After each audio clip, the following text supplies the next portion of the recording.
Even him, only 30 nanites, wow. No time to talk. Good afternoon, everyone. Welcome back to the Library of Lore. Today, we're going to be playing Pillars of Eternity again. We did some last night.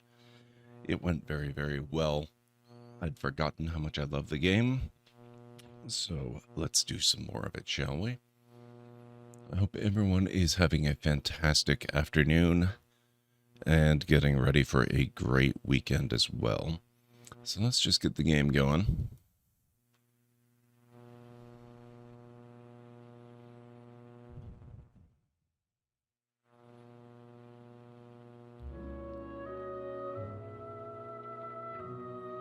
There we go. We are going to make sure we load the correct game. That one's 2022. That will be our current one. So let's get in here. So if I remember correctly, last night we had just recruited Eder, or Adair. I'm not sure how he pronounced it.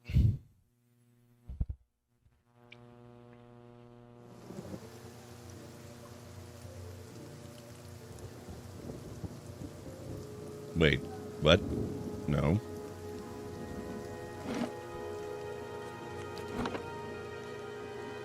$354, that's too early. 352, 351, 416.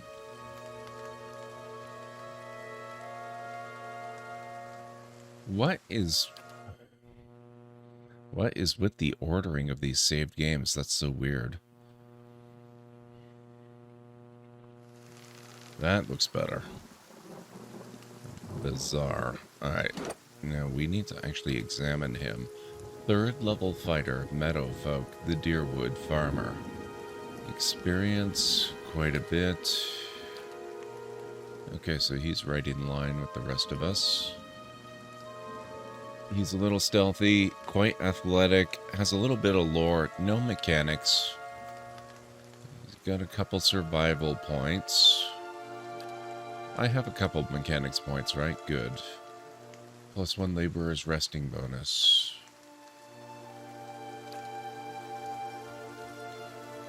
Oh, okay. Aloth has a couple of, has a few mechanics points. That's good. I think what we're gonna do is start out today by going into this dungeon. Keeping quiet.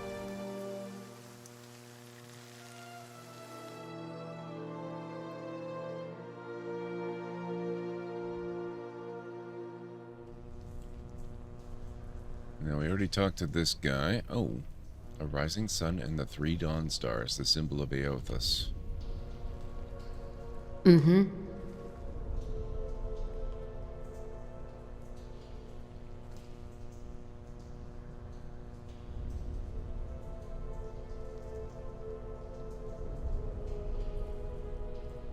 Okay. I have no memory of whether I went in here last time I played this or not.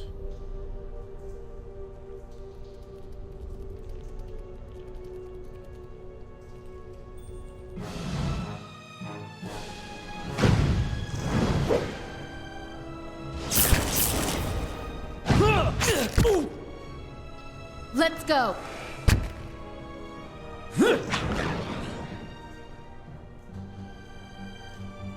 That's it. Spirit residue. Faint ethereal wisps of soul energy made manifest.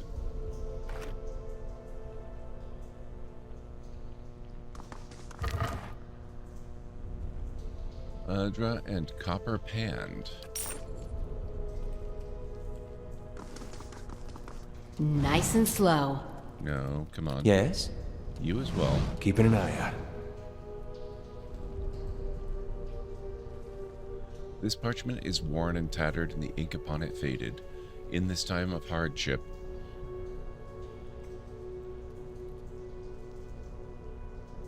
must have just as much faith in ourselves. Sure.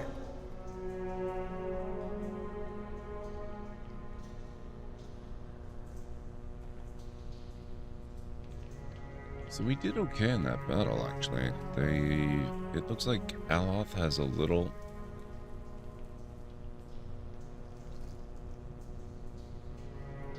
Oh, that's interesting. He did take a little bit of damage. I thought the green bar here... Oh, the green bar is health. But the numbers don't correspond to the bar. They're your endurance. Oh, that's so interesting.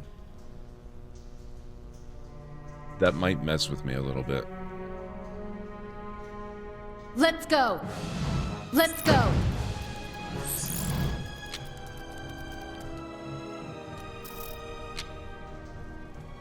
We are making very short work of this. I think I really like the monk playthrough.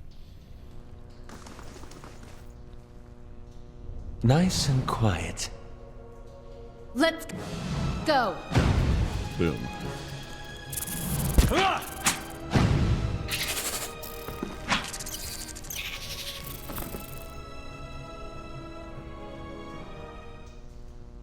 Whoever sat here left in a hurry. Ink is dripped across the scroll, obscuring its contents.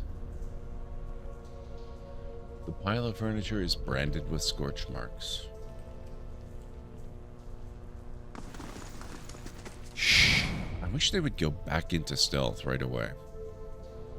You might find this interesting. I might I?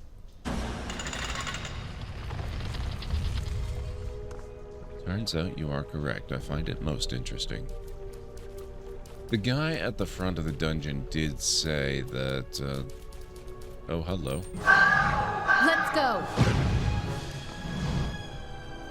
The monks who used this as a temple ages ago, I shall be discreet.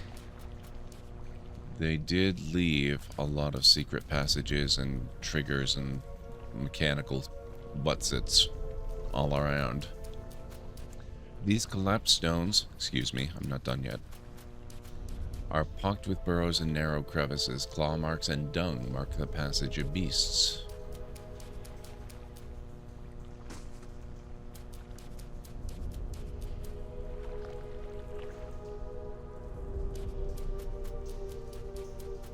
Let's go! Grogu, how's it going? Yes, it is the final Friday of the month.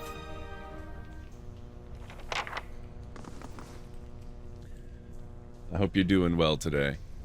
Vermin have scoured these plates and, damn it, though mold still grows in green-black clumps across the table. So basically it's ready to just move right in and take over. Sounds lovely. Damn it. Nice and slow. Thank you. I will get used to that eventually, I swear. Okay, I don't think we're actually ready to move on yet. We still have to check out over here.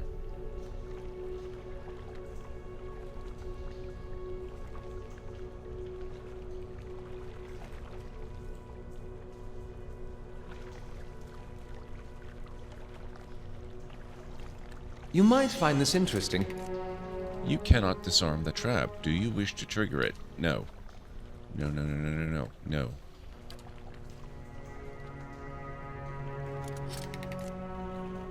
You cannot disarm the trap. No, okay. Yeah? Cannot disarm the trap. Damn it. Right. Alright, How may I help? just trigger it then. Yes. I feel off. Wow. That was quite something.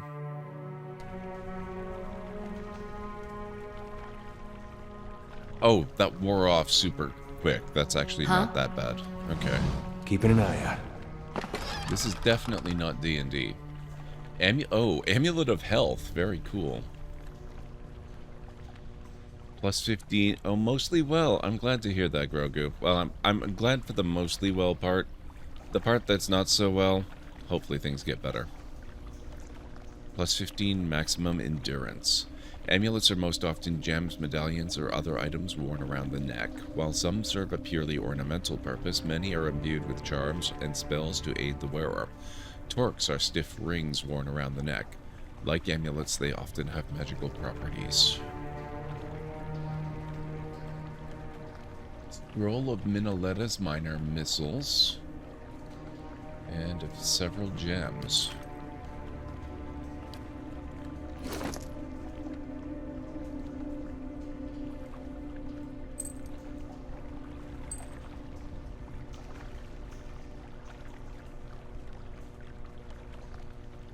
Must be the weather or something. Just feel drained, tired. Honestly, I know the feeling. I've been like that a lot over the last little while. Mm-hmm. Oh, hello. What have we here? A Skulder. Oh, not a Skulder. Quite a few Skulders. Let's maybe back off a little bit here, and we're gonna save. I don't expect them to be a serious challenge, but that's usually when they just want me.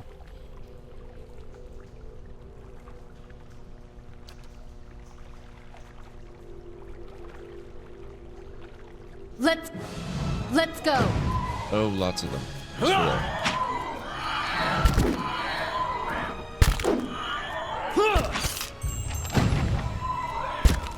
Two down.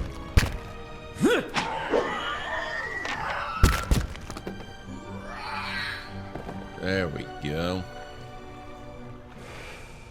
Oh, hello. Who might you be?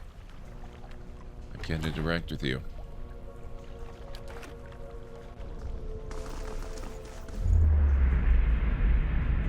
Spirit. A haze fills the air, coalescing steadily into a blur of dust and mist. It gathers into the outline of what appears to be a dwarf, a shimmering echo that fades in and out of sight.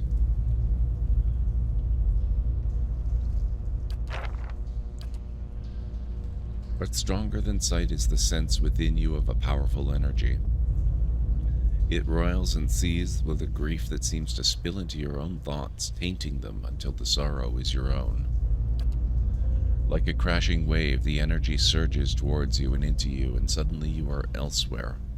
Before you is a brightly lit stone corridor, lined with torches and gleaming crystals. You're running, your footsteps echoing off the stone around you. You forgot to tie your sandals, and they're slipping from your feet, fouling your steps. You're late, again. The right's gonna begin without you. You hear the tolling of a bell, and your spirits lift as you recognize the familiar warped tone of the right hand, representing the first of the dawn stars to appear in the night sky, and last to fade in the dawn light. You pray fiercely that this is the first of the chimes, and not the last. The lights fade, as does the memory, and when your eyes clear, the spirit is gone. Addendum added. Buried secrets. Lord Raedric has decided to rededicate Gilded Vale's abandoned Athosian temple to a new deity. The entrance to the temple has been cleared, allowing entry for the first time in many years.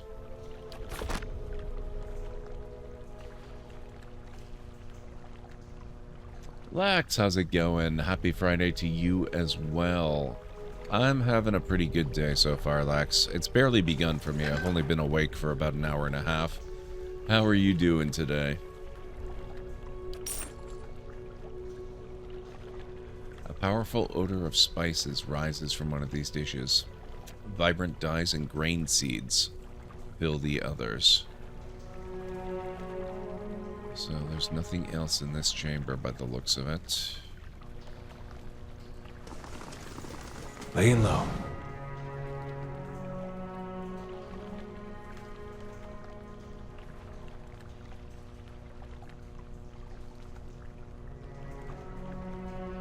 One of these days I'm gonna have to figure out how to heal.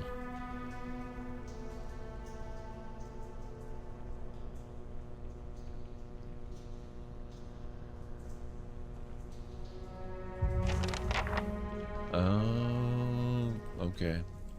Okay. Buried secrets. Inside the temple, I encountered a man called Wirtan who wishes for me to search the ruins of the remains of Ethosian priests. He tells me Raedric's guards slaughtered many years ago.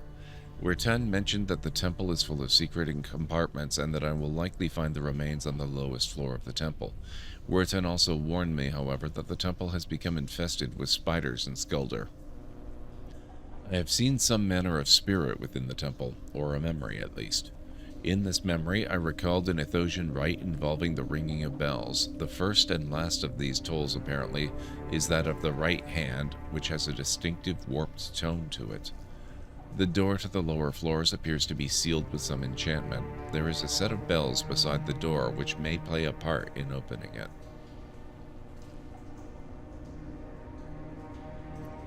How are things going, Lax? How are your streams going? What are you up to these days? By the way, folks, if you are not following Laxative Legacy, he's a longtime friend of the channel. I can get you a shout out. He's an awesome guy who plays all kinds of great games and has an extremely chill vibe. If you enjoy my kind of content, then you are certain to appreciate his as well. So I highly recommend going and checking him out. Doing good. I know you're a fan of Critical Role. I've never watched the show and someone at work was into it too. Told me to give Campaign 2 a watch, so I started watching Campaign 2 and now I have a better understanding of D&D. That's awesome, Lax. Campaign 2 was a spectacularly good one. How far in are you with it? We're not done, apparently. We have some more Skuldrs. Let's go. Let's do it. I feel off.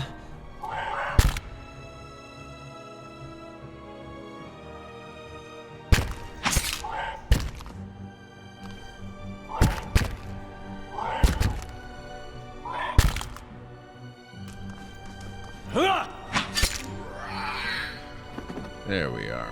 That's more like it.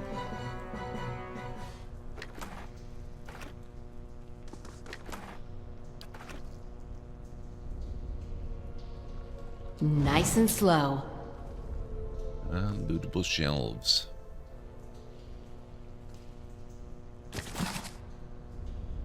Monsters of the Deadfire Archipelago.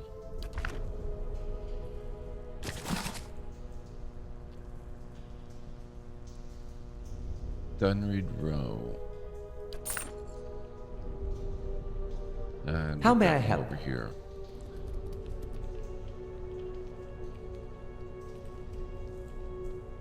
I shall. Huh? Actually, it's funny. Since you've just started watching some Critical Role, Lax, it might be fun for you to know that Aloth here, one of my companions, is voiced by Matthew Mercer, the Dungeon Master of Critical Role. Adair here is also voiced by Matthew Mercer. So there's a lot of Critical Role going on in this game. Shh. Fine sword. Ooh. What are we using?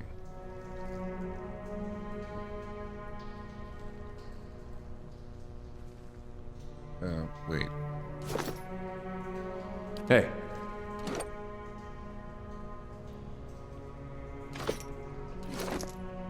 Oh, that's more like it. Okay.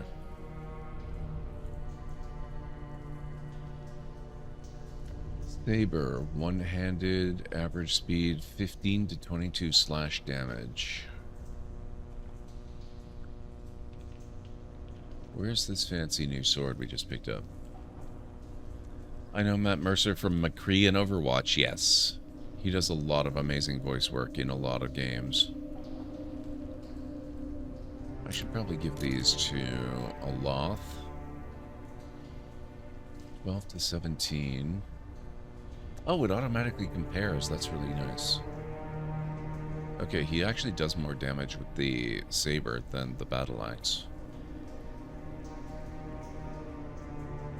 I could swear I just picked up a fancy sword. What the heck?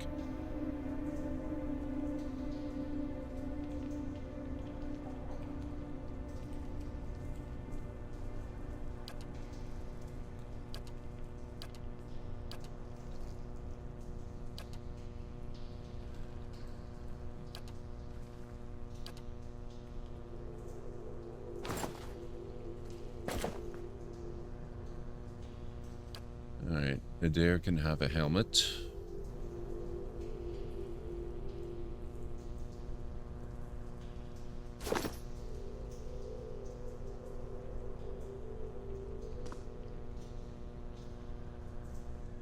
To His Grace, I write to implore. The rest of this letter is crossed out in several places, then abandoned altogether.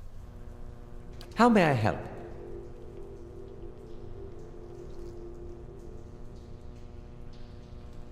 Queen Thestral, how's it going? It's good to see you. I'm doing pretty well. How are you doing?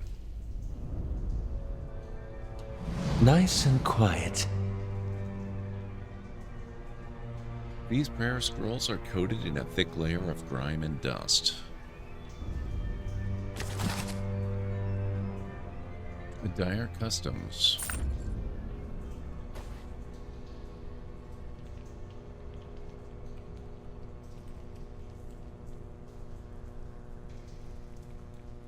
I'm really glad to hear that, Queen Thestral. I'll have it in no time. Work of a moment.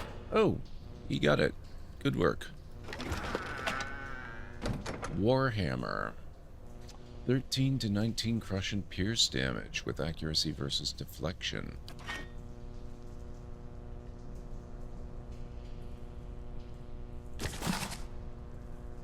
The Great Western Stag and Book of Verses. We have to take all the books, obviously.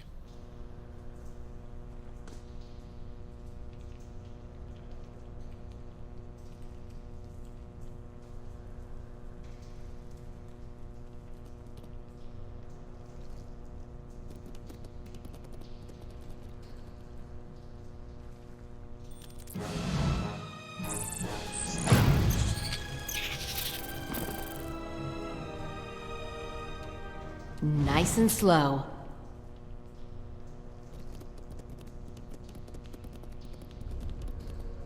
Ew.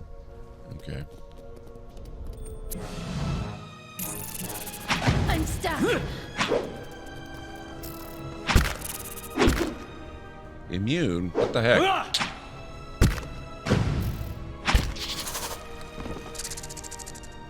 Not immune to that, are you?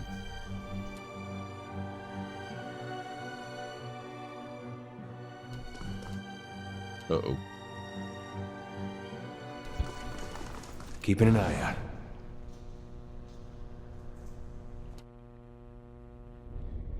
To answer your other question, I'm only on part 10. They are long episodes, but really enjoy the whole vibe and learning about D&D.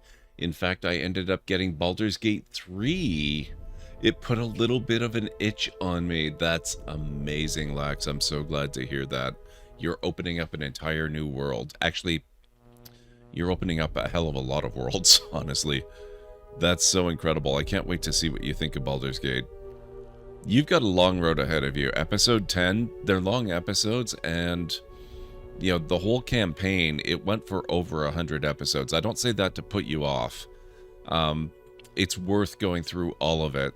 Some of the stuff that goes on, it's just amazing. I would not necessarily say you should go back and watch campaign 1 as well. Honestly, they've given us a better way to get caught up with those characters. If you do get curious about some of the stuff they've done before, check out The Legend of Vox Machina on Amazon Prime. That's an animated cartoon series that tells one of the prominent stories of the first campaign of the game with those characters, and they all come back to do their voice work, and definitely worth checking out. So if you do enjoy the Critical Role stuff, definitely make sure you go check that out. Was it 159? Oh, damn. Hey, Pwog, how's it going? It's good to see you.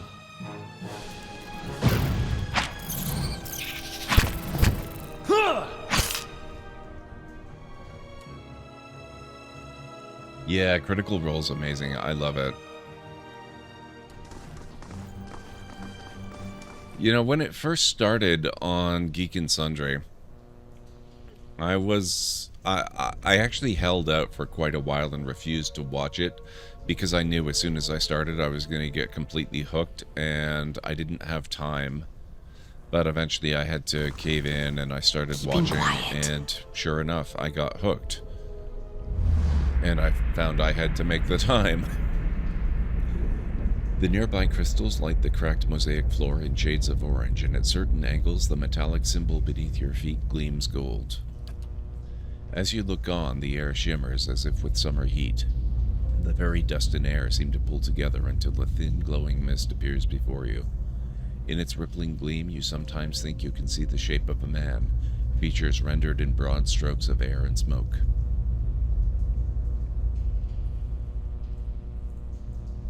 Is anyone else seeing this?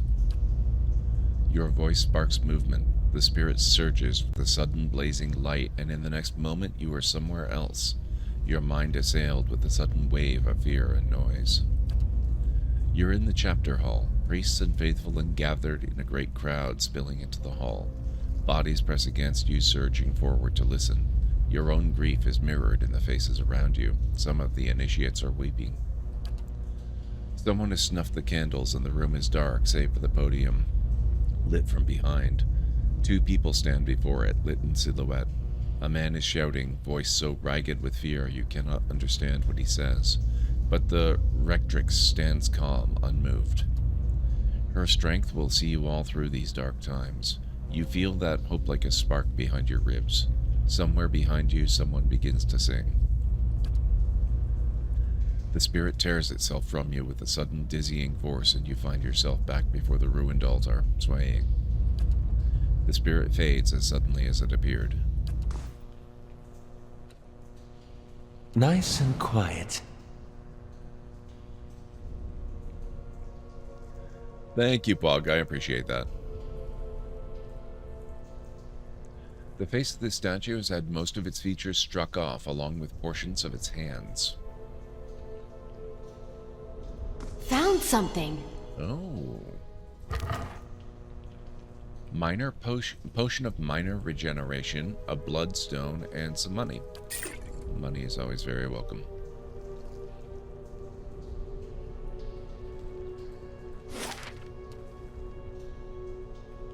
Okay, it really kind of looks like there needs to be something here. There doesn't actually need to be something there, but it looks like there should be something there.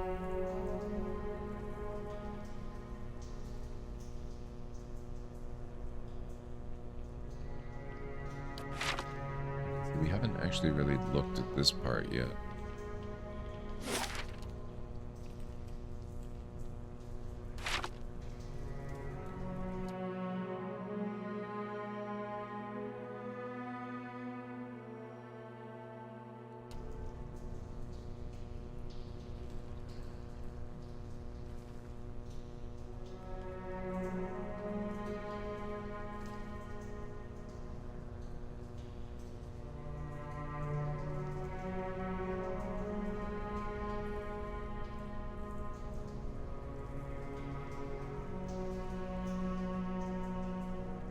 Was sort of holding out on Baldur's Gate 3 until it fully released, but you know games are my addiction.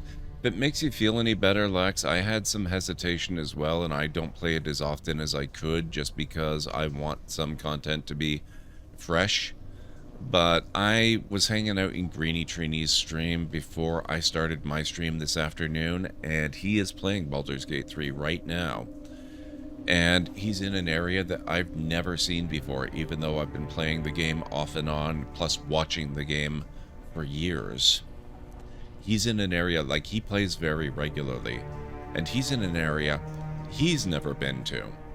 So there's all kinds of content that they've had, that they've added, that, you know, is just keeping the whole thing very fresh and very new. And this is all just Act 1 of at least 3 acts. There might be 3 acts. There could even be as many as 5 acts by the time it finally comes out in full. So I think if you do a playthrough and you get to experience the game, you probably don't have to worry too much. There's going to be lots more for you to find and discover, even in the area you've already played before. It's a really big act of the game. Plus, you'll have all the stuff that we simply do not have access to yet. Let's go.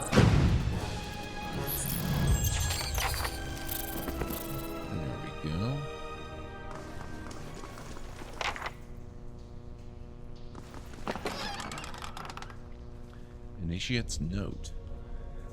This parchment is relatively intact, but the ink upon it has faded. You can make out a few patches of careful, tidy script. Visitors to the ritual floor. Rectrix Obrica says, Redemption for even these.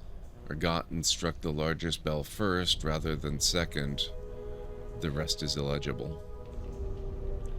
Okay, that plus the other thing, I think that might be enough to tell us how to get through the bell puzzle. Oh, camping supplies. Very important in this game. Oh, did I? Wait. Let's make sure we grab that, actually. I shall be discreet.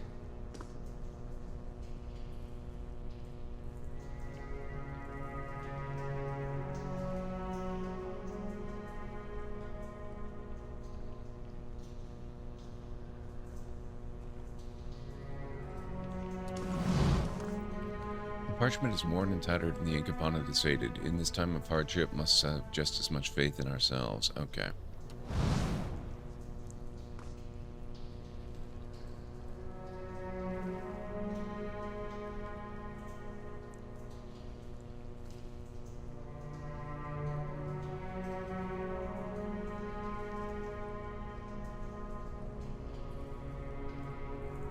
Oh. A letter home.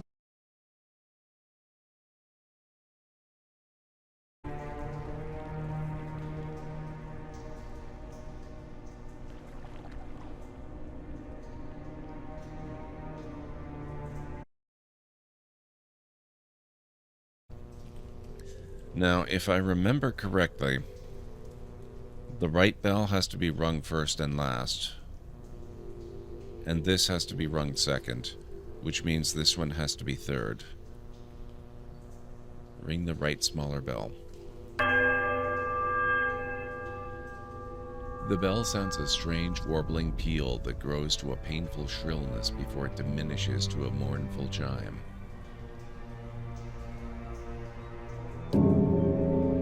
You heave at the bell, and as it swings back in the other direction, the clapper strikes a low, powerful note against the heavy iron.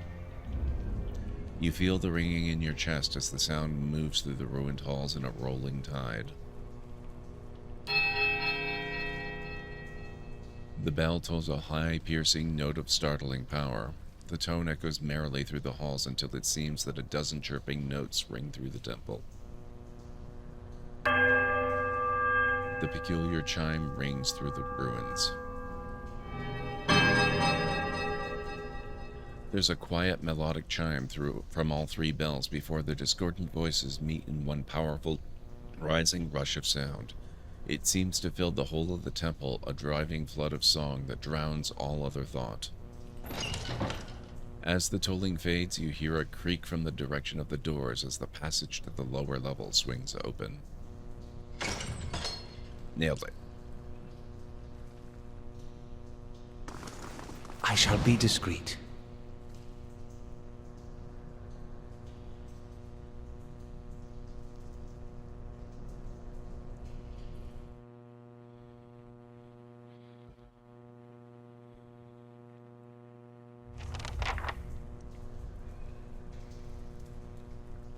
Quest updated. Buried secrets. Find the remains of the Athosian priests. I've descended into the lower level of the temple. If Wertan spoke true, then the remains of the murdered priests are down here somewhere.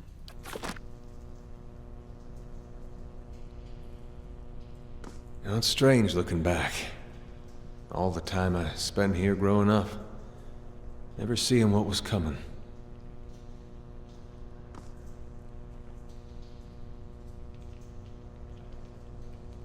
Oh, hello, Shadow.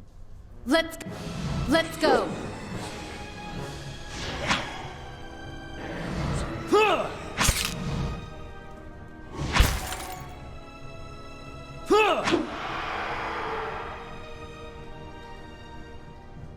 Killed Shadow. I'll see what I can find.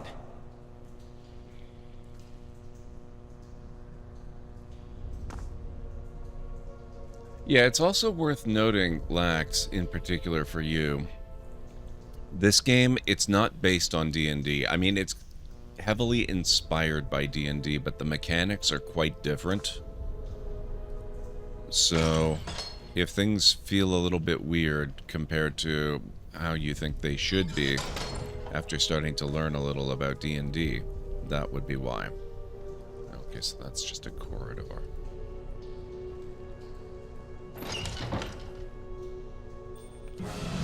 Let's go.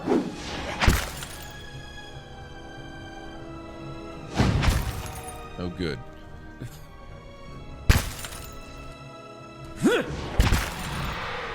That's better. Aloth is not doing so great. I wonder. How do I... Formation. Okay. Yes? Hey. Yeah, I think these two need to be up front. Aloth needs to hang out in back. Having our wizard be a frontline fighter, not working out so good. Oddly enough. Yeah? Let me just verify the formation here. We've got her. We've got him. He's bringing up the rear. Yes, that looks better. Okay.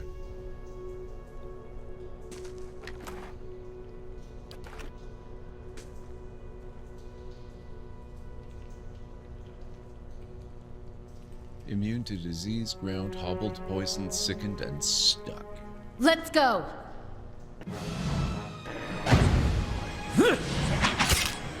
Oh, you son of a gun, you teleported. Rude. Stop murdering my mage.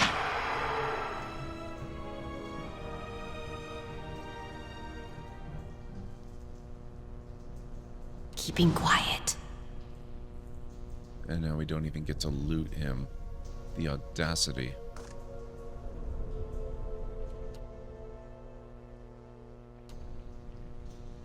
Get back here. You can run, but you cannot hide. Curses!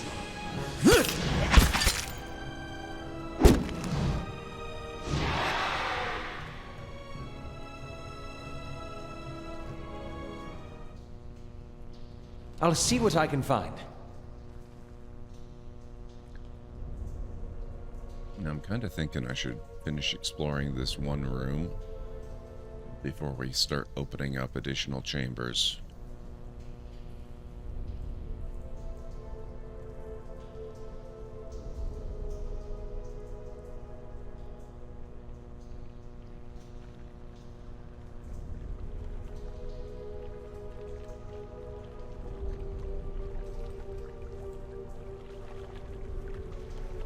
Oh, looks like water. Huh.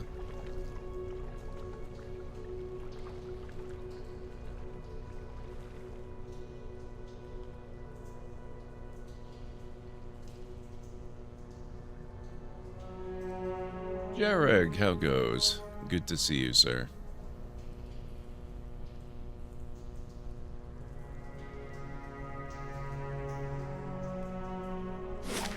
Okay, wow. This one corridor accounts for an awful lot of this whole level.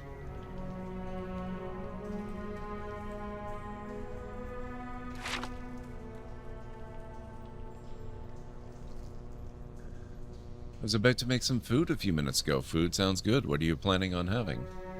Not that it would probably happen, but when the game releases, if we three could get our schedule worked out and do a Baldur's Gate 3 playthrough together, could be interesting. I know we all have different schedules, but would be cool. Just something to ponder about. Hey, you never know. Maybe it could work. Maybe it could work. Oh, this is great.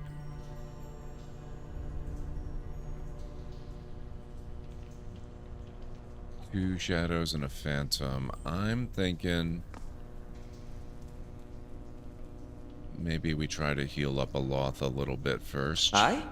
What's up? Grimoire.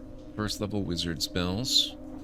Dazzling lights. Fan of flames. Sunless grasp. Minor missiles. Bewildering spectacle and combusting wound. Oh, right, combusting wounds. Arcane Assault. Okay, so he does not have any kind of healing, which is maybe a bit unfortunate, but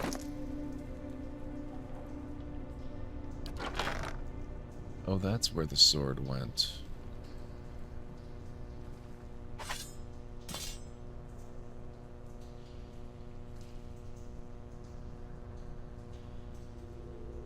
That's 15 to 21.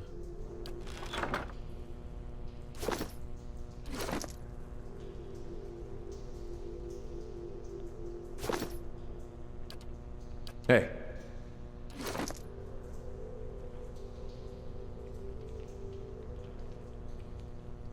Fifteen to 22, 15 to 21. Now, okay. Now it seems I'm about to go to McDonald's drive-thru for 3 meals. Good thing Mom is buying. Ah, that'll be alright, though. I'm sure it'll be fine.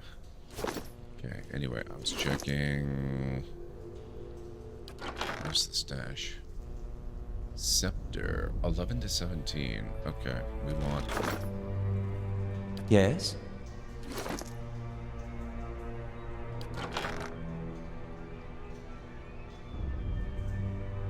Oh, he's already got a scepter.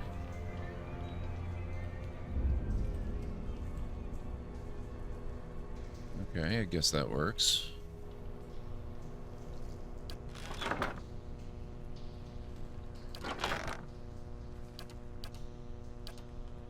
Oh, my God.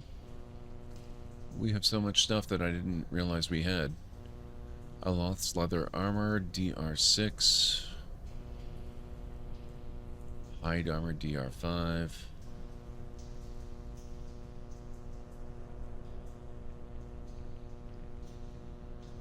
Scale armor, DR7. I'm assuming higher is better. Simple clothing, 0, so yes, higher is better. So we don't want any of that.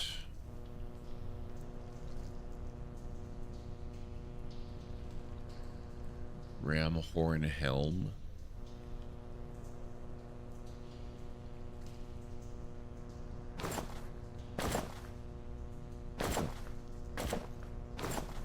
He's already got a helm and cloak, or a hood and cloak. Okay. Potion.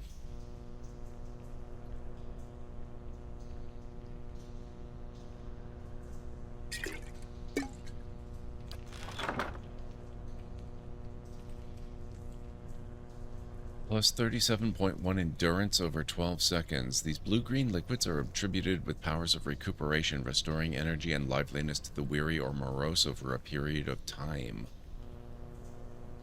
That's great, but it's health we really desperately need, not so much endurance.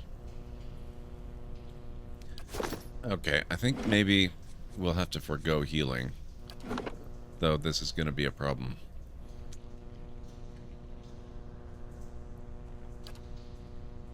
We'll just save the game and see what we can do. Once we've dealt with these 3 one way or the other, I need to take a quick break and then I'll be back shortly. Let's go.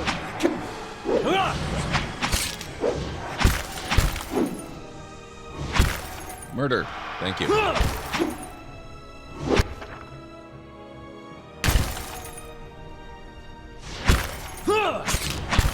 Curses!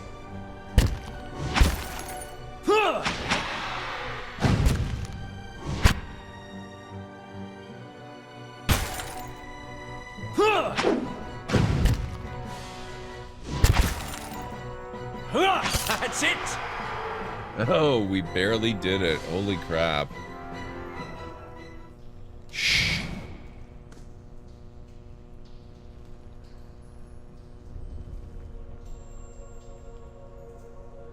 It is not within our natures to forgive. Those who seek redemption seek a long and winding path. A road which takes us down into the very hollows of our soul and asks us to reflect upon the fractured aspect of ourselves.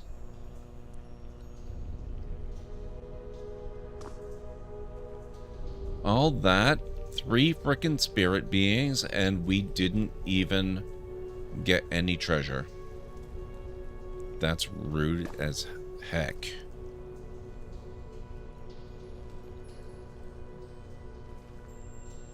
Found something. Oh, maybe I spoke too soon. Never mind.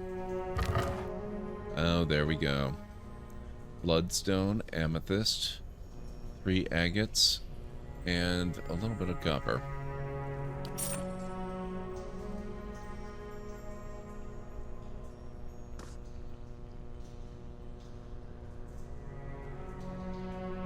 And you know what? I'm going to close this door here.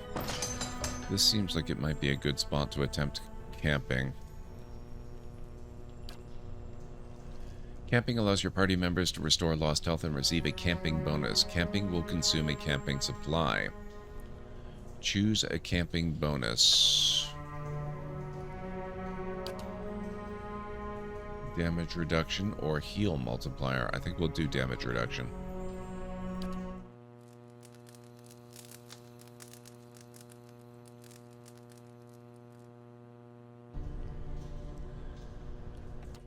Uh-oh. When a character's health bar begins flashing red, it's a sign they may soon be maimed or killed.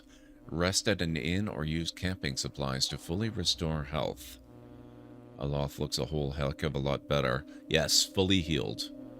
Fully healed. That's amazing. Okay. I do need to take a real quick break, guys. My breaks are usually about 3.5 to 5 minutes long, so if you will bear with me, I'm gonna head off, just get up and... oh, hang on. I'm going to get off and just move around a little bit, maybe grab a drink. So if you need to get up and grab some food as well, I'm just going to read this real quick. And then I'll be on my break and I'll be back. If health reaches 0, the character will immediately drop. Depending on your difficulty settings, the character will either be maimed or killed. A maimed character suffers severe combat penalties and will die if they take any additional damage. Killed characters are just dead, and in Pillars of Eternity, there's no coming back. Okay, good to know. Now, I'm taking a break, and I'll be back in just a few. So, get up yourselves and move around a little bit if you need to. Ah, there you are.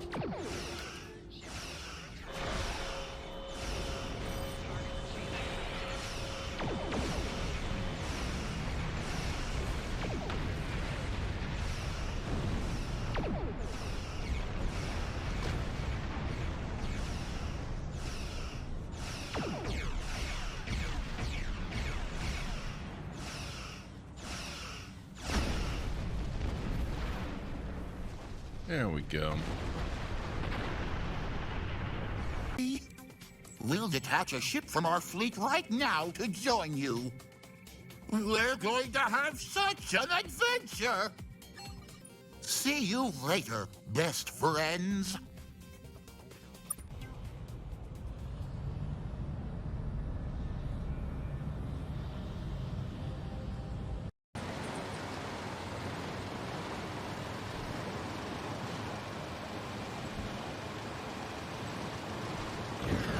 Oh.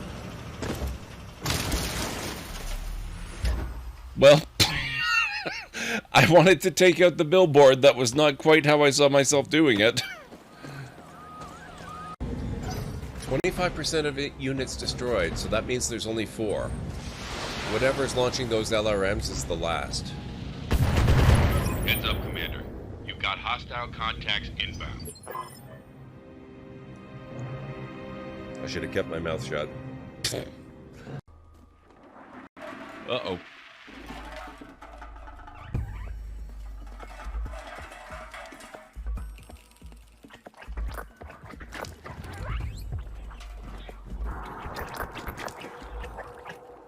Well, it's aptly named. You'd think they'd be suspicious of a little flying helicopter like this buzzing around.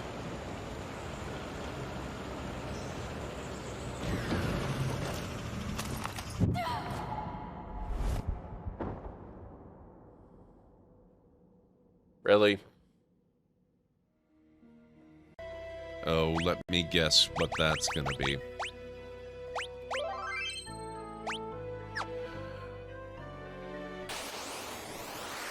Oh. Hey, I was wrong.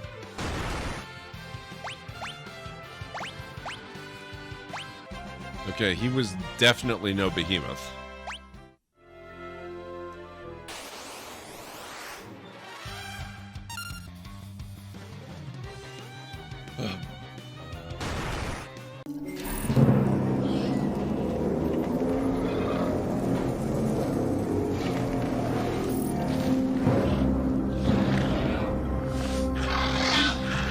Live prey feeder unlocked.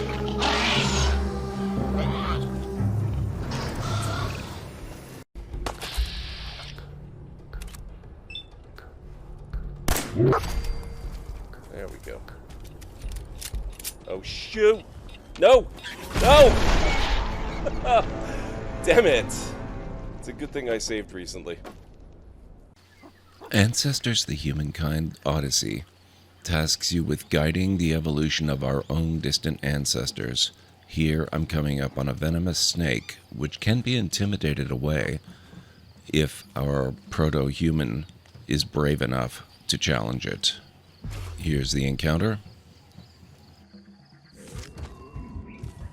And I have miserably failed to intimidate the snake away.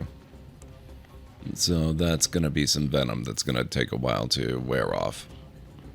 Unless maybe he's smart enough to figure out how to get it cured early.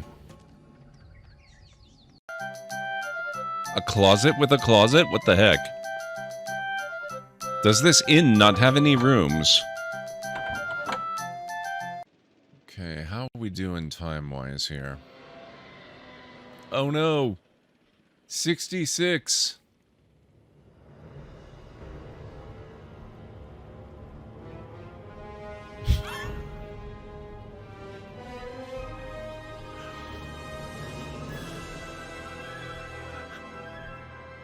Wow, that dramatic music cue. Nope, too fast. Darn.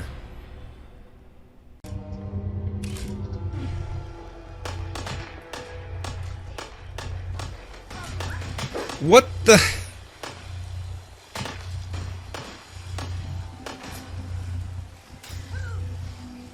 What? What is going on?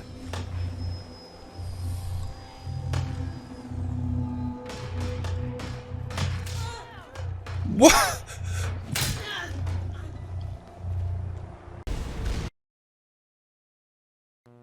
Okay, I'm back. How's it going, Aranlar? Usual rule of thumb when I was doing film and television was you leave text on screen for long enough to read it 2 or 3 times in your head. That way everyone gets a chance to read it. That's a pretty good rule of thumb, actually. I've never heard that before. Thank you, Aranlar. Okay, so we just rested and healed everybody. I think we can now carry on.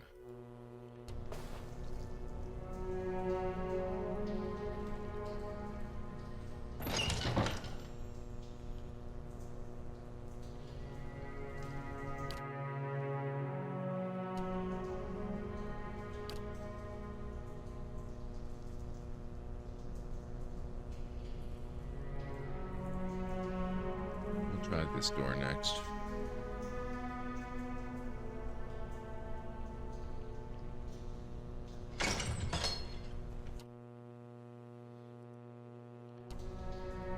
Oh good, 2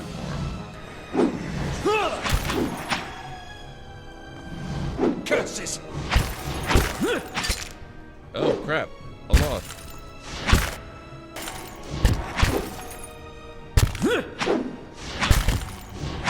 Please murder the shadows. Let's go.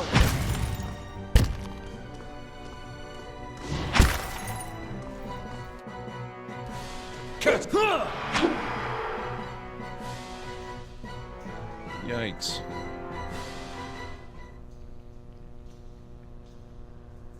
It's a good thing endurance regenerates so quickly. Yeah, I'll see what I can do. The work of a moment. Find a stock, 2-handed sword. 19 to 27 pierce damage, though. Damn. Steady does it. Trap detected. Nicely done. Oh, a replacement potion of minor regeneration. Excellent.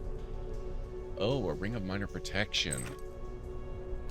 I think Aloth could definitely make use of that. Oh, he actually recovered the fireball trap? That's so cool.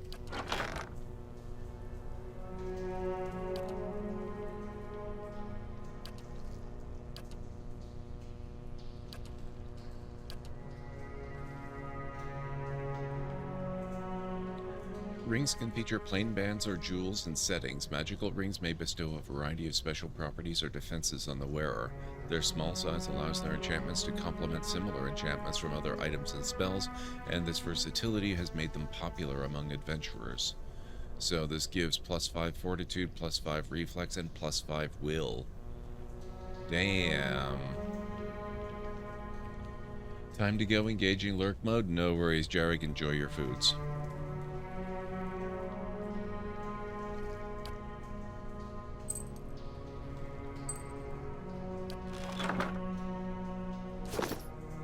How may I help?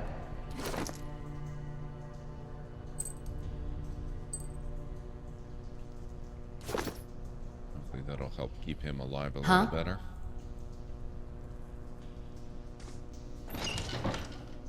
Okay, and that's back into the corridor we were in earlier. Mm-hmm. Well, let's down this way. Oh, there is another door down here, actually. Might as well take care of this.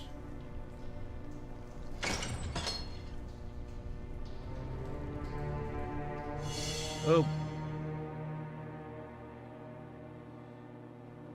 Hey, Hammer, how's it going? That's a lot of shadows.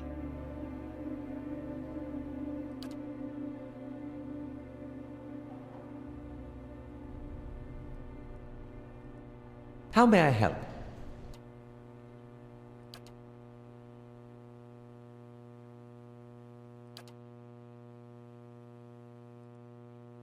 Yes?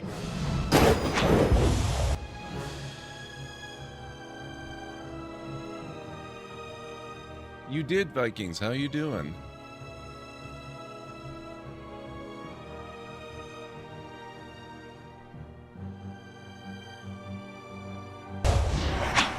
Oh my god.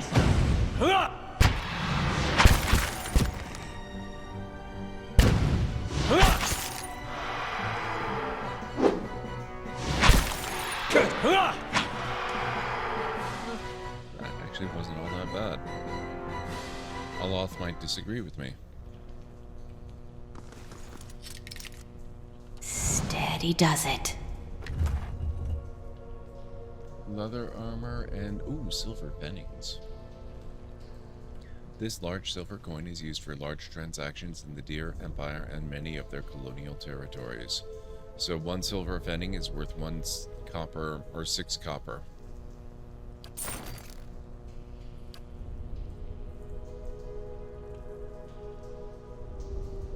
Right. You might find this interesting. You cannot disarm the trap. Let's not trigger it while we're standing directly adjacent to it. Thanks. Fie! You're worse than Aloth!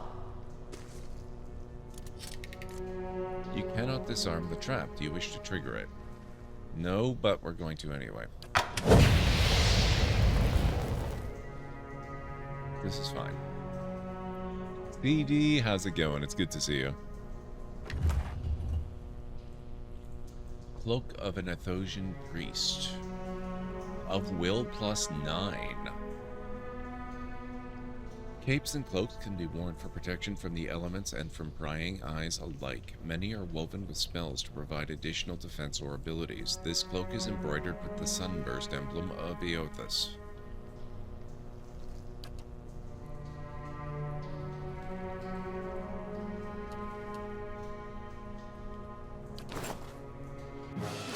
Oh. What? Yikes. Hang on. Well...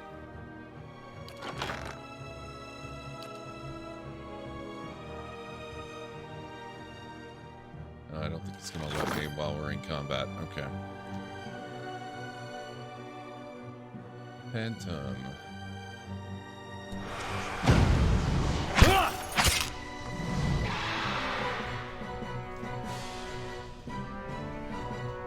Right.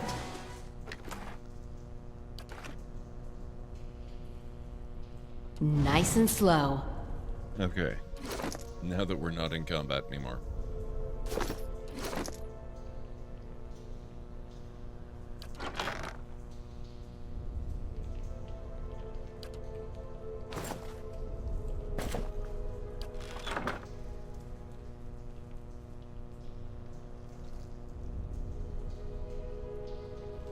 Is it just me, or are you live super early tonight? Not to say I somehow have a problem with that, merely an observation.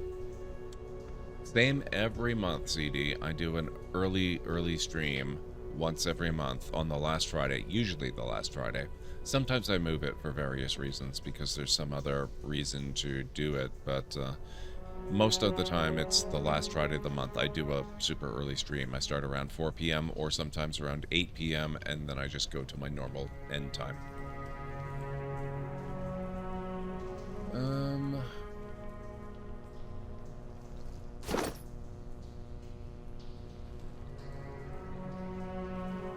Where's Will?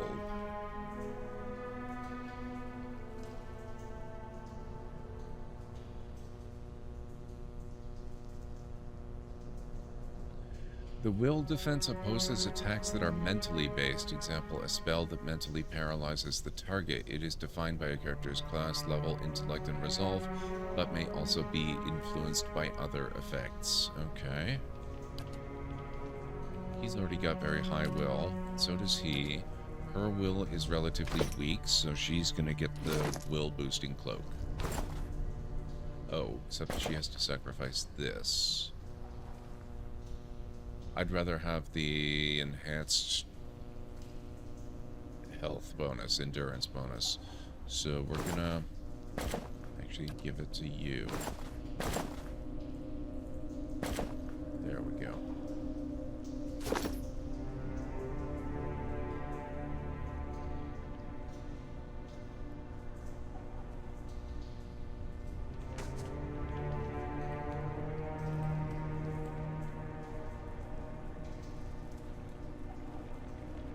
It is indeed Vikings, yes, that's exactly what it is.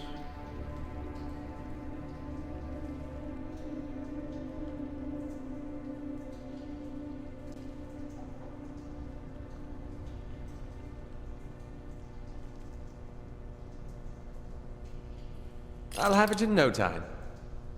I want to see what I can do. I want to see what I can do.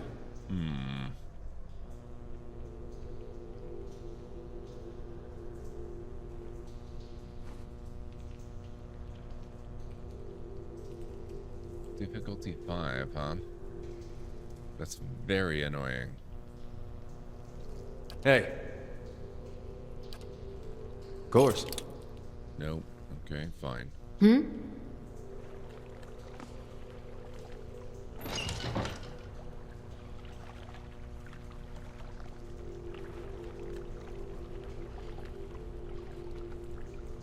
Oh, crap.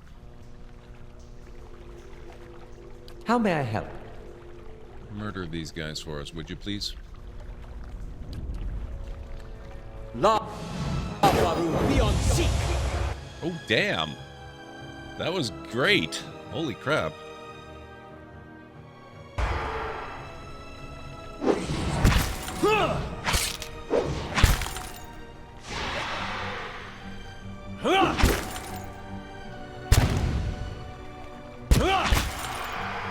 Hey, Anstara, how's it going? Oh, things are going very well, CD. We're doing the very first dungeon in the game, and it's going... Keeping an eye out. better than I had any real reason to expect, honestly. How are things going, Ansara? Playing this game also? I love that. You hear a grinding noise beneath your feet and the rush of water. Oh, I wonder what that would be. Now, it's actually really fortunate that you arrived exactly when you did, Anstara. I'm most curious. I've got a door here that I cannot pick. It's just a little too tough for any of my current characters. Is there a way to bash it down, or am I just basically stuck?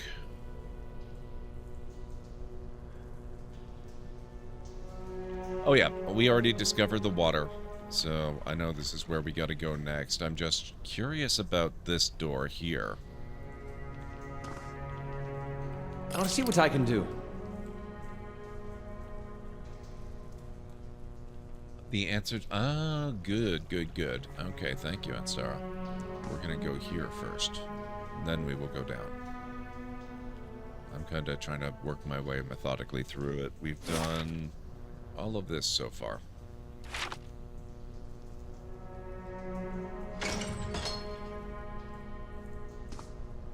Oh. Crap.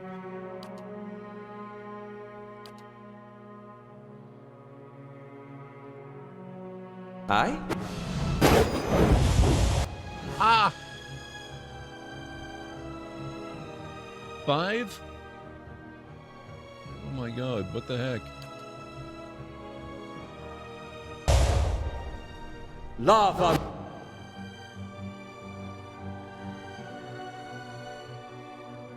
It's fine. My question is, since I'm playing Portia currently, does Sandrock have a chubby pink kitty in it to befriend? No, but it does have a different kitty, if I'm not mistaken, plus a few others. Well, hello, darkness, my old friend. Wow.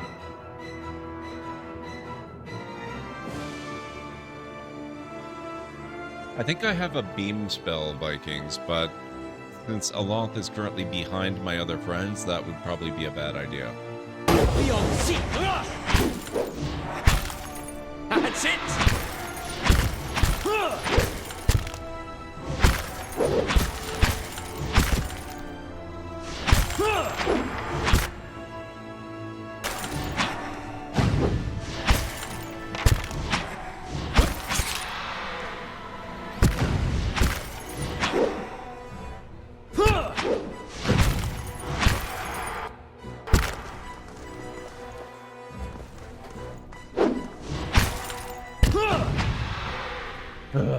Wow.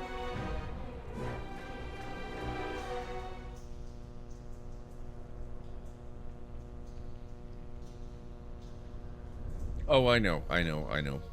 I've already checked out his spellbook. And when you are fighting, it shows you the contents of the spellbook anyway. A crumpled note. This letter is fairly intact, though the parchment itself has been crumpled. Gestir, I know that the temple baths boast great healing properties and that your back ails you still. Still, I would ask that if you are to indulge for the greater part of the day, you give over your key to this sanctum to someone else for safekeeping. This is not the first time we've been forced to wait to perform the day's rites, and Rectrix Oberka is often too far below to hear our knocking.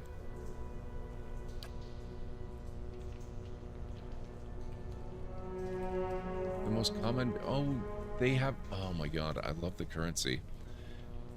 Ever since I started playing Daggerfall, I've had ideas running through my head for procedurally generated games and different kinds of coinages and stuff, and I love that they've got multiple types of silver coins in this. That's one of the things I was thinking about. The most common Vailian coin found in the Dyrwood is silver lusk, or fish, so named for its resemblance to the scales of a fish. Okay.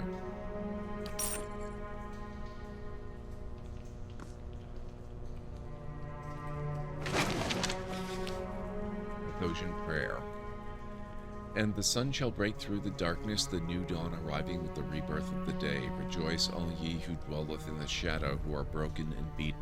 The winter soon comes to an end. Spring shall rise, bringing light and life to the world.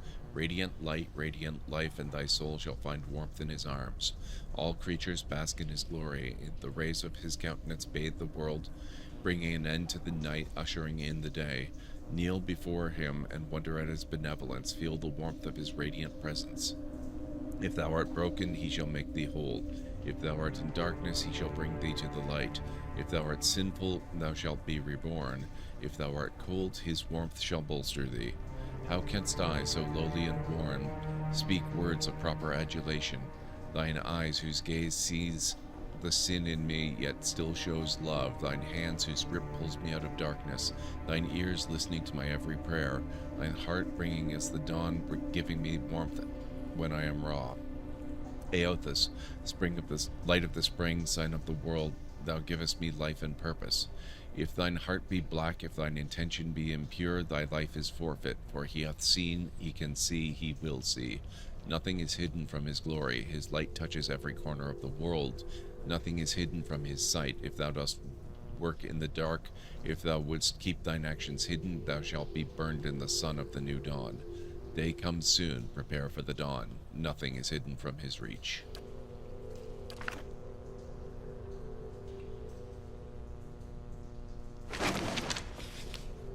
Scroll of Restore Minor Endurance, Lockpicks, and... oh, Golden Swole. The smallest gold coin used by the Valiant Republics, the Swole or Sun, is used for high-value transactions, worth 9 copper apiece.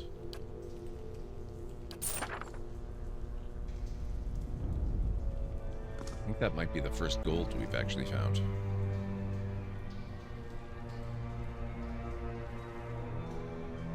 Because he casts like a sorcerer, except you can change his spells known list at any time you like based on what's in his book. Okay.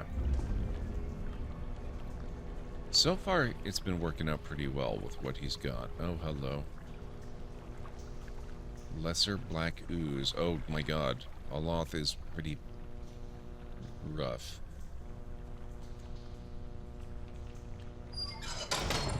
Maybe it might be time to use another camping supply.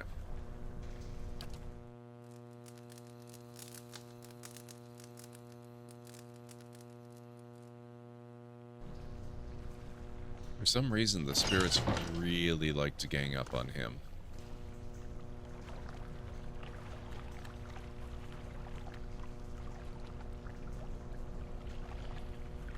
Immune to blinded, dazed, frightened, prone, and terrified. Wait, why is the water back? Oh, but it's not deep anymore. That's fine. How may I help? Go right there. Oh, back.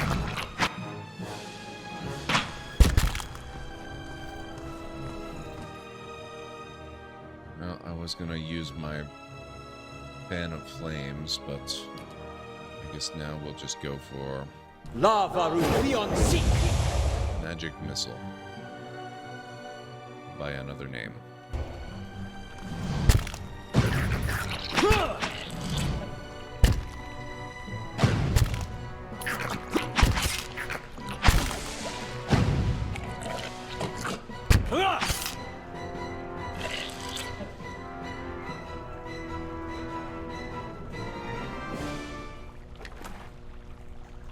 Ooze Plasma. A congealed mass of thick and opaque jelly. Breakfast of Champions. Sure. Laying low.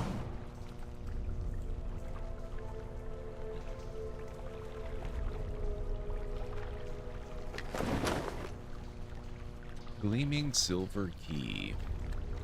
This large silver key catches the light strangely, seeming to glow.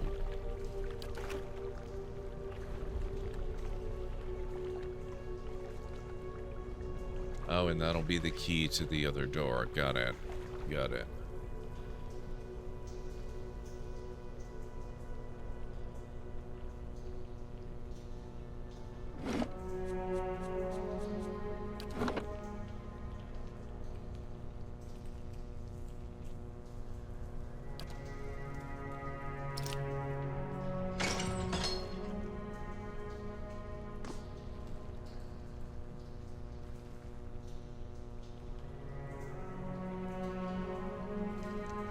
shadows. Excellent.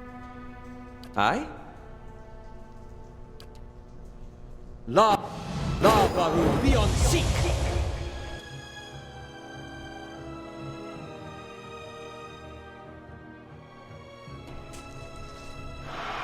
Oh, damn. Nice. Well done, sir.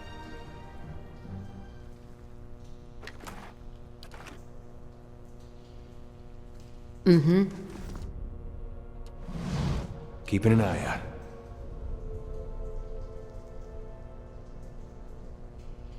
Oh, we're going further down, are we?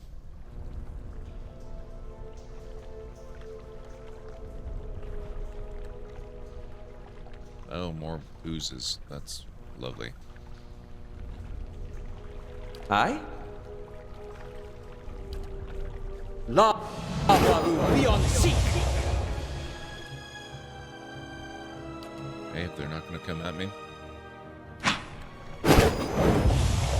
Oh, crap.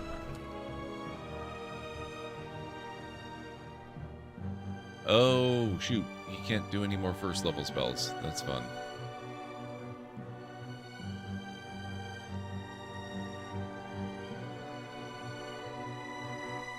Raw damage and dazes targets in the area. Okay. Oh, crap.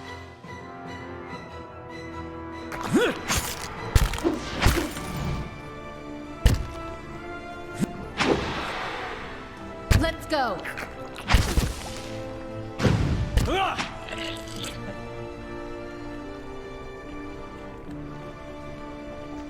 Twice per encounter and doesn't hit your friends. Nice.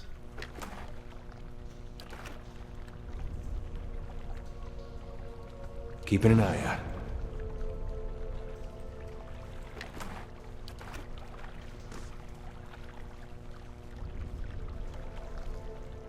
Let's go.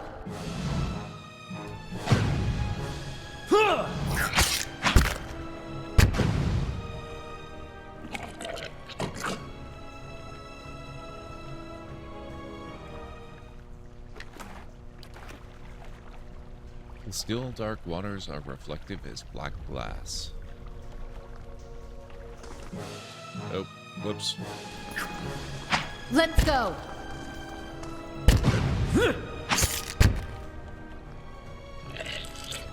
16, not bad.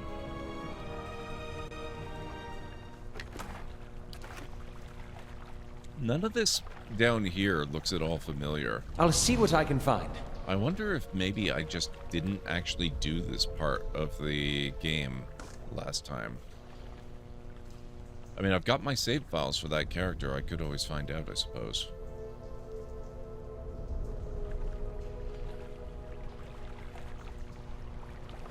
I'm not sure which way I'm supposed to go. Let's see if we can find the way I'm not supposed to go.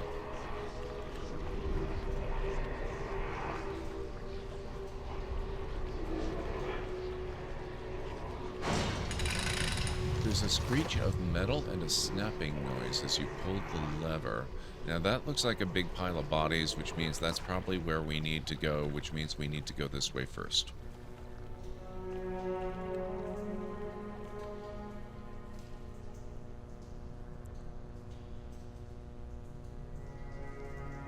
Skulder Whelp.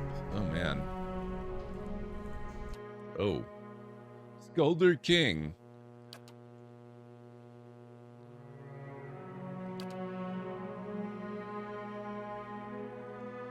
How may I help?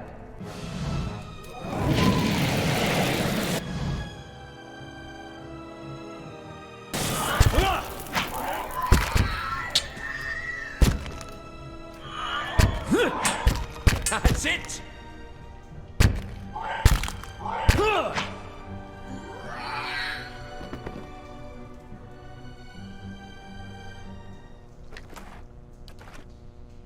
He was a king and all he gave me was an ear? Wow. Sure. Nice and quiet. Statue. The Pilgrim's Lasting Vigil. A resolve +1, a perception +1. Very cool.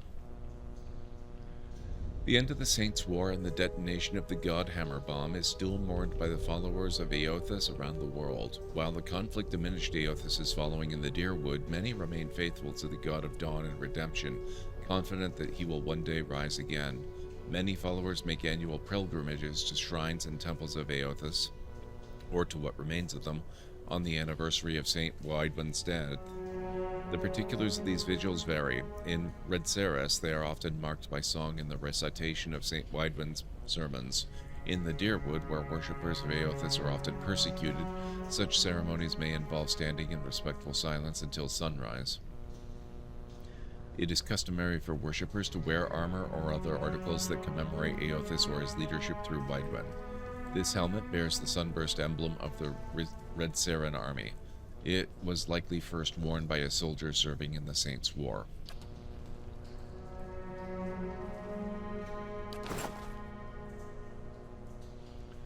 Yeah, it's really cool on Starro. This is really nice.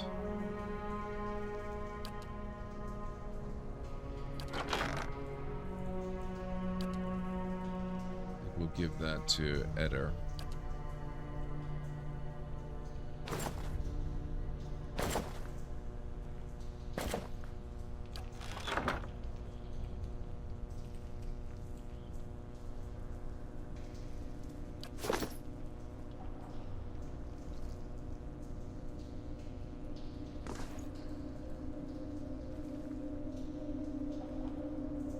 Oh, that takes us out. We don't want to go out. That means we have only one place left to go.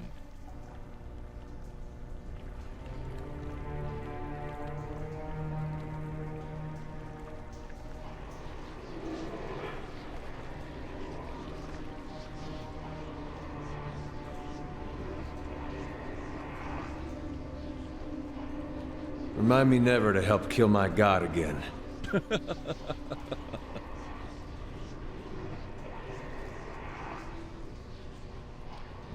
There are faint scratchings upon the brickwork by the door hinges. This stack rocks unsteadily on its base. It seems that the mechanism is broken.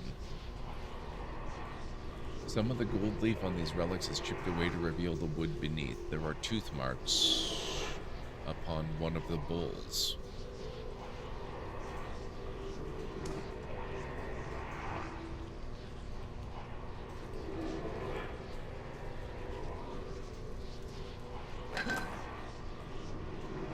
Silver Fenning.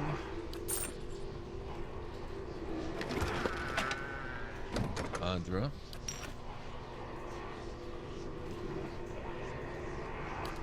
The work of a moment.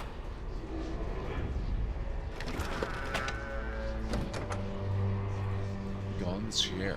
Unique flail, one-handed. A lesser-known aspect of the god Eothas, Gon represents the cyclic nature of life and the seasons and is often portrayed as a farmer wielding a scythe.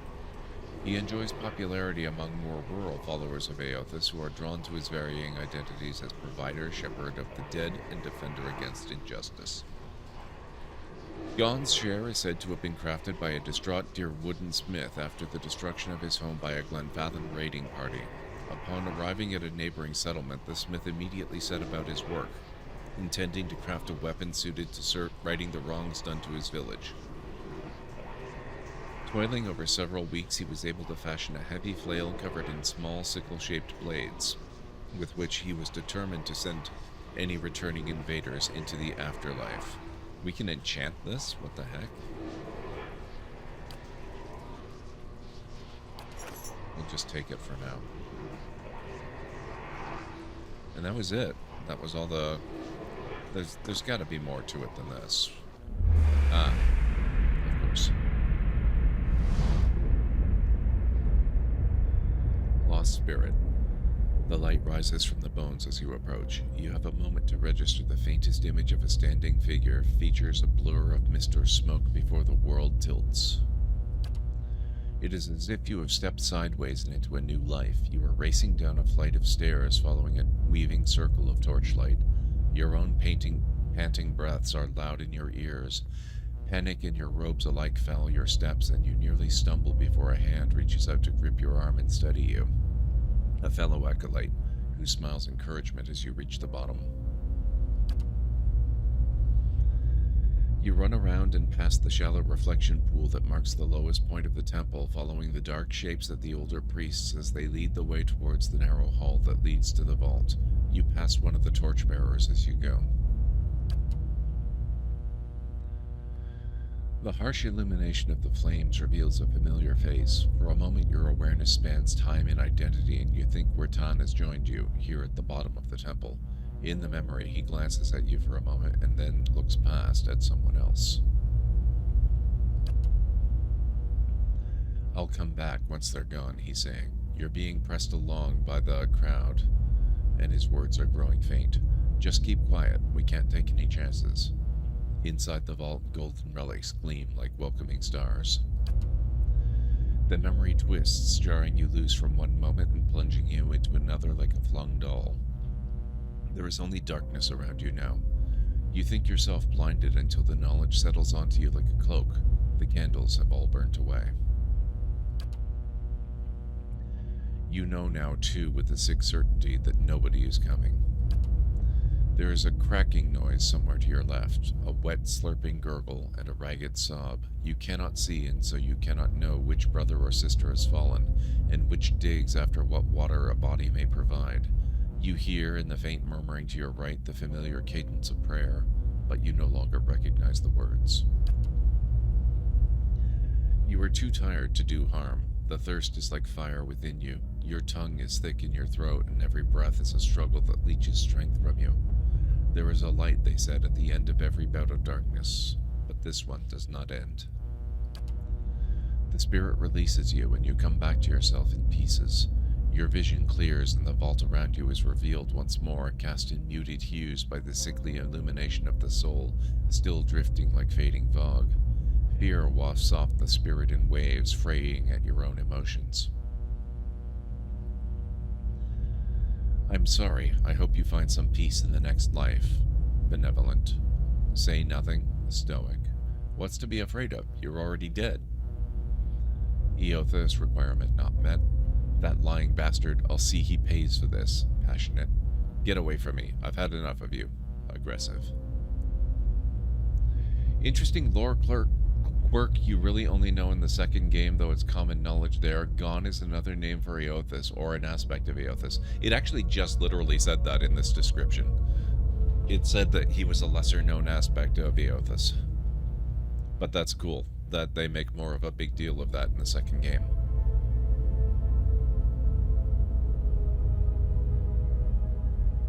We'll go with benevolence.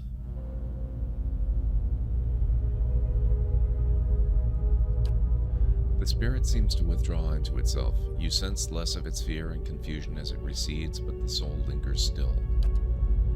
No matter how many times I see you staring off at nothing, it doesn't get less weird. Gather the remains. You spend a few moments gathering up what you can find of the bones of the priests. It proves a heavy and gruesome burden, but you manage to recover them all.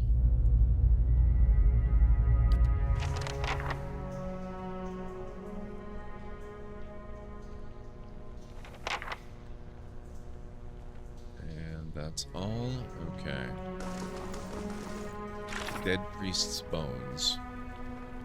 A spirit appeared to me within the vault and showed me a vision of what happened in the temple many years ago, and what part Wertan played in it. Confronting him may provide me with some measure of the whole truth.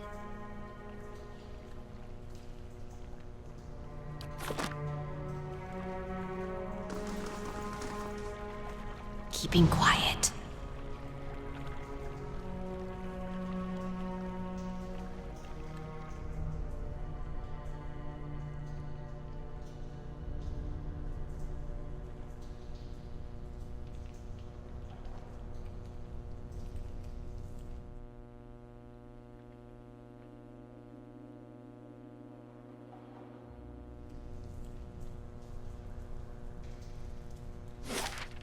Oh, okay, we're back here.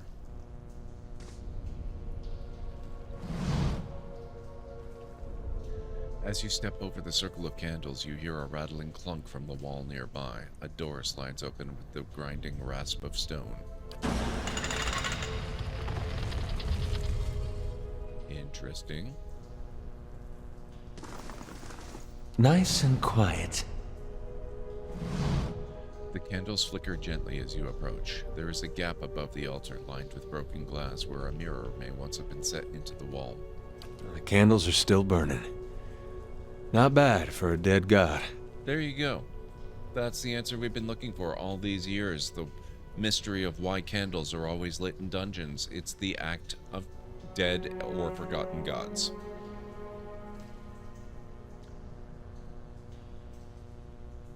What's all this for? Redemption. And they got this whole right for when you come of age. They take you by the hand and you descend through the temple with your eyes covered, and that's supposed to be like a wicked life. They don't tell you where you're going. I was sweating like crazy when I did mine. They take you to that reflecting pool back there, and you're allowed to look at it so you can face your sins. Then, you come out into this room and they uncover your eyes again and everyone's there to greet you, all your friends and family. It's like you've been redeemed. You light your candle, and it burns with the others. Never had a feeling better than that my whole life. Adair's eyes linger on the candles, and he seems for a moment to be a younger man. The candles are still burning. Not bad for a dead god. Makes sense to me, yes. Why would we snuff a candle? I think we're gonna leave. That doesn't seem like the kind of thing we want to do. I'm curious about what we want to do with these bodies. Are we supposed to leave them somewhere? To be an asshole, I think. Probably. It was nice to see those candles still burning. I figured they'd have gone out by now.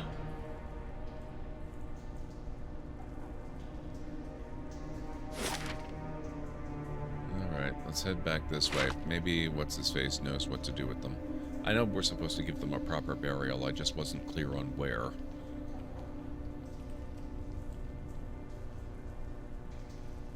Confront him because of your... Oh, that was the guy.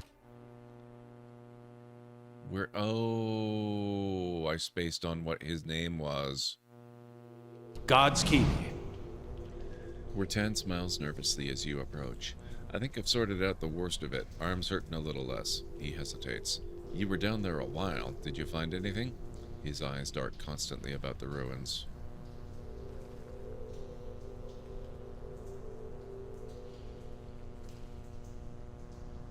You lied to me.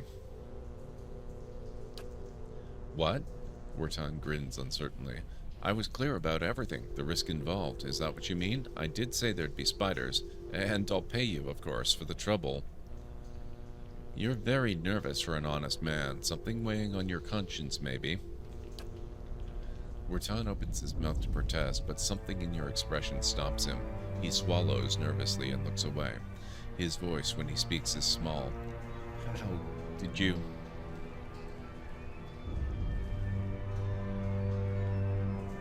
How could you betray them? They trusted you. Wertan makes a strange, wounded noise. Betrayed? I was never one of them. Mad followers of the Shattered God? If I could have chased them all out of town, if... You don't understand. I tried to help them, I did. Every day, every single day I went to that temple and I warned them. I told them that they were playing with fire and Redrick wouldn't be patient forever. And every time they'd shrug it off, like I didn't know what I was talking about, like it wasn't costing me coming in to try and help them. I could have been arrested right alongside them. So you killed them because they wouldn't listen? No, of course not. I don't know, Wertan whispers very quietly. I think on it all the time, wondering. I told the commander the priest had left town and he ordered the temple sealed. I remember that moment. It was like a dream, like I went away for a time. I watched them start bringing the place down, burn the tapestries, the books. It was like between one blink and the next, it was over. Too late to say anything. Adair's eyes are wide, disbelieving. Too late to say anything? You had days to tell someone. I'd have dug them out with my own hands if I'd known. They were some of the last decent folk left in this hole. Now all we've got left is people like you.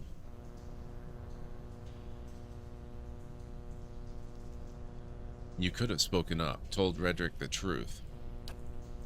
Wertan nods slowly. I could have. It would have ruined me, maybe killed me, but I could have saved them. He looks up at you, eyes wet. I didn't. I told you the way of it, Wertan says, his voice rough. I told you what happened. Guess it's your turn now to make a decision. It's not too late to make amends if we want to be benevolent. If I ever see you in Gilded Vale again, you're a dead man if we want to be aggressive. You're a coward, Wertan, but that's no crime. Give me my money and get out of my face. We can attack. You've escaped justice for a long time, but not today. Which would get us a minor negative reputation in Gilded Vale, interestingly enough. I just want the money you promised. The rest is your own business. Stoic.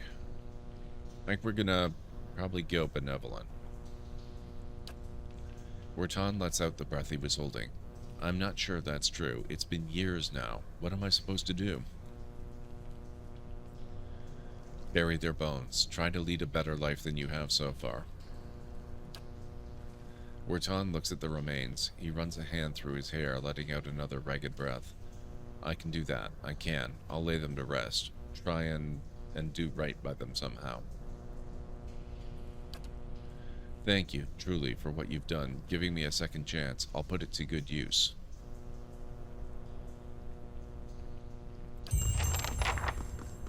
Quest completed. Buried secrets. That was really cool. And I'm sure I've never done this mission before. I think I've been down into the first level of the catacombs before, but I don't think I've gone down further. I shall be discreet.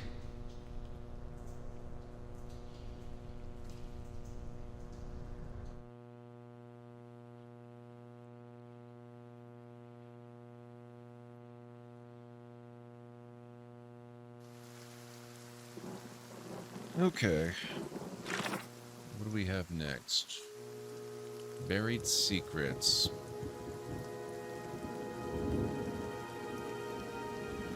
I guess this is done. The Smith's shipment. Tuatanu, Gilded Vale Smith, has been expecting a shipment of supplies for a long time. He worries something has befallen the wagon, which was traveling along the eastern road toward Gilded Vale. I did not go in the cave with the bear, no. We could always go there, now that I've got a group. We need to go to Redrick's Hold. Bring Adair to speak with Merwald. Who is Merwald? Seems to have... Oh. Right. Okay, that's a Caer Noir.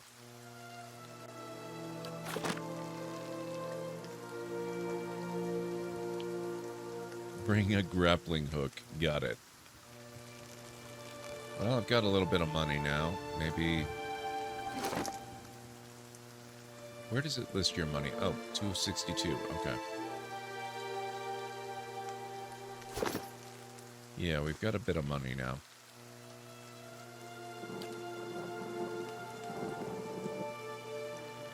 I could do some shopping.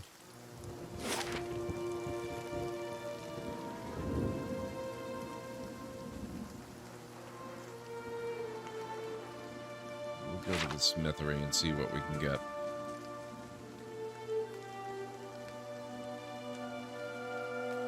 Oh, there was a thing that needed climbing, not for the cave, for the thing you already saw was a little ledge you couldn't climb. Yes, you're right. Okay.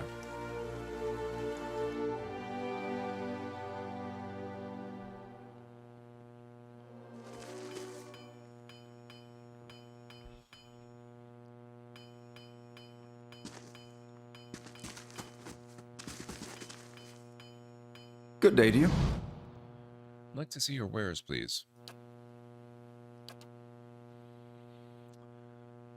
Okay. I can probably sell some stuff too while I'm here. Ring of deflection, ring of protection, blunting belts, cape of withdrawal, camping supplies. Well, I could probably buy a bunch of those. Rope and grappling hook.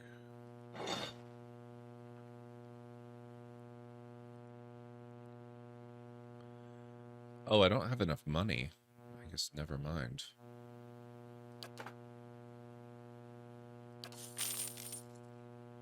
What does that leave me? 149? I can get one. Wow. Camping supplies are pricey. Or I'm just really, really poor.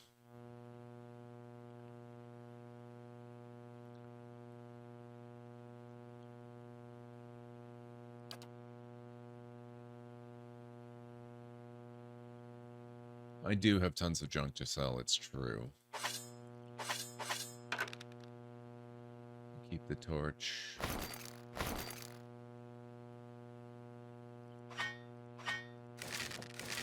Actually, maybe I'll keep the bows just in case.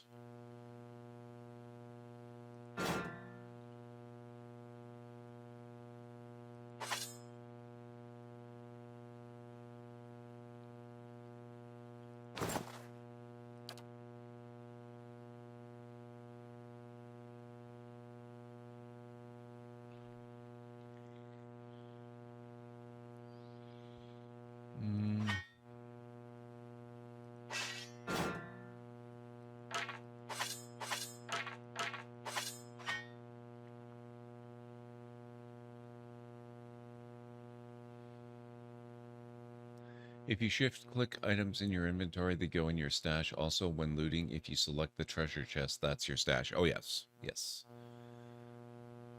It stays on that by default after clicking it once. Oh, that's cool.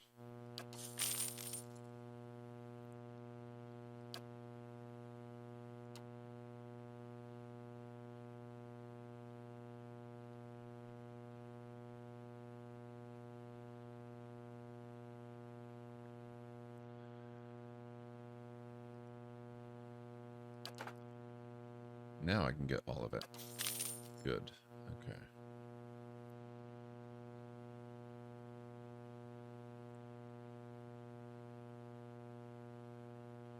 Tend to give that rare flail to Eder because it heals him when he hits. Oh, that's a really good point.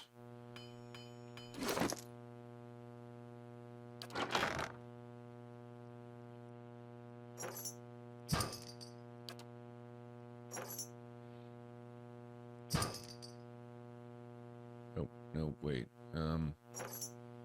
Oh, I have to unlock additional weapon sets. Okay, well, that's fine.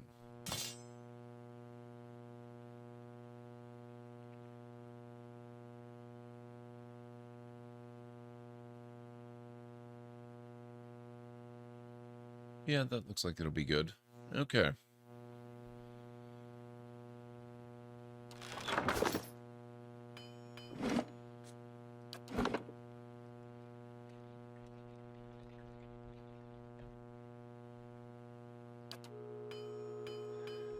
Alright, folks, I need to take another quick break right about now.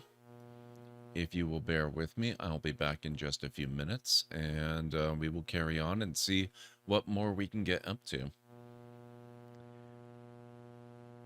Also has a cool ability converting grazes to hits. That is pretty awesome. I really do like the combat system in this game quite a bit, actually. It's really nice. So I'll be back in a few minutes, folks.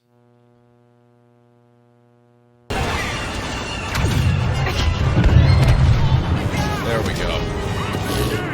Whoa.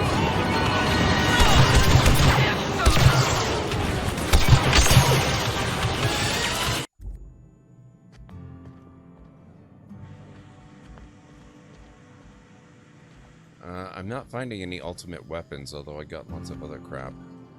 No pun intended.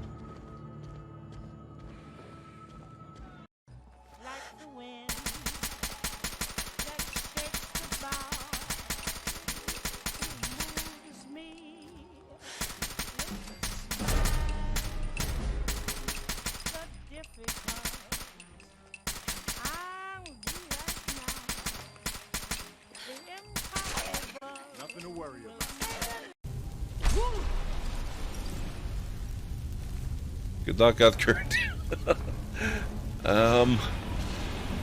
Ooh. Oh boy. Oh. Oh, that's... No, Uthgard, no. I wonder how bad it would be if I were to actually start the engine. God damn it. How did I... Oh. Oh my god. I should scan it first. Oh, Things on its legs are glowing. I think it's charging up. Oh. Oh my god. I'm not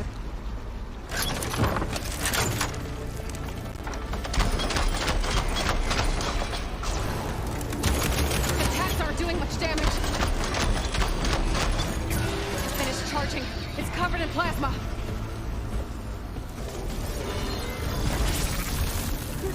Oh my god, these things are so terrifying. And now I'm locked into a cage match. The air in here is too cold. Okay. This is kind of encouraging. How's everything looking on your end?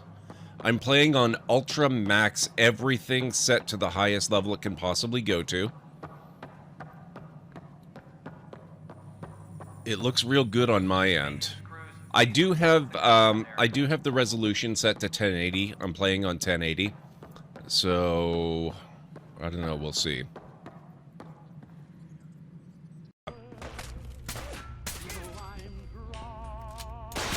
Whoa!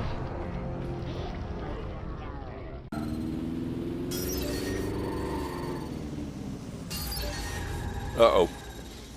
Auto drive now disabled. I'd better back off.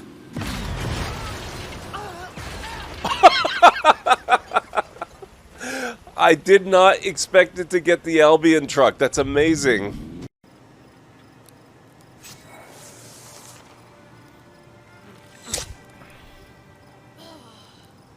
Oh, nice.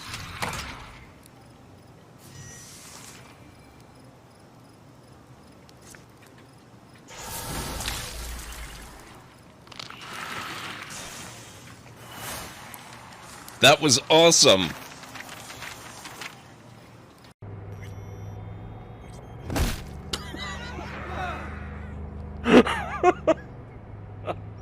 Oh my god, that was amazing. See, I'm not the only one. The NCPD does it too.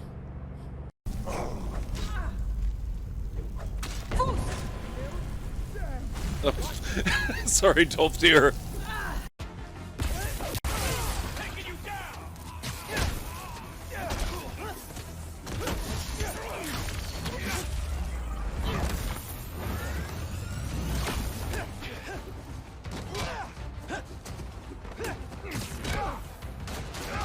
Gotcha!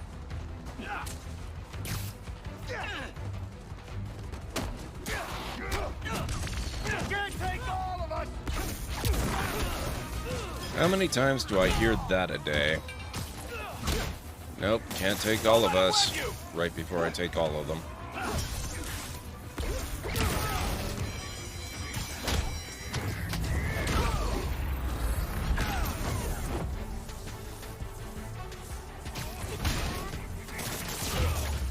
There we go. Spider-Man 1, Robbers 0. Looks like the water might be too shallow for the water wheel.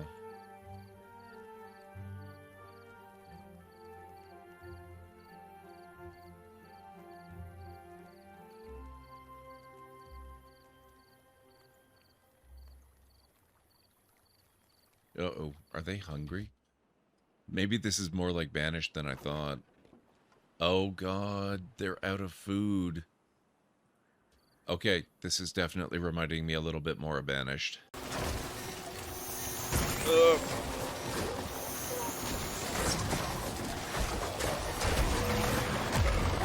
Oh boy.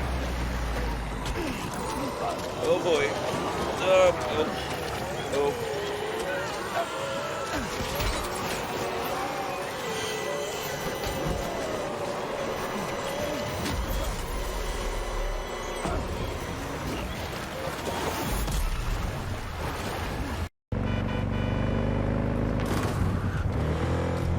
Yep, that is totally a thing that works in real life, by the way. That's definitely a thing you can do without getting yourself murdered underneath a vehicle.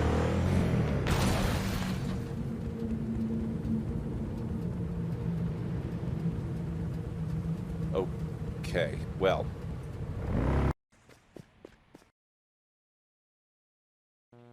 Okay, I'm back.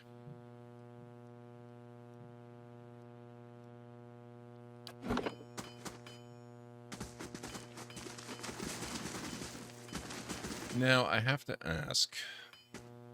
Oh, thank you, Aranlar. Is this rope and grapple going to be another thing that I use once and then it's gone? Because that was really expensive.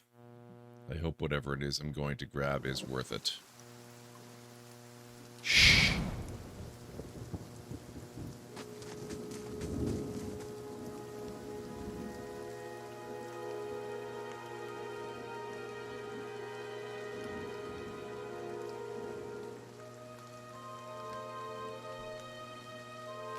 Unless you have someone with 5 athletics.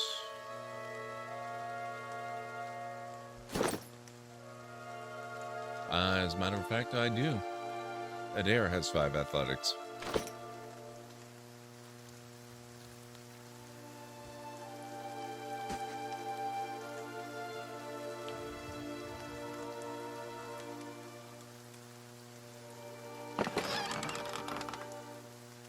Gold Rot Chew.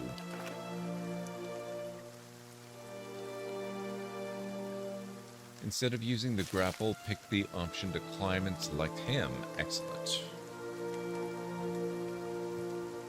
Then that's what we will do. I'm sure I will find a use for the grapple at some point in the future, so I won't see that as wasted money. I'll see that as being prepared for when I truly need it.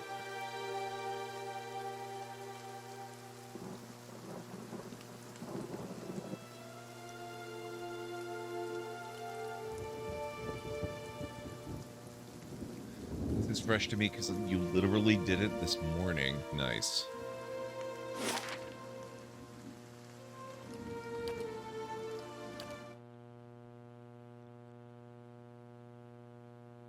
No worries, Bob.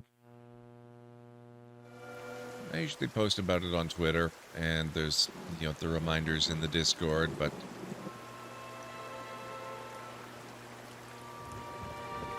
you made it pretty early. Where was the thingy? Over this way.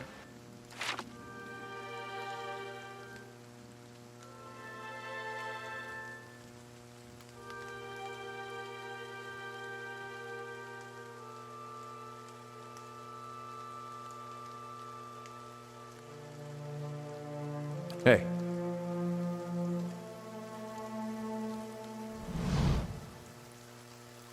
These aged walls appear to have once encircled this entire glade. Only a small fragment remains, and the stairs leading to the top of the structure have crumbled away. The crumbling wall is of a considerable height even now, and its uneven surface promises a difficult climb. Who will scale it? Adair will climb it. Adair finds a handhold upon one of the few stones and starts one of the large stones and starts the climb. Despite a few loose rocks and awkward angles, Adair makes swift progress and quickly arrives at the top of the wall, Athletics 5. Once there, Adair helps you up and over the side.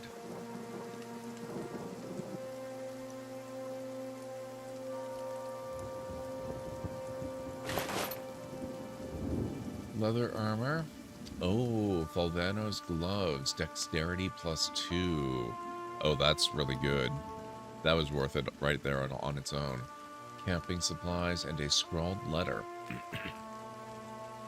I do not think you will ever see this, but you were right, Falvano. We should have journeyed south together and been safer for it. I would tolerate all the gloating in the world if I might live to hear it.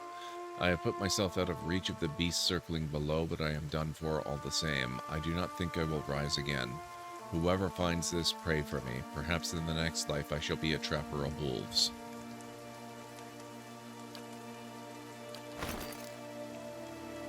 Those look like really awesome gloves for a monk. But do visit the Bear Cave. We will do that. We will definitely do that.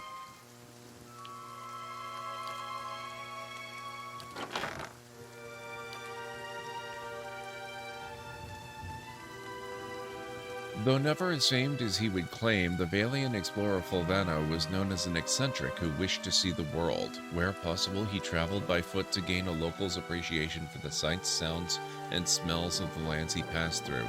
In practice, however, Fulvano often claimed that his explorations proved only that the world outside of the Vailian republics was a foul, smelly place that paled in comparison to his homeland. These gloves are said to have belonged to Fulvano, who often found himself in need of some protection as he climbed harsh terrain or maneuvered through forests.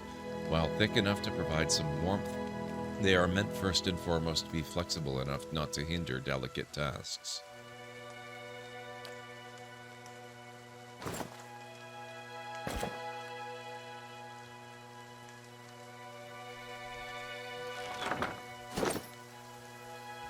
Dexterity 17. Nice. 14 base, +1 for being an elf, and +2 for Fulvano's gloves. So +21% action speed and +14 reflex.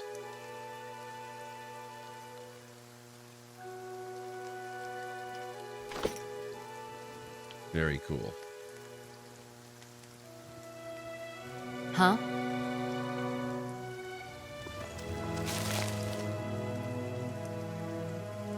Mm-hmm.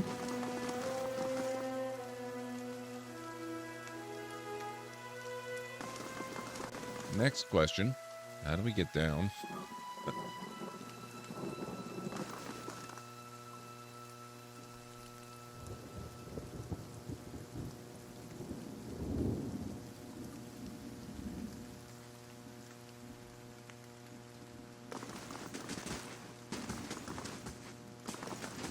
Well, I guess we're trapped up here and we're gonna die. We live here now. Go down the stairs. Doesn't seem to want to let me. Oh. Thank you. Makes sense. Shh. Oh, Bear Cave. Okay.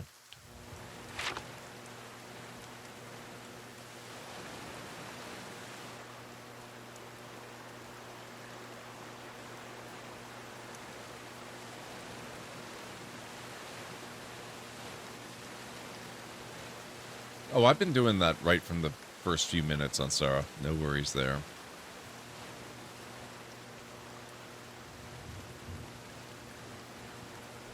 It's tab. That's been a standard for so long that when a game doesn't do that, it confuses me.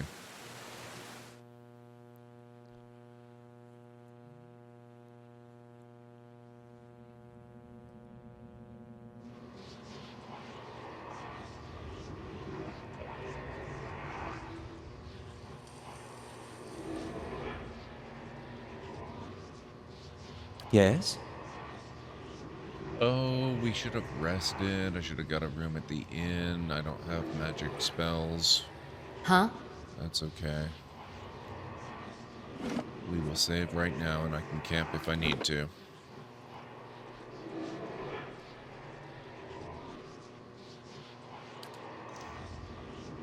Let's go!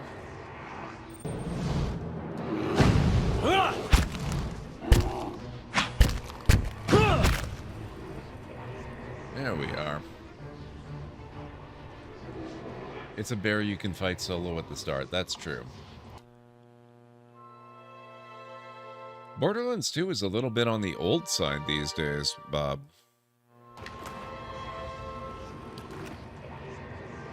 Sure.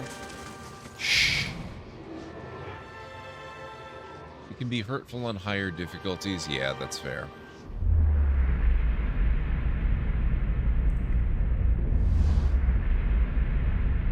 A figure drifts suspended in the misty air of the cavern. Its form and features blur and twist in cascading ripples of incandescence. You feel its energy eddying about your limbs, filling them with a heavy chill. You reach out a hand for the spirit. In the moment of contact, you feel as if you have been struck a blow, head reeling as you tumble helplessly into a waiting darkness. Light blooms at the edges of your vision. You feel the sun at your back and the weight of a bow in your hand. You know suddenly that you have come a long way from the Vale hunting deer. Now you are standing before a cavern and the darkness extends far into its depths.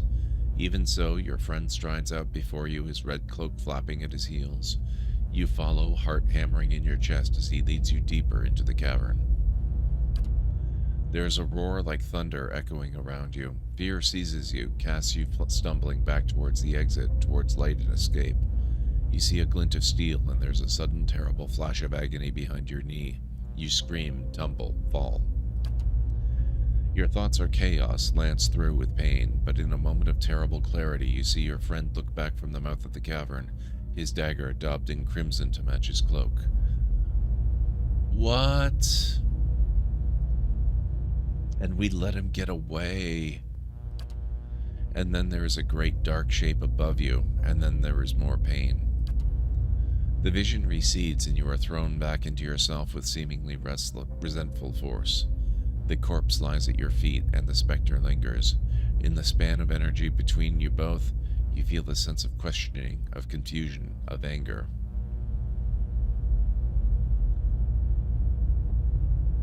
I met him on the road, your friend. A sudden lashing anger emanates from the spirit. Rage and grief seem to pour from the gleaming figure like smoke. I'll find him and see that he answers for what he's done to you. For a moment, the spirit seems to burn bright, and your head fills with the sickly triumph. The spirit seems to weaken with the force of its own exultation, growing fainter and fainter, until you are alone once more. Vengeance from the grave. Wow. Oh, nice, Jarek. Nice. Getting it for a few funny bugs, and because it was $8 for the Game of the Year edition? Damn, that's not bad, Bob. That's not bad. I did talk to the guy, but I don't think we've talked to him in town. We are going to have words with that fellow.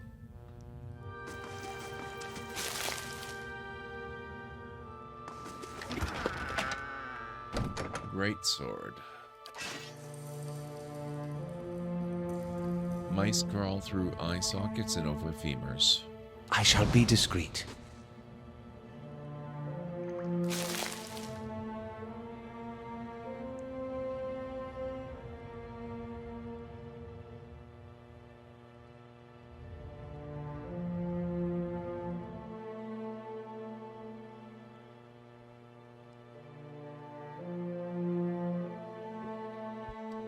Man, that was the guy that was on the road talking about, oh, I don't know what I'm going to tell his wife. Jesus. Have you met the sister yet? No, I have not.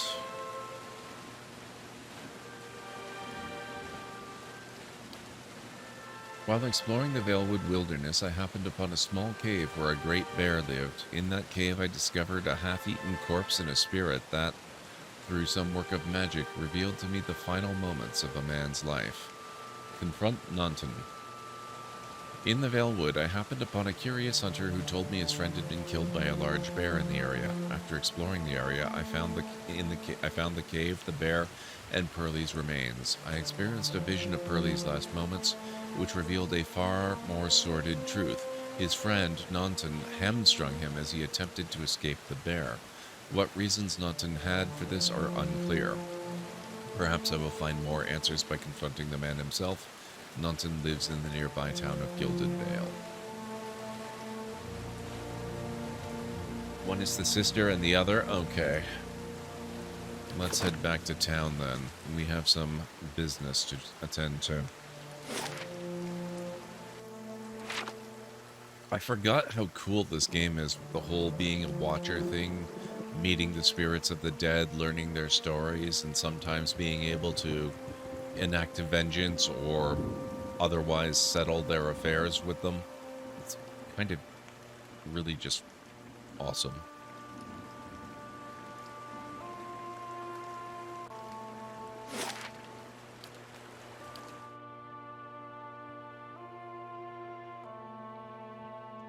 My next break is going to be a bit earlier than usual. I'll be taking it in roughly 15 minutes, and that's because I need to go grab dinner. So I'll do that. I'll turn the camera off while I eat. It probably won't take me very long to eat. I'll be having a keto-friendly pizza. And then I won't need to take a break again for a little bit of time. Alfra, I'm going to guess that's the sister, so let's go visit this one.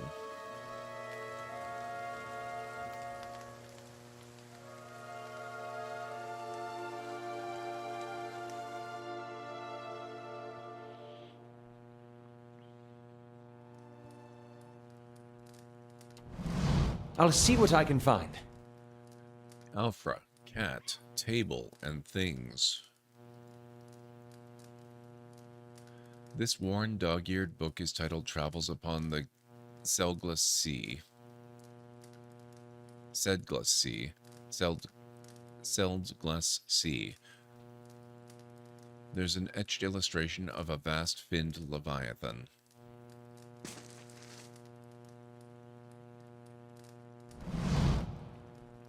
A dear wooden woman is standing in front of the fireplace, humming a quiet tune to herself, or perhaps to her unborn child, for she is clearly quite pregnant. She turns her head slightly as you enter. Good day to you. Well, finally, I was starting to think... The woman makes a startled noise once she turns around and sees you. Oh, I'm sorry, I was expecting someone else. She gives you a curious smile, or a cautious smile. Can I help you? I just arrived in Gilded Vale, thought I'd get to know the locals. No, who are you expecting? My sister, Kaliska, is traveling with one of the caravans. She sent a letter before she came. Said she was going to pay her way by working as a guard for the caravan master. She always was a tough one. She pauses. I don't suppose you've seen her on the road, or the caravan, perhaps. It's Master Odema's.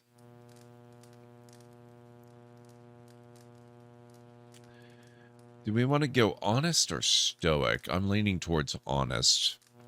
The caravan was attacked and we escaped, but Kaliska was caught in a bivouac.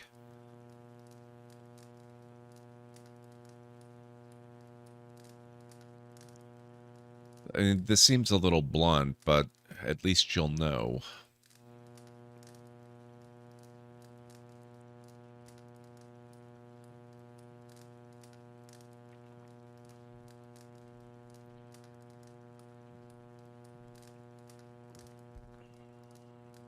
Let's do it. I don't like it that much, but it's better than the others. Alfra covers her mouth with a hand, eyes wide with horror. For a few moments she can manage nothing but a strangled, voiceless gasping, her eyes brimming with tears. I told her it was a dangerous path to take. Kaliska was always so certain she could take on any danger. Alfra sniffs. Oh, my poor sister. I'm sorry, stranger. I can't believe she's gone.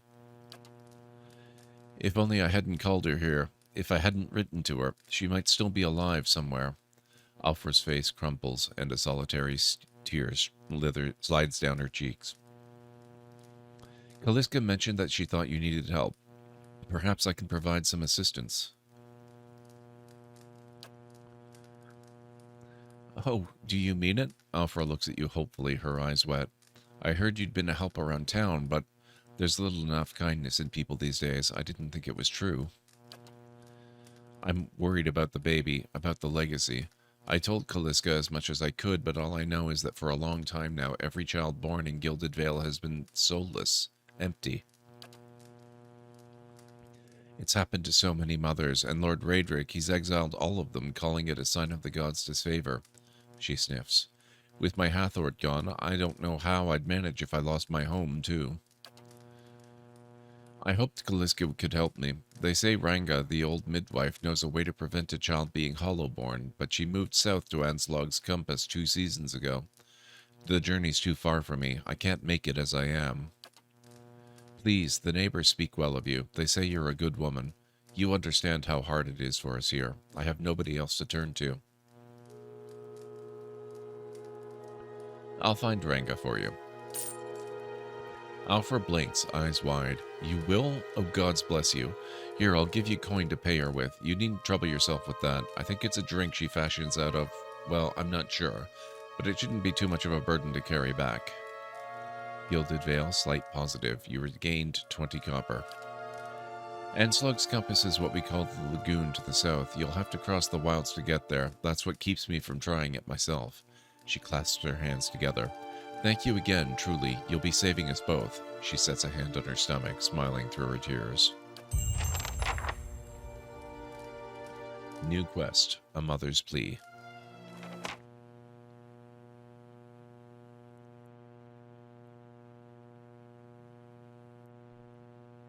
Gotta do it, yeah. Nice and quiet. I think it's better that she knows than that she holds on to hope that's never coming. Especially under these circumstances where there's literally a ticking clock.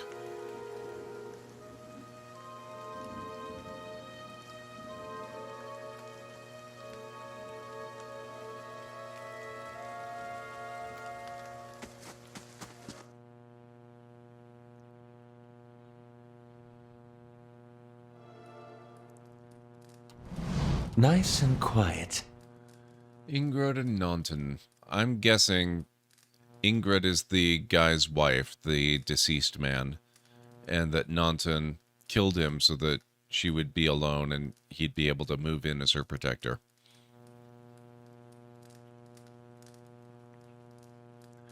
Gilded Vale is, well, it bears its name well, or used to. The gilding's been scraped away. It certainly has. This man and woman appear to have been deep in conversation, working at closing two bulging satchels. They move to embrace until the woman notices your approach and pauses, her smile faltering a little. Or maybe they're in it together. Wow. It's always a spouse. Greetings. Can we help you? She looks to her companion, brows furrowing with confusion. Do you know this woman, Naunton? Naunton coughs. Yes, I think we met in the Valewood. I warned her about the bear. He inclines his head. Glad to see you've made it. Was there something else you wanted? You two are in good spirits for people who just lost a friend. That's unkind of you to say. I'm grieving my husband in my fashion. I'm only sorry I could not convince him to leave Gilded Vale before this happened.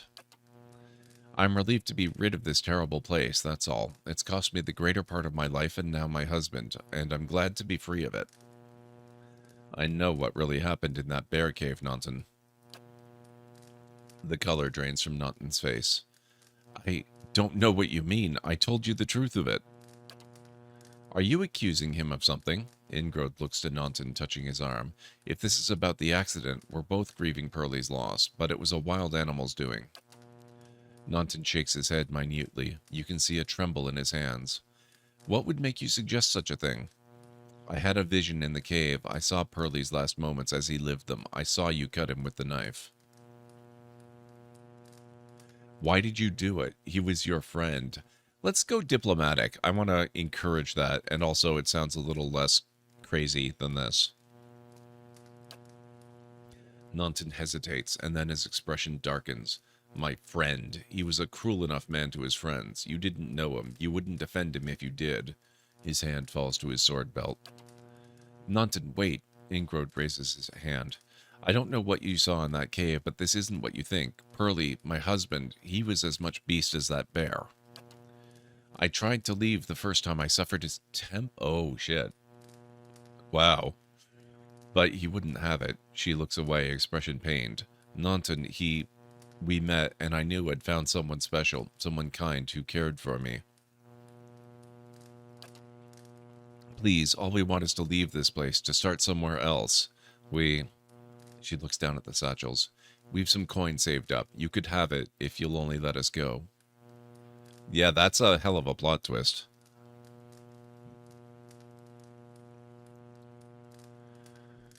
Oh, now we're at conflict with Honest. The honest one would be, no, whatever your reasons you caused a man's death, I'm taking this to the magistrate. Keep the money, use it to start your new life. I think I'd rather go benevolent than honest in this case. Pearlie doesn't get a second chance. You two don't deserve one another. No, I think we gotta go benevolent here. Ingrod blinks, surprised. Then, thank you, truly. I'm glad you understand. Only here, take this at least. I hope it brings you luck. She looks to Nansen, smiling. We have a long journey ahead of us. Minor ring of deflection. Very cool. They'd surely be hung if you brought them to the magistrate in this town. Yeah. Yeah.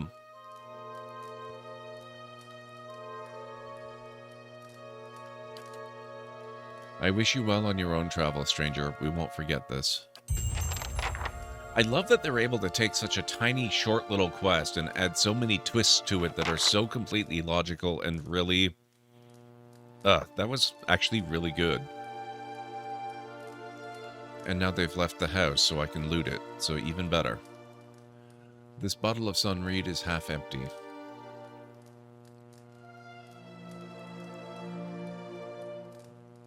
Wow, Jarek.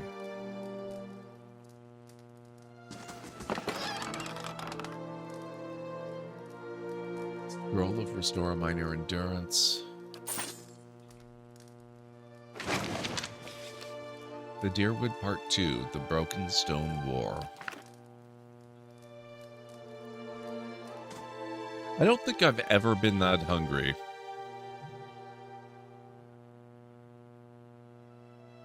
Maybe that's just me.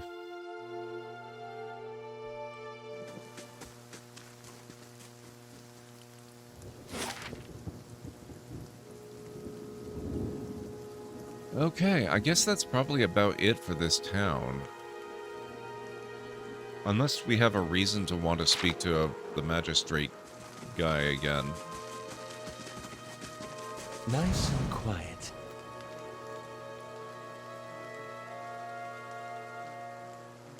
What do you say, Urgit? Do we need to talk to you at all?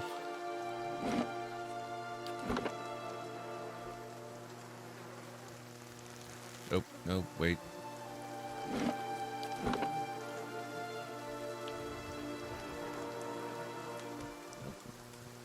That.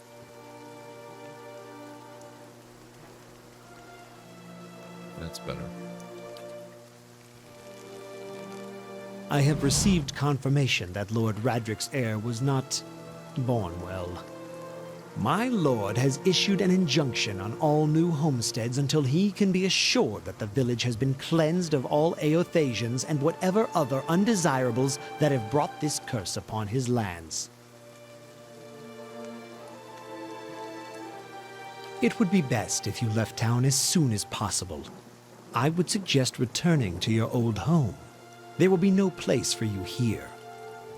You may stay at the inn until you can make the necessary arrangements, but I would not advise remaining long. I expect Lord Radric will be most thorough in his efforts to purify this place. This is outrageous. I came a long way. Actually, let's focus on Lord Radric. Maybe we can get something that'll be useful when we go and rid Gilded Vale of his influence. Oh no, we can't get a house here. I know. I was so looking forward to living here. It's such a welcoming and nice and friendly place. He comes from a line of nobles who have defended these lands since the dire times. Redric II was an early supporter of Deerwooden independence during the Revolution, and the current lord's father perished in the Saints' War. Hollowborn began appearing in the Deerwood shortly after the war's end. Lord Radric has taken upon himself to purge the curse from Gilded Vale.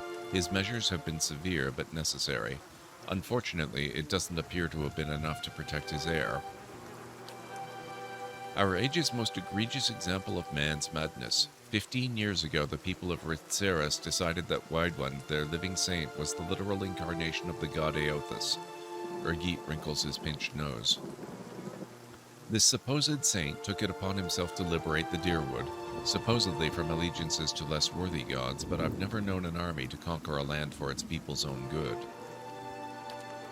The war lasted about a year, but you can guess what that year did to the worship of Eothas in the Deerwood. Lord Radric's forebears had all been Ethosians, but after his father fell defending us from those fanatics, he personally saw that the Temple of Eothas here in town was shut down. He points at a few ruined walls near the tree. Okay. Yeah, it looks like it's about 1:45, so I'm gonna save. Actually, I just saved. That'll be fine. I'm gonna go grab dinner, and I'll be back in a few minutes. So let me just take that off. And yeah, I'll be back in 3.5 to 5 minutes or thereabouts.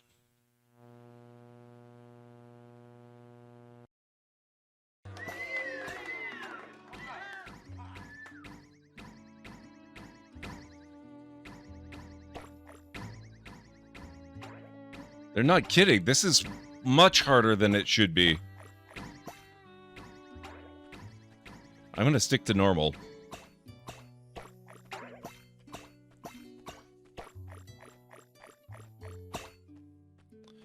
Ugh, that was atrocious. Wow.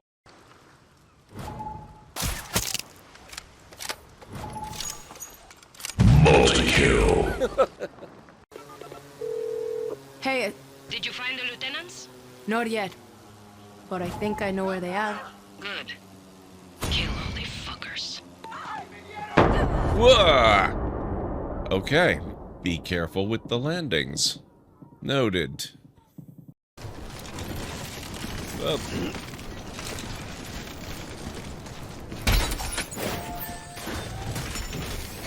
You didn't see me do that. I didn't do that. You can't prove a thing.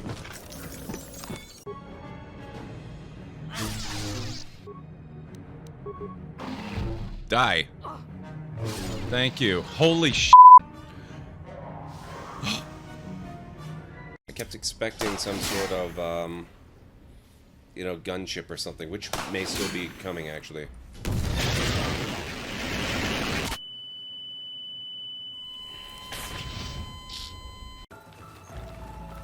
I have a bad feeling about this.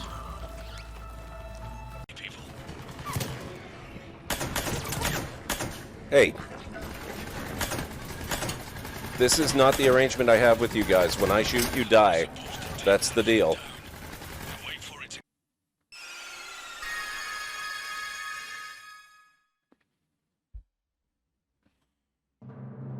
Cecil has become a paladin.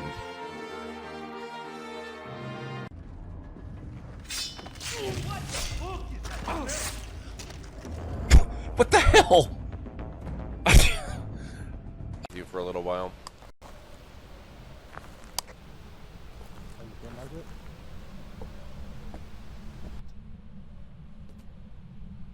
Wow, that looks so creepy.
I need more oxygen plants.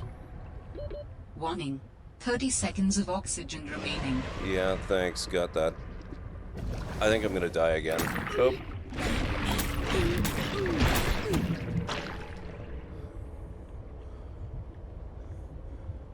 I have no idea how to get out of here. I'm so dead. I'm so far down.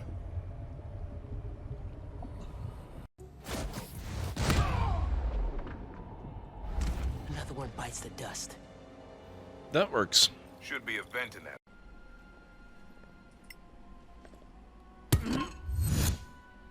But that was unexpected. That was Unexpected. Magic. From a time long forgotten. Remind me not to take a dump in that hole. Do you really have to make jokes? Yeah, it's in my contract.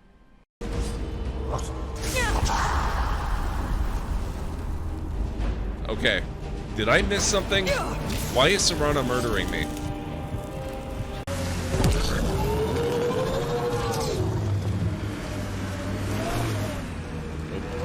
Down.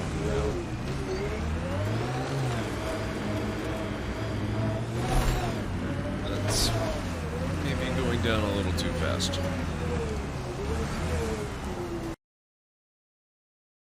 Okay, I'm back. This place sure seems like it could use a conquering for its own good, honestly. You're not wrong. If only there were a fearless band of adventurers who could acquire some sort of a stronghold nearby and maybe take over this place after deposing the current terrible lord. If only. If only. Thank you, Aranor. Thank you, Anstara.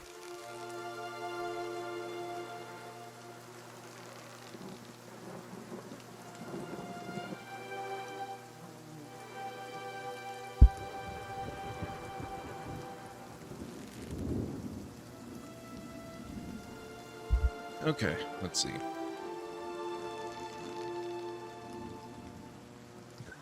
I'm really glad to hear you say that, Jarek.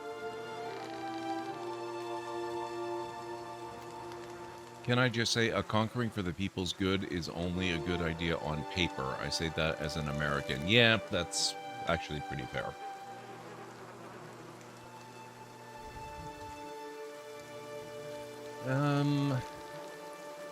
So I guess we're done here for now.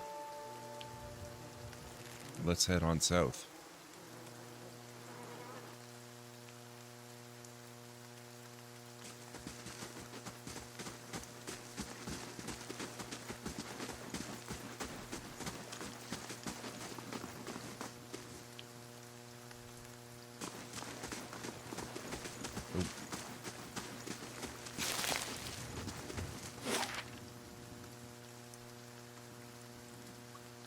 Magran's Fork?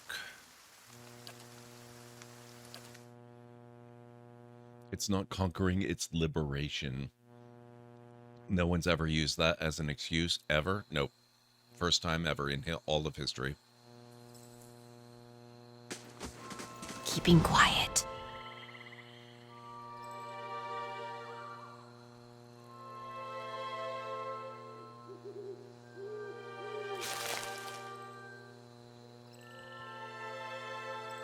Let's go! Let's go!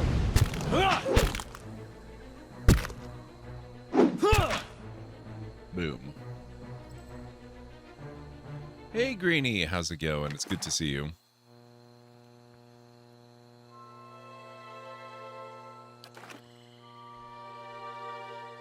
Steady does it.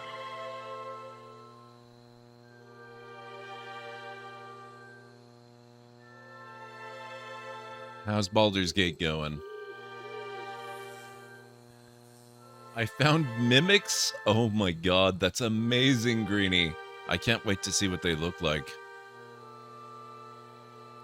I saw a picture on Twitter the other day of a mimic in the shape of an outhouse that was just absolutely evil.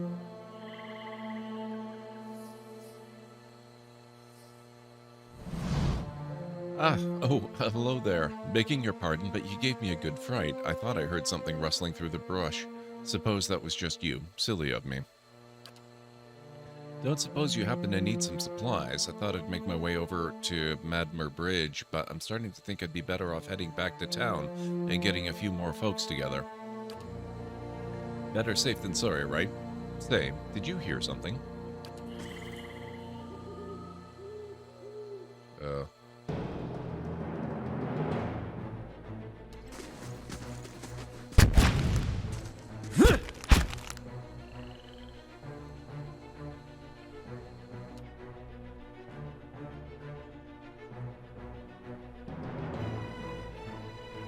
Okay.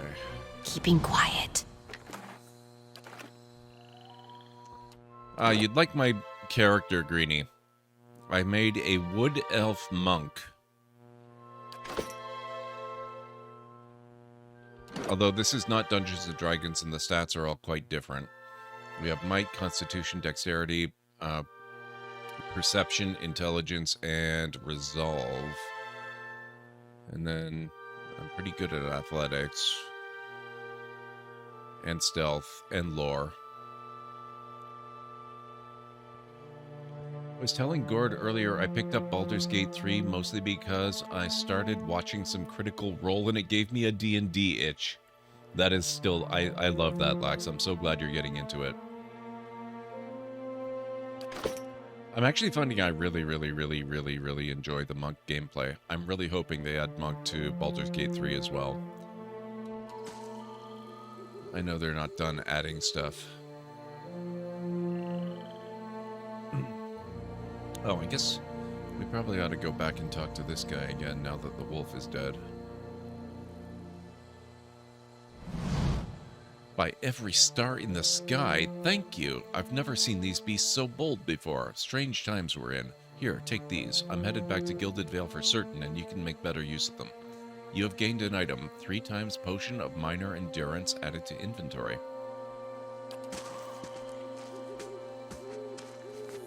I guess the outhouse mimic enjoys a little extra spice. Well, whether it gets it on the inside or the outside, it's still getting in there.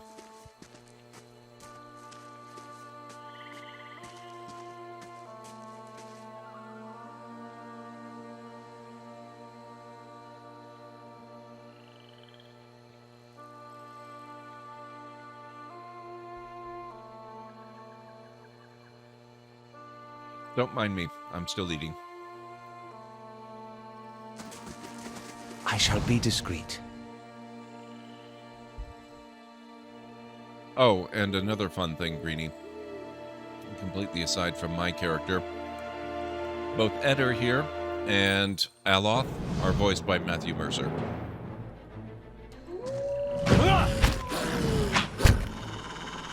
Oh, that's a heckin' lot of wolves. Holy crap.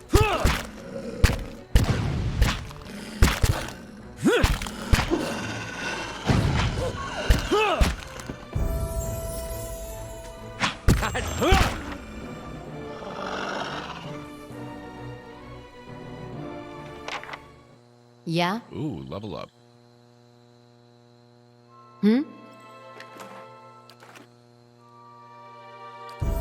Just me, though.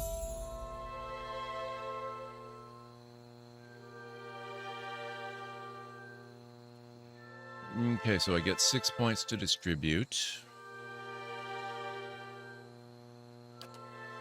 I'm going to add another lore and another stealth.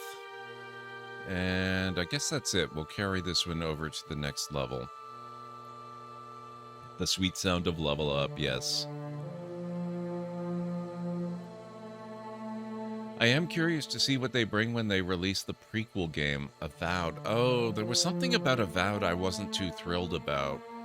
But after playing this,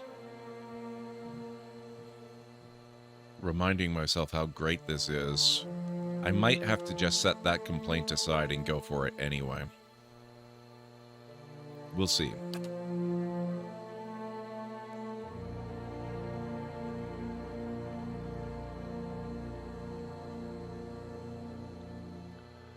Okay, so I added points to stealth and lore. Talents can be used to customize your character beyond your class ability choices. Some talents modify existing abilities, but others add new abilities of their own. A subset of talents are class-specific, but most can be taken by characters of any class.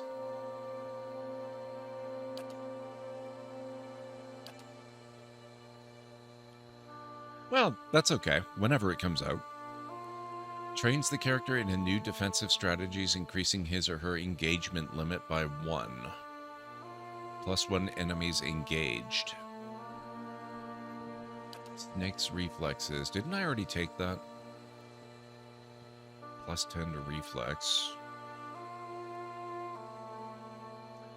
Cautious attack.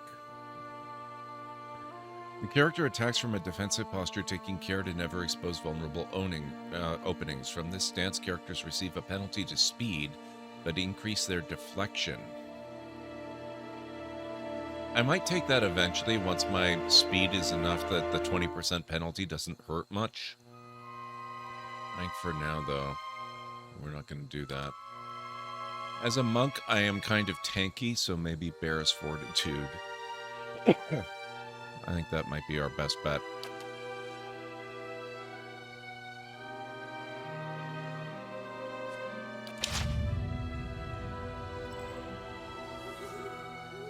Engagement is good for a tank like Eder. Oh, Eder's also a tank. That's good to know, too. Hmm?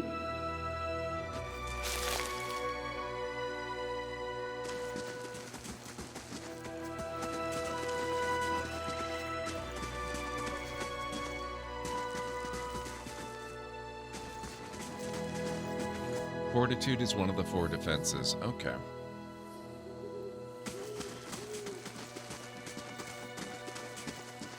Well, we found a wall.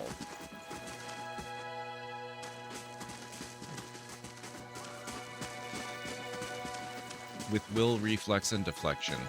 I'll get used to it eventually. Probably about halfway through the second game.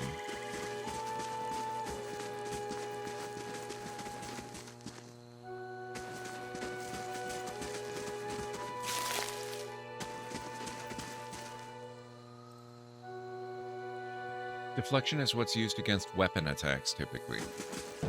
Oh.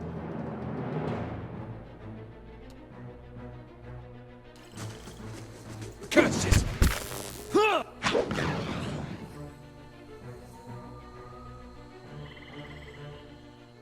Shh.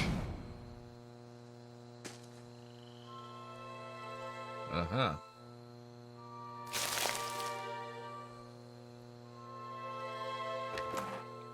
Loose brick. Silver fenning. 3 silver fennings, lockpicks, and a stiletto.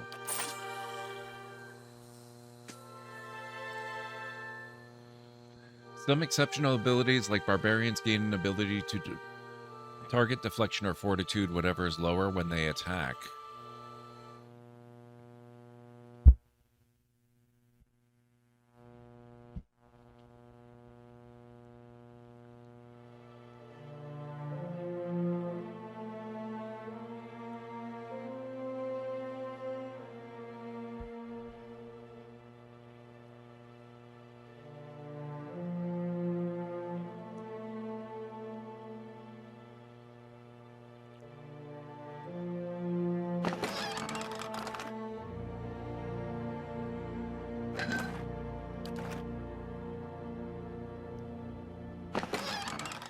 We'll just... Oh. Free rope and grappling hook? Wow, I just spent like 100 copper on one of those. But that's okay. Now I have 2.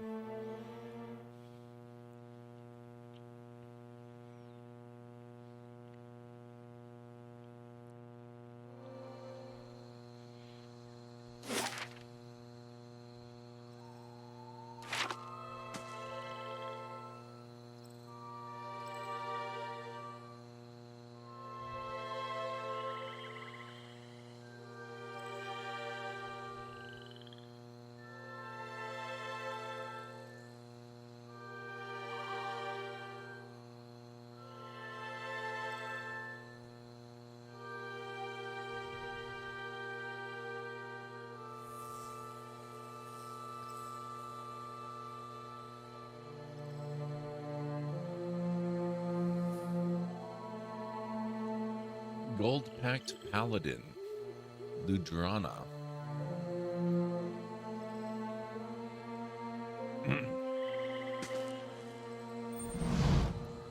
There, that one. Get that one. Oh, hello.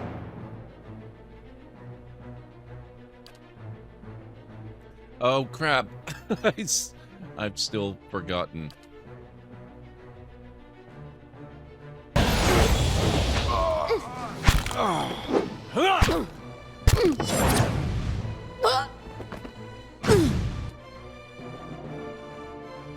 I suppose we need to camp at some point.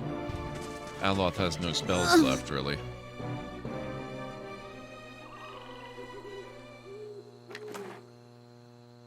Ludrana's Grimoire. Oh, very nice. You can actually capture spellbooks. That's awesome. Wizards have the ability to learn a staggering number of spells, but they're always limited by the capacity of their grimoires. At any given time, a grimoire may only contain 4 spells of each level. Click on a spell in the right panel to remove it from the grimoire. Add spells to empty slots by clicking on the spell in the left panel. He still has his 2 per encounter blasts. Oh, that's true.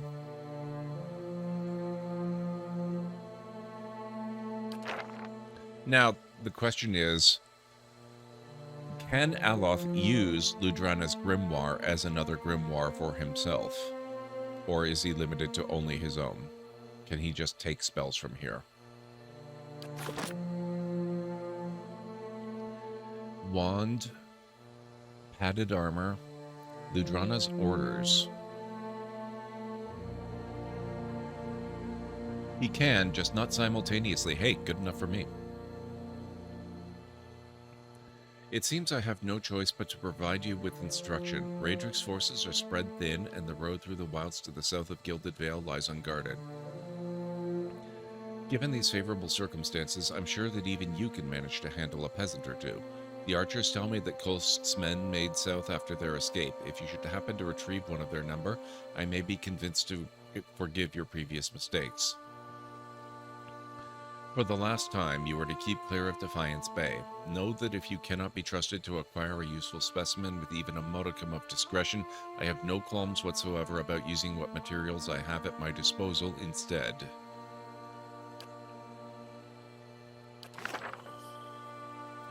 You've found a new grimoire. Grimoires often contain spells that your wizards may not know. For a small cost, you can learn those spells from the description panel. You may also fill additional grimoires with different spells. Place them in your wizard's quick item slots to switch them, but be careful. Switching grimoires will temporarily lock wizards out of spellcasting for several seconds. Hey, that's a price I'm willing to pay. That's awesome. Great sword, mace, large shield, mail armor, helm, 5 silver pfennigs, and 4 silver lusks. Very good. Okay. Let's rest.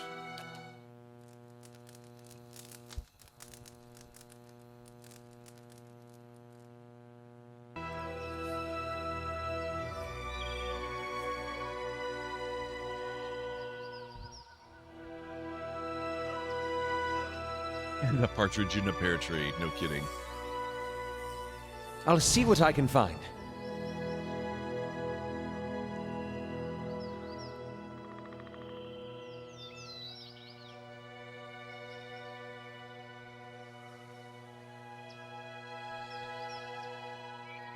One day, we will be skilled enough to take on a deer.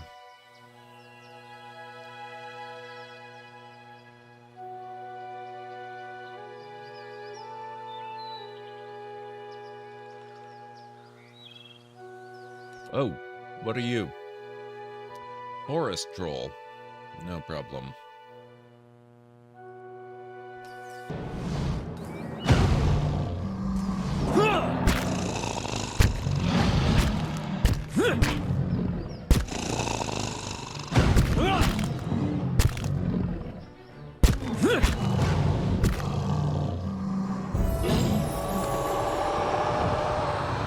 Now, is he gonna stay dead is my question. Ooh, level up. Troll skin. The hide of a troll is formed of what appears to be several layers of thin vine plants and mulch, forming a thick, nearly impenetrable skin.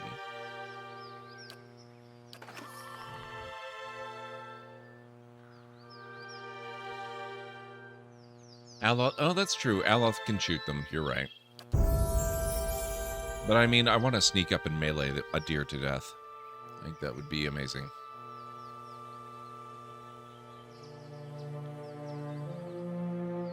9 points. Damn. Edder's really skillful.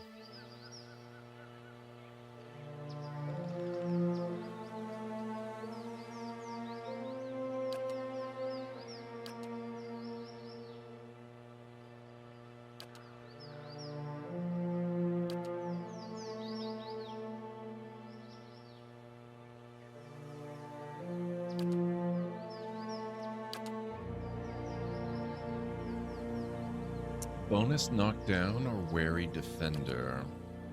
I think we'll maybe do what you suggested and go hold the line.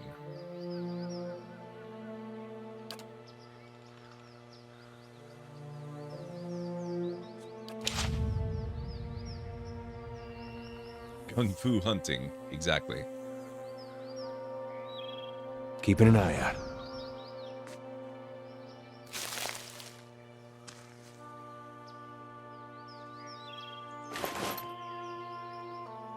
Fulvano's amulet. Wait, Fulvano. Is this the guy that left Fulvano? What the heck? Chewed letter. This piece of parchment is torn and flecked with blood and troll spittle. What little of it remains reads, worried he may have come to harm. Once I reach Defiance Bay, I will hire guides to take me back west in safety and see if we cannot find Fulvano. At present, I regret my eagerness to be away from Gilded Vale. It is very dark. That's sad. Another of Fulvano's things, yes.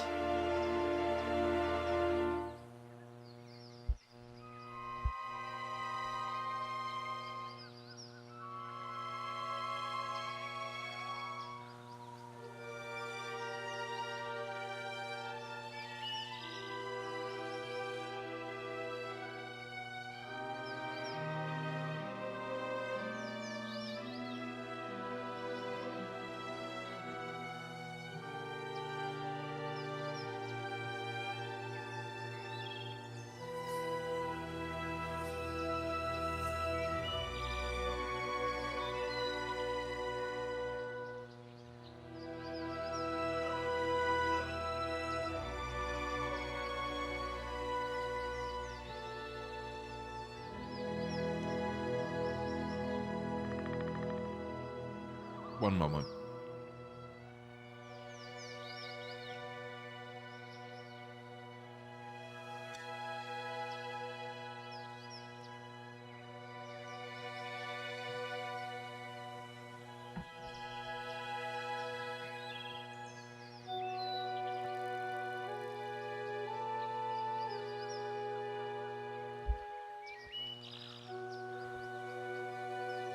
Okay. There we go.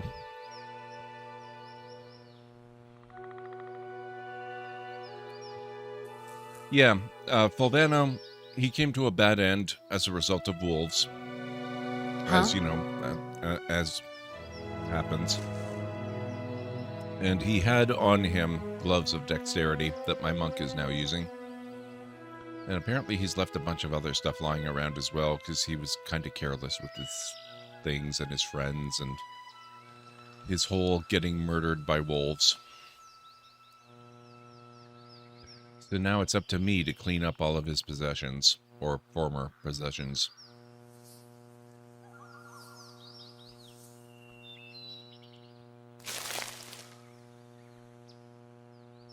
Oh, hello. Very large thing. Your reflection warps and twists in the live, gleaming Adra. Fine poleaxe.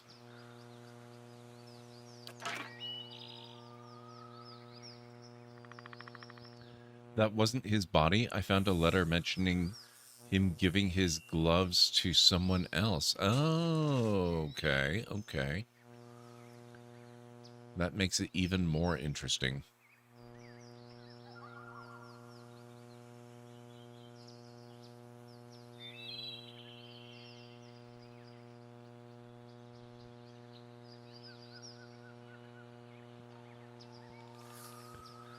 Hey, Callan Ray, how's it going?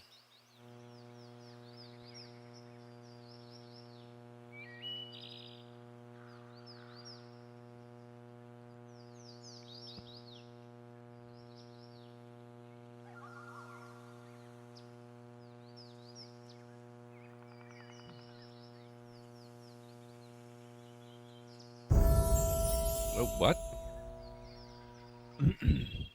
Location discovered, Shrine of Magran. And that was enough to boost Aloth to level up. That's really fun. It goes okay. I watched Starship Troopers earlier, so now I have to play StarCraft 2. Wow. Well, if you gotta do it, you gotta do it, right? I think I might boost Aloth's mechanics ability, because he's really the only one that can do it.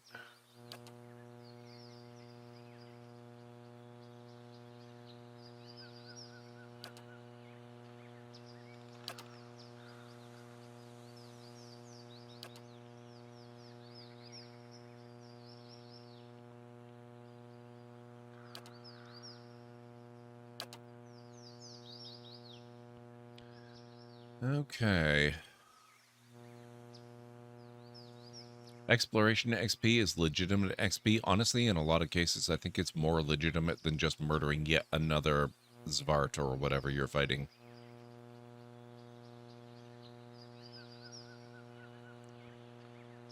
Necrotic Lance sounds fun. Let's do that one.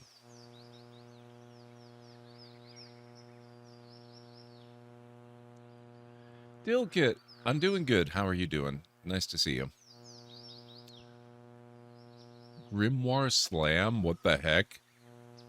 Allows the wizard to smash an enemy with a grimoire energized with spiritual energy, causing large damage and knocking the target back. You use your spell book as a weapon? What the heck? I have to take that. There's no choice.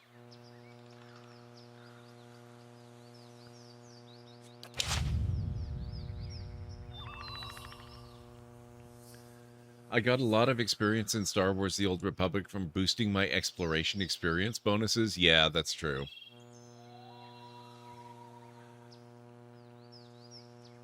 Who are you? Durance. I'm glad to hear that, Dilkit.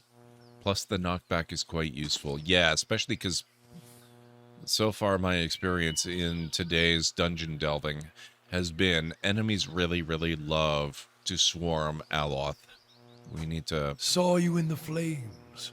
We need to give him some ability to knock them back. Squatting at the base of this statue is an incredibly ugly man with bulging red cheeks raked by pox scars and a scraggly beard. He is sweating as if he has a fever, but his breathing is measured and steady, like a slow push of a blacksmith's bellows. But that comparison feels strange and unwelcome. The next comparison, possibly sparked by his grin, is that of a bear trap, and then out of nowhere there is the hint of alchemical fire that fades almost as soon as you identify the smell.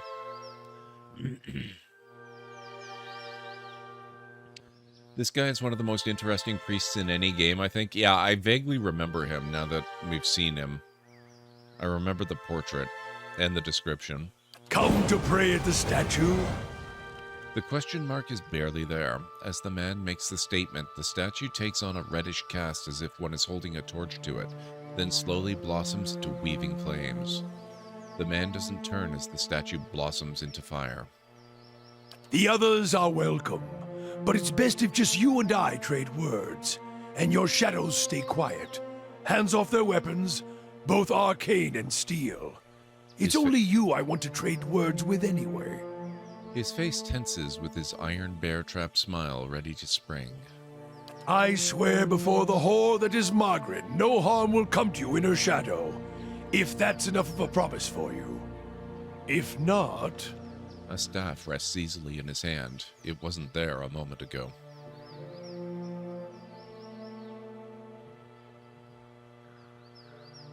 I was actually thinking exactly that on Stara. That he might have been modeled after Rasputin to a degree. Yeah, exactly, Aranor.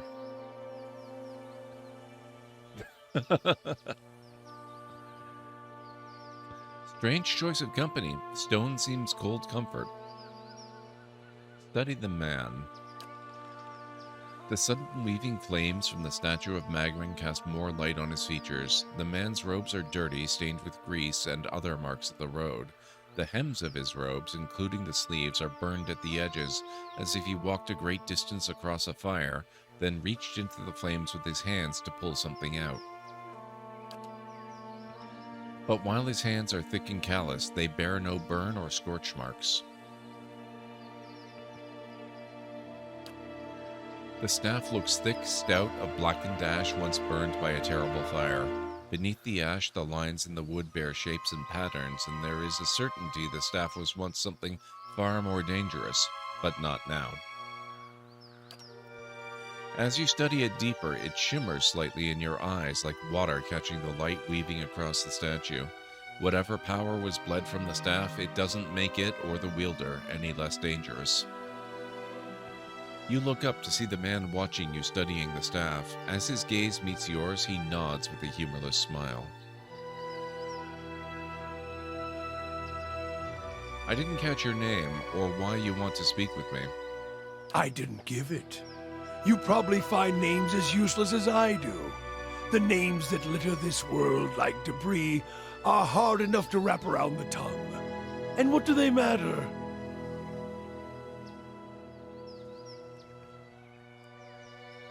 Just waiting on food, then off you go? No worries, Greenie. It's what's beneath the skin and the letters I care about. What burns within. It's more important to me you're a watcher than whatever culture or accent decorates your letters like awkward crowns. Take pride in your actions, not where you hail from, or how your name rolls off whatever liar's tongue coats it now. If you need a title to hang on me to match your own, Watcher, then call me Durance. And as you observe souls, I test them. How did you know I was a watcher? Durance shakes his head, and his hand curls tightly on his staff. I can see the questions bubbling up. Let's burn them away one by one. I am a missionary. I walk this diseased nation with its heathen, its people so careless with the spirits of others and their own, watchers among them. Yes, I know you for what you are, and your name doesn't interest me. Names are for honest folk, and you are a crack that shines light from another place. Oh, I like that description. We're meant to travel together, you and I. Saw you in the flames. Not your face, but that soul of yours. All tightened up, like a huntsman's knot. You saw my soul in the flames? There's things we can teach each other, if you're in need of answers to your mantle of questions.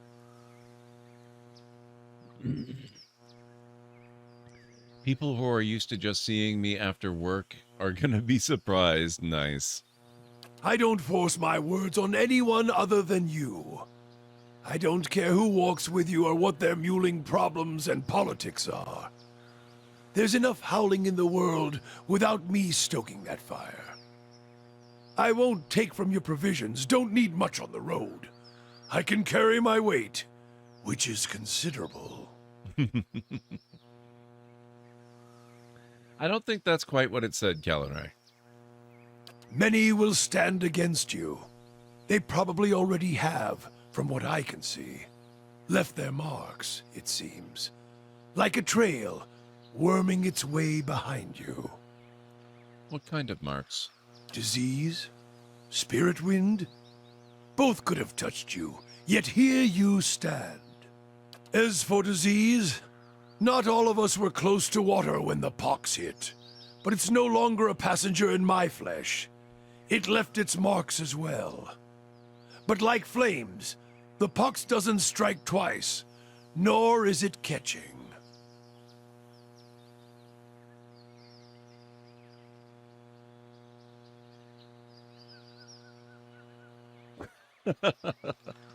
Nice, cleric.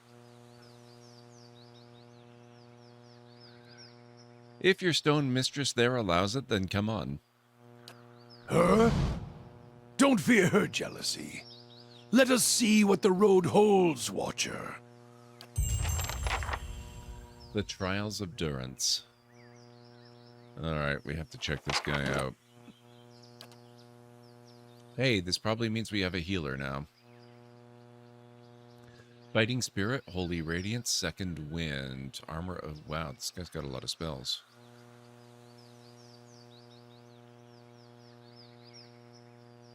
Fourth level, Magran Priest, Meadowfolk.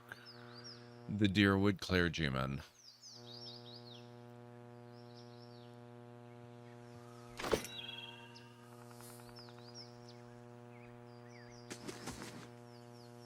West to Gilded Vale, south to Anslog's Compass, east to Black Meadow. A statue of Magran, goddess of war and flame. Dozens of names have been scratched into the stone at her feet, supplicants seeking her blessing.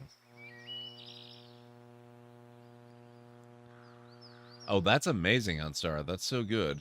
By the way, Gord, mimics in Baldur's Gate 3 can steal your weapons? Oh my god. And if you knock them off a ledge, bye-bye weapons? Crap. That's really good to know, Greenie.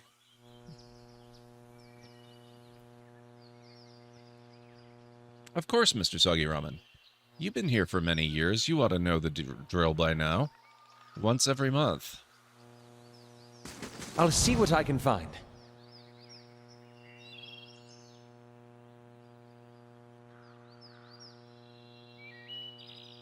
I really have to get better at communicating to people. Everybody's always so surprised when I do a long stream, and I've been doing it for a long time now, more than a year. Probably been a couple of years. If even the regulars are still surprised, I'm doing something wrong. Let's go.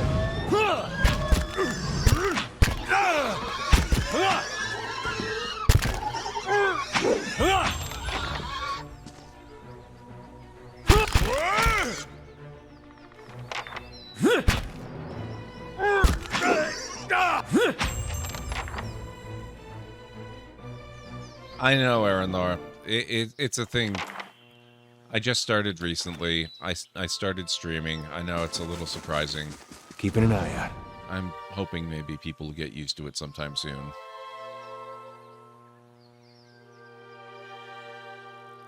I thought this was just hang and chill time. Asterion lost his, but I killed that one. Mikhail, my bard, thunder waved one off a ledge, and after it ate my rapier +1, ouch. That's unfortunate. That's really unfortunate. I'm very sorry. Okay, we need to go back to this thingy here. We needed to go find a thing for someone who needed a thing. And we need to go to a particular place, so we need to find out where that place is. West to Gilded Vale, south to Anslog's Compass, and east to Black Meadow. Now, where's the thing? We need to go to get the thing for the thing. Anslog's Compass, okay. So that's south. We want to go south. Mimics have always been assholes. Nice to see they're carrying on the tradition. Yes, that's true.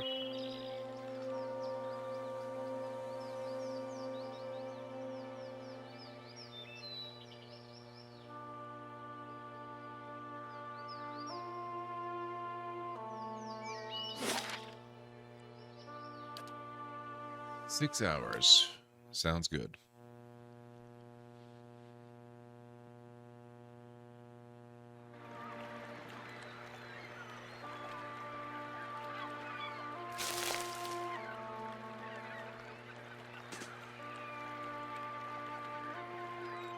Eggdrang and Tilly. I wonder if she's from Discovery. Two villagers stand by one of the tide pools. They are breathing harshly, clearly winded, and look up nervously as you approach. Good day to you. If you're here to fish, as we were, stranger, you'll want to avoid the compass proper. The dwarven woman points to the southeast. Her companion shakes his head. A lot of ships wind up spread across the rocks here, so we didn't think much of the wreckage until we heard something.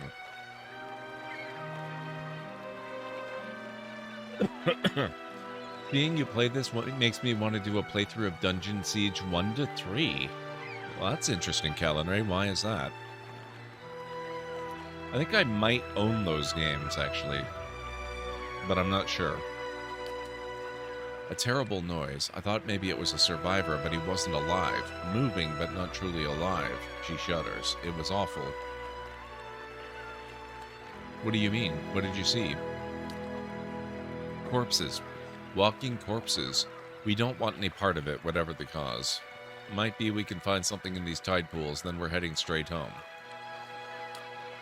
Fishing, of course, except I lost my fishing rod when I flung it at the head of one of those monsters, he sighs. We were looking the tide pools over and thought we'd try our luck back down by the rocks. Got the fright of our lives. We'll have to make do with the nets here or go hungry. You said there are a lot of shipwrecks here? The woman nods. All the time. It was a lovely place, but dangerous as anything to sail. Good fishing most days. She wipes her brow. I think we'll look further up the coast next time. Good tidings. Wait, do you hear that? Uh-oh. No! Leave our friends alone.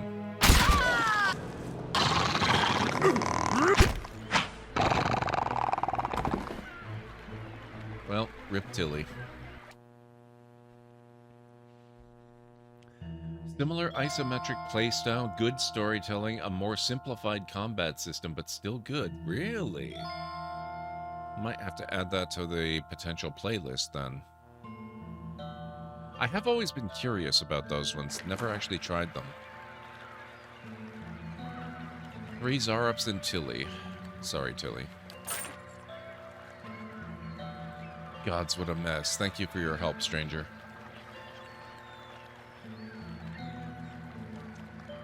Great character progression, though, with gear, stats, etc. Doesn't help that I listened to it for hours in Critical Role campaigns because they got dispensation to use the soundtrack. Pillars of Eternity is such a fun, pretty game, and the soundtrack... Oh, did they use this soundtrack in Critical Role? That's pretty awesome. I find it interesting that their first reflex was to charge the monsters. That's true, Ansara.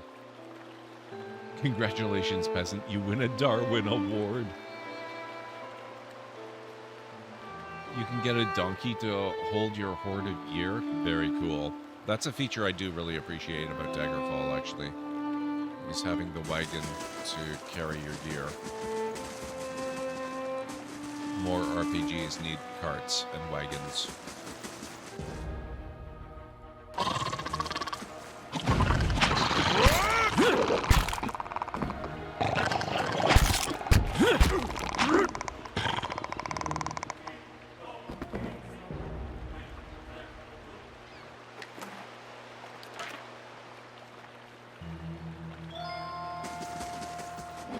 Saved it a little bit.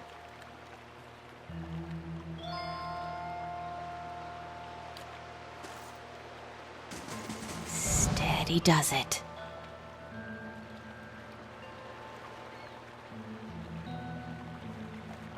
Ahoy there. You're not a zombie that we know of.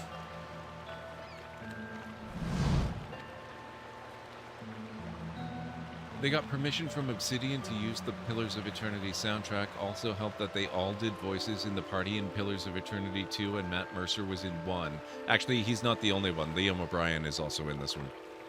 And I think Sam Riegel as well. He does Eder and Elfboy, Aloth. Elfboy is close enough.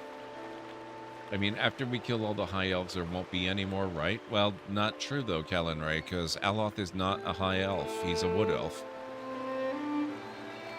I don't believe this world has high elves, actually. There's wood elves and there's snow elves, or whatever they're called down in the polar region. Kind of you to stop and speak, my western friend. The Almaus stands before you, his hair matted in once bright clothes and ruins. Equally ruined is his face, a hatching of thin scars crossed by broader wounds. Haven't seen another kith since my ship went down. I do not suppose you're looking to lighten your purse. You were shipwrecked? Aye, we were transporting goods from the Deadfire to Defiance Bay when a storm took us off course and ran us aground here. Only I survived. He frowns for a moment, but then shakes his head, clearing the expression. You should consider sailing for the Islands of the Deadfire, friend. No more beautiful a realm exists in the whole of the world. Maybe after we're done this game. Pale Elves, there you go. It seems to be flagging on pale for some reason on Stara. As if that is some kind of a bad word. That's really weird. I forgot Liam was in this as well, and Sam was an add-on later. Heoden was voiced by someone else in earlier patches. I think Heoden may have been voiced by Matt Mercer, actually, in earlier versions of the game. I seem to remember he was one of the tutorial kind of characters early on, and then I kept listening for him, and none of them were him. So that might have been him. I'm just anti-Thalmor, that's fair. That's very understandable.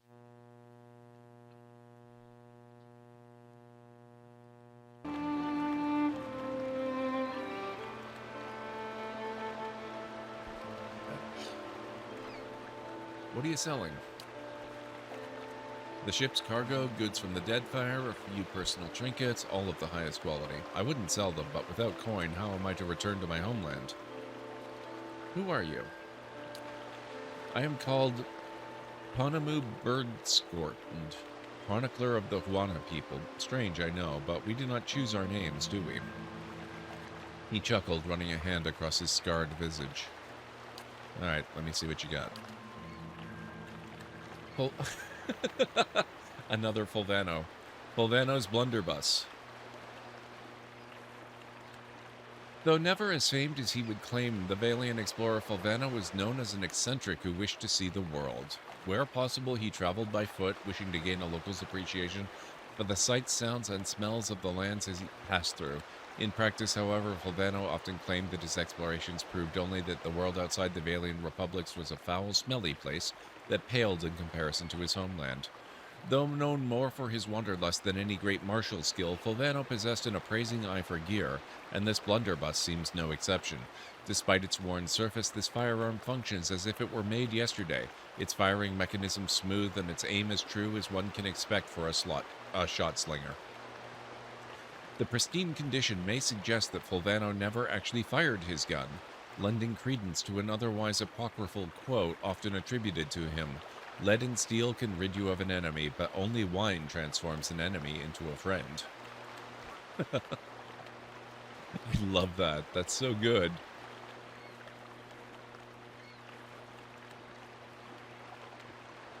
Oh, this guy was added after Pillars 2 came out? That's actually really cool. He's a reference to the second game. All this pirate gear and bindable items. I love that. That's really good. One-eyed Molina's gold-fingered spike flinger. My god. They hate people who have to read stuff out loud. Saber of the Seas. War Club of the Mataru. Fine pistol. Fine saber. Regular, not so fine pistol. Saber. Boatsman's uniform. Deckhand's uniform. Helmsman's uniform. Valiant clothing. My god.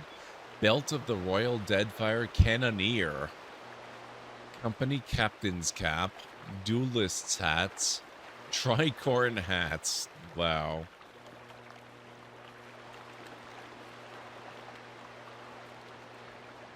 So, pack your enemies into wine barrels and seal them shut, and in a fortnight they will be friends? Maybe if you're a necromancer, Kalenrai. No problem, Jarek. Do what you gotta do. Unfortunately, there's very little in this lineup of goods that I can afford. Very unfortunate. Shh. I want to see what zombies are like in this game. Light, flame, and sound. Oh, Renga. That's who we needed to talk to.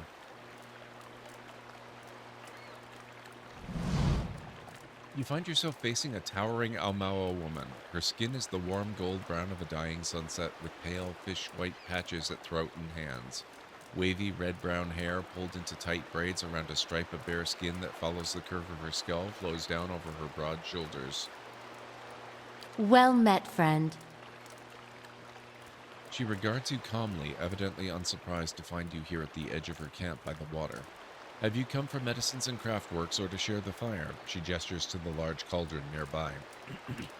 Alfra sent me here. She said that you know some way to ensure that her child is not a Hollowborn.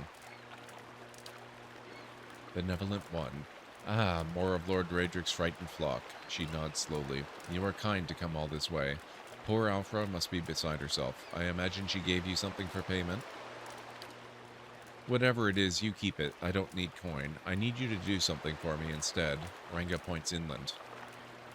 There is a Zarab tribe on the northeast, led by one of their priests. Tana was exiled from there some time ago, and their scouts still lurk about this place, waiting for an opportunity to end his life.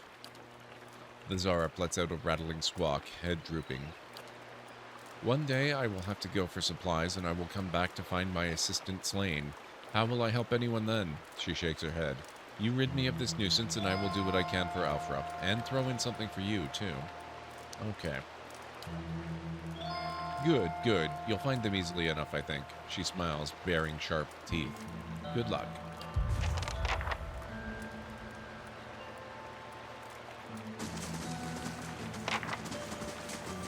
And what does the flame reveal?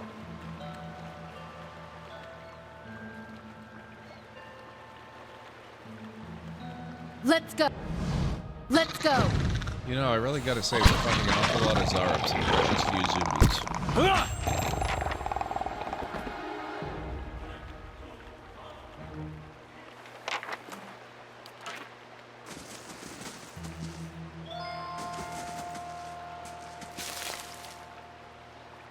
Nice and quiet.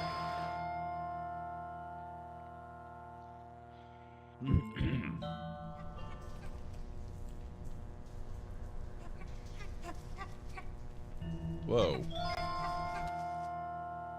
Sporlings? Immune to charmed, confused, dominated, frightened, paralyzed, stunned, and terrified.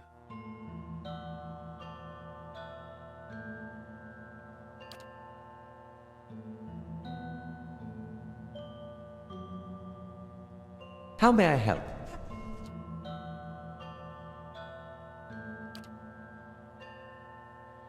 Grimoire Slam. One per encounter allows the wizard to smash an enemy with a grimoire energized with spiritual energy, causing large damage and knocking the target back. I still love that that's a thing. I can't believe D&D never came up with that. How may I help? Sure. Oh, these guys seem to have a lot of health. That's really not so great.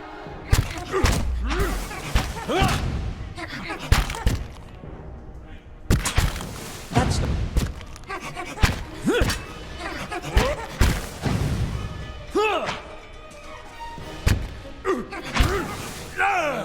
It's not that bad, I guess.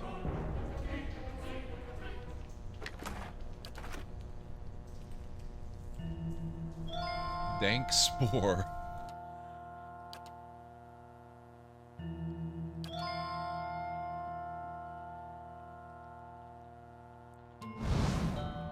Aye? Let's go. That's it!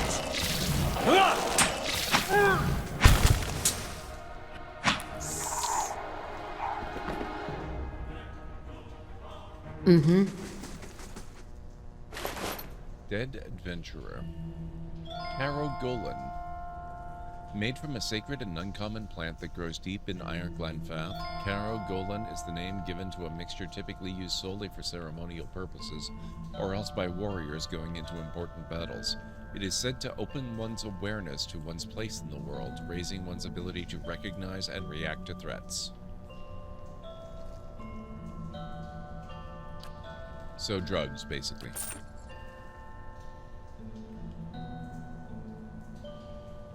Laying low.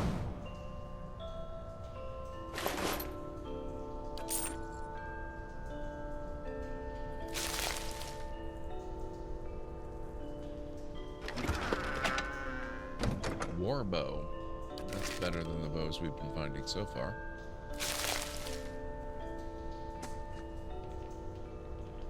Moss and mold cover the bones like a blanket. They smell earthy and wet.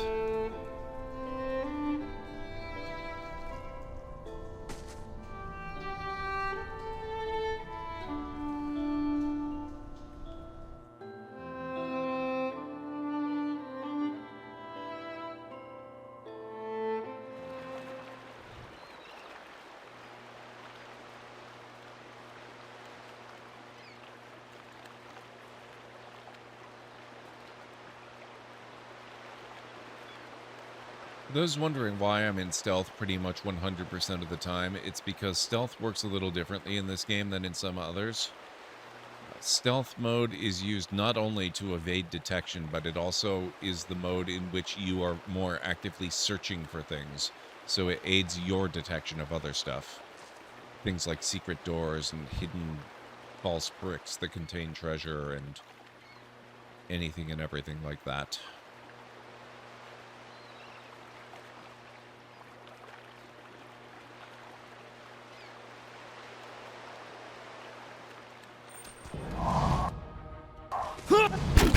This would be the zombie. It's actually a ghoul. That's okay.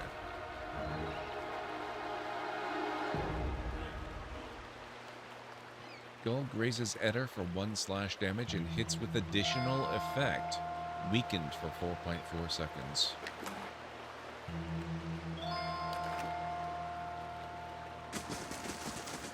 Keeping an eye out.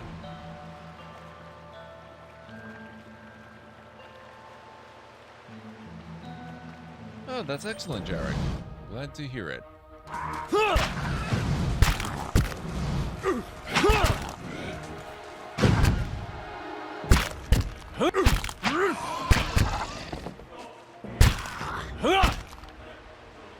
Boom.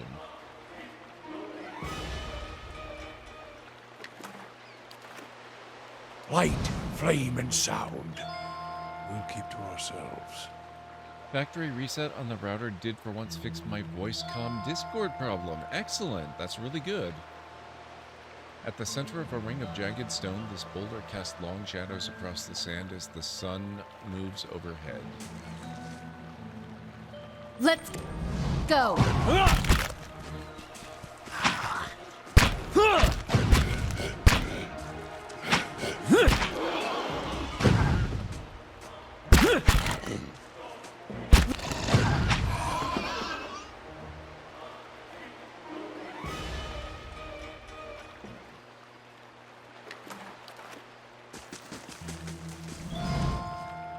Light, flame, and sound. We'll keep to ourselves.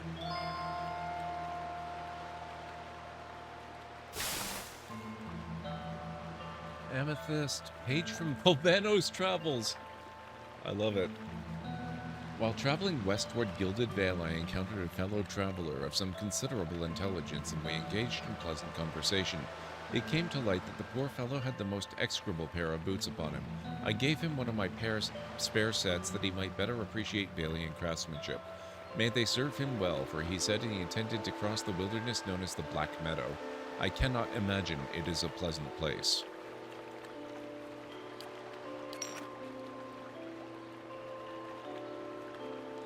Friday night, so I'm about to get some multiplayer going. Still gonna lurk here though, because I mean, Pillars is just that great. It really is. I'm having such a good time. I'm really glad that I'm playing this again.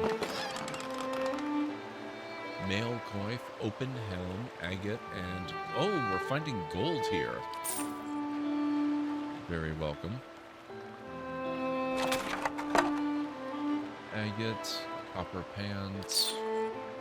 I love that they use different types of money. I wish more games did this.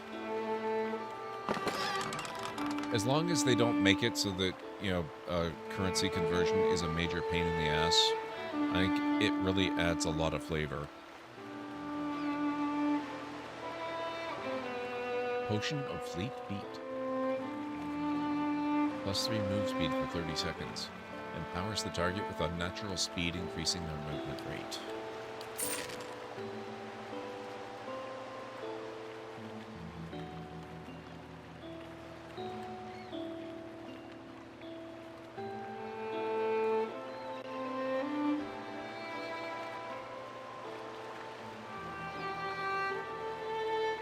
4 copper for that scrawny sow.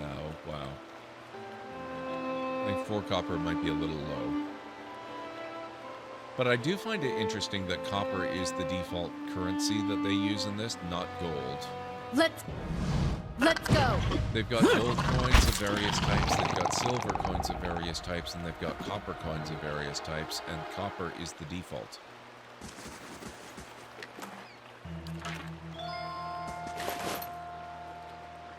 Fine Arbalist. Polvano's letter. Yet more.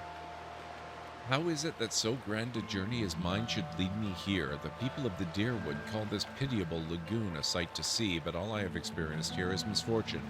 I thought to explore a cavern by the waters, only to discover it was home to sporlings. I went to see the vaunted compass and lost the bulk of my letters when I tripped over some driftwood, and at last I made to inspect the dragon skulls nearby, only to be menaced by some foolish little Zareps. I will return to Gilded Vale as soon as I catch my breath. At least the Zareps do not appear to have followed.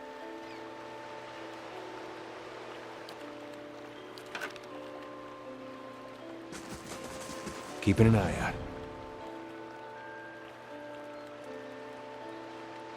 Let's go. Let's go.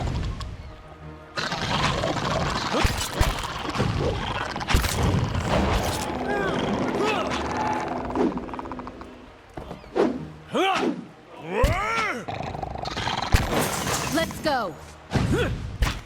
Excuse me, Zara Priest. No one said you could cast magic at me. Afraid there's only one response to that.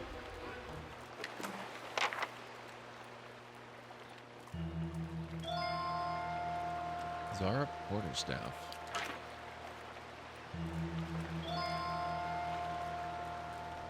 Oh, wait a minute. Quest updated A Mother's Plea. Did we do the thing? I dealt with Ranga's unpleasant neighbors. Perhaps now she'll be willing to help me in turn. Well, when you think about it, most things would be dealt with in copper. Your average villager might only see a few silver if they saved all year, so average costs would be in coppers, yes. I actually appreciate that. I like that. It's a nice little... Keeping quiet. A nice little detail in the world building that I like quite a bit. Clamshells and crab carapaces litter the coals.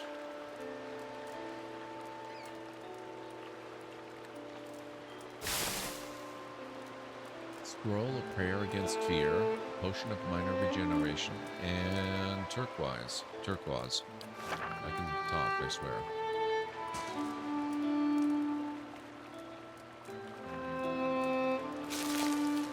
Golden Celery.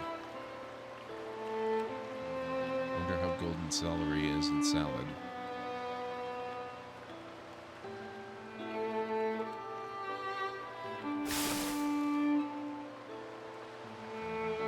Page from Polvano's Travels.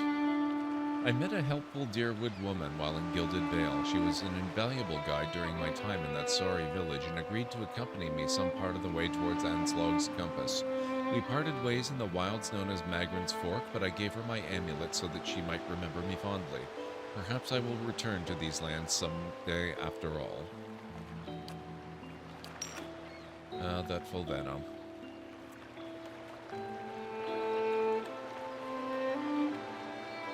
Okay, where is...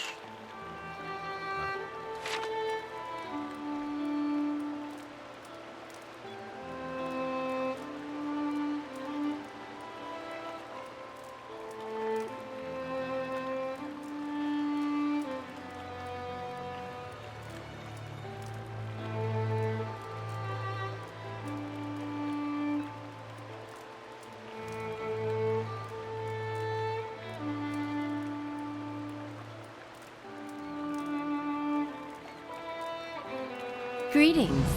Is it done? Am I rid of the interminable squawking of the Zareps? 3? No, Tana, I do not mind yours. They're all dead. Good. I tired of their feeble attempts to surprise us. Here, she hands you 3 files. For your trouble, and now we can get underway with my part of the bargain. Potion of Minor Regeneration, Minor Recovery, and Minor Endurance.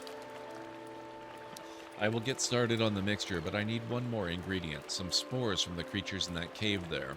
She points just north of her little stretch of beach. Sporlings, they call them. It is a useful material. I need one for the mixture. You are welcome to any others you find. So you do. Excellent. Give one here and I'll add it to the cauldron. This should not take long. The mixture is ready. Take this to Alfra. Tell her to drink it before bed as it induces sleep. She should find herself more energetic in the mornings. Tell her to eat more fish and cheese. The potion will sustain a healthy appetite, grant her strength. She's a rather frail woman from what I remember of her. Wait, I thought this was a cure. I can tend to ailments of the body. I cannot cure an affliction of the soul, certainly not one inflicted by the gods. Ranger crosses her arms. I have explained many times. People will believe what they want. So let her believe. Perhaps that will help. Faith is a powerful thing. In the meantime, she will feel much improved, and if her child should not be claimed by the legacy, then it will be born healthy. That I will promise. Fine, I'll be going then. I have done what I can as promised. Tell Alfra I wish her well. I don't think it's really fair to call her a charlatan. She was always very upfront about what she told them and what they could expect. It's not her fault that people are choosing to believe otherwise. Now it's about time for me to take a quick break.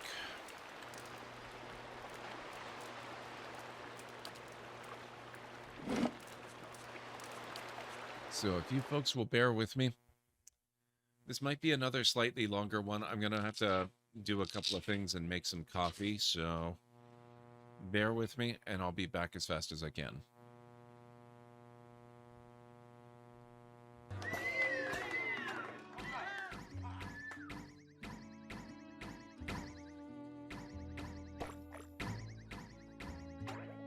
They're not kidding. This is much harder than it should be. I'm going to stick to normal.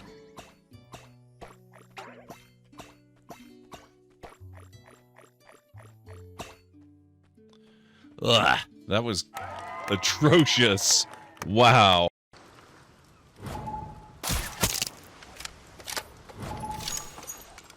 Multi-kill. Hey, Did you find the lieutenants? not yet. But I think I know where they are. Good. Kill all the fuckers. Whoa. Okay. Be careful with the landings. Noted. Up.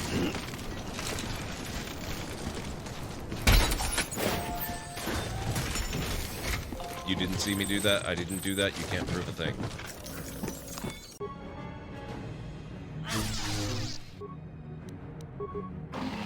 Die. Thank you. Holy sh**. I kept expecting some sort of, you know, gunship or something, which may still be coming, actually.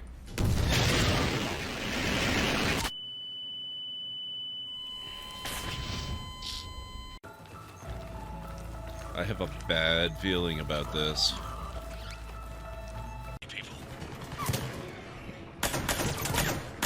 Hey. This is not the arrangement I have with you guys. When I shoot, you die. That's the deal.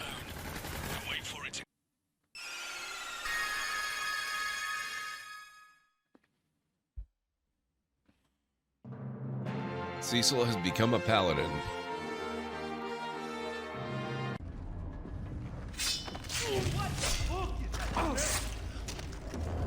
What the hell? You for a little while.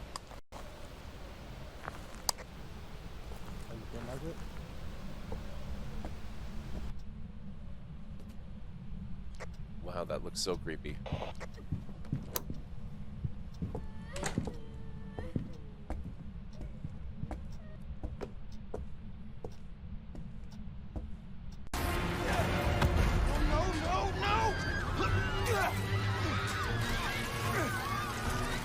Stop this!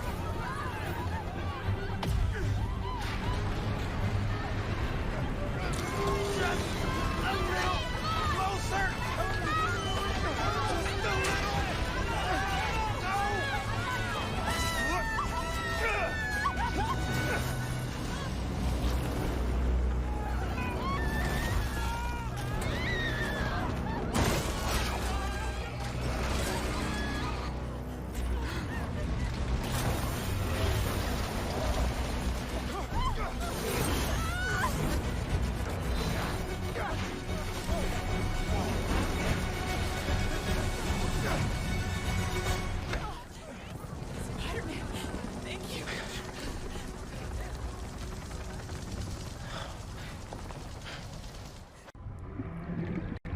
Need more oxygen plants.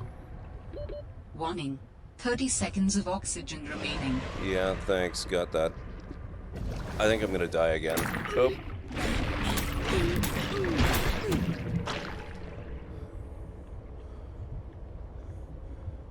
I have no idea how to get out of here. I'm so dead. I'm so far down.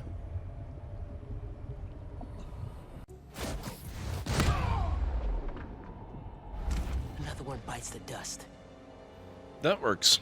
Should be a vent in that.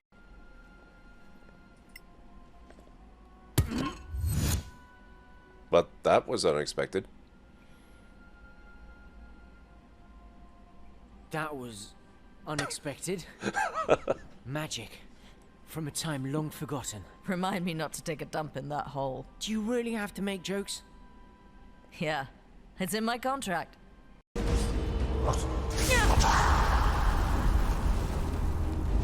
Okay. Did I miss something? Why is Serana murdering me?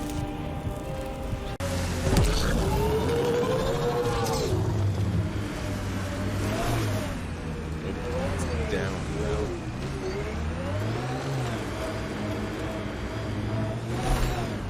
That's maybe going down a little too fast.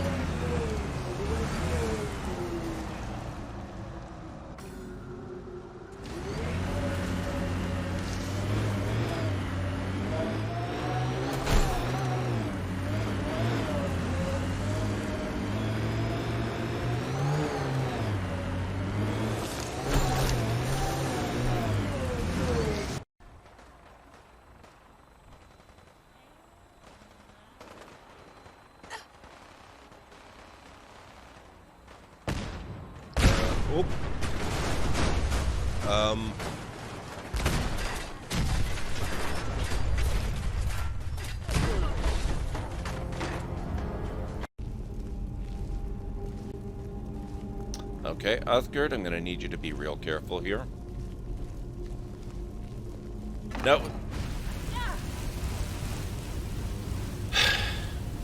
You try and warn them.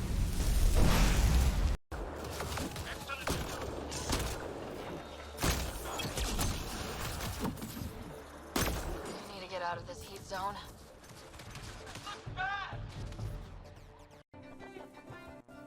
Unlocked eel trap.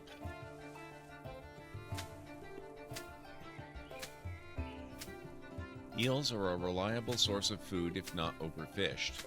Unlocks more stuff. Requires shoreline. Do we have to? I don't love the prospect of eels.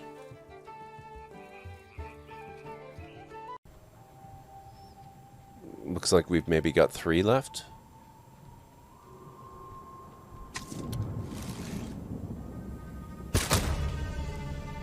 Did I say 3? I meant 2. Oh! Suspect reported in your area, potentially armed and hostile. Wow! Received. Mobilizing now. Out. That was brutal! Holy crap!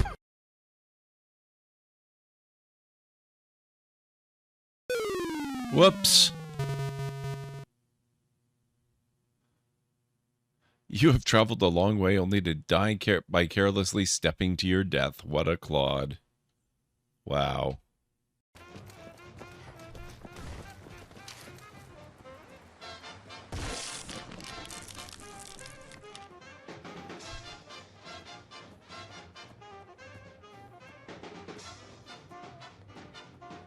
Well, that was the thing.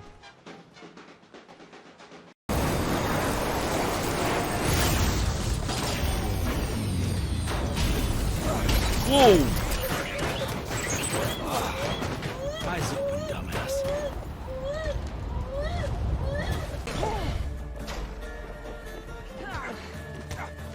I wish I could remember how to... Oh, that'll work. I was trying to remember how to Spartan kick. Hey, Gucci's. Good season.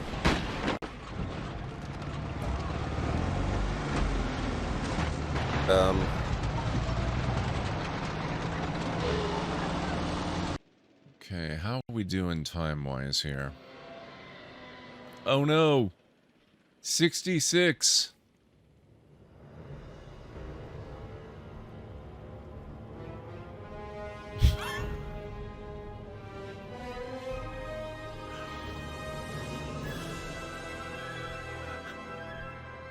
Wow, that dramatic music cue.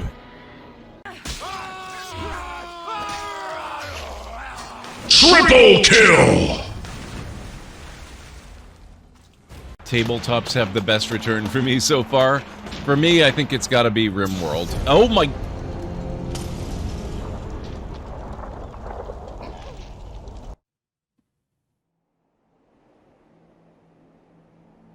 Okay, I should have given him a Vibroblade a long time ago.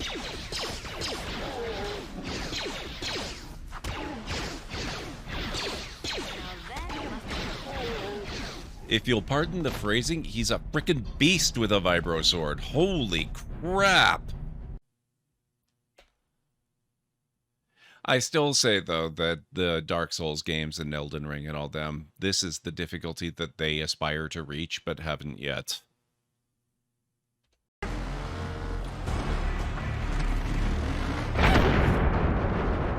Whoops.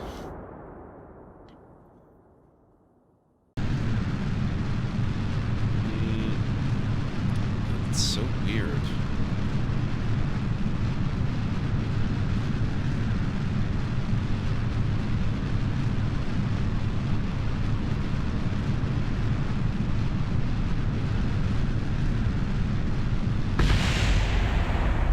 Well, that's impressive, though.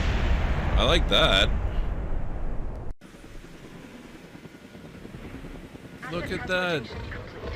It's a blue T-Rex. That is so cool.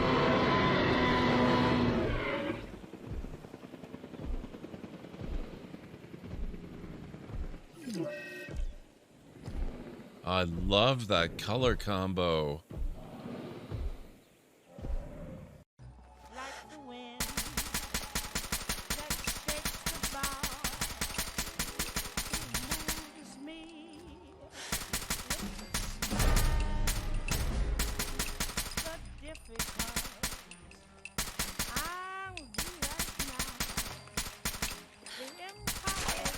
Nothing to worry about.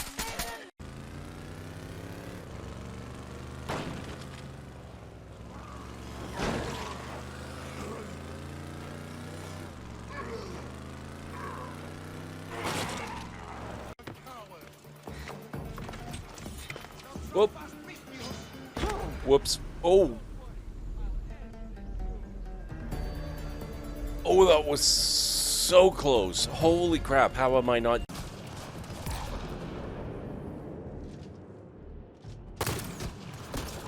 Oh my god! That has to be a reference. That must be a reference. There's no way that's not a reference. Strog Jog Rog?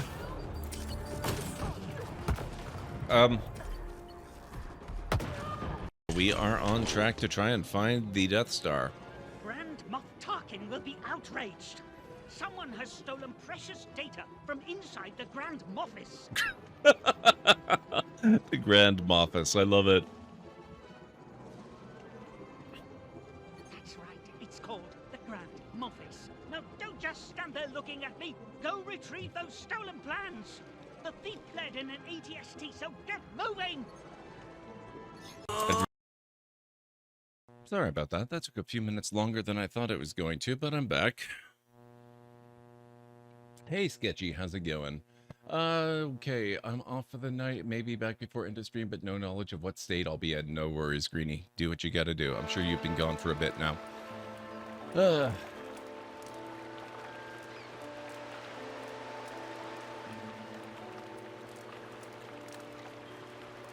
You got... Wait, what? I got raided. Hang on. Raid incoming.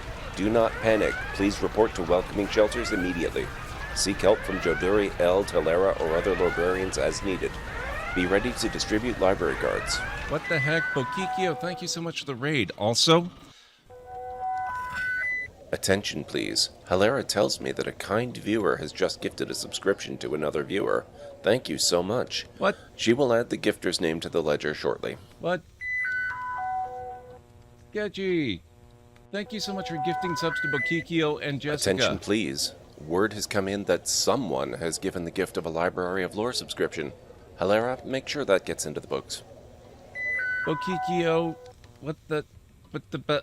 thank you guys so much. I'm sorry I was gone for so long. That is really, really amazing. Thank you, thank you, thank you. Thank you for letting me know, Aranor. I could have sworn I had that alert stuff taken care of. I went in and I ripped out all of the alert pausing. So it's really weird that it all just paused again. Obviously, I have to go through it in more detail. I was working very quickly before I started stream this evening. Jessica, how are you doing? Bokikio, thank you so much for sharing your community with us. That is really super amazing. Sketchy, thank you for being so generous. I really appreciate the gifted subs. That's incredible. Thank you, folks. Welcome on in. Okay, folks, if you've never been here before, first of all, everyone who has been here and is hanging out, make sure you go follow Bokikio. Also, make sure you go follow Jessica. They're both great people and great streamers and good friends of the channel, so make sure you go check them out and give them follows and all that good stuff. If you've never been here before, my name is Gordon MacLeod. I'm a variety streamer here on Twitch. I play a lot of single-player, story-driven games with excellent character and narrative development, as well as sandboxy games, strategy games, RPGs, and classic adventure games. So if any of that sounds good, please feel free to hit the follow button. And I do have a little bit of a video to welcome you in properly. I know you're probably sick to death of clips after that 11-minute break I took, but hopefully it won't scare too many of you away. Welcome on in, folks. Let's get the stream started, shall we?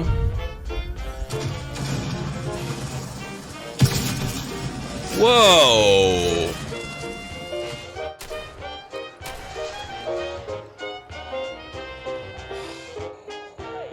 Oh, crap. Oh, no. Runaway helicopter. Oh, damn it. Oh, no. No, no, no. No, no. Oh, shoot. 16:9 form factor. Aspect ratio. Oh, no, no, no, no, no, no, no. Oh, crap. Whoa. Yes, whoa.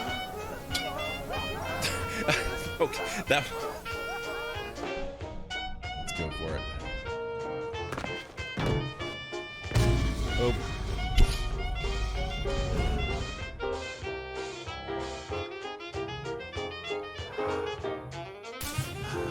And I can do. Whoa.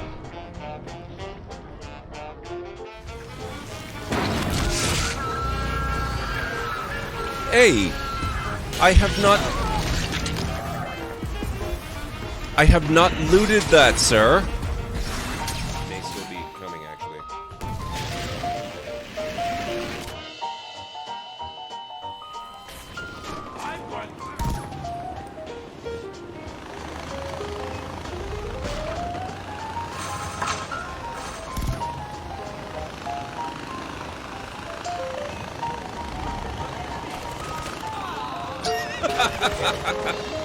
I didn't.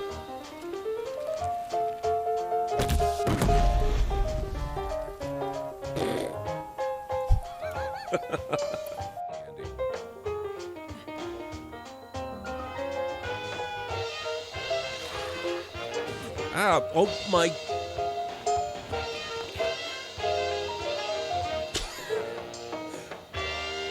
Wow.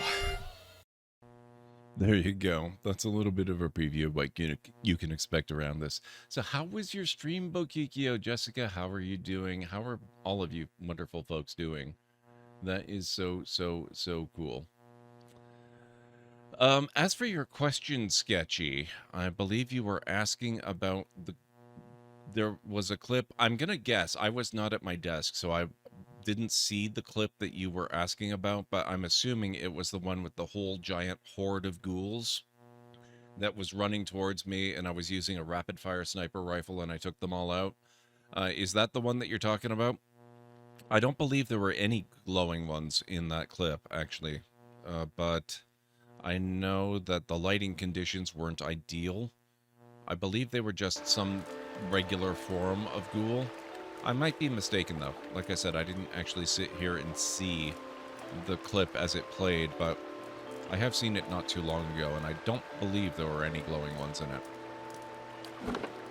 Alright, let's get back into it. We have to go back to the town now. But we also... Oh, actually, never mind. I thought we still had some exploration to do, but it looks like we only have this little bit here. So we'll go there. That's the clip you were talking about? Okay. Yeah, I don't think so. I might be wrong, but I'm pretty sure there were no glowing ones among that group. It might also be hard to tell, though, because they were really, really, really far away when I started to destroy them.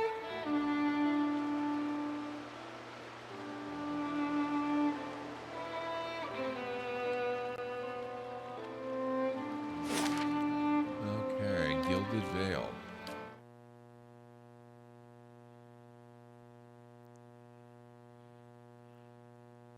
So how's everyone doing tonight? I hope you've all had a fantastic Friday. Anybody have any awesome plans coming up for the weekend? I'm mostly just going to be streaming. We're going to be doing some of this. What is tomorrow? Tomorrow's going to be Strategy Saturday. What was I going to play tomorrow? Let me take a look at my schedule. My schedule's a bit of a work in progress at the moment. Oh, actually, I think we're going to be playing more Surviving the Aftermath tomorrow. So if you guys are a fan of that game, make sure you come back and check that out. Where is Alfra's house? There we go.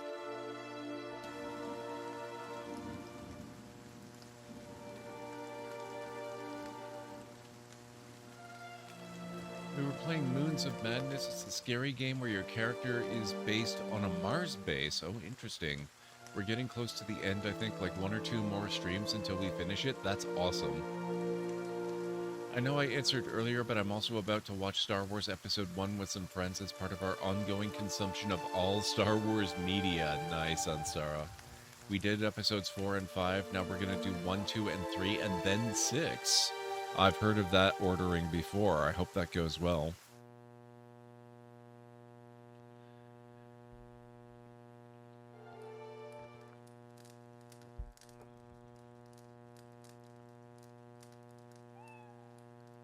Okay.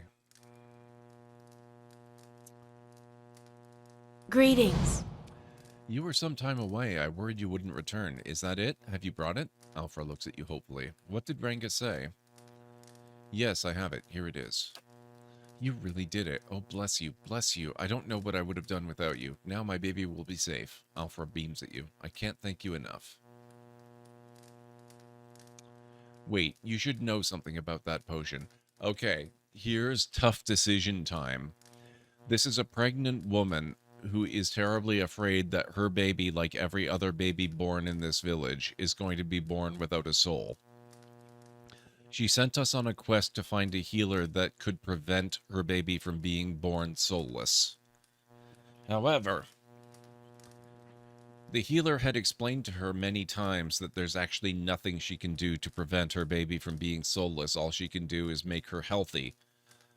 So, this is a woman living in denial who's really, really hopeful that this cure is going to do something that it really just is not going to do. Do we tell her, or do we let her live with hope?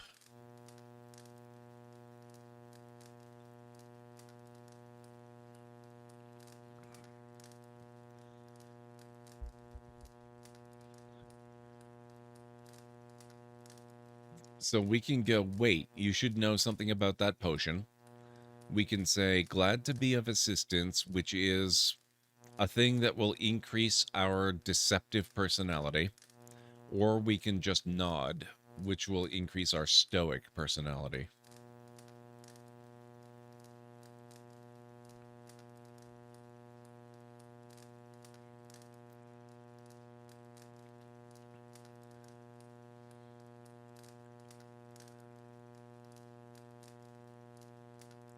It needs to be mentioned that it's not guaranteed that the child will be Hollowborn. It's most children, not all. That's true, actually. I misspoke. I should not have said every child. Give her hope? Okay, we'll go with Stoic. Here, take this. You can keep what remains of Ranga's payment, too. Thank you again. I'll take this before I settle into bed. Perhaps I'll finally rest easy. Gilded Veil, major positive.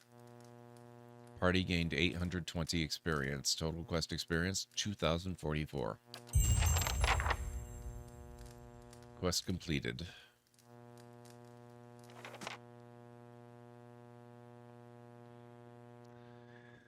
I actually kind of wonder, and don't spoil me if you know this is right or wrong. I really find myself wondering if it is this really horrible, harsh master of the land that is responsible for the curse. Not directly like as in he has cursed the land and he's doing this on purpose, but it's the fact that he is the ruler of this land and he personally has earned the gods' disfavor, and so they've placed a curse on the land. And so he's working so hard and so harshly to rid the land of the curse, but as long as he lives, it will never leave. So I'm kind of thinking maybe we make our way over to his manor and see. But I think we need to maybe get Cadnua first. I'm sure you'll save the world and fix all this national curse some nonsense before she comes to term, maybe. Well, that's my thinking. Then it won't be an issue. We'll have just helped her improve her personal health and possibly that of her child. And, you know, we'll see about the whole curse nonsense. I'll see what I can find.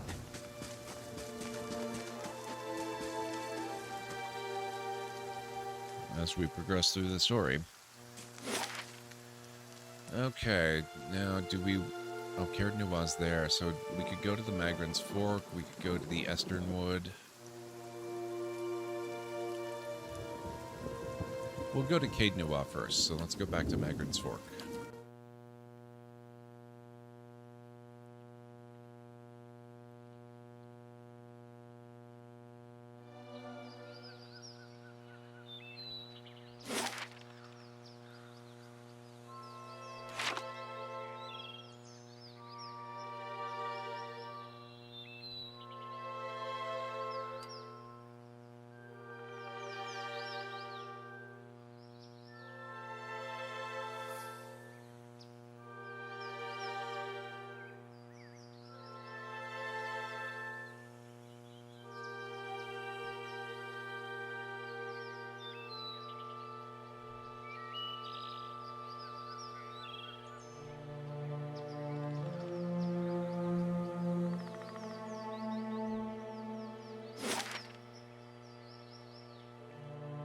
Can we not? Oh, we have to go to the Black Meadow. Okay, fine.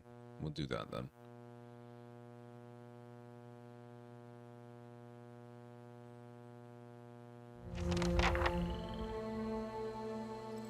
The Smith Shipment. Oh, right. This is where we wanted to help out the blacksmith dude. Never hurts to have a blacksmith buddy. Oh, hello. Forest Troll.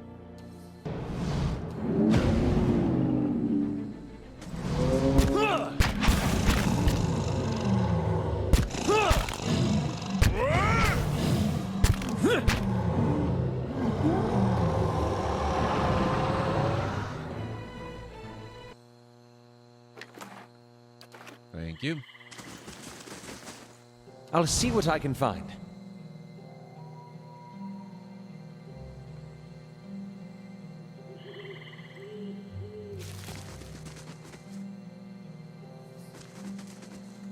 Oh my god, there's lots of trolls.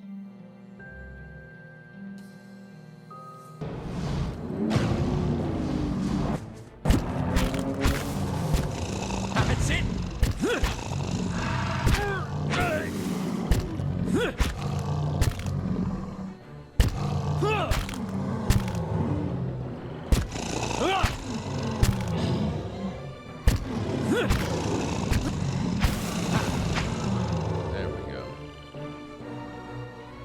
sometimes forget that you have to actually specifically tell characters to beat up on things if they're not actually attacking Light, you.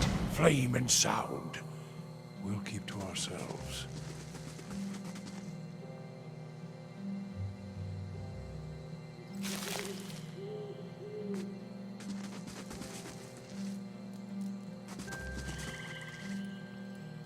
Not a bad haul today. Oh, what? Who's this? Blazes, Willem, you useless bastard. Get her. We'll add her gear to the pile.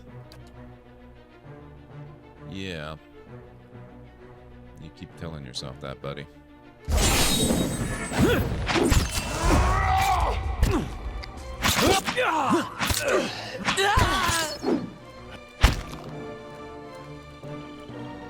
Oh. I didn't notice there was another one down here.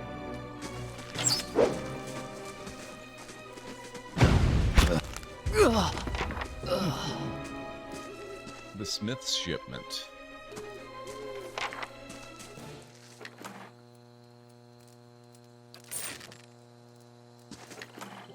Oh wow, they've got a lot of stuff. Golden Swall, 4 of them. 6 silver fenning. And 23 copper skeet. Skeet is the current standard currency used in the Deer Empire and areas under their direct control. Like the Deer wooden pand, it is a small copper coin. So, oh, that's interesting. So it's a different type of copper coin, but it's still valued at 1 copper.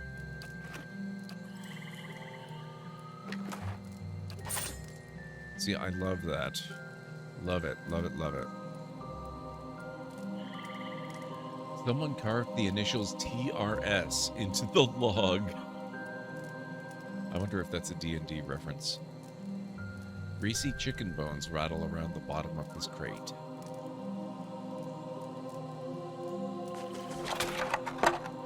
I mean, it should be TSR if it were a proper D&D reference, but still, it's still striking regardless. Ale, oil, potion of minor regeneration, and amethyst.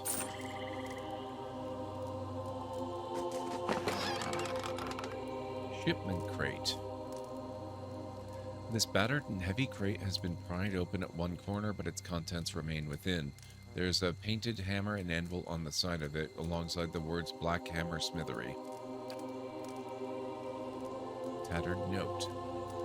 I need you to deliver or haul for Kern to sell. He will not speak to you unless you know the words.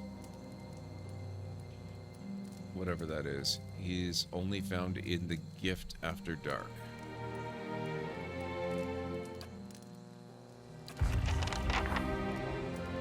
Smith's shipment.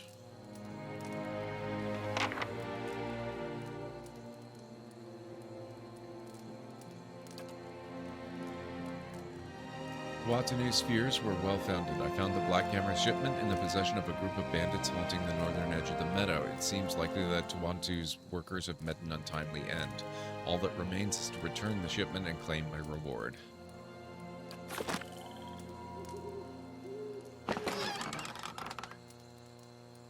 Wow, that's quite a bit of gold.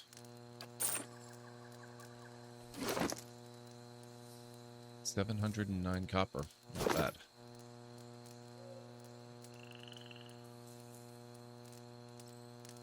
Keeping quiet.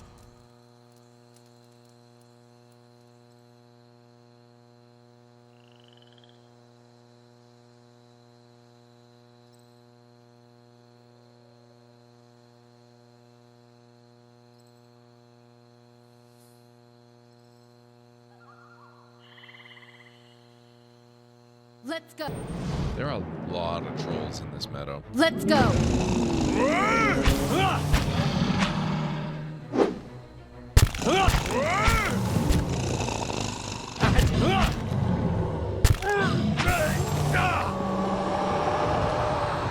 I can't believe we didn't pull this one in. Let's fix that, shall we? Let's go.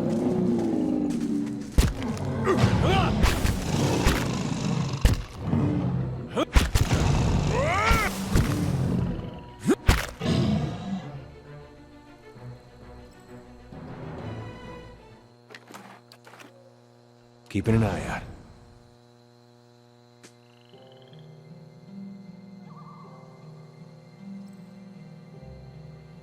Whoa, what are you? Forest lurkers?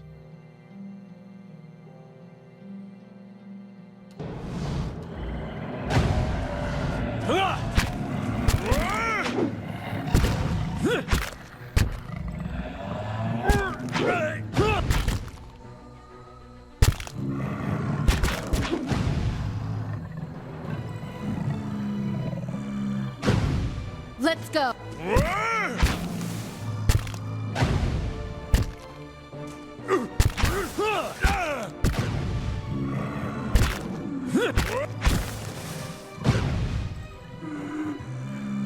And there we are.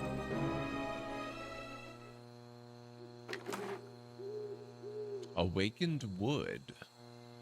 This irregular chunk of wood seems to hold a trace of life within it. Nice and quiet.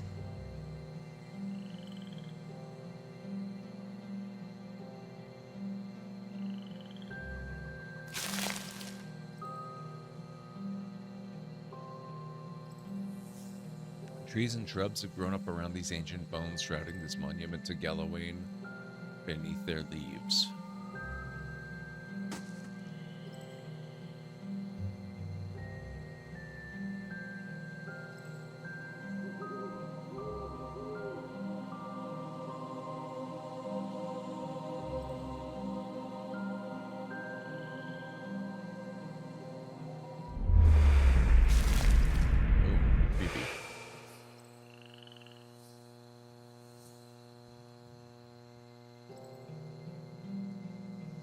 The bones feel as hard as stone, yet surprisingly light.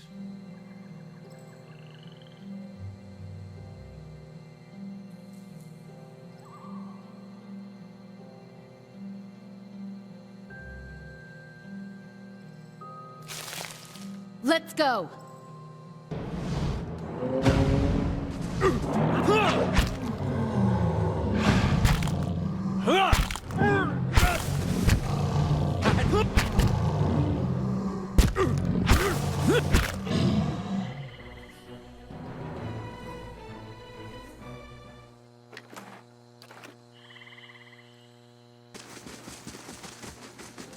Keeping an eye out.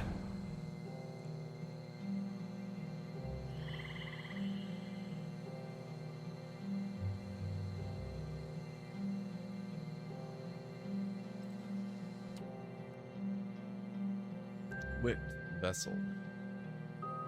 Oh, this might be the employees of the smith. Oh, that's a lot of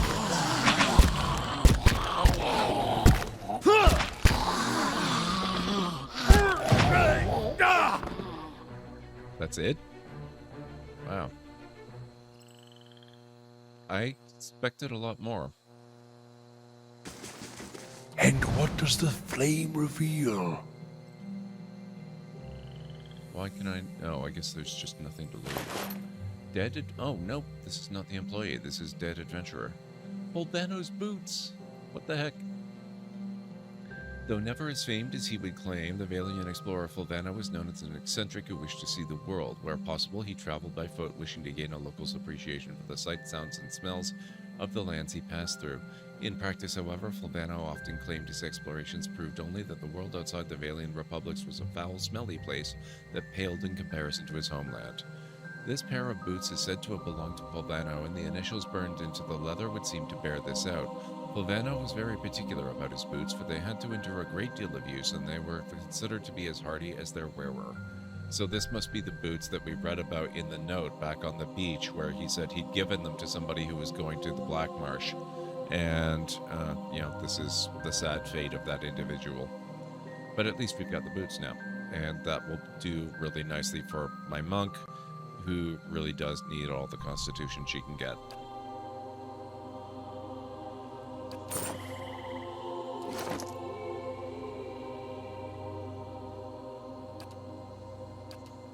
Oh, what is this ring? Oh, I forgot about the Ring of Deflection. You can have that.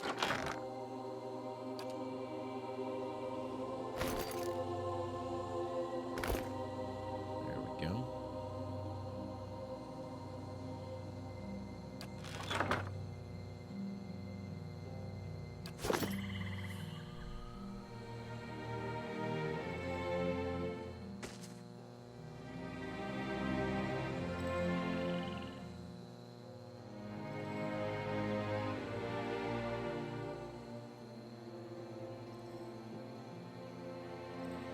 Let's go. Let's go.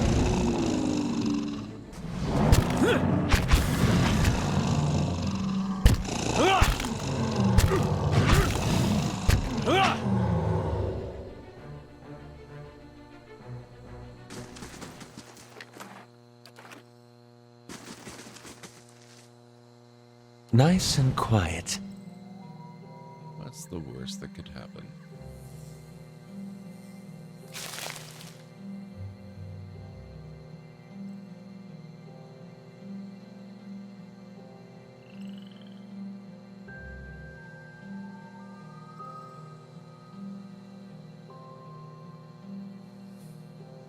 There are an awful lot of dragon skeletons, or whatever these are. They look like dragon skeletons, or maybe wyverns.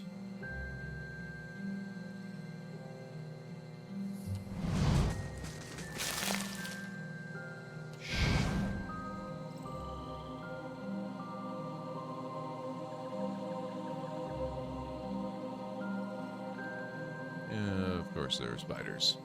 Why would there not be spiders? Is everything else? Let's go.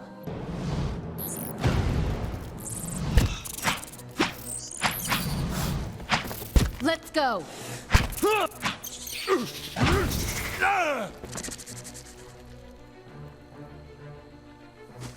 I'll see what I can find.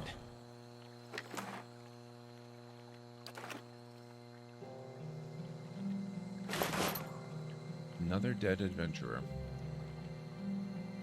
10 silver pfennigs worth 6 copper apiece.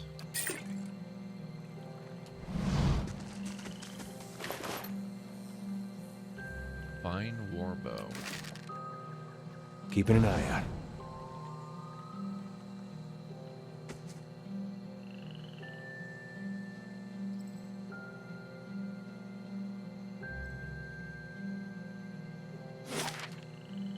Oh, wow. We missed an entire quadrant of the map. For some reason I thought we were... This Oh. I thought we were closer to the edge that we'd entered from. I haven't seen before. Scroll of Nature's Mark, camping supplies, 10 golden obols worth 18 copper.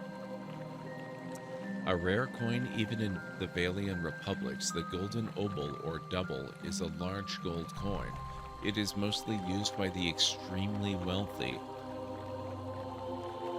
See, why can't have more games have really interesting coinage like this? This is doing such a great job of having all the coinage and none of the problems of currency conversion. I love it so very much.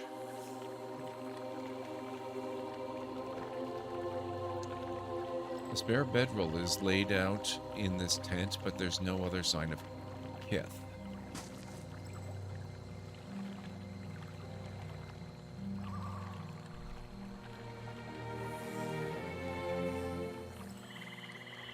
This overturned car bristles with crossbow bolts. Bloodstains darken the cracked wooden slats.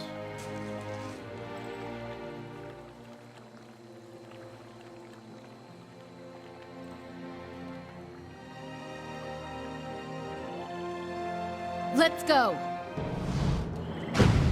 That's another hefty weight. They explode really satisfyingly, I've got to say.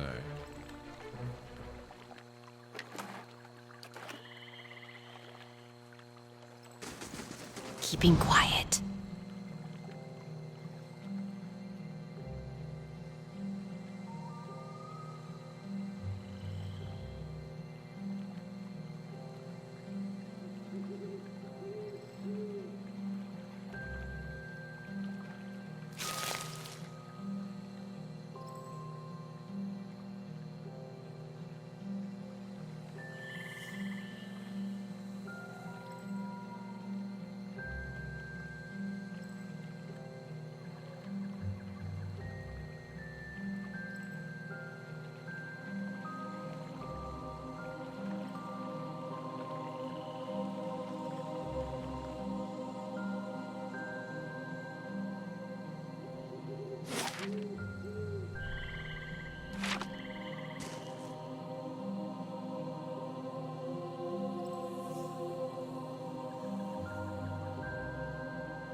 Okay.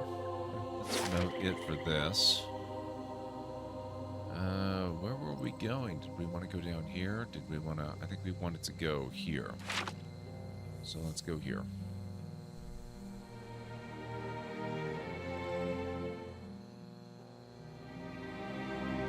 We still have that bonus from the inn. Oh, that's not from the inn. No, I lied. That's from camping.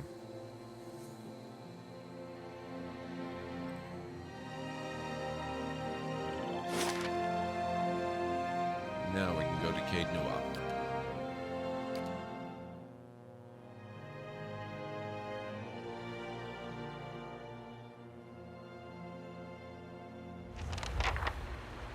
The Old Watcher. Quest updated. The spirit of Caldara de Baranzi, one of Lord Raedric's unfortunate victims, has directed me towards Caed Nua, where I will find a man named Merwold. Caldara has informed me that I have become something known as a Watcher, and that this Merwold is a Watcher as well. Perhaps he can tell me more about what is happening to me. Enter the keep. Caed Nua is impressive in size, but little else. The keep is in complete disrepair. But if old Merwold is still lord of this place, then I am likely to find him within.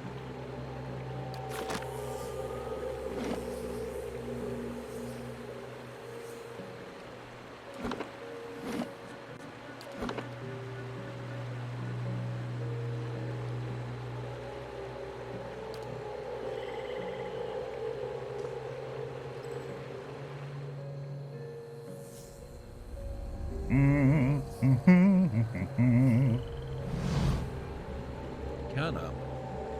Just off the side of the path into Caed Nua stands an imposing figure, a tall, thick-set Aumaa, clad in worn armor and peering up at the outer walls of the keep. In his hand is a small piece of charcoal, and it works feverishly at taking notes upon a small scrap of paper. More than once he has to reach up to prevent his colorful cap from falling off his head as he gazes upwards. That moldy brickwork must be fascinating. Clever. The man looks over at you, blinking in surprise. His face splits in a wide and very toothy grin, and he waves the parchment in greeting. It is. Well, not the wall itself, perhaps. The construction is very traditional. There are names scratched upon some of the bricks. Just there. Workers and masons, I expect. Carving a little immortality for themselves. It's a fine keep, Caed Nua.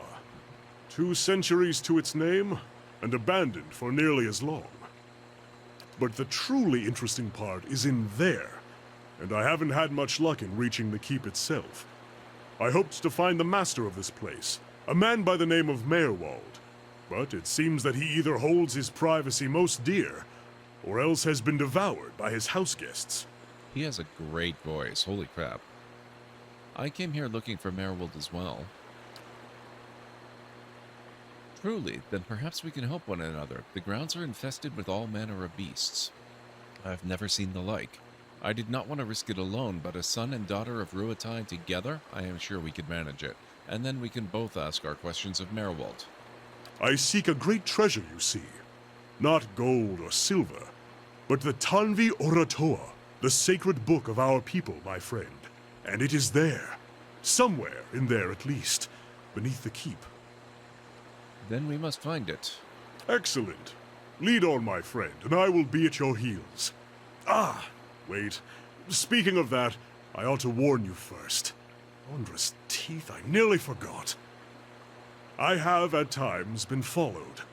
It began in Adir, and in Exometal they attacked outright. I believe they do not wish for me to find what I am looking for. Exometal, I like that pronunciation. It's so much easier than what I was trying to mangle. I say believe, but I have been told as much by one of my would-be assassins. I pay them little mind. Humorless sorts in long robes. But it's why I bought the sword, you see. And it's only fair that you should know. What are a few assassins between friends? I'm glad you're not discouraged. Come then. Who knows what we will find inside? Okay, Kana's awesome. I don't remember him well, which means we're probably just about caught up to where I was before. I think I've done a little bit more, but let's see. What is Kana? Oh, he's a chanter. This is almost like the kind of bard that's not quite a bard, right? If I'm not mistaken.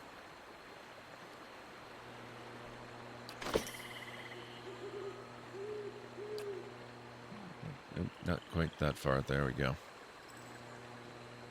Yeah? Nice and quiet.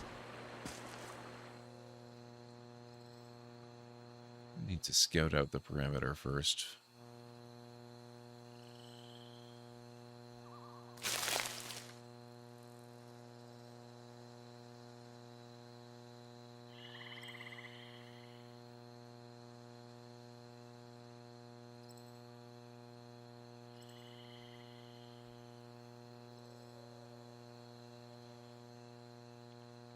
One shattered cask still smells faintly of ale, long spilled into the dirt. Scanebone.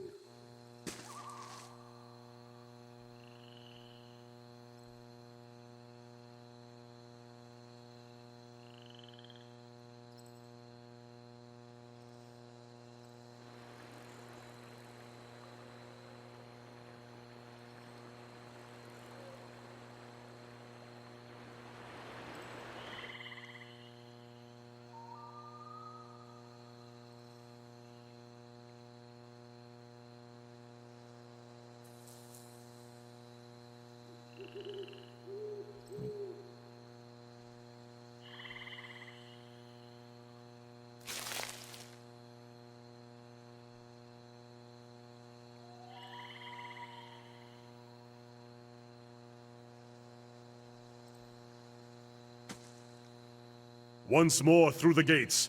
With more success this time, I hope. We will see. Oh my god, that's a lot of shadows. Brave down Milana.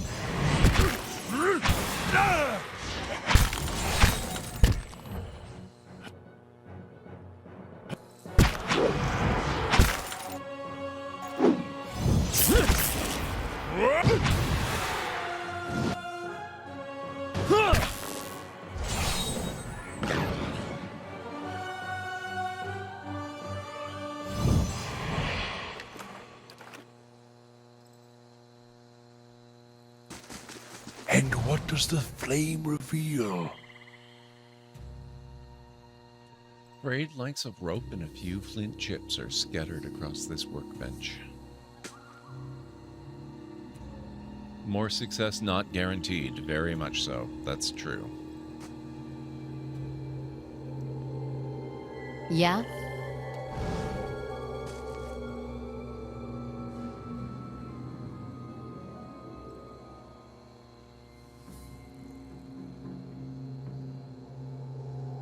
Only weeds grow in this dusty patch.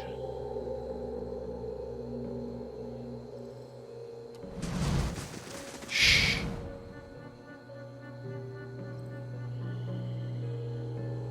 The hedges grow in shaggy heaps, and we'll have to wait till after we kill the will-o-wisp.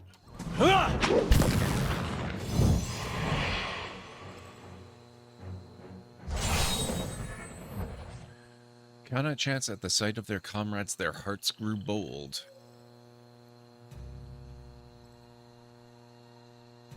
The hedges grow in shaggy heaps shot through with weeds and tall grass. Yeah?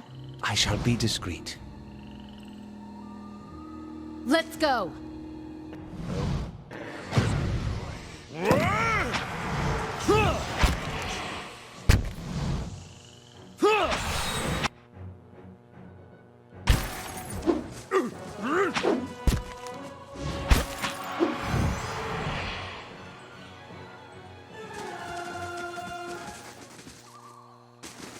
Let's see what lies this way.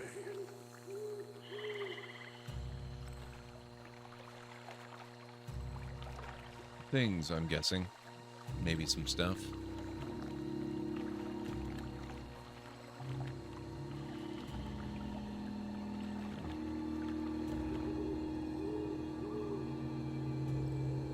Let's go. Go.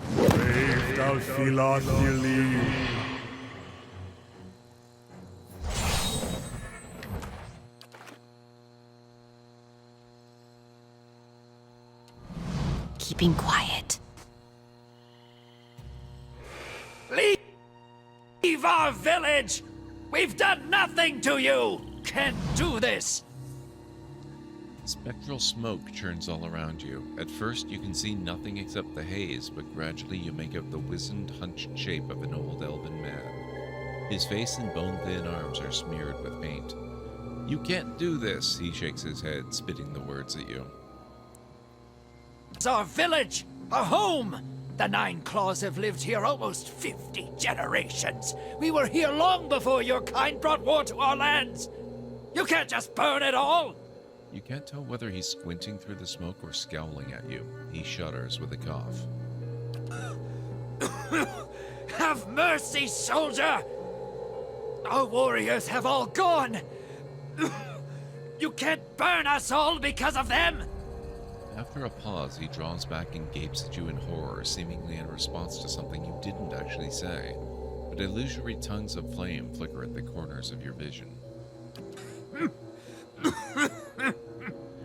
He reaches out to you and opens his mouth to say something, but all that emerges is a series of violent coughs.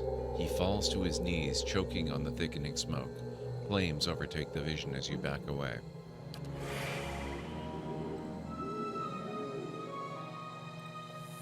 Margaren's fire casts light in dark places. Small flame light. Let's go. That's it! This isn't working!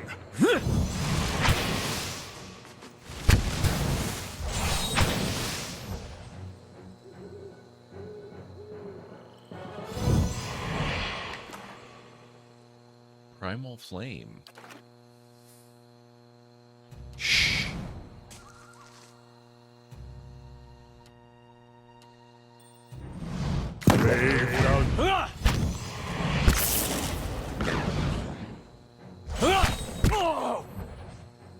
Rude.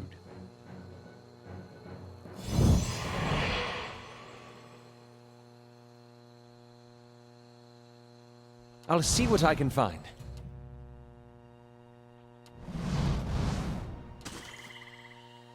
Mm-hmm.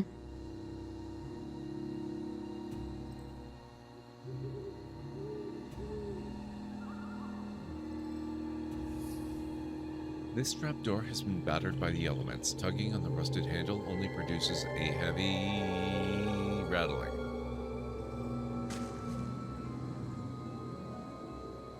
Let's go.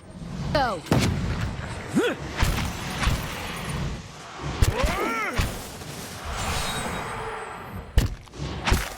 Let's go.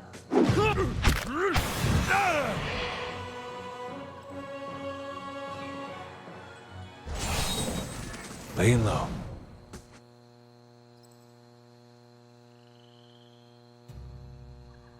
Let's go.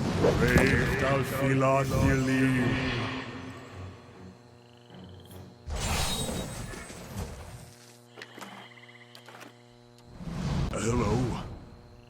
Hello? Lizard skins, knuckle bones, and teeth of various sizes lie among the weeds. Oh, that's creepy. It looks like fingers crawling out of the dirt.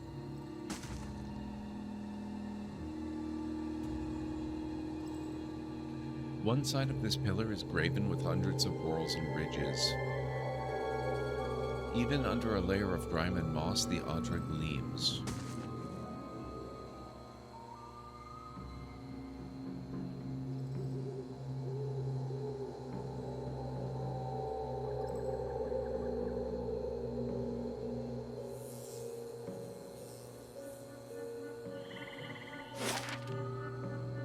Looks like most of the exterior that we can access at the moment, at least. Eastern Barbican.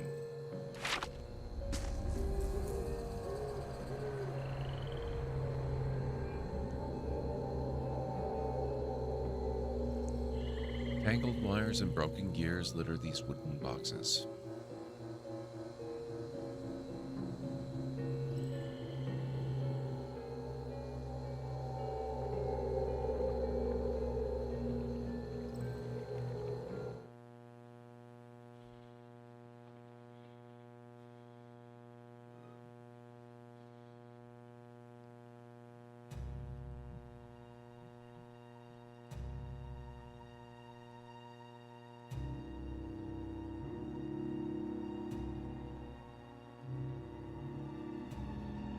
Rats skitter among the broken stairs.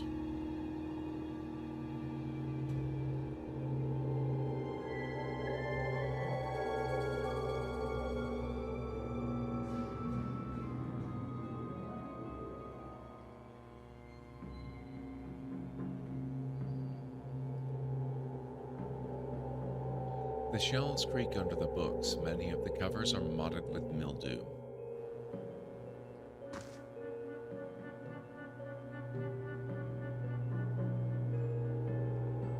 Cobwebs bind the remains of a broken alembic, a cracked mortar, and various shattered bottles and vials to the table.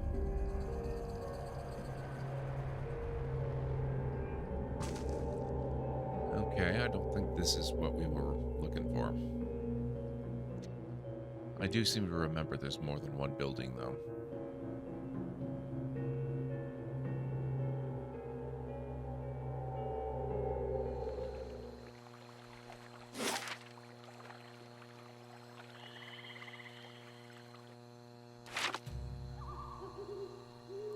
Can't actually go that way.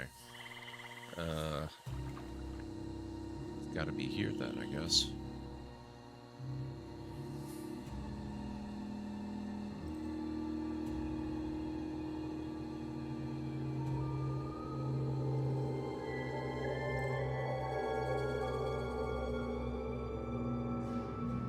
You can cue a string of actions by holding down the shift key. Okay. The old watcher.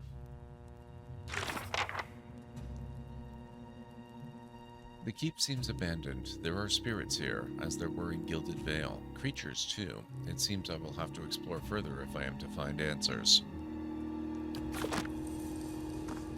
Clearly of Adiran make. They like their archways. They like their archways. Let's go! Brave Dalfila.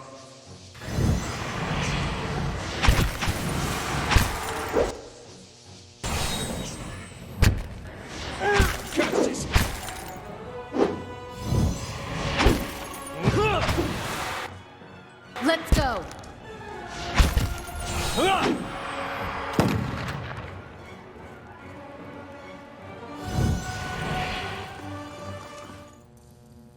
Light, flame, and sound. We'll keep to ourselves.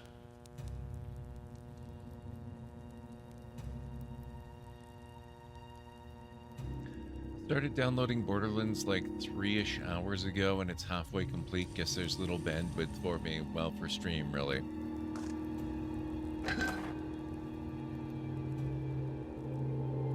Sure, it won't take too long overall. Whispers of Yenwood. Unique sword, one-handed. Accuracy versus deflection. Reliable spirit slaying of Constitution +2, of Will -3. Actually, let's see. What are you using, Kana?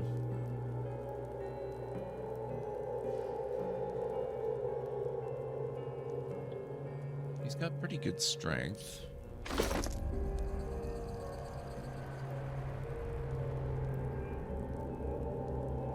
Oh, he uses a... Interesting. He uses a bow.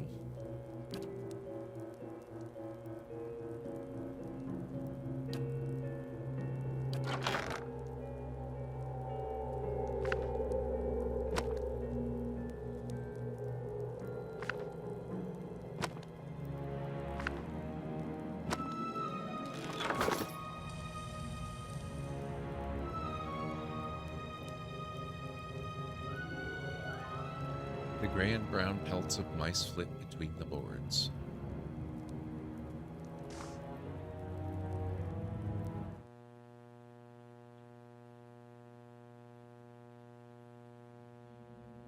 Oh, I don't think we wanted to go there yet.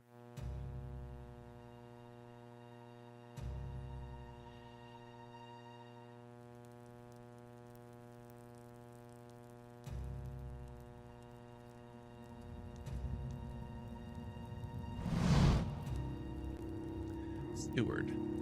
As you come to the end of the Great Hall, you perceive an inviting warmth radiating from a grand throne wrought out of marble, its masterful artistry out of place amidst the castle's more practical stonework.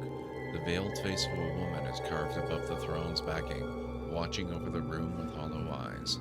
At your approach, you feel the warmth fluctuate as though stirring. A voice rings out from the carving, permeating the fortress through stone and air.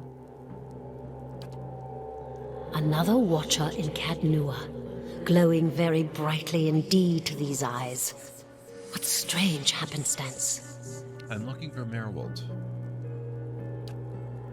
As am I. If you should happen to find him, I would be glad to know of it. Each day his absence brings new dust to my halls, new cracks to my stones. It's shameful is what it is. The Earl would never have let it come to this. You are free to search for him here. I will unbar the way. She sounds so familiar. Who's the voice actress that did the steward? Hang on. I'm wondering if she was part of Critical Role. Like, specifically Exandria Unlimited.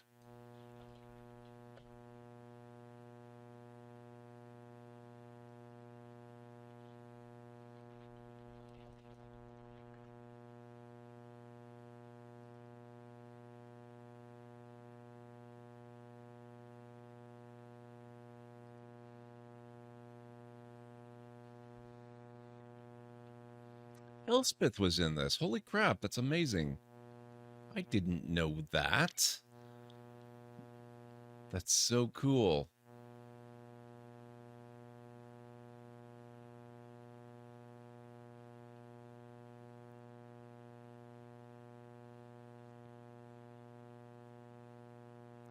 Taliesin Jaffe is in this one as well. Oh, as part of the White March DLC.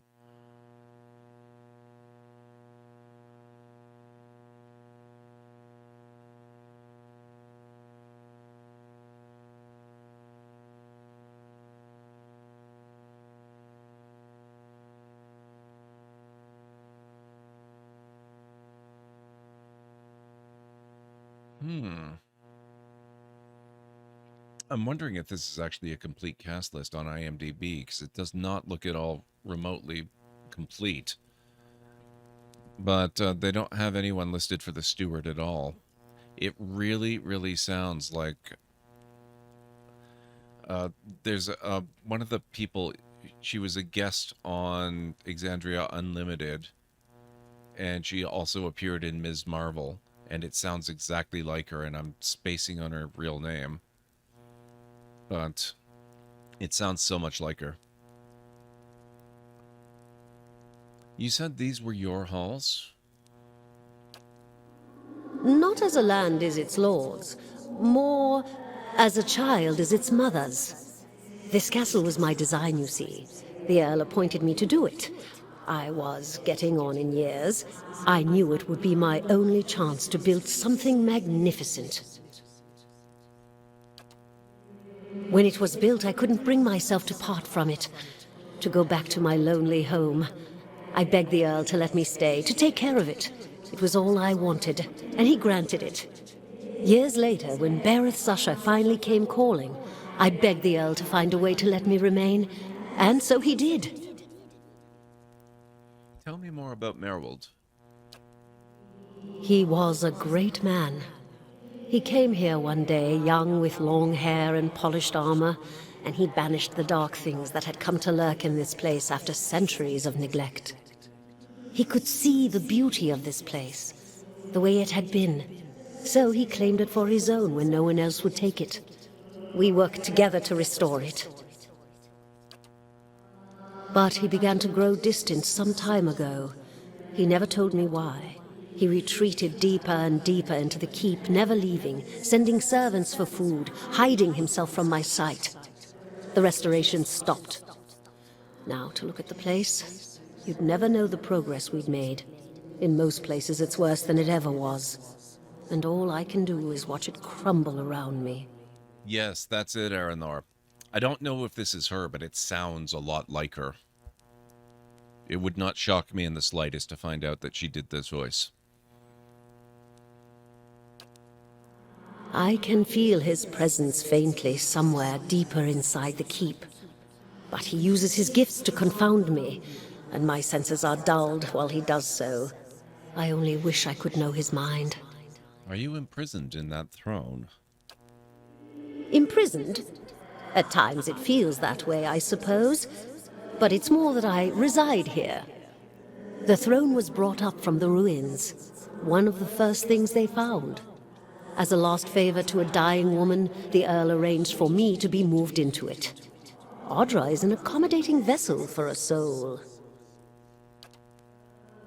Oh, it's not as confining as it seems. I can feel the whole keep from here, and all things that are tied to it. There's something about this throne and its construction. Or maybe it's something about this place. What Earl were you speaking of? The Earl of Yenwood. The original, in fact, when Deerwood was a colony. He found this site, the only ruin Ere Glanfarth refused to defend, and he believed its wealth would be great. The keep was his way of defending his family's claim, and that claim became his obsession. He had to know what lay beneath.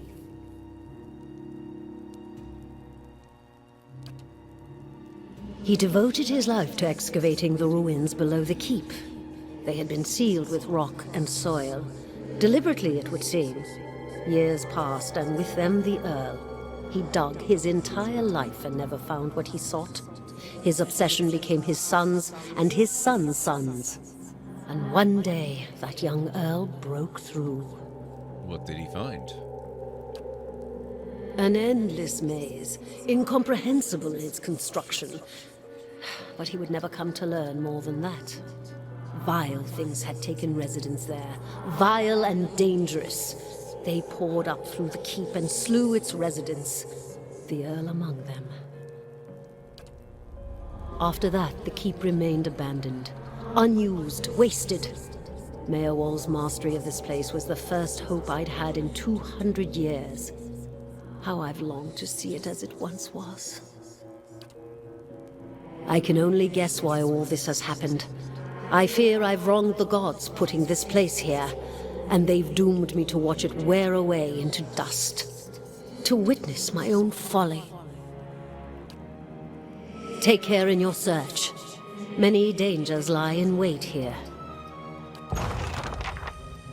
The Old Watcher, quest updated.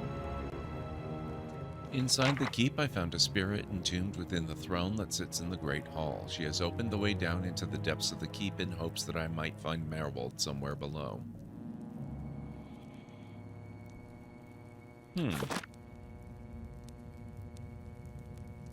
Laying low. I don't remember having gone into the depths of the keep very much, but I do remember having claimed this place as a stronghold. I don't remember how one goes about doing that exactly.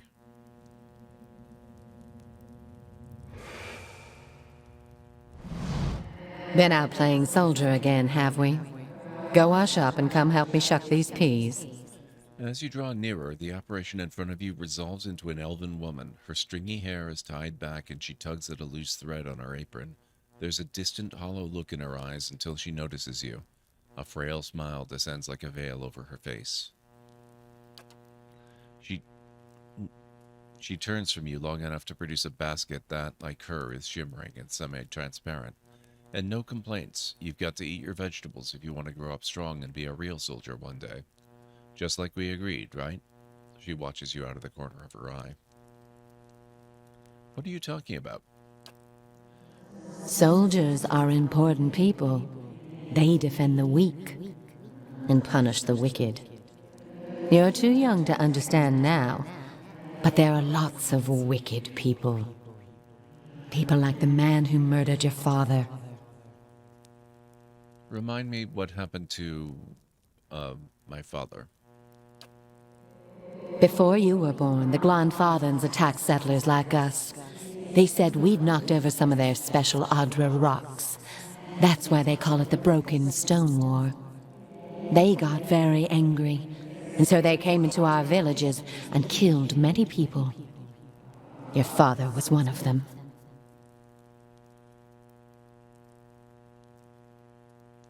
He was one of the people the Glenfathens killed? That's what I said. Her voice is low and hoarse, and her hand is frozen over the basket. Something dark and empty clouds over her eyes.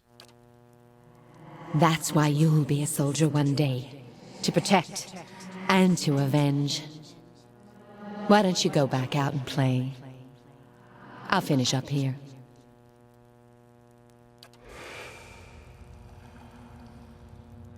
Alright guys, I think we need to go down, which means I need to take a break, so if you will bear with me, I'll be back in just a few minutes. This should be a much shorter break than before, probably my typical 3.5 to 5.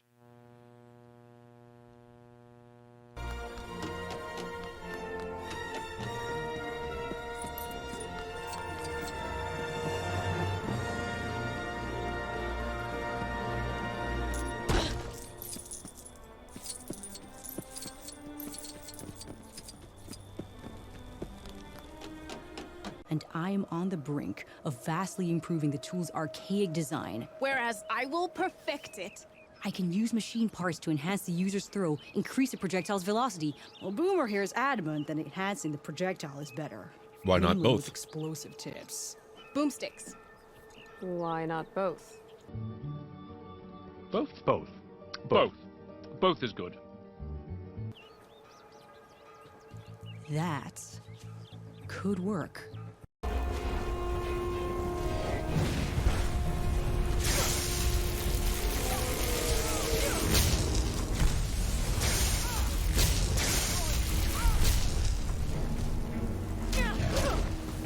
Oh my god! What is this, gang up on Gordonite?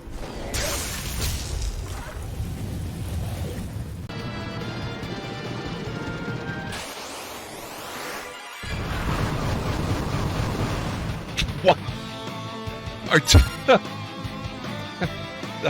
That was unexpected. Artillery providing cover? Oh. I hope that was a cat that I tossed off the mountain.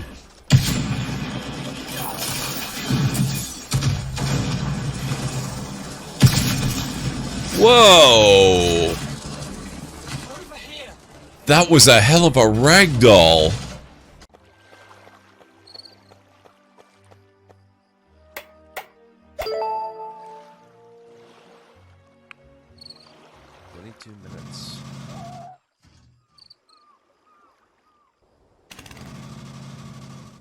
Okay.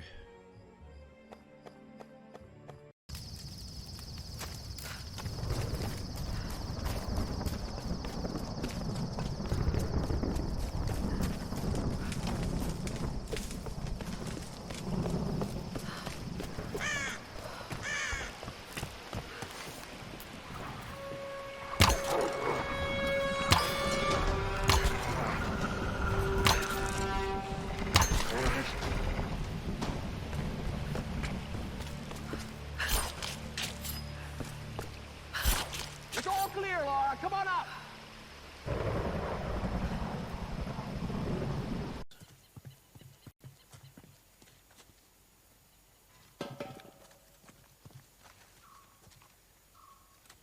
Yeah, back off.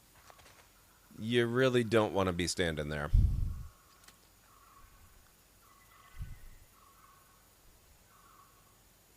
Nadine, I'm giving you the count of 5. 5, 4, 3, 2, 1. Thank you.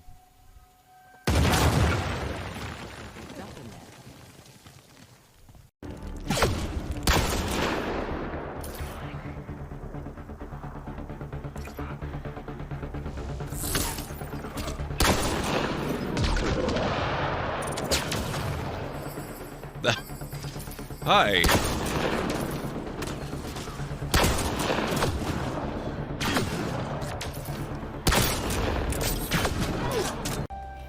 Let's turn that on.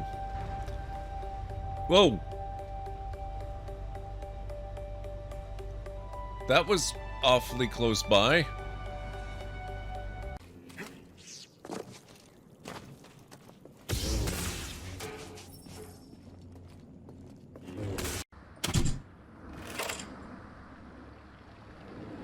if maybe the spear would be easier. Ah! Oh, jeez! A closet with a closet? What the heck? Does this inn not have any rooms?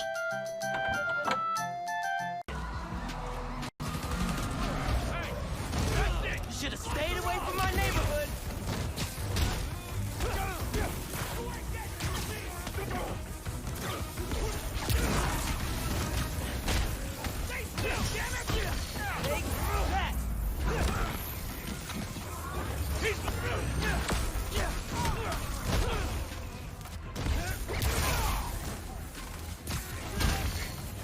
Definitely like this increased venom power stuff. Oh, this is good. Oop.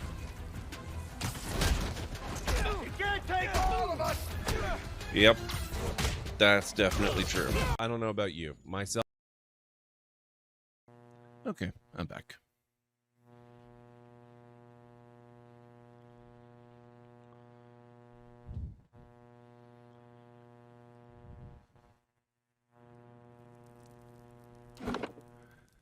Okay,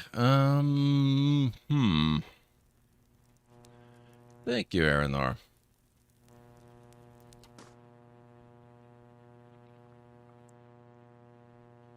All recipes on the enchant menu. Well, that was a bit fast. I'll see what I can find. The silver trails of slugs gleam inside the barrels.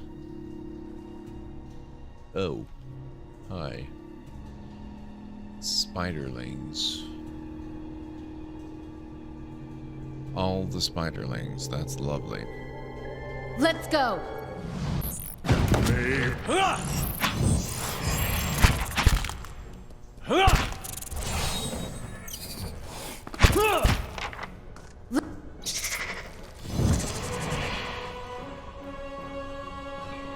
Let's go.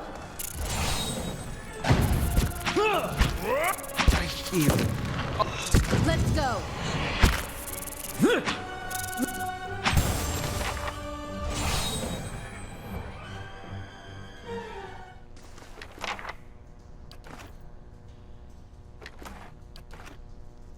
Nice and slow. Let's go. Brave thou feel not nearly.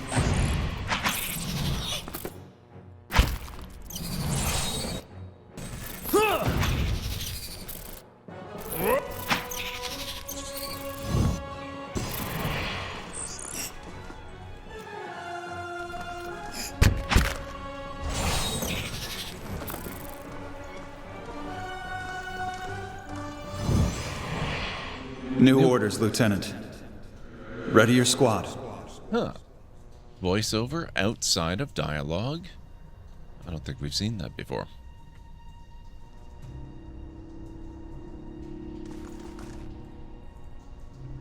A spectral man arrayed in armor and on an officer's cloak studies a single sheet of paper. You can see straight through it to the ducal and Adair insignias on his breastplate. He seems to read over the page several times before looking up at you. When he does, his expression is unreadable. There's been a change of plans. Take your squad and march south all the way to the bow in the river. Bring a wagon team and a dozen barrels of pitch. His voice falters and he shakes his head. The hand holding the paper drops to his side. Also, this sounds a lot like Liam O'Brien. Tell me about the orders. The instructions come from Admeth Hadred himself, which means they might as well have come from the Duke. We're to burn those hut dwellers out. Set fire to the Deerwood so they've nowhere to retreat. Cut them down when they come out.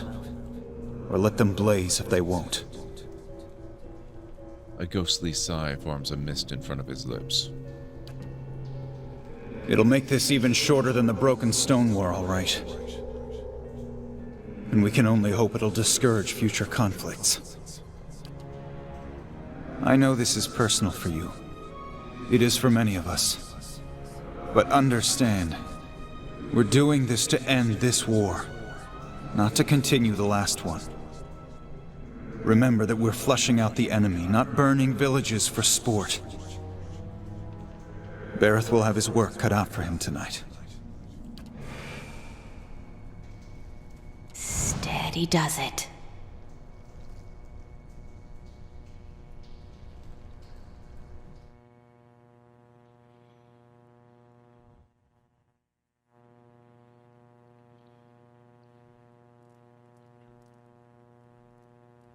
A simple test.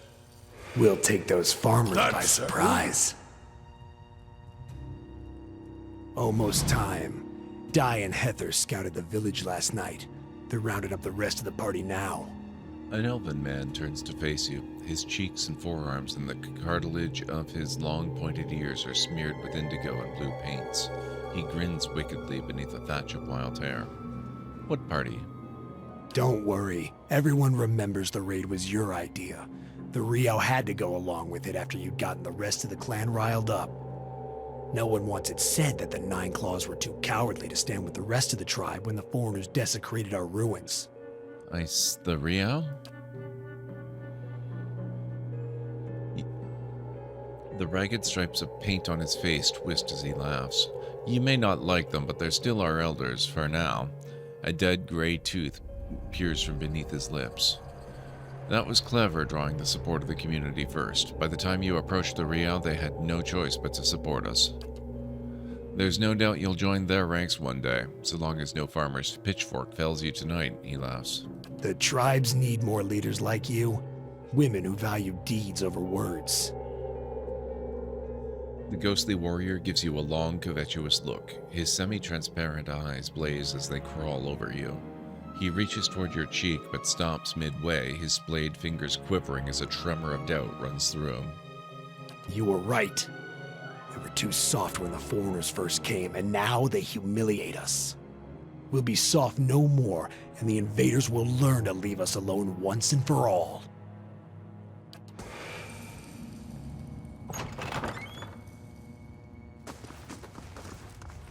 No. Keep away from us. Leave us! A large, liver-spotted man, barrel-chested and paunchy, cowers in the far corner of the room, his white hair a tangled, stringy mess. He covers his face and chest with trembling hands, unable to look in your direction. Maybe we should come back later? Are you Merwald? He looks up over his hand, the muscles around his eyes twitching, and begins whispering to himself in sharp hisses, as though having an argument. All at once, he stops shaking, a sudden calmness falling over him. His head tilts forward slightly, and he looks you dead in the eye like a cornered animal about to pounce. His voice turns suddenly raspy. Mayor Wald isn't here, and he isn't fooled. He has sent for no callers. Be gone, deceiving spirit! I'm a watcher. I met a woman in Gilded Vale who thought you could help me. My apologies for my sudden disappearance. Apparently attempting to install StarCraft 2 led to a declining series of events that resulted in me having to disassemble my PC to repair a suddenly broken front power button. Holy crap, Kalenray. That's a hell of an install issue. I'm glad you got it all fixed, though. Welcome back. Mayor Wald will speak with you, but you will maintain your distance, or you'll have me to answer to. The old man turns his body away and has another muttered, sputtering argument facing the wall. When he turns back toward you, he has taken a confident stance and his chest is puffed out like a soldier's. A new strength enters his voice. Come to speak to Mayor Wald? Mayor Wald, whose touch is poison? Mayor Wald, who knows not his effect? The man's posture folds and the hands he's held strongly at his sides a moment ago resume their original tremors. His voice is feeble and tentative. I was told I am a watcher and that you could tell me more about it. And about a tablet of some worth after that. Once you two are finished, of course. A window. Window to the ether, where spirits dwell. Peer and reach into it. Speak and listen through it. A watcher sees souls, reads them, knows their pasts, souls of the living, souls of the dead. in Impath, and the souls see them back. Used it to help beings in both realms, did I? What the gods wanted of me, thought I. The gods put me in the world for vengeance, and I obliged. With a quick spasm, his shoulders straighten and his voice becomes strong. It was the gods' wishes that we protect those lands. My way was the only way to remove the foreigners. He tilts his head forward, glowering at you, and his voice is raspy. Little I knew. He shrinks down and is himself once more. He cradles his face in shaking hands. I was accosted by spirits on my way here. What do they want? No! No! Forgive me! Forgive me! Merwold staggers backwards, staring off at some imagined phantom. He covers his mouth with his hand, his breaths convulsing, his eyes red and exhausted. You seem to have lost your mind. Lost? No. Found more of it. Too much. Too much to bear. An awakening. Aloth's eyes narrow as he looks at the old man. How could a simple awakening have driven you to this? Oh, look at this. Lore starts to pay off once more. You mean you remember your past lives? Something reminds. Memories stirred. Memories before birth. Other bodies. Other times. Memory, personality, identity, any might resurface. Or all. He looks again at the door behind you. And I seem to be having a conversation with several of them right now. Ghosts of the mind. Meyerwald has lost control. Meyerwald's body no more. The spirits I passed, what are they? Spirits, and not spirits. Always whispering to Meyerwald, reminding him of his mistakes. No sleep. Watchers see memories before them, form them from the essence of their own souls. Once Meyerwald awakened, he could not make them leave. Gave them more form, not less. The spirits are memories from previous lives? So, alcohol. I'm sure he's probably attempted it. If it were that simple, I don't think it'd be a real problem. Troubled memories, angry memories, pulling Meyerwald back, reminding him his mistakes. Marauder and soldier, soldier and marauder, how could they know? Why do these past lives still trouble you? My fault. All my fault. Soldier and marauder, soldier and marauder and Meyerwald. No forgiveness for what's past.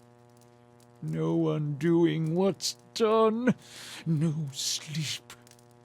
No sleep for the Watcher. He looks at you, baggy-eyed and lost. War there was all around. War of stone, war of tree.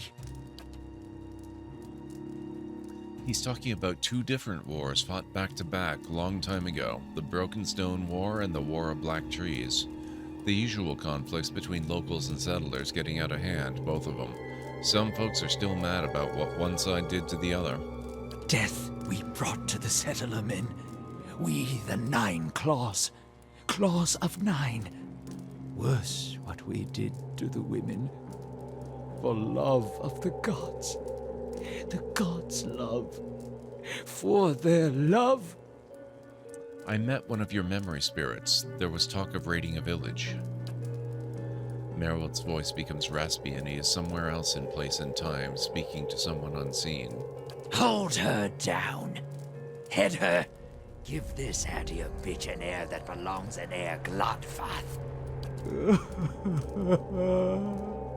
Merrill cringes himself again, watching something he can't bear to see, shaking his head over and over. He wails. His soul is marked by flame, and those marks will never heal. His trial has broken him, but better that than live in weakness. Take your time. It's over now. It was long ago. Continue when you're ready. The boy. The boy. The baby boy. The boy. Conceived in the raid. Conceived by force. Vessel for Marauder. Slain in the raid. Marauder and the boy. Marauder and soldier. A baby conceived by the raider? What do you mean it was a vessel for him? For the soul. Marauder's soul. Same soul. One soul. Boy's soul. Marauder's soul. Raised in lies and vengeance. Raised to soldier. Raised for the fire. Born for the fire. Then that was his mother I met in the keep. She told him his father was killed by the raiders. You'll get no pity from me. The crimes of the Nine Claws clan in the last war are still unavenged. But the gods are just. They have led me here.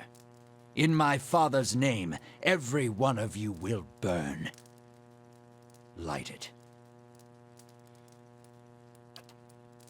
Aloth looks at the old man in horror. Bay the usher's crooked ban. Merwold's shoulders slump. He rocks back and forth, agitated. He mutters to himself, oblivious to your presence. Soldier and marauder, lies and vengeance, and dead villages. All dead. All dead. What for? What for?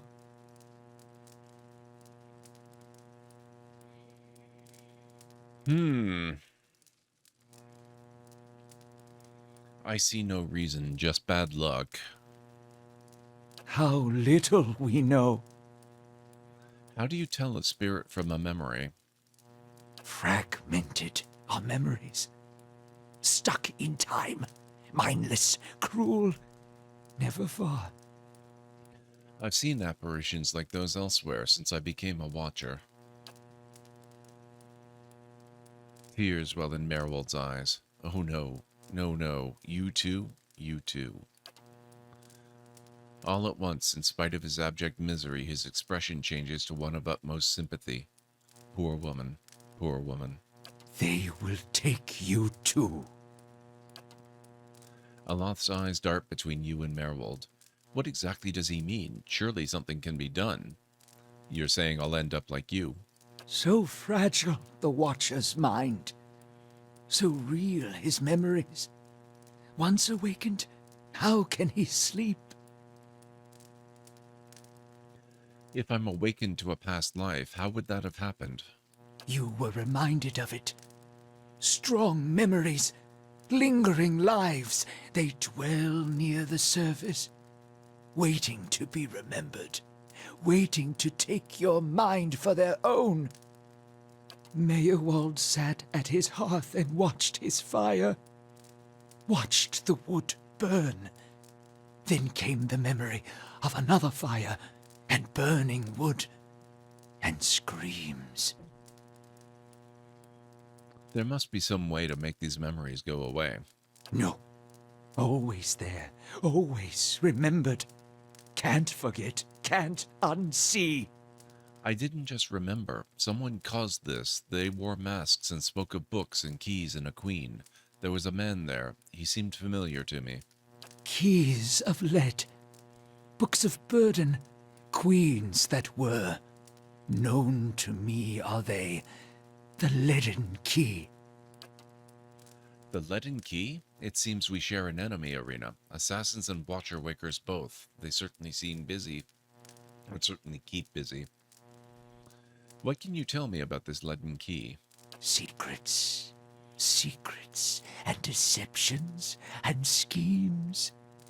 Who knows their answers? Not they. Not they. Crossed them before. Hatred of Watchers, hatred and fear. Much we see, threat to secrets. Who is this queen they pray to? Woodica, goddess, crown shattered and body burned. Binder of oaths and grudge holder. Bearer of justice. But whose? If the leaden key caused my awakening, could they undo it? Many secrets do they keep. Unawakened? Mayhap. Who else if not they? Do you know where I might find the leaden key? City of Defiance. Never far from the Queen. I need to go so I can search for this man from the leaden key. Sleep well. Sleep well. Hold! I know your will die. Your actions were seen. You would sooner betray us to the Adir land thieves than take orders from me. Before you turn to exit, he tilts his head forward, his eyes locked with yours, cold and dangerous, his voice gravelly. You're confusing me with someone from a past life. Your betrayal is for nothing. Your warnings are lost on these foreigners, and their blood will be Gallowayne's tribute this night. I have asked the elders for the honor of claiming your head as my first trophy, and they have granted it. Beg for the Seeker God to grant you a quick death. Oh.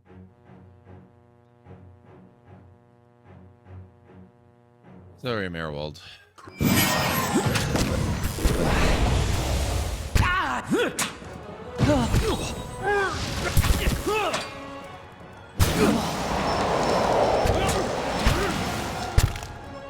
That's it!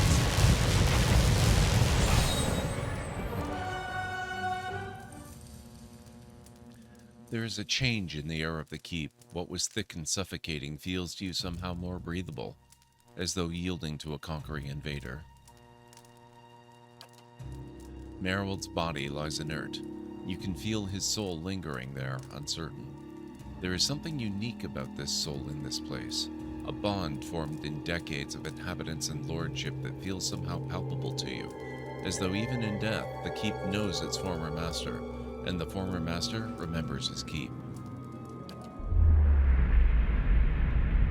Irina was granted Speaker to the Restless. In your mind's eye, the bond seems to you as a frayed rope, ghostly and alive, its frayed ends writhing like tide pool anemones, and you find that if you concentrate on it, you have the ability to manipulate its strands. Repair the rope, binding Merwald's soul here as an eternal warden. Sever the rope, allowing Merwald to pass from this world. Draw upon the energy of the rope itself, siphoning knowledge from the connection. What do you guys think?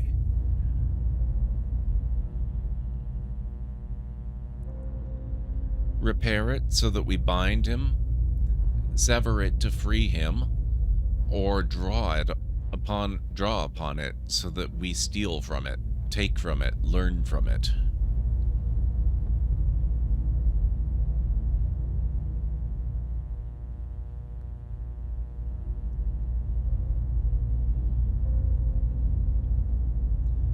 I'm inclined to go with severing it myself. You draw upon it or repair it. You say repair it. Interesting. I'm gonna sever it. Strand by strand, the connections fly apart like the overstressed strings of some ethereal instrument. With the tearing of the final string, the rope becomes liquid and dissolves from your awareness. Merwald's soul hovers near you, a vortex of strife and discord, but there is something else there beneath it. Something like relief. His soul passes through one of the walls and is gone. Quest completed. Merwald grew hostile after our conversation and suddenly attacked me. I had no choice but to kill him. I have released his spirit, freeing Merwald from his misfortune. He has given me much to think about. He suggested my soul had been awakened to past lives as his had. If Merwald is any indication, being a watcher with an awakened soul comes with a heavy price. He has directed me towards the City of Defiance, which seems as good a place as any to seek out members of the Leaden Key, the group which awoke this affliction within me. New quest, never far from the Queen.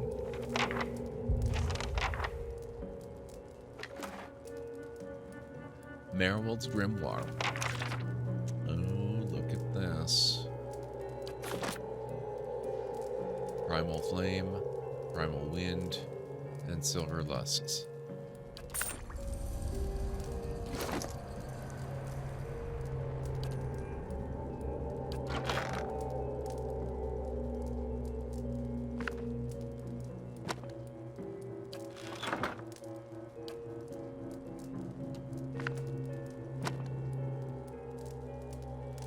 Actually, he probably needs that there, doesn't he?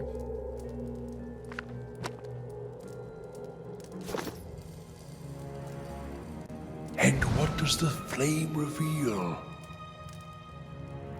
The sickly sweet smell of rot rises from this half-eaten fruit. I can do that. That's settled. That's a fair amount of money. I can do that. That's settled. Fine Club, Golden Obel. A worn book lies on the table, its pages filled with nonsensical scrawls. You cannot wait that older set? I don't want to discuss it.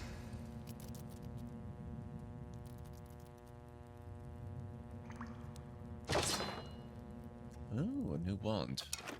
Very nice. Let's go. Ooh. Let's go.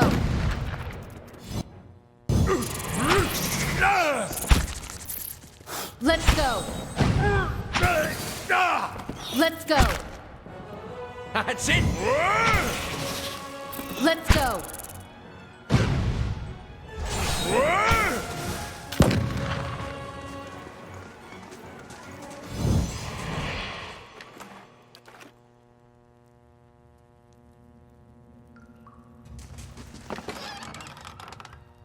Ring of Overseeing.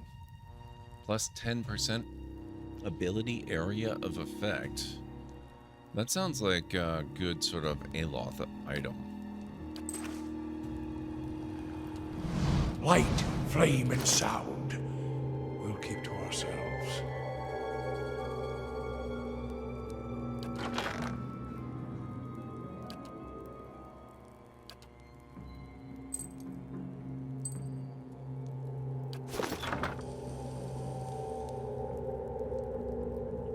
Cobblestones and bricks are bound to the rusted old cart by thick spider webs.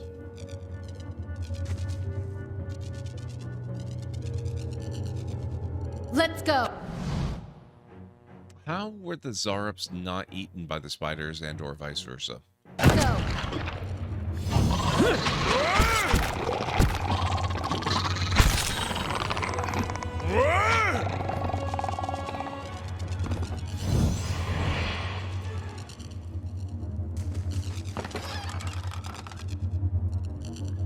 Flail, Raid of the Untamed Wild, and Silver Fennings. A shimmering wall of energy extends across this doorway like a curtain. It repels forward movement with unnatural force.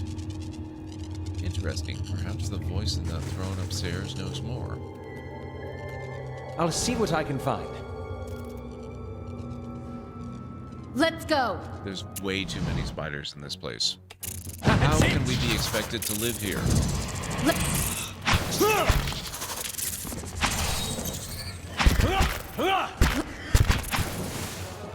Let's go.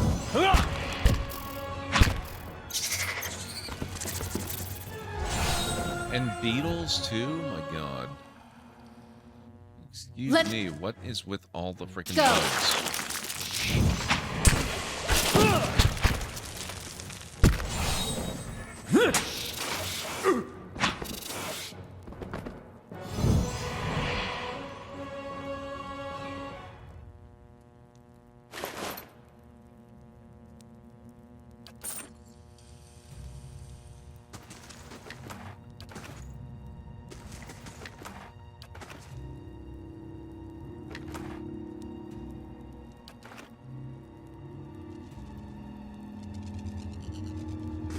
nice and quiet.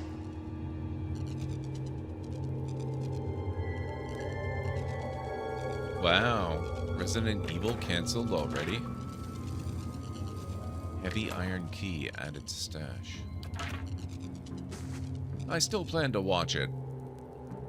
It's sad there won't be another season. A simple test. That's settled. Let's go.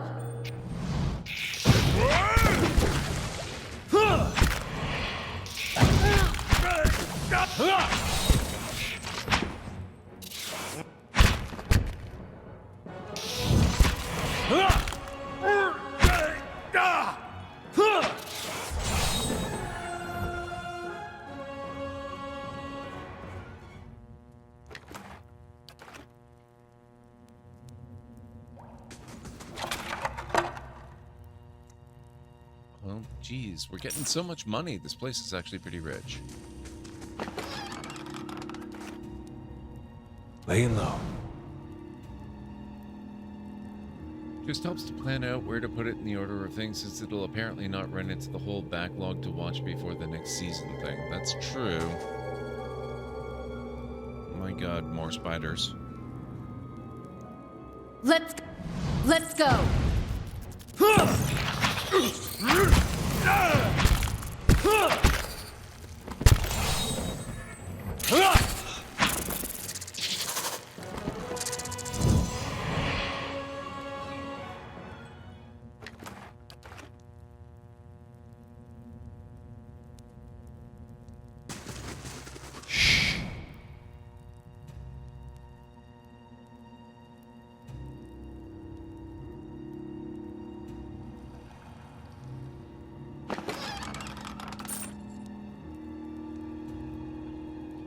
Especially since if you look at the money it brought in by viewership, it was decent, and they released it the same week as Stranger Things. Of course, it would be a little worse off.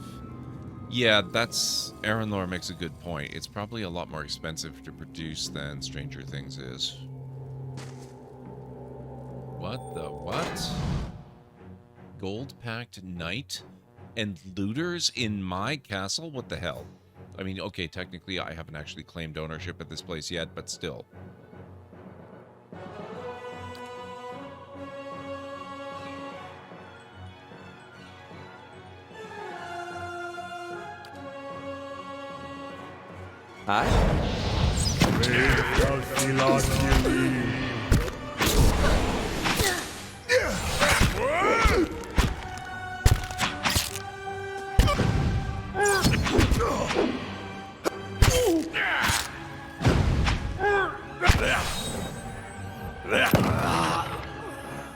These ones are in for a...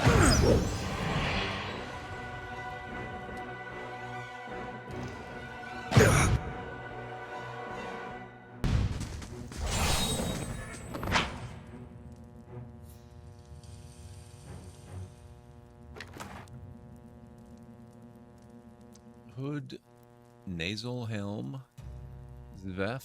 What is Zvef? Zvef can be traced back to provisioners in the Valen republics, where the markets for the plant in question enjoy rapidly rising demand. Most commonly chewed or inhaled, Zvef is infamous for the near catatonic state in which it often places its adherents. Those who use it claim the drug gives them a sense of urgency and meaning lost when the effects fade. More colorful accounts claim that the drug allows one to look within themselves and witness the sight of their own soul.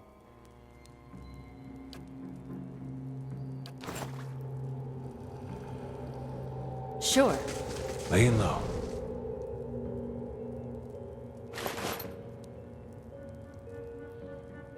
Coco.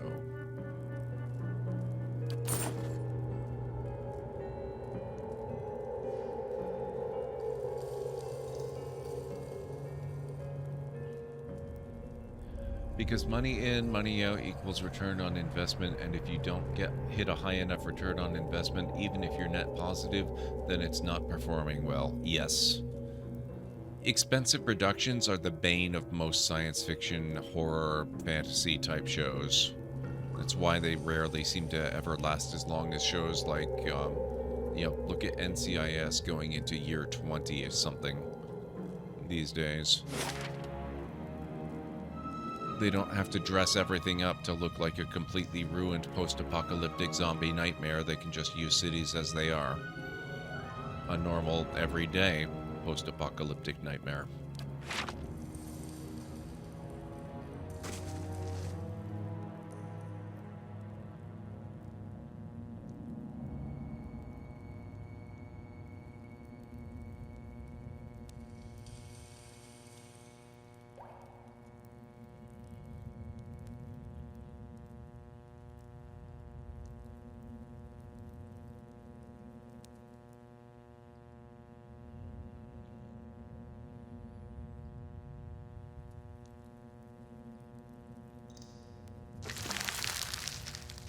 Another big pile of cash and some leather armor. If I may have your attention for a moment, a multi-year subscriber has just resubbed again. Allow me to welcome you back. What the heck? You bring light in. Thank you so much for 25 freaking months. That's amazing. Thank you for all the support, sir. How are you doing tonight? It's really good to see you. Weathered and covered with a dull patina, this elaborately carved pillar appears far older than the surrounding structure.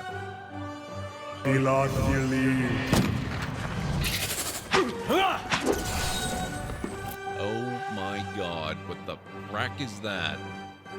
I didn't know there were spider queens in here. Apparently I didn't explore this far the last time I played this.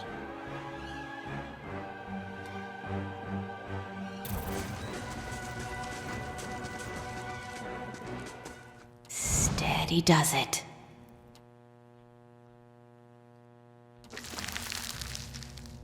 Potion of minor endurance. Whoa. 14 golden ducks. The golden duck is the only gold coin minted in the Deerwood. They bear the faces of historical duke. I guess it's duke, not duck, but I like the idea of golden ducks better. Historical dukes of the Deerwood, though most of them show the face of the first duke, Admethadred.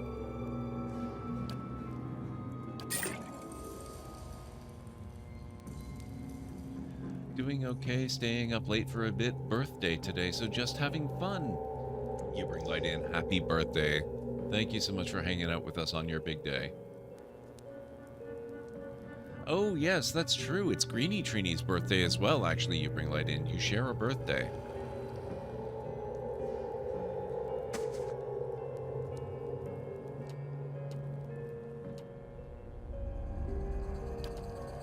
Okay.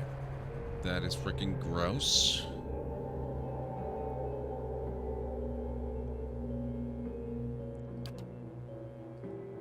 Lavaru, be on seek.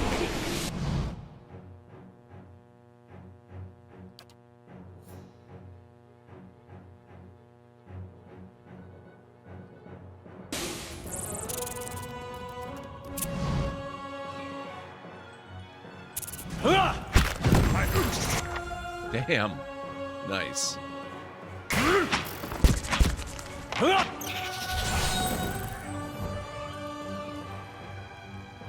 Right. Oh, that looks like a special sword. Oidthracht. Unique stiletto. Okay, close enough. Unique stiletto, one-handed, speed fast. Interrupt is weak. 12 to 17 pierce damage plus accuracy versus deflection. Properties: DR reduction, draining, damaging 1. Oidthracht once belonged to a prominent military instructor in the capital city of Adir. The instructor was a cipher whose gifts were seldom used by his empire, and he grew frustrated at his superior's inability to see the potential of ciphers to perform key missions that no other force would be capable of. He began making his opinion known, and over time the opinion became more subversive and radical until at last his unsanctioned activities got him charged with treason. The officer and crew that came to detain him, however, underestimated him much as the Empire had, and with only this blade and the talents of his mind, he slew his would-be captors. He fled the city and embarked on a life as a duelist, obsessed with proving his potential to any who would question it. In the end, his life ended in the manner that the lives of duelists typically do, and the potential he often spoke of would remain just that. The knife still bears his psychic imprint, and the wielder will often get flashes of the maneuvers the original owner performed in order to deliver the killing blow to his opponent. Some regard this as a curse, but many find value in it, and use such experiences to better realize the knife's potential. Were it not for evidence of heavy use about the handle and pommel, Oidracht would seem new, its cutting edge perfectly beveled and honed without a single nick along its length.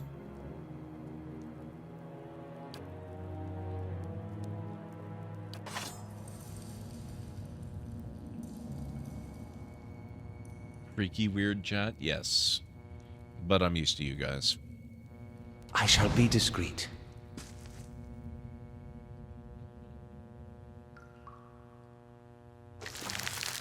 Ew. Tiny spider pet? I don't want a tiny spider pet. Far smaller than its wilder cousins, this pocket-sized spider has surprisingly alert little eyes. It circles around to look up at you whenever you approach. You're staying right there, buddy.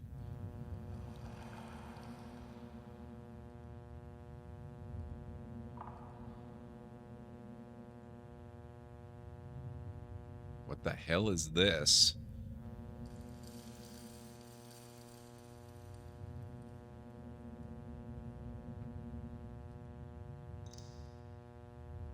It's a...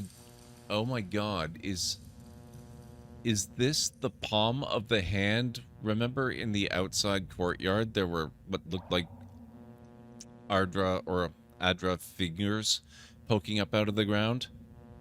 This has got to be the rest of the hand.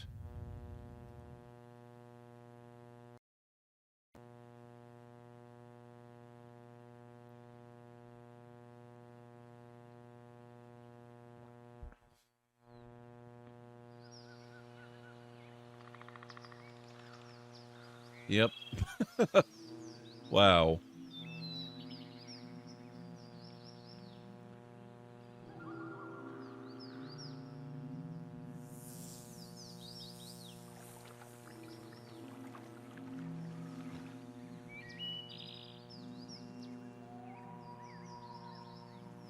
Bit just like your breeches, Scholar Lad.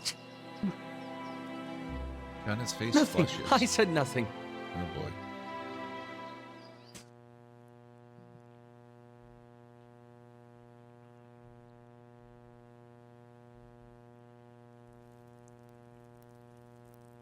Well, let's go talk to what's-her-name. I think it's time we put claim to this place, now that the spiders are gone. I felt Merwald's passing. You slew him. He gave me no choice. Several of him. It saddens me to hear it, but part of me is grateful to no longer have to wait and worry in darkness. This place has always known its master, long as it's had one. It has a will all its own, which has little to do with the castle and much to do with the land it's built on. It looks to you as Merwald's successor now, whether you care for it or not. A dubious honor, inheriting a fortress both broken and cursed. But in the right hands, it could be so much more.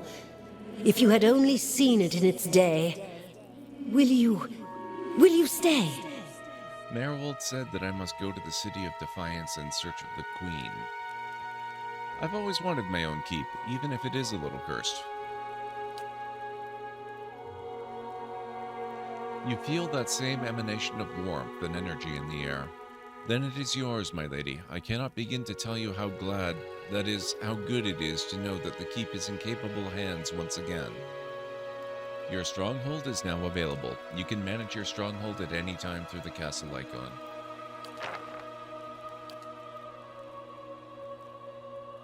I suppose I should mention first that if you mean to travel to Defiance Bay for supplies, there has been a complication of a kind.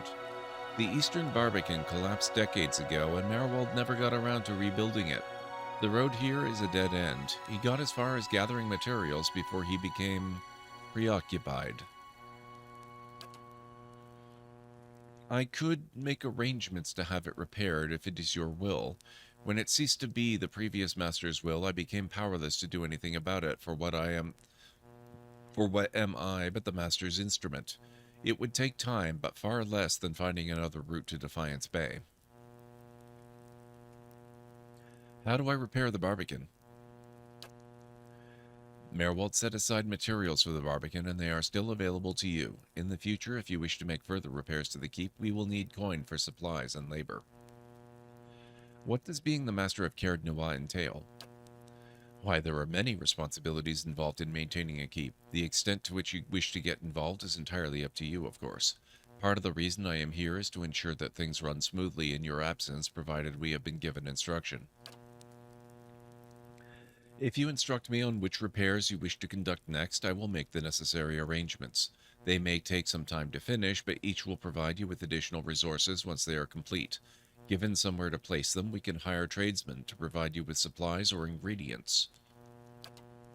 Repairing the keep will raise your prestige and draw both helpful individuals and unwelcome attention from bandits and opportunists. If we can raise the keep's security in turn, these will become less of a concern.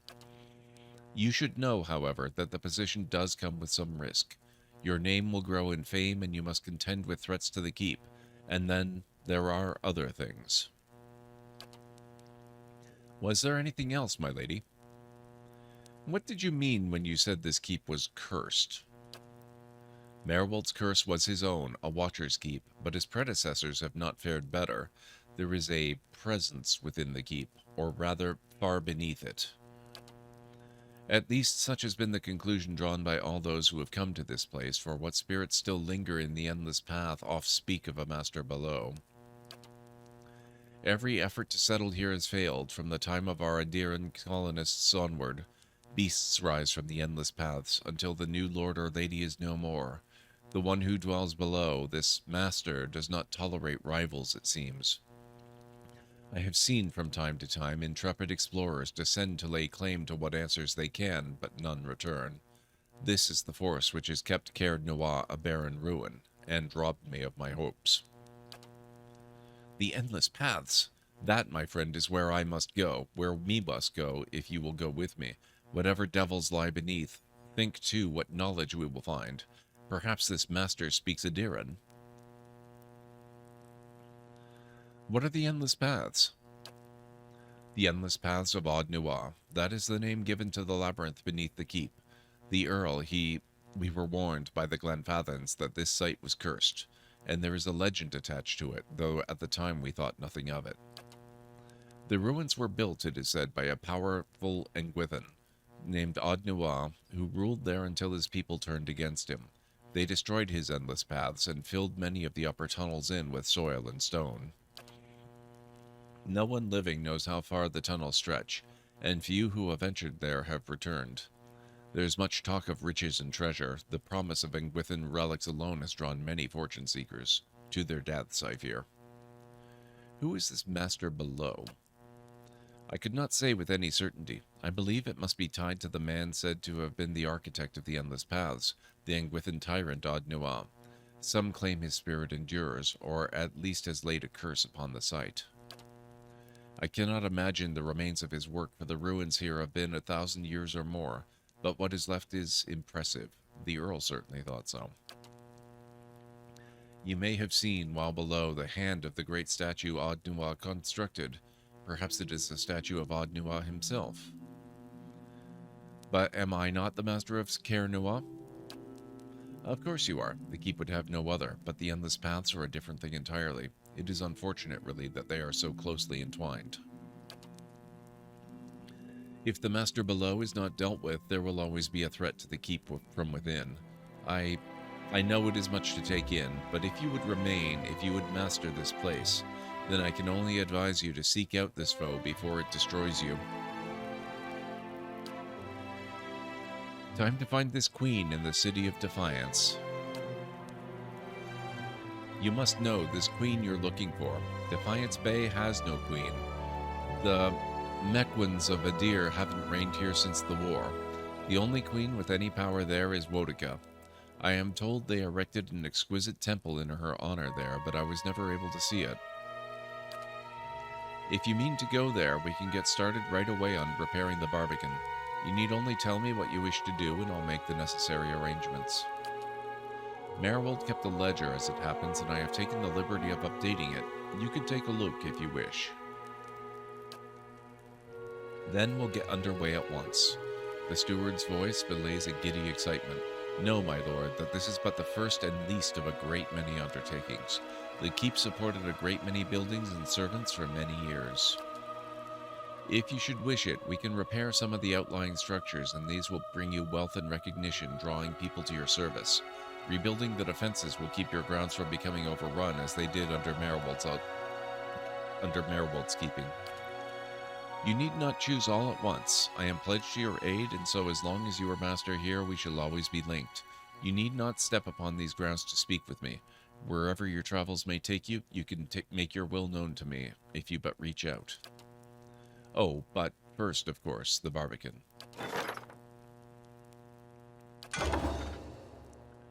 The Eastern Barbican gates passage to the Wood Ends Plains, the crossroads between Caed Nuad, Deerford, and Defiance Bay. Western Barbican bars the passage of invaders coming across the Issien River. Requires main keep. Bright Hollow restoration. Restoring Bright Hollow will allow you to rest there. Other upgrades can unlock resting bonuses for it. We're doing that.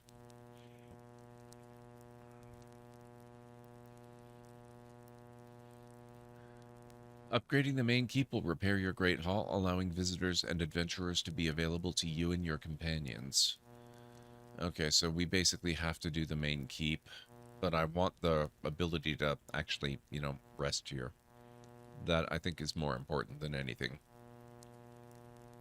Yeah, the fact that it takes time is pretty good. Actions, status. Bright Hollow restoration construction started. Instantly, it was completed. Eastern Barbican construction started.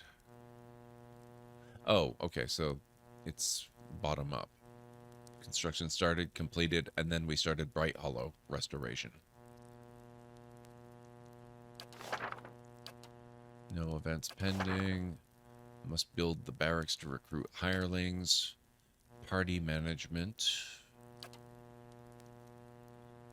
We do have a bit of cash. So we have enough to do the main keep, but it looks like we have to... Oh. Yeah, we have to wait until the Bright Hollow restoration is done. New quest, The Master Below. Explore the endless paths.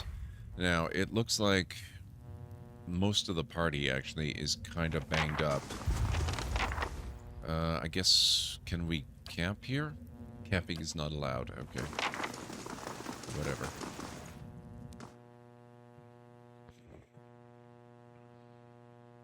Your character's biography writes itself as your adventures unfold. Check the journal tab of the quest window.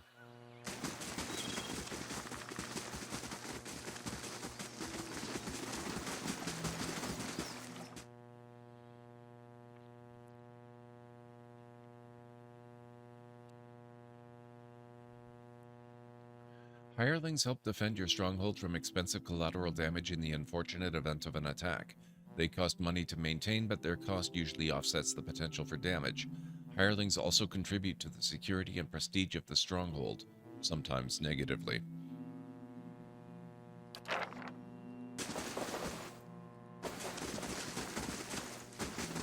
Steady does it.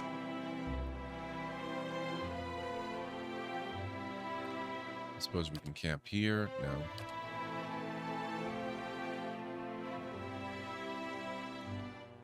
I would love to just camp for 2 days until we can rest properly, game. We're gonna have to go into the dungeon to rest, I'm sure. Or I guess we could go to the city. Oh, no, we can do it here. Weird.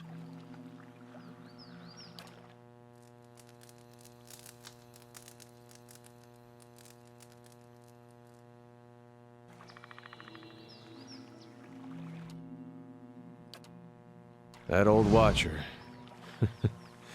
I don't know what I expected, but it sure wasn't that. You said you had some things you wanted to ask him. Nah, it's kind of embarrassing now. I just got a dumb idea in my head is all. Don't know why I thought it'd work. It's funny. That's probably the first thing I got my hopes up for in, I don't know, years. At least I got that out of it. What was it? All right. Guess fair is fair, and you did bring me to see him. Those rumors back in Gilded Vale about my brother, Woden, about how he'd turned against us and fought for Widewind, been on my mind for some time now. The thing about Woden was, he always knew what was right, and that's what he'd do. One day he set out to fight for Dyrwood against a man claiming to be our god. So I knew that's what I had to do too. He was right. And hearing claims that he died fighting for Rayed Saris, that got me worried. Not that he'd chosen the wrong side, but that I had. Didn't seem right what Widewind had in store, but if he really was Aethys... He shakes his head. I thought, maybe this old Watcher would know how my brother died. So I could see if it was true. Like he could, I don't know, read it in my soul or something. Use our connection. Told you it was dumb. Why didn't you ask me for help? I don't know. Guess because I didn't know you. It's hard to trust a stranger that says she's a Watcher. Of course, I knew the truth deep down. A Watcher's not psychic. I think I just had this idea, and the idea made me feel a certain way, and I didn't want to lose that. Really, if I wanted to find out about my brother, I shouldn't be starting with Watchers, I should be starting with records. So why don't you? Adair thinks a moment, his lip twisted to one side. He raises his eyebrows. If there was anything written down about it, they'd have it in Defiance Bay. They got an archive at the palace. Hey, Red Fox, how's it going? You've done a lot for me already, but if you could see fit to pay that archive a visit with me, well, you know. Knowing my luck, the records clerk will go crazy and try to kill me. I'd feel better with you in there with me. We can do that. I'm sure we can do that. Fragments of a Scattered Faith. Aloth seems lost in thought. He flinches when you draw near, sucking a sharp breath through his teeth. What can I do for you? You've been acting strange. Are you all right? Of course. Merely processing some of the unusual things we've seen lately. And if Mayorwald is to be believed, it would seem you've an uncertain future ahead. He was out of his mind. I don't place stock in the ramblings of a lunatic. Perhaps Defiance Bay holds the answers we need. Aloth snugs his cloak about his shoulders, glancing at you out of the corner of his eye. How long were you in Gilded Vale? He shrugs, fidgeting with the hem of his sleeve. Not much longer than you. As you saw, it was hardly the haven that had been advertised. Aloth looks at you with quiet attentiveness. How may I be of service? He tugs at his sleeves. Mayorwald urged you to seek out these Leaden Key agents in Defiance Bay, yes? If his condition is any warning, we should find them with all haste. Okay, well, let's talk to Kana, and then we'll... Actually, then I need to take a break, and then we will maybe head on to Defiance Bay. He couldn't contend with all that he knew of himself. A cruel fate. I don't think knowledge was the problem. He said that if I can find out what caused this, it might help me. That is true, and there is no such thing in my experience as too much knowledge. Kenna smiles. Come, we'll find your answers, and mine, I hope. Okay.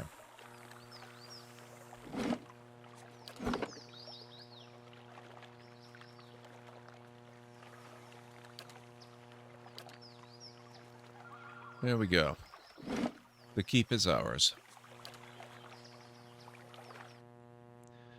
Okay, so I will be back in a few minutes. I don't expect I'll be gone very long. Probably about the usual 3.5 to 5 minutes. My next break after this one will be about the time I normally start my stream up. So I will be gone a little bit longer at that point because I'm going to need to make tea and stuff. But I'll be back in a few. Ah, there you are.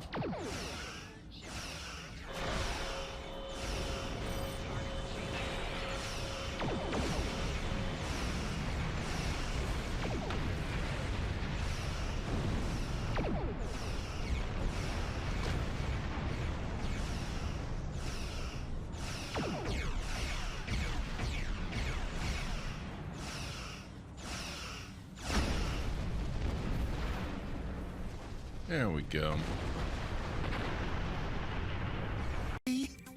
We'll detach a ship from our fleet right now to join you. We're going to have such an adventure!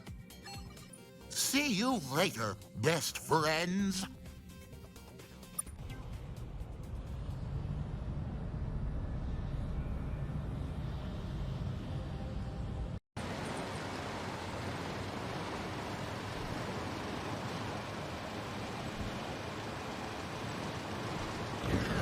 Oh. Well, I wanted to take out the billboard. That was not quite how I saw myself doing it. 25% of units destroyed, so that means there's only 4. Whatever's launching those LRMs is the last. Heads up, Commander. You've got hostile contacts inbound. I should have kept my mouth shut. Uh-oh.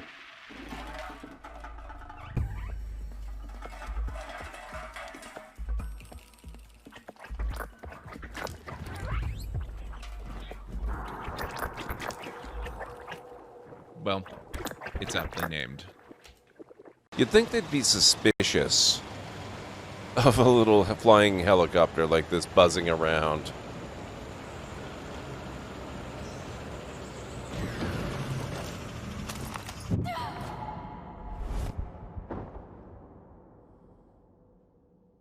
Really? Oh, let me guess what that's gonna be.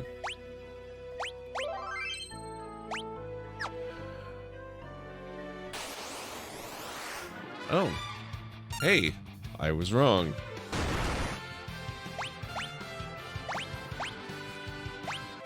Okay, he was definitely no behemoth.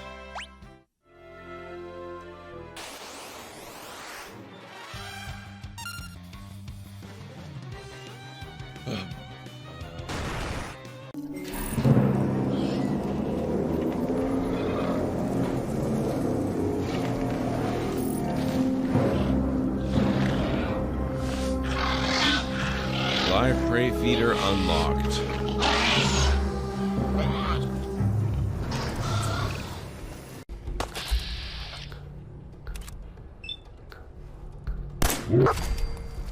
There we go. Oh, shoot! No! No! Damn it! It's a good thing I saved recently. Ancestors the Humankind Odyssey tasks you with guiding the evolution of our own distant ancestors. Here I'm coming up on a venomous snake, which can be intimidated away if our proto-human is brave enough to challenge it. Here's the encounter.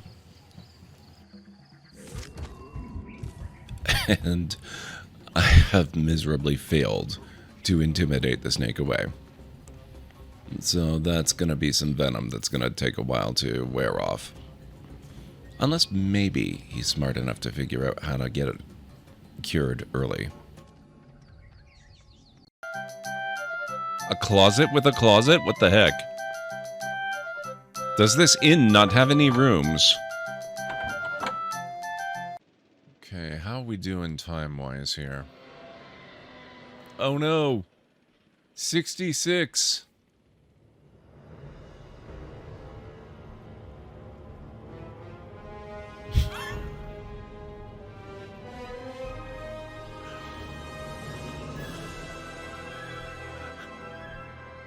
Wow, that dramatic music cue. Nope, too fast. Darn.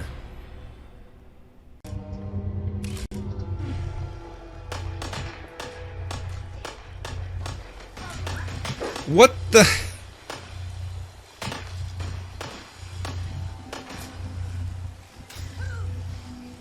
What? What is going on?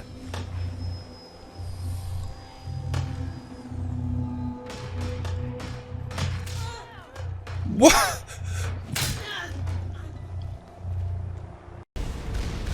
Hey.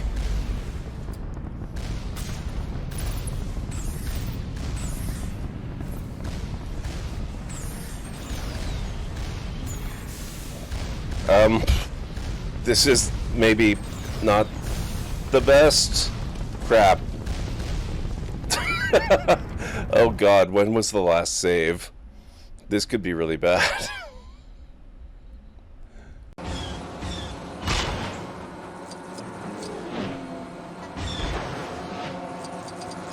Oh! Where the hell did he come from?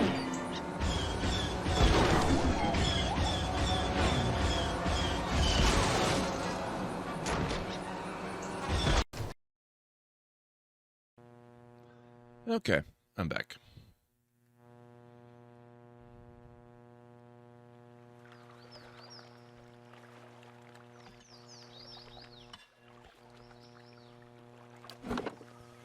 All right, so...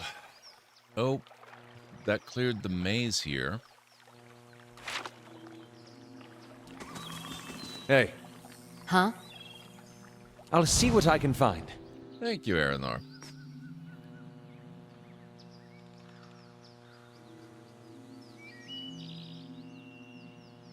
The hedges grow in shaggy heaps shot through with weeds and tall grass. So that's the keep. Oh, okay. That's it there. Thank you, Callan Ray.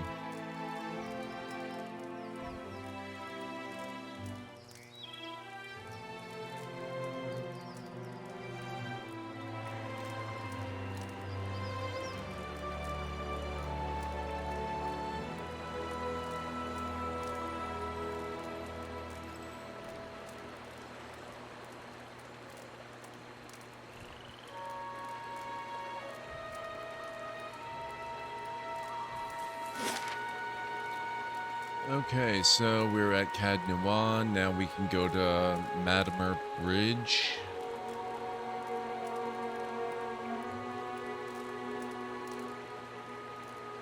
Or can we?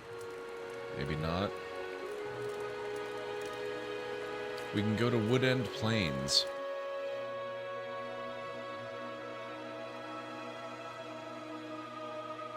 Ah, they have a colorblind mode. That's awesome. Let's examine the options, actually. I didn't really look very much at those. Quest updates, continue movement on engagement, developer commentary. Oh, that's cool. I don't want to turn that on until I've actually gone through the game at least once, but that's really awesome. I love developer commentary stuff. Difficulty, of course. Auto pause. Oh. Center on party member. Yes. I will probably turn that one off again very shortly, because I'm probably going to hate it, but we'll see. Character death, damaged, low endurance, low health, enemy spotted, weapon ineffective, extraordinary defense. If a party member attacks an enemy whose defense exceeds his or her accuracy by 50 points or more. Hidden object. Party member, no. Finishes ability, that's fine. I don't need that one. Character hit, no. Character attacked, yes. Melee engaged, yes. Spell cast. Target destroyed, yes. No, not at combat time. And combat auto slow, that sounds good. Okay. Controls.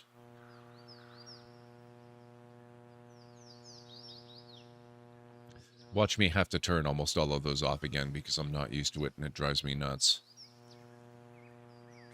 Sound. Graphics. Colorblind mode, nice. Solid HUD background. Big heads. Gives characters heads that are ludicrously disproportionate to their bodies. Thanks, Josh. Hide selection circles, font ligatures. Actually, I don't like those. I'm going to turn those off. Gibbs. Cage cursor. I've never seen it called that before, but I find it useful, so I'll leave it on. Show party endurance as numbers, yes. Big heads is a fun thing to look at for a minute. Nice. You know what? Font scale could be a little bigger.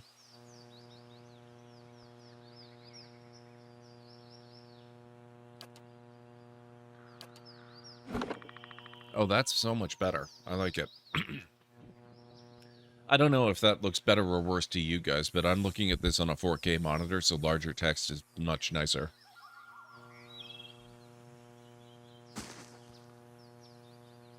I love the 4K displays, but it does have a bad habit of making text look very small, and my eyes are not what they were 20 years ago, I have to admit. Benefactor, Lord, Jungler, Catalyst, Thargelios. The Fool, Dragon of the Obsidian Order. Oh, this has got to be, like, yeah, Uber. Mr. Visha, so saith Kidiana, Disciple of Varil. This has got to be Kickstarter stuff. Here lies boob plate. Wow.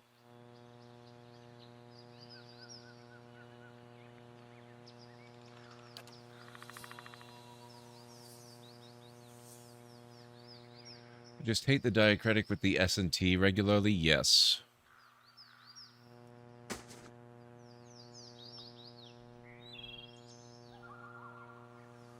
I am not a fan of that either. I'm hoping that's going to be gone now that I've disabled the option.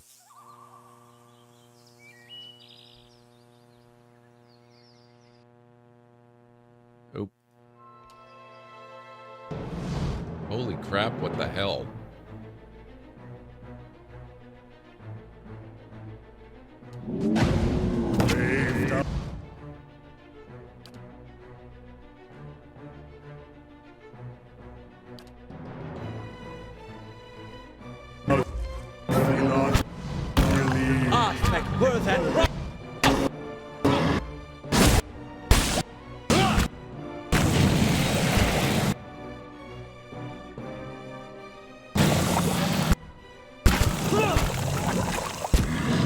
You know, it's kind of annoying, but at the same time, it's not that annoying, and I think it's going to be extremely useful to have it pause this often for tactical combat purposes. So I might leave it this way.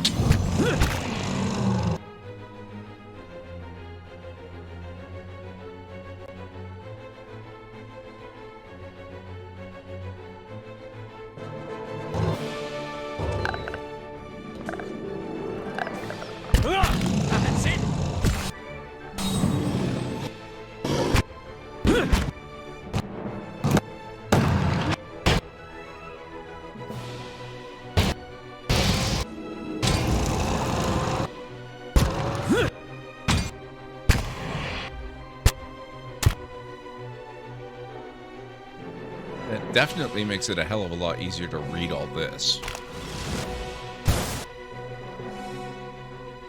8 crush damage. Oh, we beat blah, blah, blah. Poigra, whatever her hecking name is. Eloth killed Poigra. Let's go. I might turn a few of the options off because it is pausing a little excessively, but I think more than I expected, I'm actually finding it kind of useful.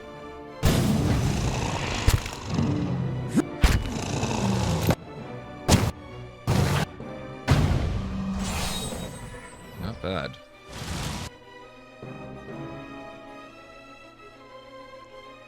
Wait, who, what? Oh, we're not done.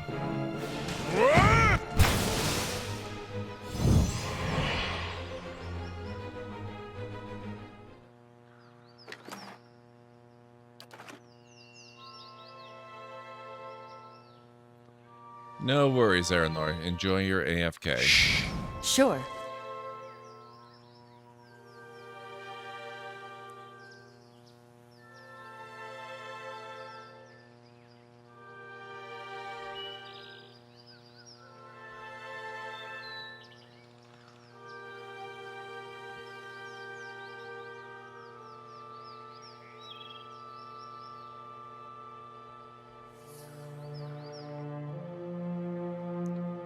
The what? A lion? Holy crap.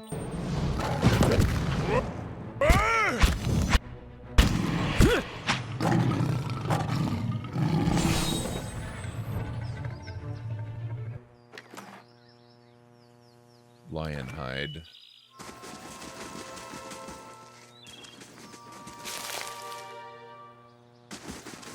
I shall be quiet as a calm sea, which is not very quiet.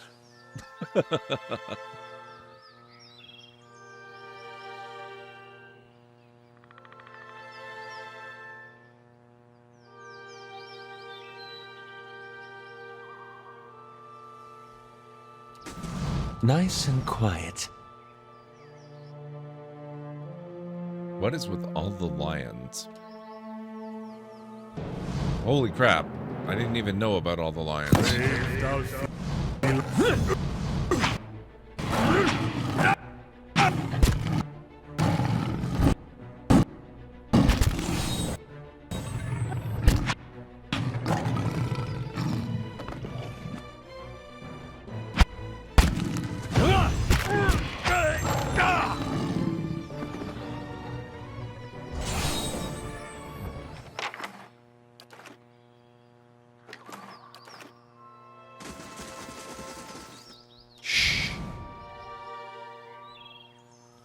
Waves are roughly chiseled in the stone. They grasp at Andra's beloved moon like curling fingers.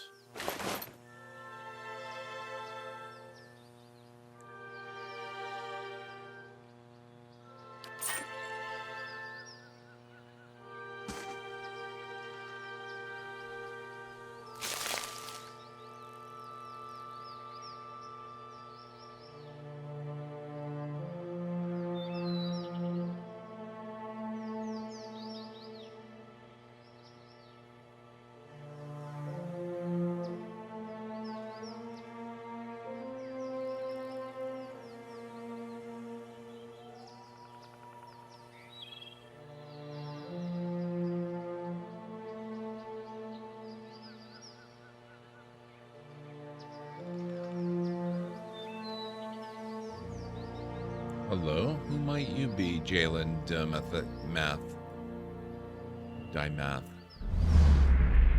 As you near, you feel a vibrant history contained in the essence of this woman's soul. Voices from its past seem to call out to you.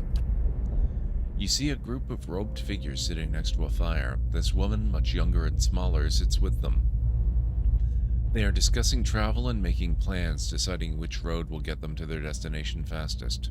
A rustling noise catches the attention of several members of the group, and they stand, watching over the fire, straining against the darkness to see. An enormous shadowy figure makes its way into camp, and the darkness slowly parts against the firelight to reveal who it is.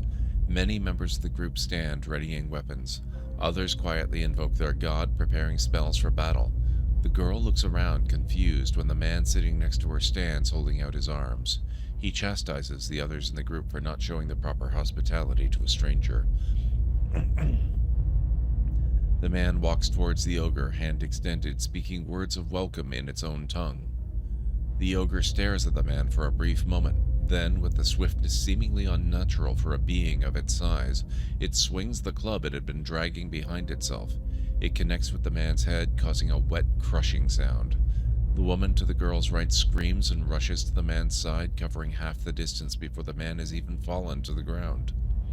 From the darkness all around the group, terrifying and blood-curdling shouts answer the screams of those in the camp, as more figures approach through the darkness.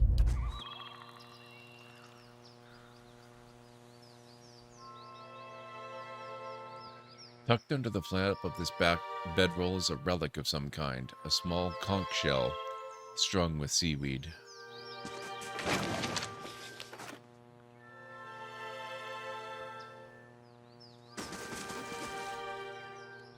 And what does the flame reveal? Hopefully she doesn't mind that I'm just ripping off her camp supplies.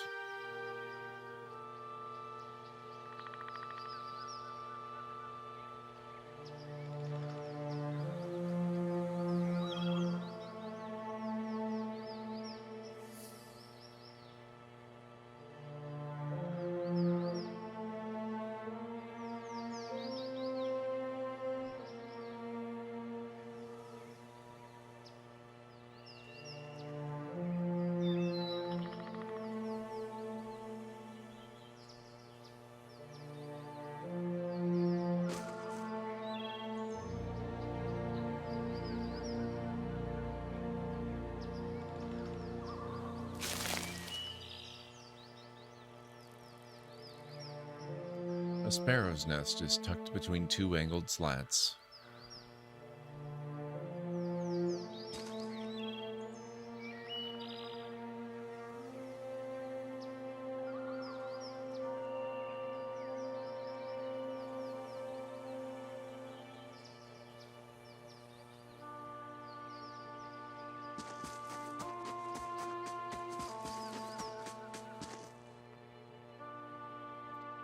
Another Poigra.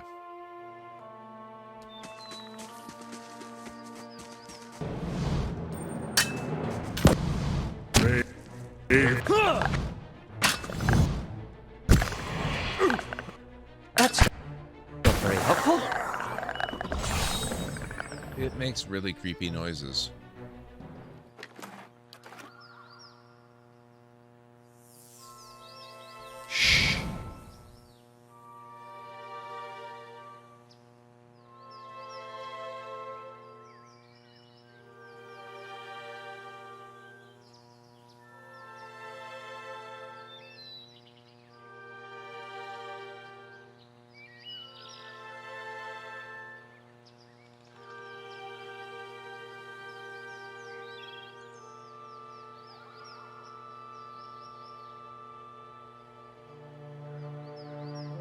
Hush, Itumak.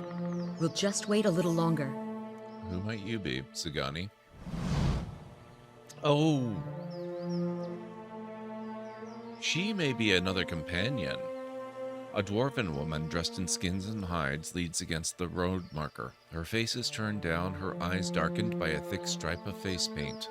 She's sharpening a bone arrowhead with a scrimshaw-handled knife. Her attention, however, is focused on a bear figurine between her feet. A large, white-furred fox standing at her heels looks up at your approach. Easy, Itumak.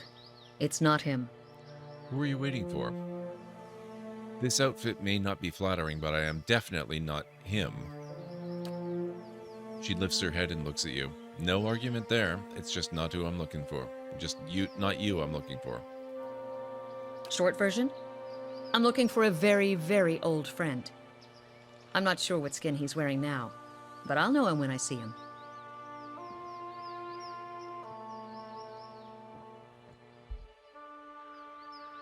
Your friend is supposed to meet you here? That's what I heard.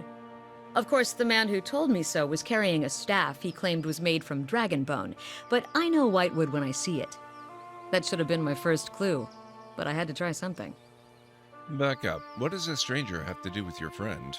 The long version. Here we go. I'm from an island to the far south called Nasitak. I came here looking for a village elder, a man we knew as Persok. I'm a hunter back home, so tracking someone wouldn't normally be a problem. But Persok's trail is cold, to say the least.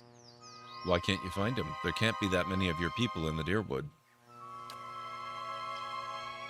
He died when I was still a young girl. Forgot to mention that part, did I? I'm looking for his latest reincarnation, which could be anyone.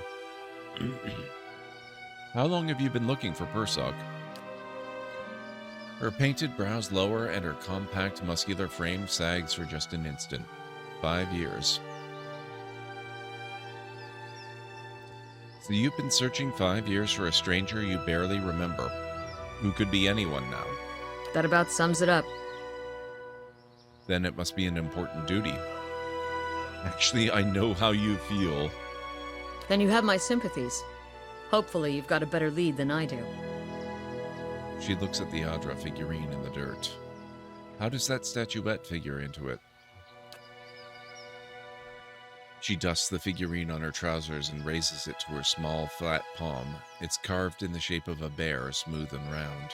The polished Adra is worn to a dull mat along its arched back and ovoid haunches. A soft glow emanates from within. Cute, isn't it? It belonged to Persok. Before he returned to the wheel, he left a splinter of his soul in it. Something to help us find him later. As she holds it out to you, you feel wisps of sensation. Not quite memories, but traces of someone. When I left Nasitak, it was completely dark inside. But as I've gotten closer to Persok, it's glowed steadily brighter. Since I've reached the Deerwood, however, it's gotten hard to read. Some days it flickers and goes dark. Others it shines nice and bright. for a few hours. But most of the time, it looks just like this. What will you do now? I can tell you what I won't do again. Rely on miracle peddlers. It was some so-called watcher who sent me to this crossroads in the middle of nowhere in the first place. I was on my way out of the Balmarsh when I heard talk of a traveling mystic who could supposedly see souls. I knew it was a long shot, but what did I have to lose?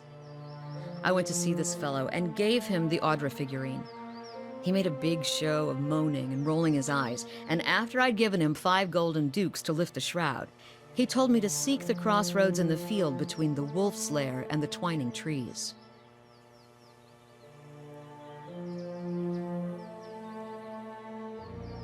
What's the Wolf's Lair? Defiance Bay. Locals call the current Duke Wolfgren. Sounds like he'd be fun to drink with. Is Twining Trees a real place? He meant Twin Elms. I haven't been there yet, but I hear they have some especially memorable trees. Go on.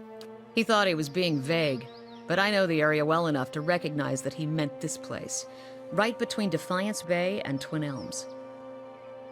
I had a bad taste in my mouth, but my coin was spent and I'd already left an arrow in his knapsack as a friendly warning. Told him I'd come back and leave him with another if it turned out he was giving me the runaround. I've been here a week now. Guess he had the last laugh after all. May I see the figurine? Why? Why not? Fine.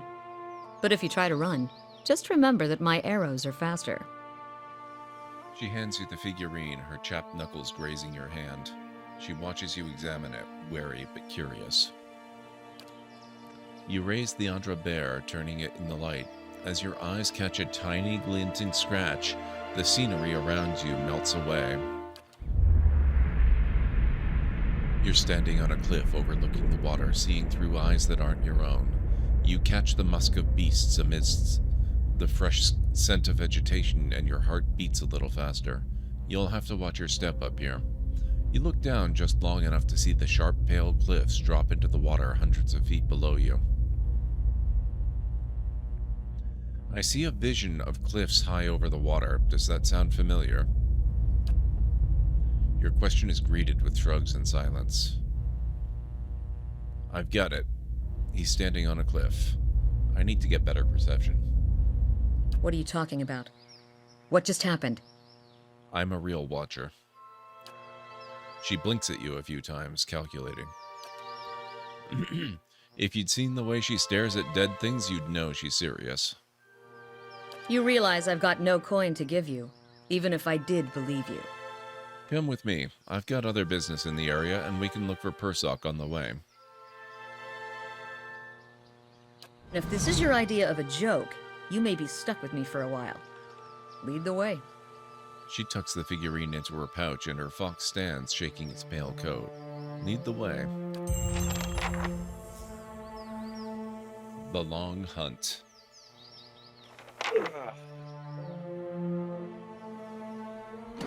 Let's see our new character. Oh, a ranger. That's so awesome. She's a boreal dwarf. Nope, it's this.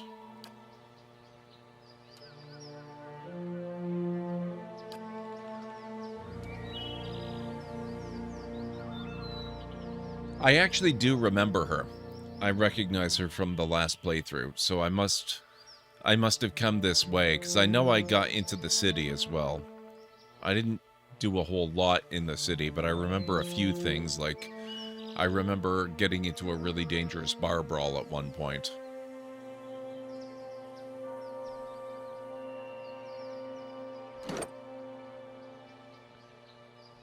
So she's a 4th level ranger, really good perception.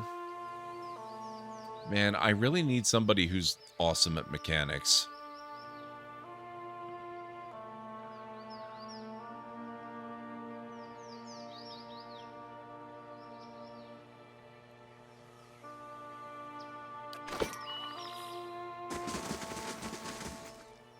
Keeping quiet. I assume it's kind of like the traditional Baldur's Gate style thing where you can have a party of 6 at any one time, but that does not mean that you can only recruit 6 people. It just means you can only travel with 6 at once. It kind of sounds like you'll be able to leave others at the stronghold and swap out as you need people for various tasks.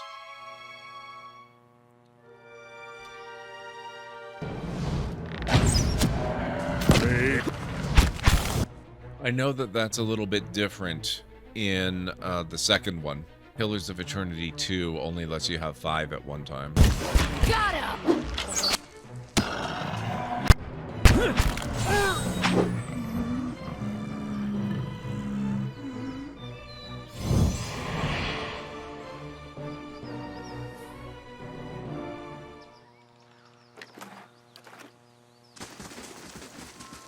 Nice and slow.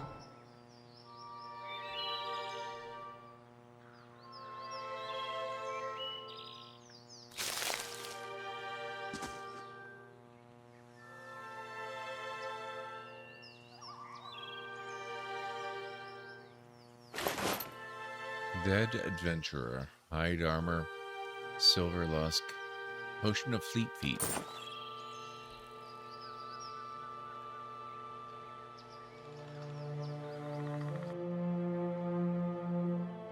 Forest Lurker.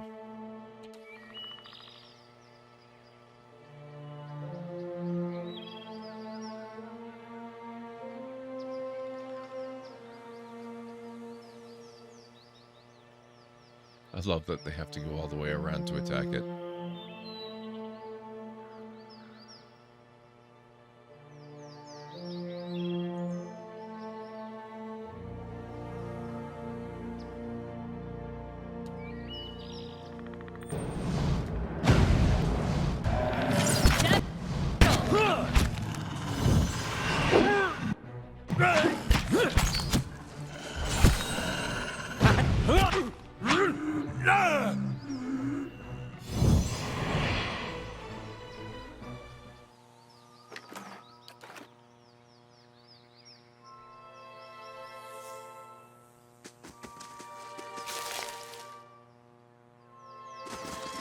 I shall be discreet.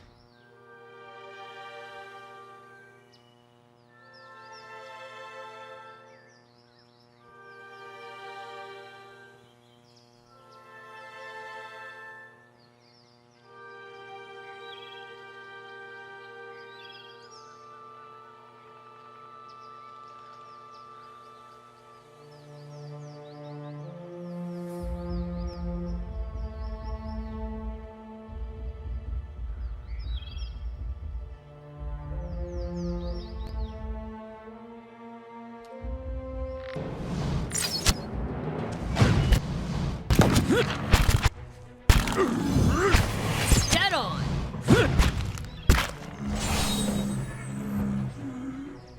There we go.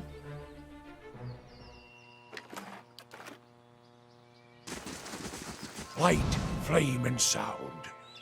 We'll keep to ourselves.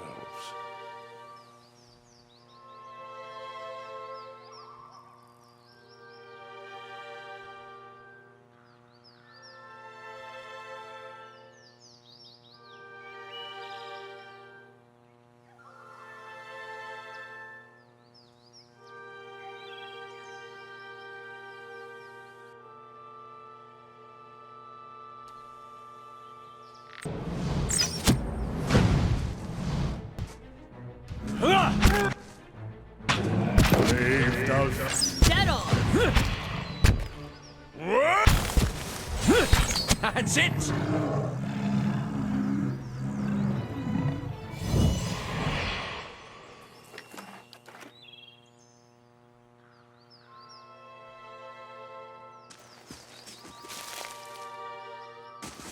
Keeping an eye out.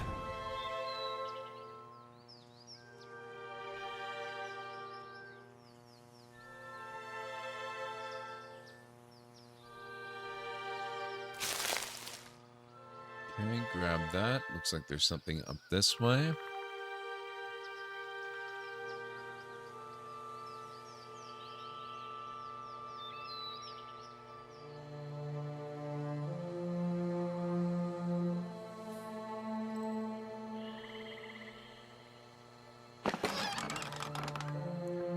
Fine sword. Oh, that's a lot of gold. Wine dregs swirl around the bottom of the clay jar.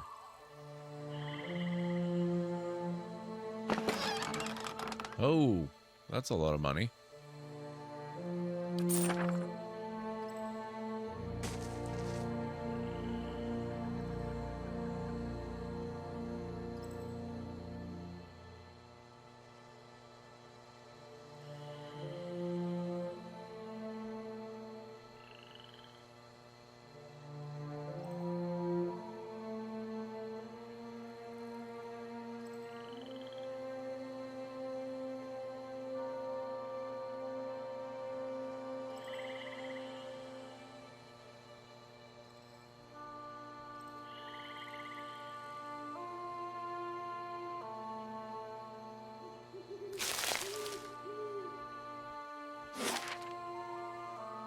Okay, so that's most of the screen. We just got a little bit over here.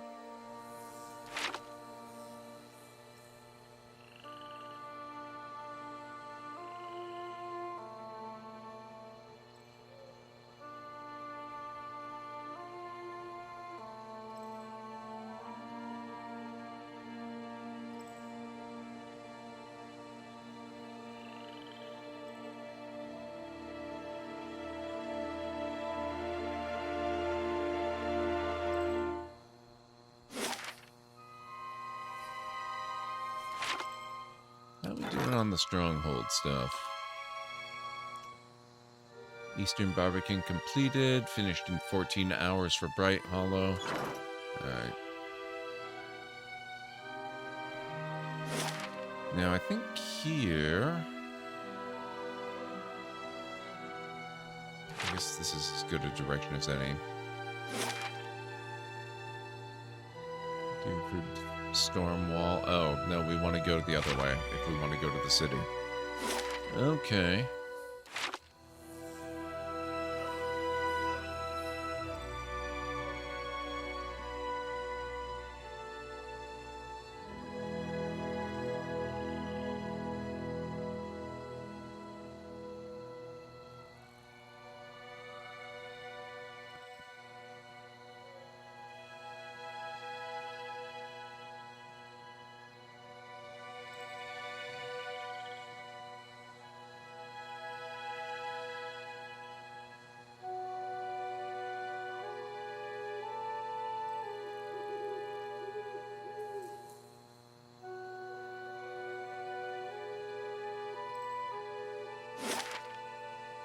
Now we can go here.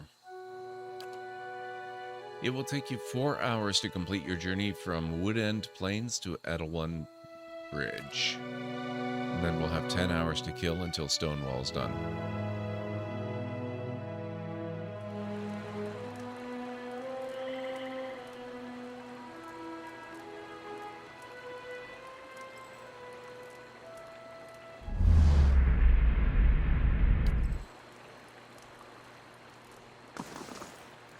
Let's see what lies this way.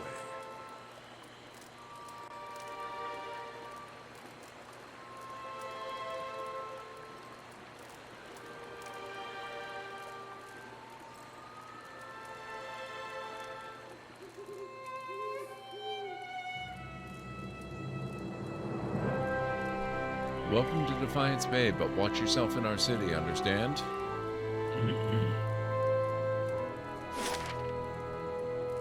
Copper Lane. 15 minutes.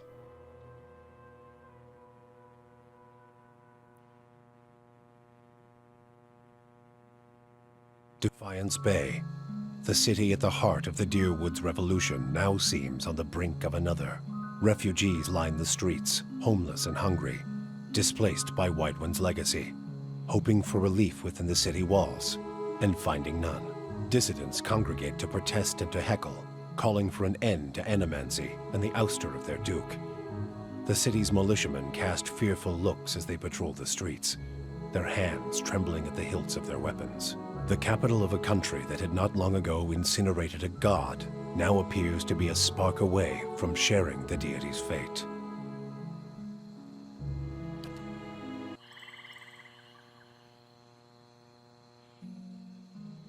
Okay.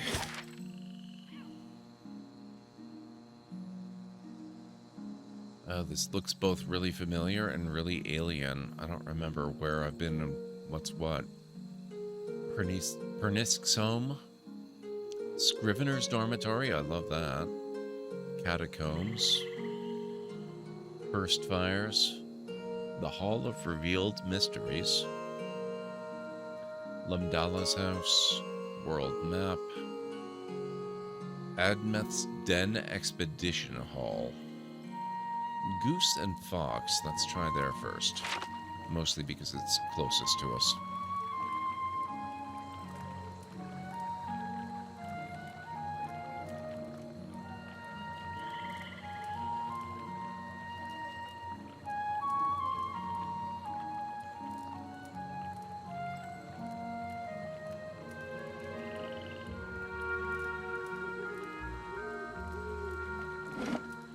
I'm actually going to save here before we go in, because it is 11 o'clock, which is about when I normally, in theory, at least start my stream. I'm going to save Big City. I'm going to take my break, and I'm going to make tea, which means I'll probably be closer to 5 to 7 minutes, rather than my usual 3.5 to 5.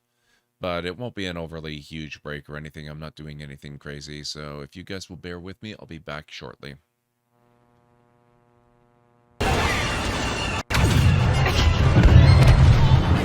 we go. Whoa.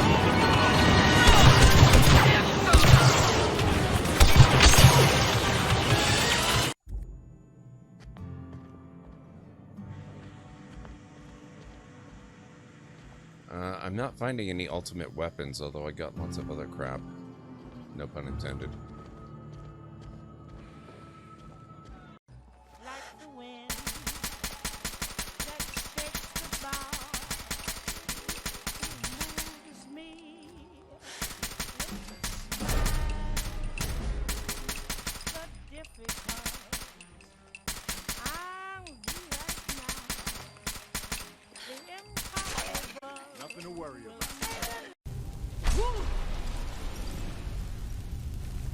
Good luck, Uthgerd. Ooh. Oh boy. Oh, that's no, Uthgerd, no. I wonder how bad it would be if I were to actually start the engine. God damn it. How did I... Oh my god. If I may have your attention for a moment. A multi-year subscriber has just resubbed again. Charging up. Oh. Welcome you back. Oh my god.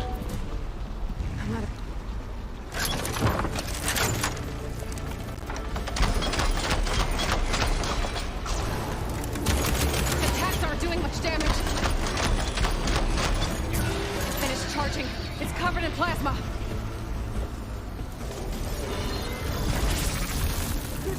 Oh my god, these things are so terrifying!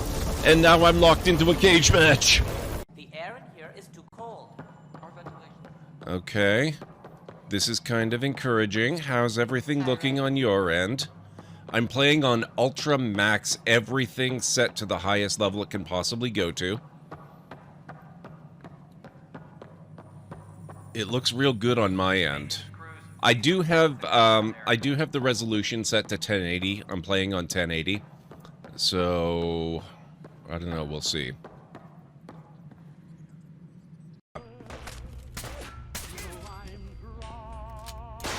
Whoa!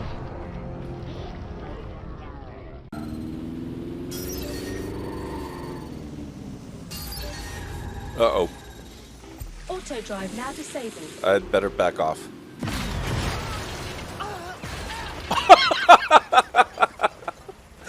I did not expect it to get the Albion truck. That's amazing.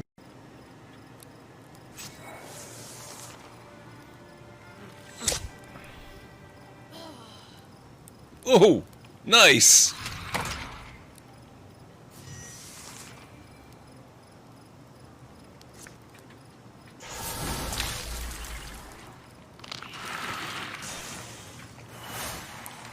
That was awesome.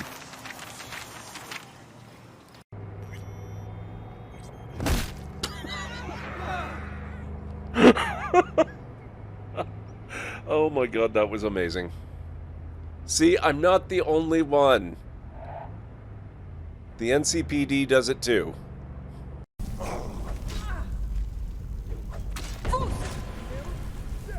Oh, sorry, Dolph dear.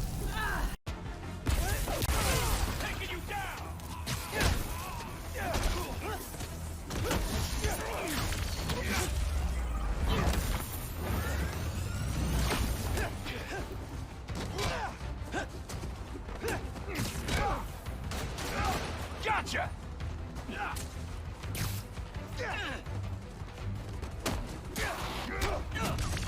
Can't take all of us!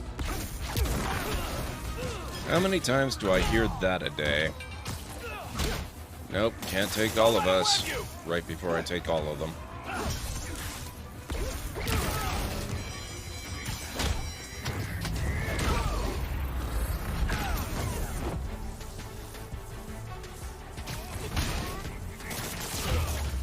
There we go. Spider-Man 1, Robbers 0. Looks like the water might be too shallow for the water wheel.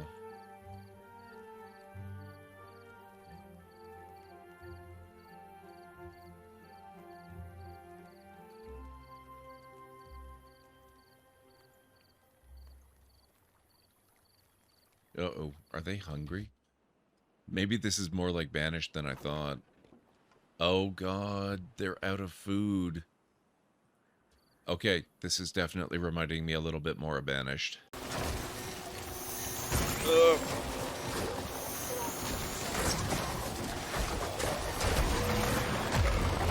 Oh boy.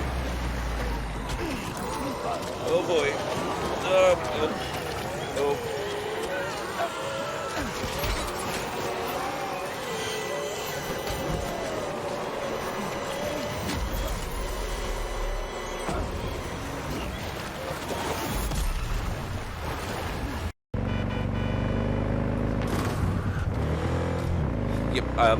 That is totally a thing that works in real life, by the way. That's definitely a thing you can do without getting yourself murdered underneath a vehicle.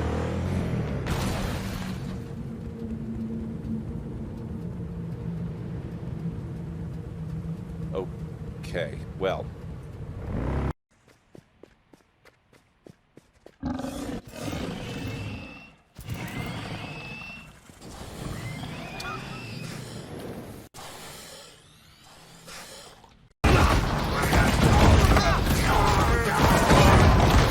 Not sure where that boat went.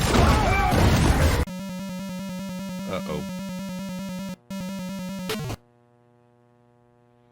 My, aren't you the clumsy one? Because of your inability to walk without falling on your face, your helmet is now riding the elevator without you. You've blown your cover. The Sarians are sure to shoot first and ask questions later. I don't know, they failed to notice my hands. Maybe they won't notice my face.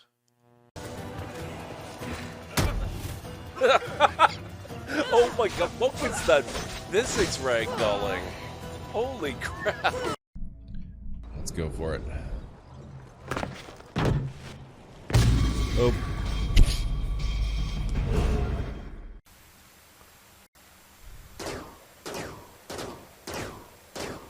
Don't hunt Loki. Oh my god, she...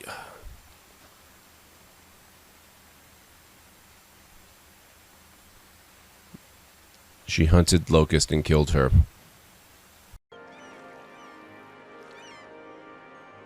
Oh my god, they just... Oh, god. And it's on fire. Oh, it's an... wow. The Ice Cube factory's on fire. You know your city has problems when?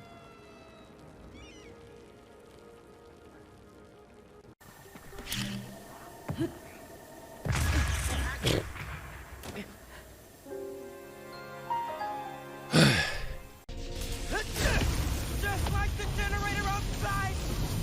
Only huge! What are you doing? Mom, stop!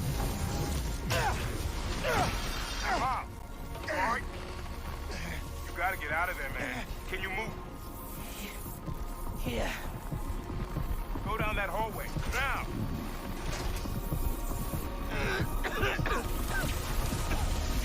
I feel real bad right now. It's scaring me. I can't. I feel. It's a little.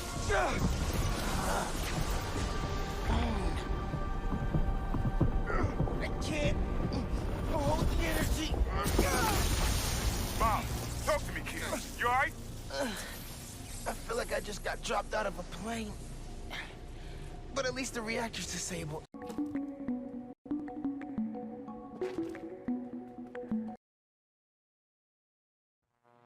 Okay, I'm back.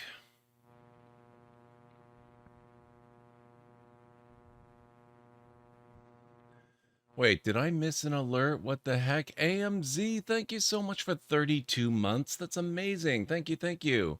Arrived in time for break, I see. Good. Love a highlight reel. Now, where's the exploding helicopter? I'm sure it will be there eventually. Hey, Gordon, chat. Hope you're all doing well tonight. I'm doing fantastic, Matt. How are you doing? It's good to see you. Thank you, AMZ, and thank you so much for 32 heckin' months. That's so incredible. I really appreciate that. What is going on? I hope you're all having an excellent Friday and are ready for a good start to your weekend, rather. Thank you, Anstara. Thank you, Mad.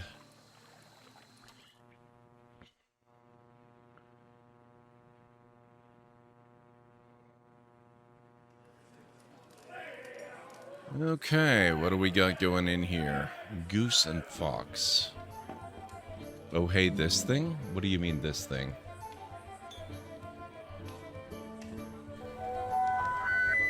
A moment, please. Someone has gone above and beyond and subscribed at Tier 2. Hilera, make sure to note this in the ledger, please. Thank you so much, Anstara. That's amazing. Thank you for the Tier 2 sub. I really appreciate that. That is awesome. Okay, we have some named characters here. We have... Oh, that's interesting. She's not named, but it calls her out as an actress. What else have we got? Oh, okay. That's a soul story. Good day to you. The man behind the bar is nearly the size of an Almaa. A handle protrudes from his back and his face is set in a stoic frown. He gives a small nod. Here for a drink? There's a tiny... What? Just one moment. It's time to welcome a new lore seeker to the library. Thank you for the follow. Thank you so much. I really appreciate that. Thank you for the follow. There's a tiny pewter cup in front of him. He turns it in one broad hand, but doesn't drink from it. This is a lively place. It was founded in the early days of Deerwooden independence by a traveling scholar named Errol of Levy. He wanted a place where kith of all backgrounds could gather and hash out the issues facing their new country. He rests his elbows on the polished wood of the bar. It didn't take long for the place to fill up. Brackenbury aristocrats argued with dockworkers from the Grift, while soldiers wrangled with politicians. Deerwoodens have never been known to turn down an argument. He takes a sip from the tiny cup. What happened next? Soon, kith were coming from the farms and settlements, too. He waves at the door as if expecting a crowd to bustle in. This place got even more popular with the Valiant sailors than the Salty Mast, and that was the problem. He drains his cup. No matter what people say about fair-mindedness and civil debate, there's only so much people will tolerate. Errol found himself on the wrong side of an argument with the wrong Thane, and when he disappeared a few days later, some said it was the work of that Thane. He shrugs, spreading his hands over the bar as he surveys the room. But Errol knew which way the wind was blowing. If you ask me, he skipped town, hid out somewhere, hoping for rational minds to prevail in Defiance Bay. He cracks a wry grin. If only he could see it now. Tell me about yourself. Name's Bishop. Used to be a scholar of Barroth. Now I run the Goose and Fox and keep the regulars in line. He shifts, and you see a warhammer strapped to his back. What more is there to tell? How'd you go from religion to taverns? The journey isn't as long as you'd think. It started with Hollowborn, and with this. He takes a black bottle from under the bar and fills the pewter cup. It was my sister's son. He takes a drink. At the beginning of Whedon's legacy, he was one of the first. I never expected there would be so many after him. Tragedy is part of the cycle, but it's followed by rebirth. Yet every year, more parents were grieving for their hollow-born children, and the gods were silent. So you lost your faith? He leans forward, crossing his arms on the bar. Bareth promises rebirth, cycles, but the only cycle I found was this one. He taps the bar. Have a drink, have another, and another until I couldn't remember how I got home. Wake up, come back. I finally woke up one day to see my family had packed up and left. For all I know, they'd left days before and I just hadn't noticed, but they were gone, so I came here. I've cleaned up since then, not that I found my answers. He tosses the cup back. I've just stopped asking questions.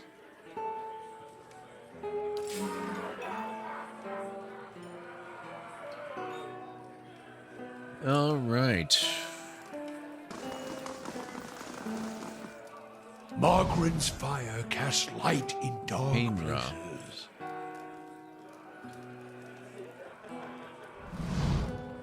A woman sits by herself, spinning something on the table in front of her and watching it with furious intensity. It's about the size of a coin and it wobbles over a crack in the wood with a metallic rattle. She snatches it up with one hand and slams a half-empty cup down on the table with the other. This is not a good time. You look like you could use another drink. I'll get there. She takes a long drink from her glass, just trying to calm down and trying to talk myself out of something foolish. Something foolish? She says nothing for a few moments, as if hoping you'll leave. At last, Kainra looks up at you, and lamplight falls across her face. A purpling bruise is blossoming along her cheekbone. There's something I need to give to my fiancé, Pernisk. Only he doesn't seem to go anywhere without his new friends, and they're not exactly pleasant company. Who hit you? She shakes her head. I know how this looks, but you don't understand. It's not like Pernisk. It's these new friends of his. They've brought out the worst in him. Tell me about the new friends. They come into our house with their dead eyes and their black teeth. I'm no fool, I know what it means. Pernisk makes me leave when they show up, but it's obvious what they came to do. Last time they came, I told them to get out. Let them have their fun somewhere in the gift, but not under my roof. She scowls and then winces, her fingertips gently probing her bruise. Svef changes you, I guess. The Pernisk I know wouldn't have squashed a spider. I never thought he'd... She trails off, still feeling the swollen, discolored flesh. But Svef makes people calm and listless. It shouldn't make them violent. Kainra shrugs. I don't really know. Seemed better than believing he's always been this way. Maybe I could talk to him. Her hand rests on the table and she clenches it into a white-knuckled fist. There's nothing more to say to him. We're finished. I just want to give this back to him and have a clean break. She opens her hand and a ring clatters onto the table.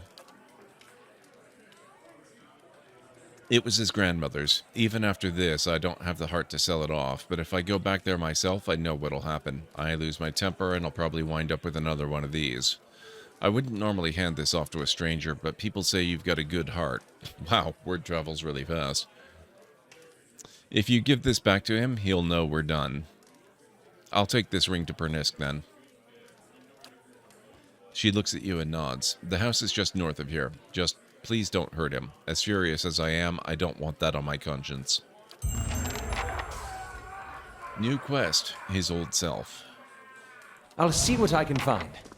I can't make any promises about not hurting him, I'm afraid.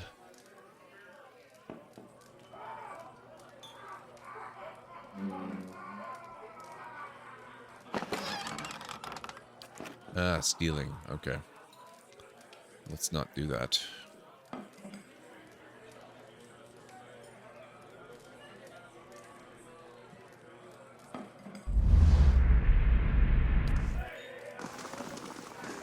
Steady does it.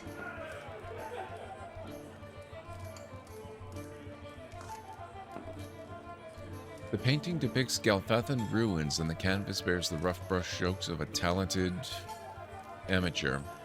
Ibrils Well, 2665.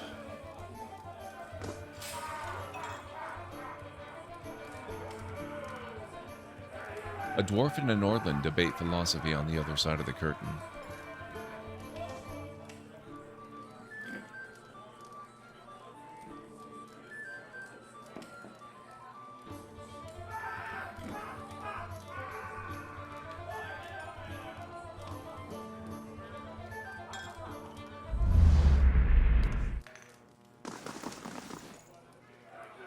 The Stalgair's pelt is thick with dust and moss. The plaque below the beast reads Maiden Falls, 2682.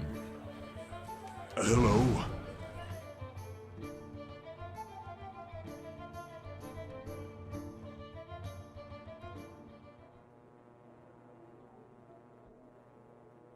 Dreadshot Dayton, Hurdy.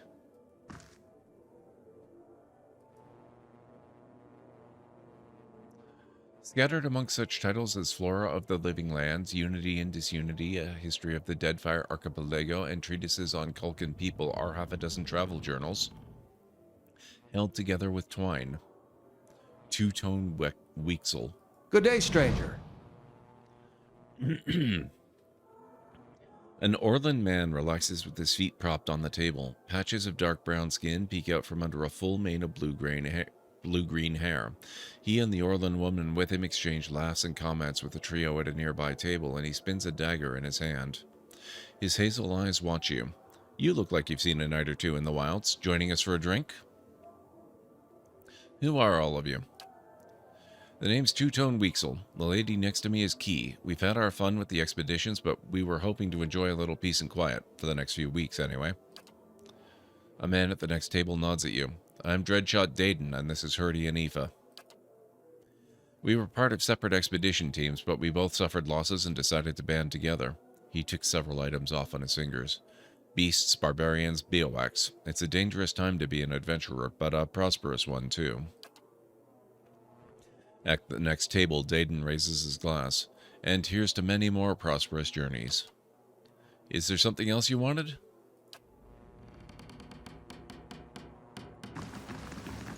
I'll see what I can find. Fair enough.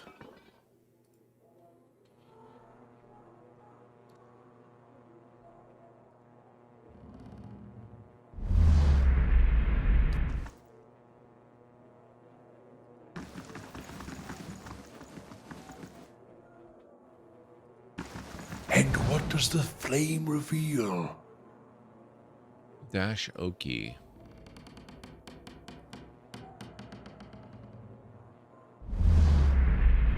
Okay, these aren't story characters.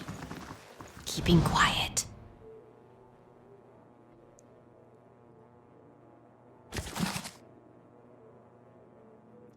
The Most Unfortunate Tale of Favia and Bernat. A Valiant Tragedy. I'll just keep that for future reading, since it's not marked as stealing.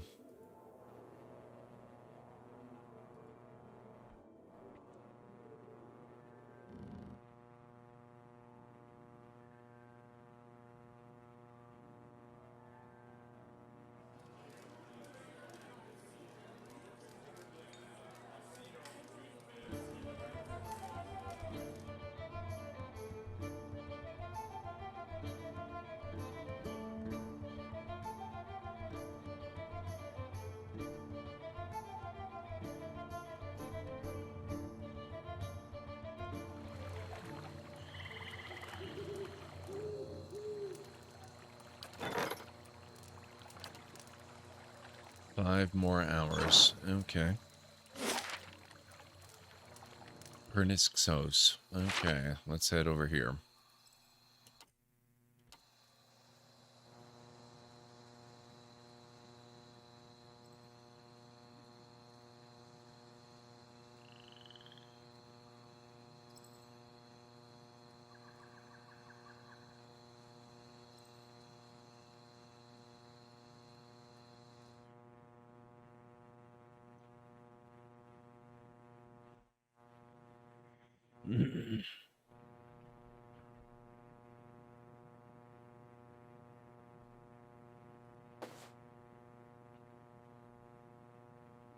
Top floors off limits, you say?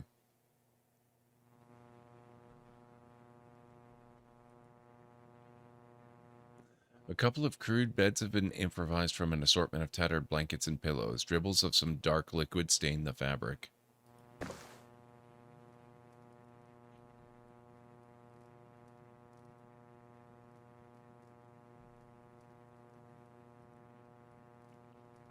This book of Vailian love sonnets has a dedication on the first page to my beloved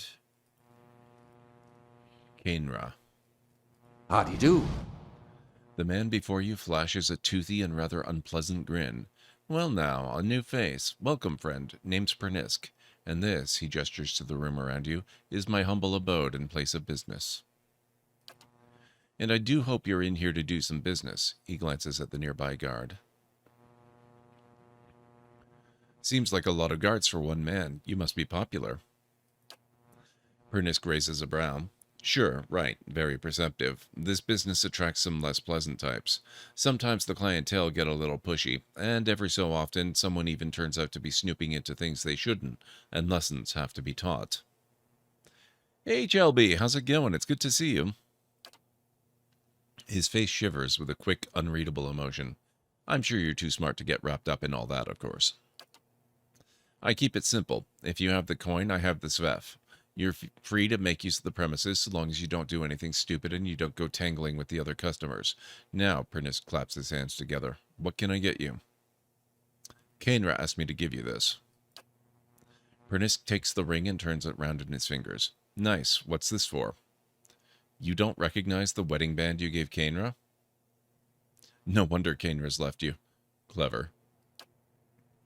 Pernisk laughs. Oh yeah, I see now. She's making a statement, is she? Good riddance to her then. Sorry I ever spent the coin to begin with. Now, is that all? Seems a difficult thing to forget giving your grandmother's ring to someone. Maybe she's just not worth remembering, eh? Pernisk snorts. While you're playing lapdog for her and all, why don't you go back and tell her to keep clear of here? She seemed to care for you. Why are you doing this? Plenty of stars in the sky. Tell her to go set up in the salty mast if she's feeling lonely. Pernisk shrugs. Me and her are done. Little bit of a jerk on Star. Little bit. It's just weird. There's got to be more to this story because he seemed to, like, from what she was saying, he was very loving and doting until all of a sudden he met up with these new friends, which in story terms kind of hints that maybe something's been done to him. I'm wondering if something else is going on here than what it seems. Now, it's not a guarantee. He might just finally feel free to show who he actually is, but, you know, still warrants a little bit of poking around, I think. Going well? Hope all is well with you these days? Yeah, it's going pretty good. I'm really enjoying this game. I've streamed it before, actually. We're just about caught up to where I was. Almost. But that was like 5 years ago, so I don't remember a whole lot, and I didn't even come close to finishing the game. Can't remember the details of this one, but you're probably right. Yeah.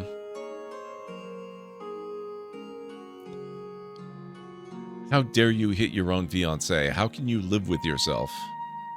Oh, they're not even married yet. Interesting. She was asking for it, Pernisk growls. Sorta like you right now. Maybe you want to quit digging around in affairs that don't concern you. Me, I've got business to get back to. He points. Door's that way. Something's not right here, and I don't plan on leaving until I find out what's going on. Pernisk's eyes narrow. Then you won't be leaving at all, friend. I was tired of wearing this face anyhow. Oh.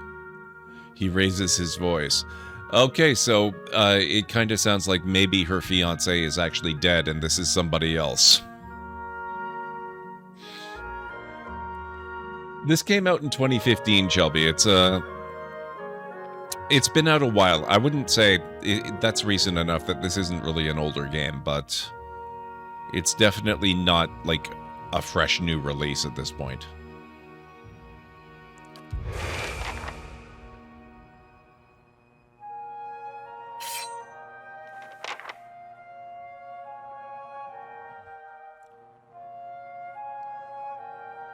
Nyrid. All right.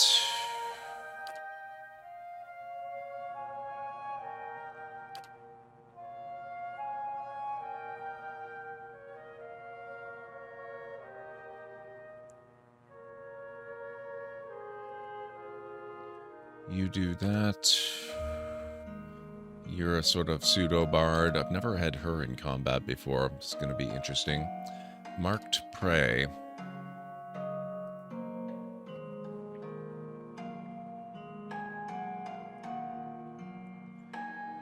So you're standing in the Sveften and all of a sudden you're surrounded by ninjas. Obviously your first thought is, how do I turn this into a party?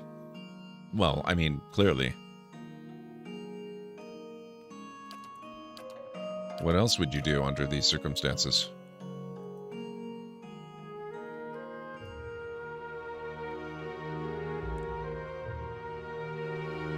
Conveniently, we have a bard.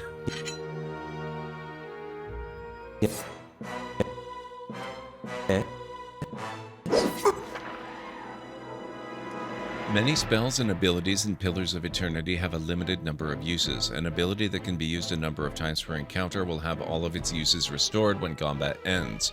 Abilities that can be used a number of times per rest will only be restored when you rest at an inn or use camping supplies. He can play Kung Fu fighting, oh my god.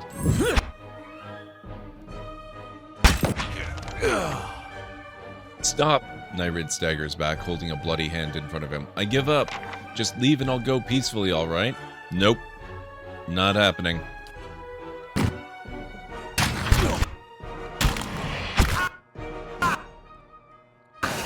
That's what you get. Actually, let's get this guy.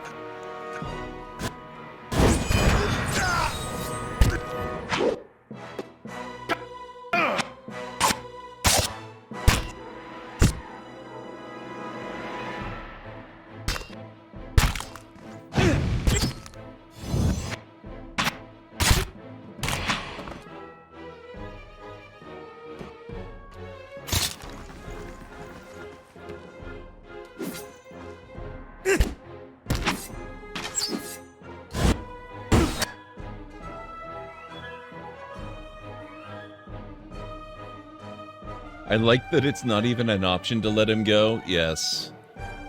Yeah, I was commenting earlier after I set that up, Anstar, that on the one hand, it might be just a little bit too much autopause, but on the other hand, it's real good for tactical combat.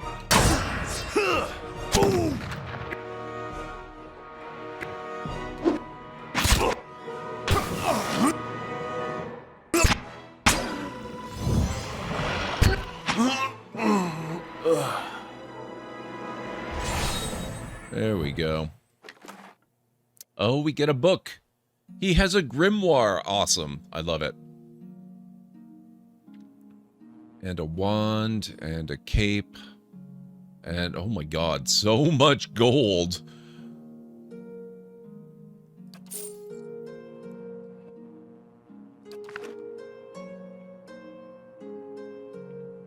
It is Unstara. Alright, fine.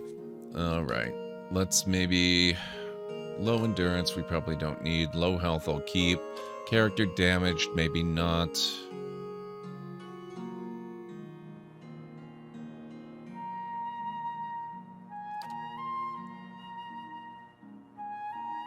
Combat start, melee engage, spell cast. Let's turn off a few of them. And see how that goes. I shall be quiet as a calm sea, which is not very.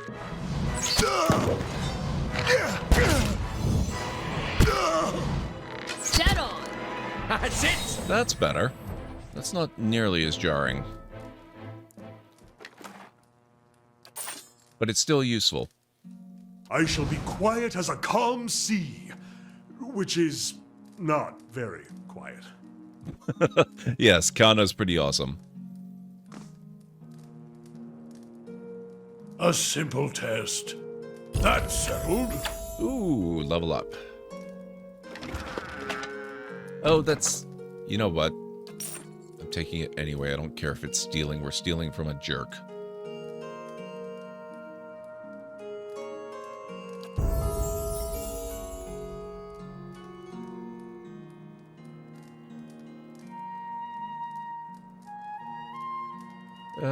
Alrighty. 7 points.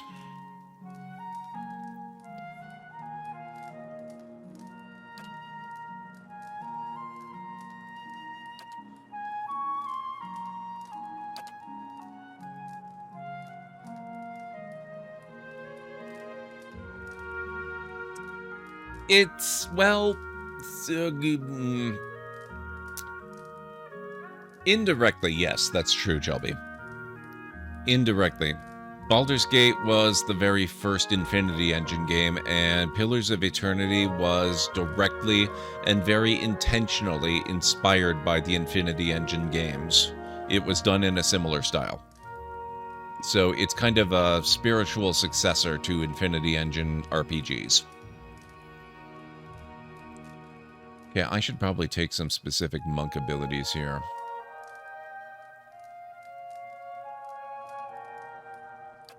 What is Soul Mirror? It calls upon the power of the monk's psyche, reflecting half of ranged missiles targeting only the monk back to their point of origin. Only attacks resulting in a miss have a chance to be reflected back. Clarity of Agony. Through pain, the monk is able to cleanse his or her body, reducing the duration of incoming and existing hostile effects by half. 50% duration for hostile effects for 10.5 seconds. How about Stunning Blow?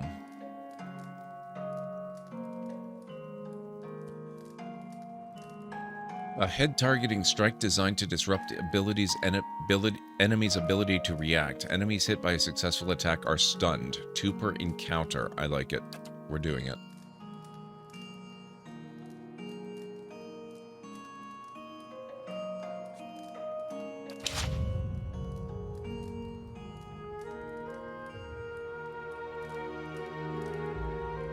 Someone has peeled the labels from these bottles. They're stuffed with a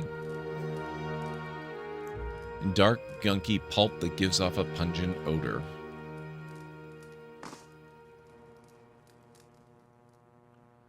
Alright, who's in the front room here? We probably have more to clear out.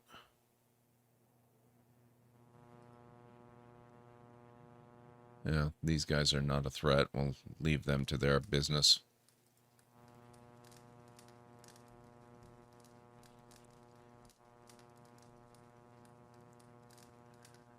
The pots are crusted shut with some unidentifiable gunk.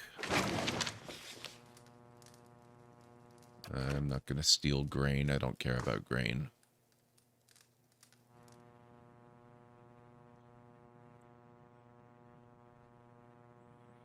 One of these days I should probably go to a store and sell stuff too.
Okay, so oh wow.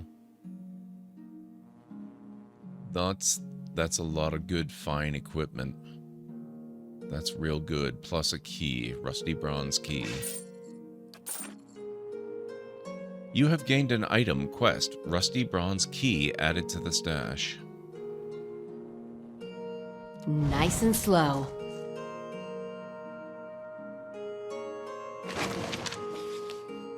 Elementary Glenfathan. And a heck of a lot of gold, actually. How are we doing here? 2 more hours. Okay.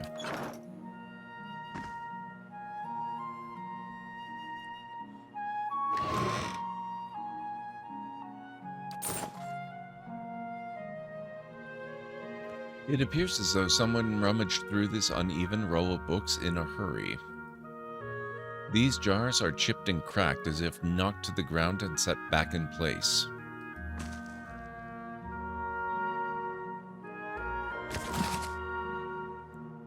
Adiran dialects.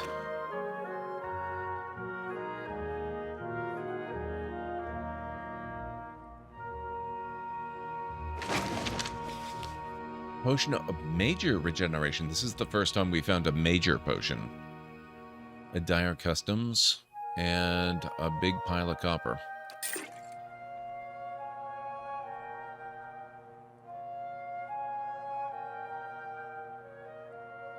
How do we get back there? Oh, unlock with rusty bronze key.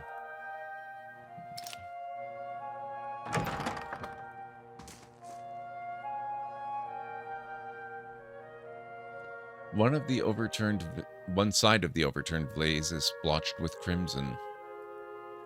Someone has gathered sheets and towels into a makeshift bed. The rumpled fabric is stiff with blood and unwashed sweat. Pernisk. Ah, the actual Pernisk. A man lies, bound and bloodied, on the floor before you. His face is a tapestry of bruises, and blood is spattered across several corners of the room.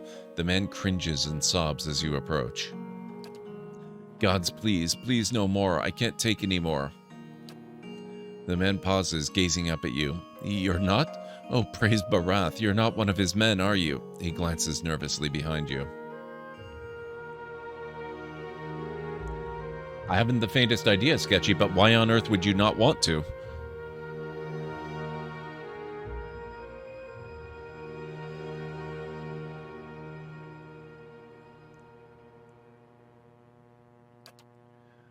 He shakes his head. Please, I don't know who you are, but my name is Pernisk. This is my house. You have to help me. Then who was that downstairs?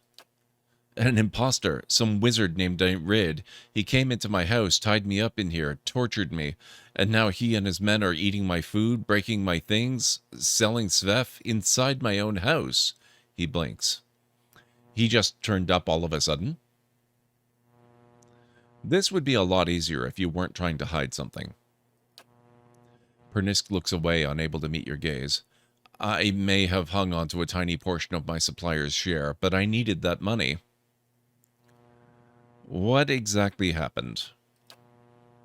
He sent over the wizard Nyrid, the man downstairs, Pernisk shudders, to make up the lost copper, I guess, and to hurt me while he was at it. It feels like it's been days. He's already been taken care of. Pernisk stares at you. I can't believe this nightmare is finally over. He grins weakly, then seems to remember something. You've no idea what you've done for me, but... He looks up at you in a way again. I need to find my love, Kainra. Only, after whatever Nyrid put her through, I'm afraid she won't give me a chance to explain. But she might listen to you. Please, she must be somewhere in Copper Lane. It's the only home she's ever known.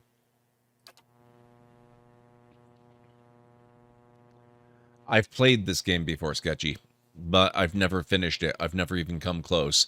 Actually, right now, I'm extremely close to being at pretty much the exact same point that I got to in my other playthrough. Like, maybe just a few hours away from it.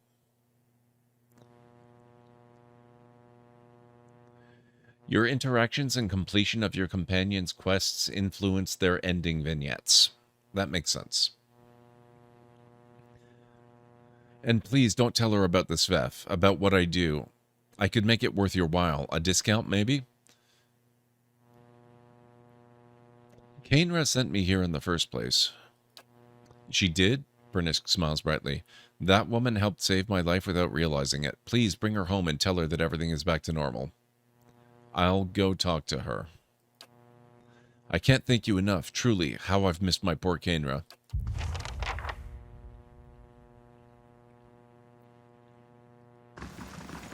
I'll take a look.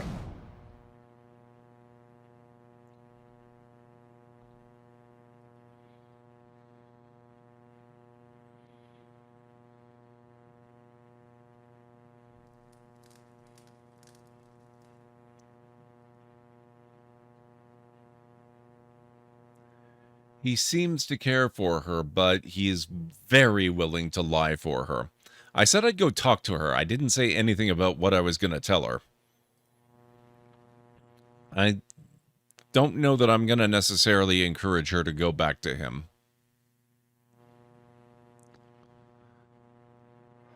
I'm going to tell her what's actually up. You're from Gilded Vale? Then you're close to home. Close can mean a lot of things. Surely you'll go back when this is all over. Dunno. Guess that all depends. Oh, they have idle chats between companions? That's amazing. Yeah, I'm going to tell her what's actually up, and then whatever she decides, that's what she can live with, I guess. That's true. He is also a drug addict.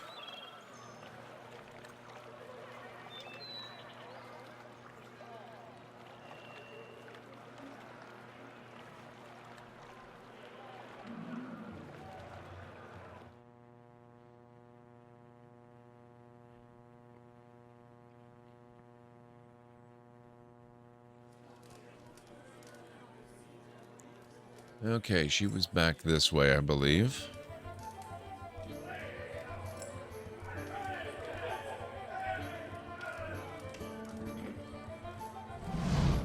Kainra looks up at you as you approach. What happened with Pernisk? Did you give him the ring? Pernisk was being impersonated by a powerful wizard. However, the real Pernisk also deals Svef.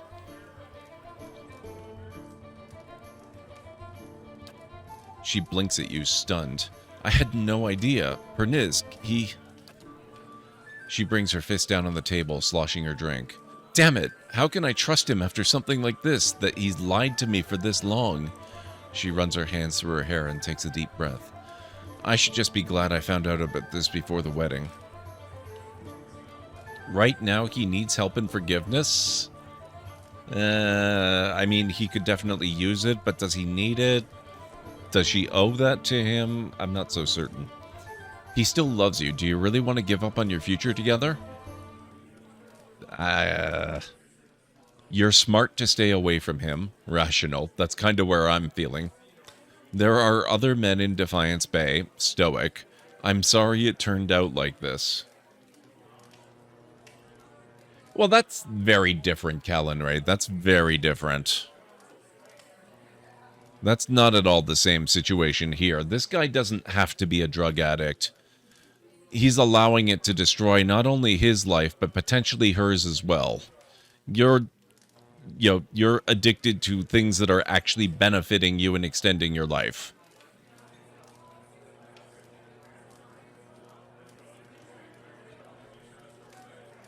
The addiction itself is not the problem, Callan, in this, being addicted to something. I mean, I'm addicted to caffeine. I get wicked withdrawal headaches if I stop taking them. That's not nearly the same thing as what's being portrayed in the game, or it's nowhere near what you're talking about either, but it's still a biological fact. The addiction itself, in and of itself, is not the actual problem here.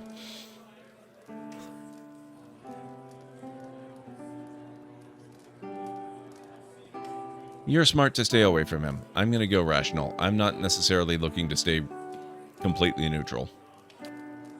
She nods. You're right. I think this was what I needed to realize it. Thank you. Oh, and take this. She unclasped something from her neck. Picked it up from one of the merchants to help me stand firm in my decision. I'll be fine without it now. You have gained an item. Unwavering resolve added to inventory. Party gained... Wow. A big boost to experience. And several level ups. I'm having mixed feelings about this mission. Not me. I'm pretty happy with how it all turned out.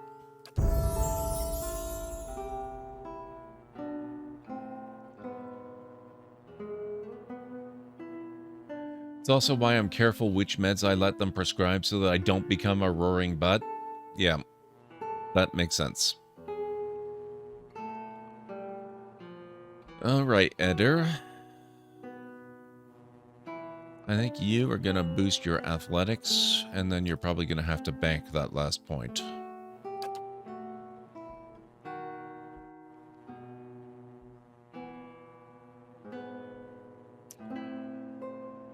Fighter abilities. Vigorous defense.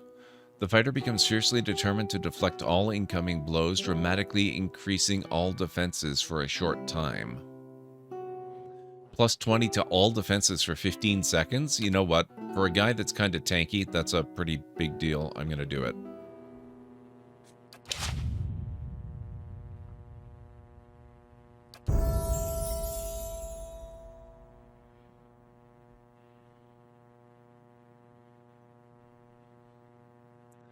She gets 6 points. She's kind of a stealth master and survival master too, but she can't afford that one. So we'll bump up stealth, and then she can probably do a little athletics bumping.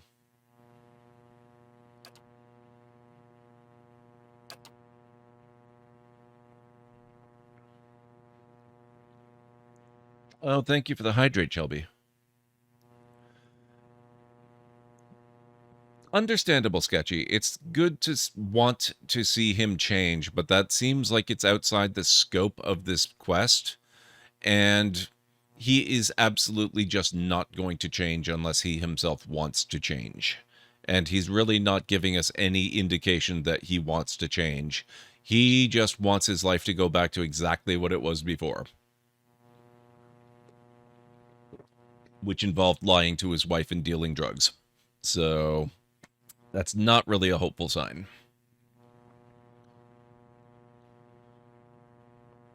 The other part wants to drown him. Well, that might be a little too far, but it's understandable.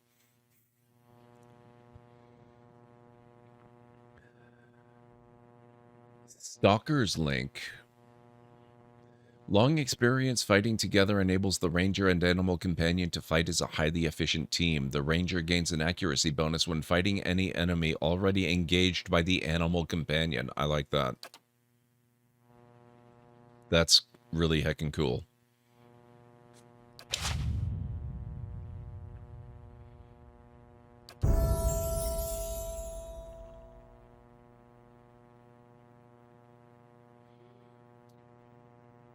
Okay, so he gets 6 points. Looks like... Oh, he's our mechanical guy. We're going to just bump all of that into mechanics. Looks good.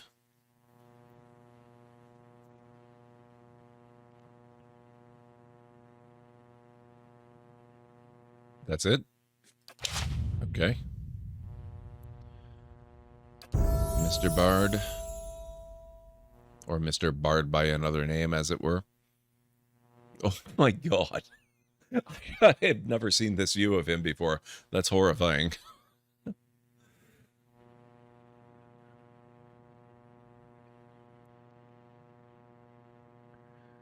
Wow, Callan Ray. We'll bump up his lore again, because he's got hefty lore.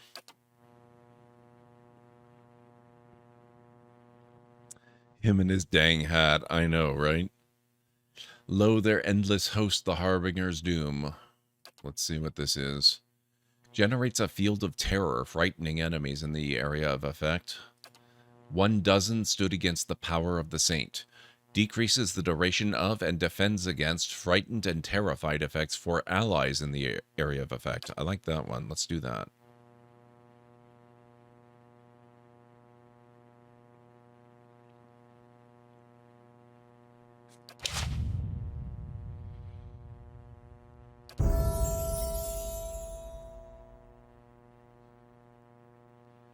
Six points.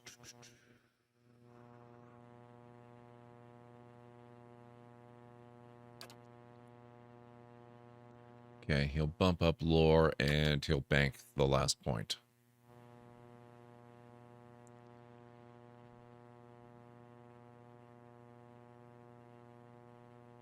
Crackling Bolt.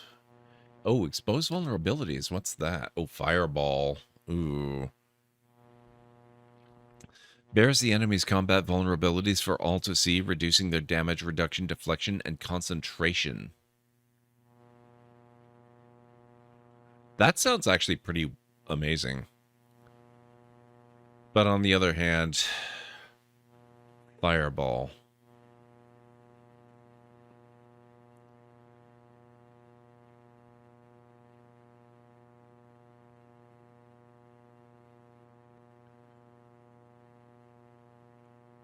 It does, Kalenrai. It probably isn't, but it sounds like it, so let's do it.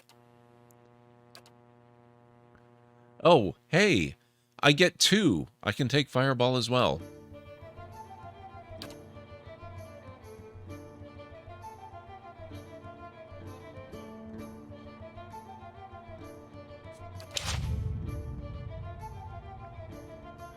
Okay, and that was all the leveling.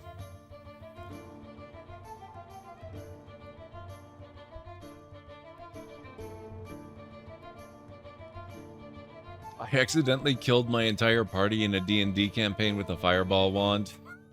Nice, Shelby. My thought is that since you're playing on story mode, you probably don't need to worry as much about buffs and debuffs. So am I this run. Yeah, but it's still fun, and that means I get to learn more about how the game actually works.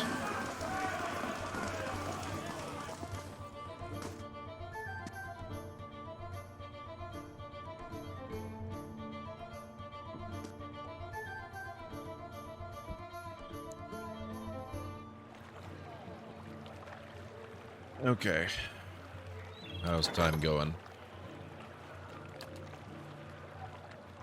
19 minutes. The marketplace. That sounds perfect. Let's go here.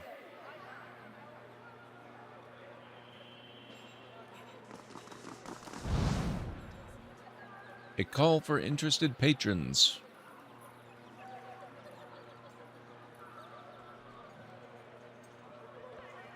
Laura Narmer. Well met, friend. So it'll get you used to using it, and yeah, that spell is a real good one. I used it on bosses, even at endgame. Very nice. Oh, thank you, Kalenrai.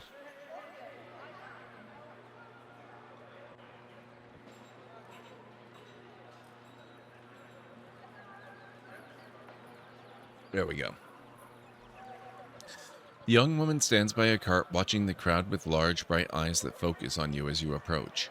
Take your time, traveler. If you're looking for enchanted scrolls or garb, you've come to the right place. I'm probably... Oh, wow. I have a lot more money than I thought I had. I'm probably not really looking for lots of magic stuff right yet, but it's good that we're getting to the point where we can afford some.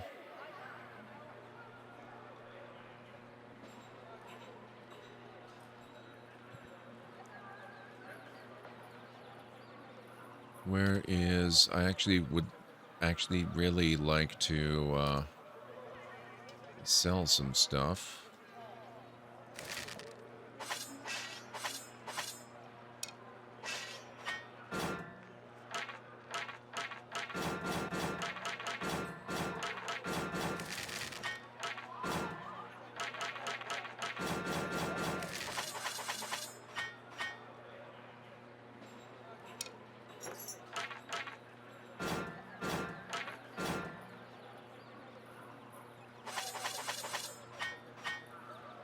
Now, are these wands all basically the same? Wand, two-handed, fast, 10 meter, 0.5 second, 1 to 10 to 15. Yeah, they are. Okay.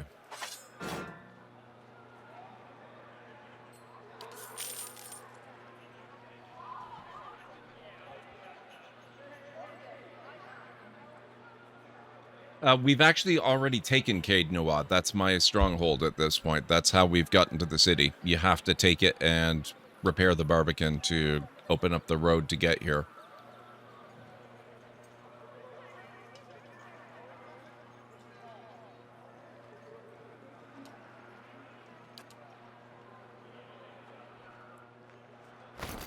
Just gonna get rid of all of this garbage.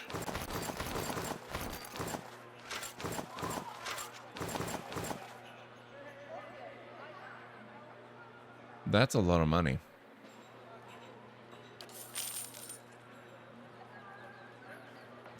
No, that I have not done yet.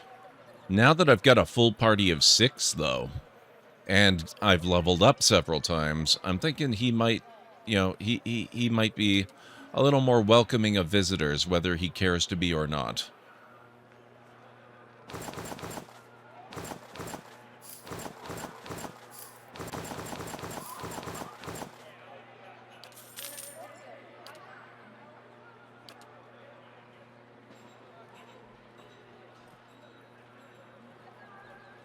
There were bandits in his castle. They were looters, and there were spiders. It was unacceptable. They had to go. They didn't want to go, but they had to go anyway.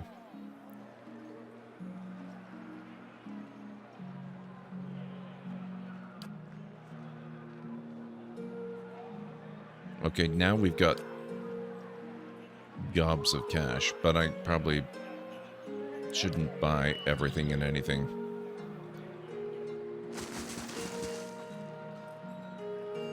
Welcome. Are you interested in purchasing any rations for your journeys? Let me see. Dragon meat? What the heck? Dragon egg? Holy crap, that's some pricey stuff.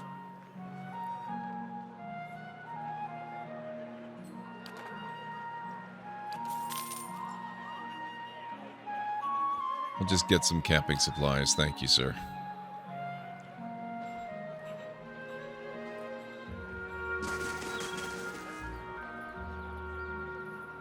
Hildy and Lenko Greatstorm. Who might you be? Igrin. Good day to you. Igrin stands behind a stall, polishing a broadsword. The patterned flesh around his eyes is crinkled with age, and the muscles in his arms are knotty and lean, but he holds the weapon with ease. He nods at you. Come take a look. You won't find a finer collection of armor and weaponry in Defiance Bay. Outside of Sonald's, of course. He flashes a crooked grin. What's so special about Sonald? She operates in the Expedition Hall. He jerks a thumb over his shoulder. She sells the best equipment in the city, but Wenin keeps her on a short leash. Keeps her fine inventory reserved for chartered expeditionists, members of the Dozens, and anyone else he takes a liking to. Okay.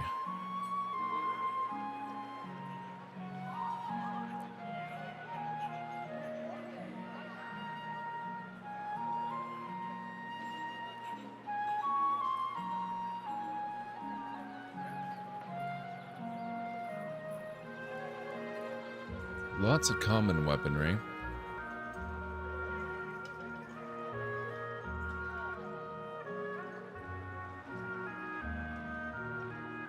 Their blows more powerful, but they recharge and fire more slowly. Okay, interesting.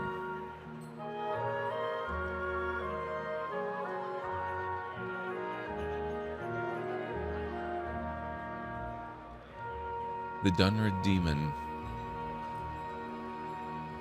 Rope and grappling hook.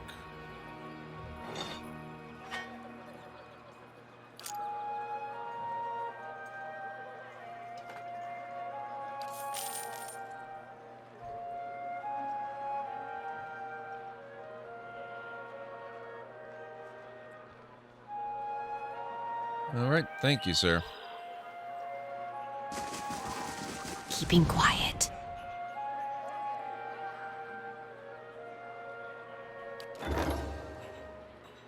Bright Hollow restoration construction completed. Now we need to do the main keep. Upgrading the main keep will repair your Great Hall, allowing visitors and adventurers to be adventures or adventurers? Allowing visitors and adventures to be available to you and your companions. Not allowed to have adventures without the main hall. Can't do it.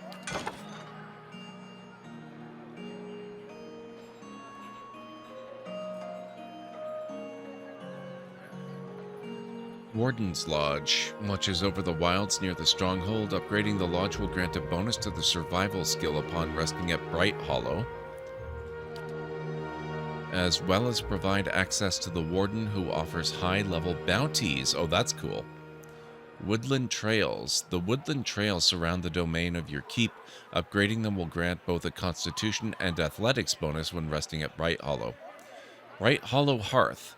A home is only as comfortable as its hearth. Restoring yours may return a semblance of order to the keep. Bright Hollow Lab. Purchasing this upgrade will restore the lab inside of Bright Hollow. Bright Hollow Courtyard Pool will restore the pool inside of Bright Hollow. Okay, that's cool. So I just happened to look through my humble library. Apparently, Pillars of Eternity Hero Edition from August 2017 was still unclaimed. It is now claimed and installing. That is amazing, Kalenray. I love this game so much. It's really, really good. I need to actually make sure that I've got the DLC for it. I have no idea whether I do or not.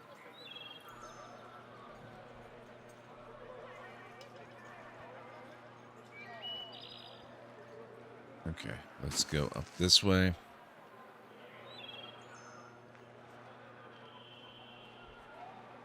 Mercenaries. Admeth's Den.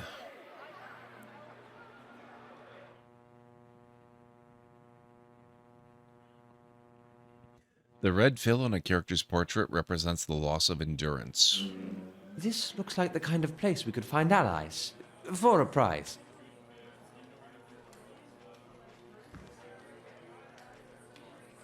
Wenin. Why is Wenin's name familiar?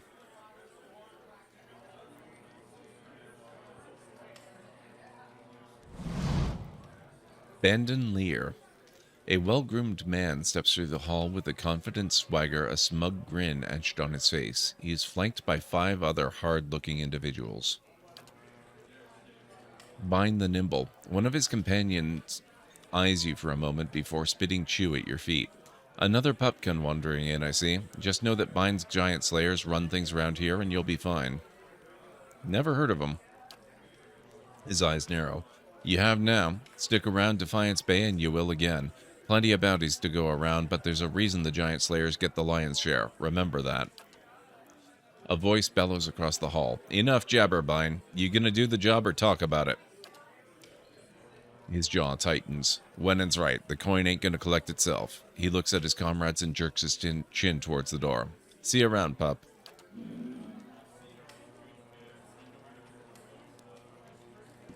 Don't stand on ceremony. State your business.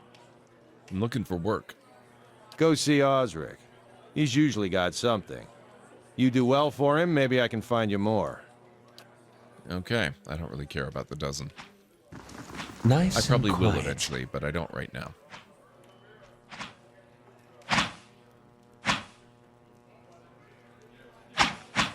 For the last time, Aidwig, keep your fucking blade up!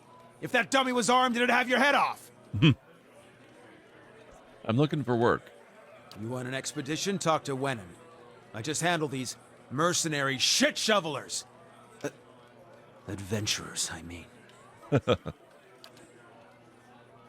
Although, he sizes you up, I do have something I need done. Something that requires... He glances sidelong at an adventurer flailing away helplessly at a dummy. Competence. What do you need done? I was formerly one of the Knights of the Crucible. When I left, they kept my arms and armor. The arms they can have, but the armor belonged to my family. I'd like it back. What's this armor? It's a breastplate. Not much to look at, and it's seen far too much use, but it's been in my family since the liberation. This guy sounds familiar.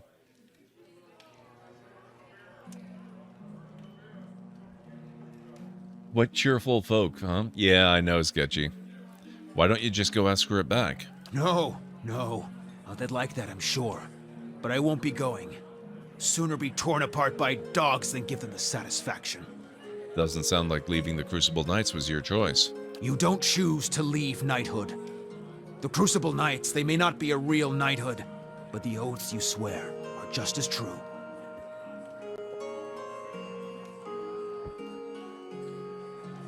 Still, turns out that even unofficial knighthoods have politics. You cross the wrong man, suddenly all kinds of accusations are thrown your way, and nobody believes you.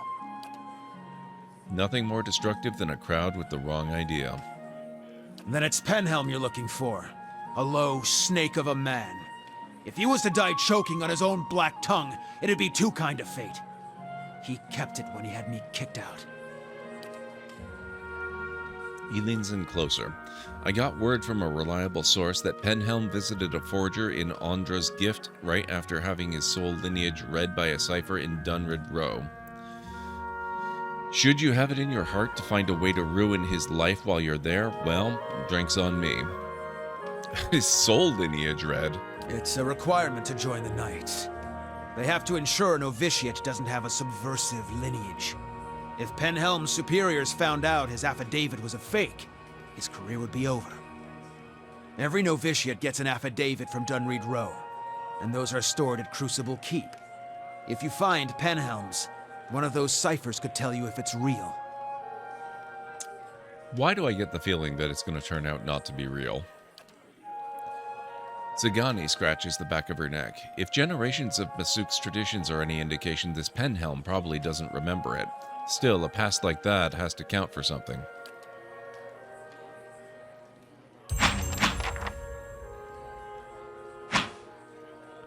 Alright guys, it's time for my next break, so we're gonna pause here for a moment. I'll be back in a few minutes, and then we'll carry on and see what we can do about this new job that we've got.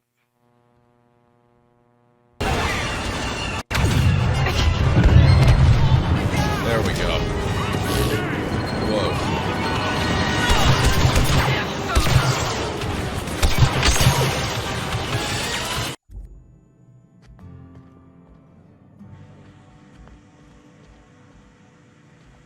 I'm not finding any ultimate weapons, although I got lots of other crap. No pun intended.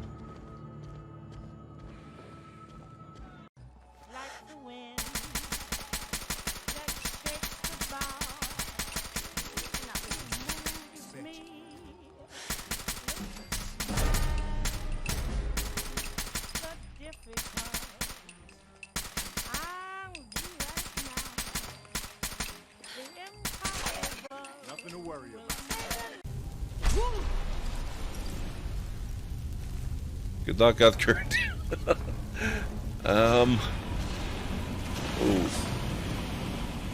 Oh boy. Oh, that's no, Uthgerd, no. I wonder how bad it would be if I were to actually start the engine. God damn it. How did I... Oh my god. I should scan it first. Oh, Things on its legs are glowing. I think it's charging up. Oh my god. I'm out of...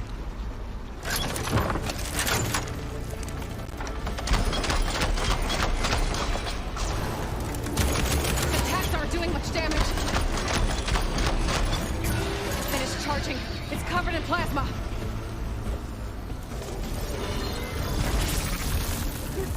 Oh my god, these things are so terrifying!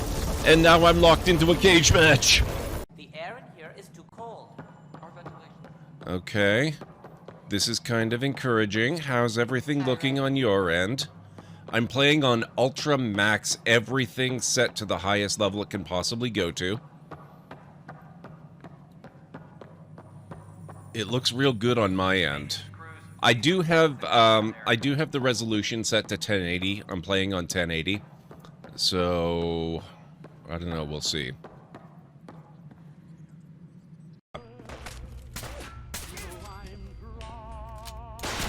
Whoa!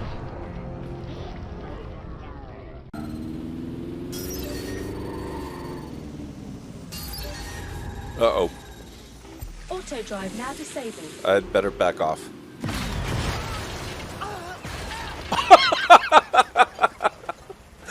I did not expect it to get the Albion truck. That's amazing.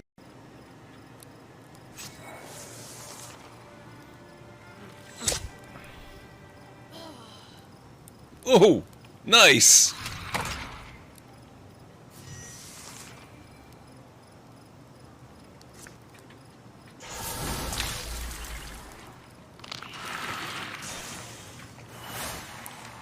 That was awesome!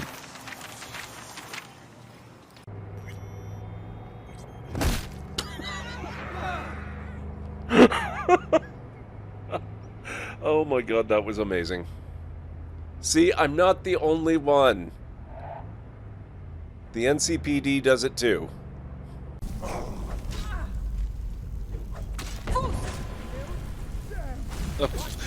Sorry, Tolfdir.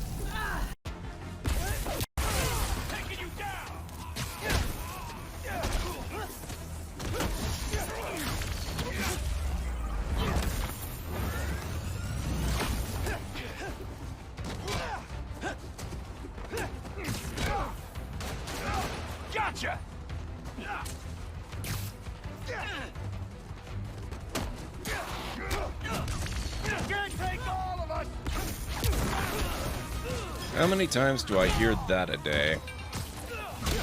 Nope, can't take all of us. Right before I take all of them.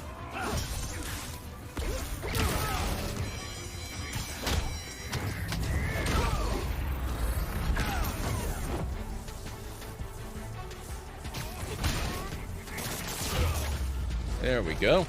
Spider-Man 1, robbers 0. Looks like the water might be too shallow for the water wheel.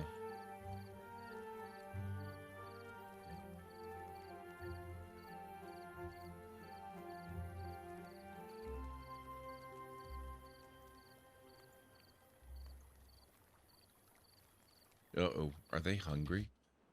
Maybe this is more like Banished than I thought. Oh god, they're out of food. Okay, this is definitely reminding me a little bit more of Banished. Ugh.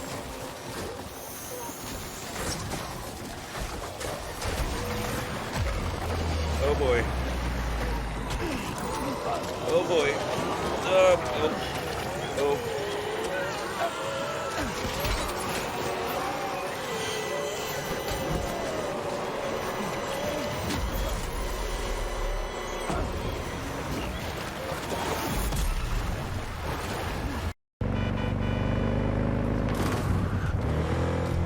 Yep, that is totally a thing that works in real life, by the way. That's definitely a thing you can do without getting yourself murdered underneath a vehicle.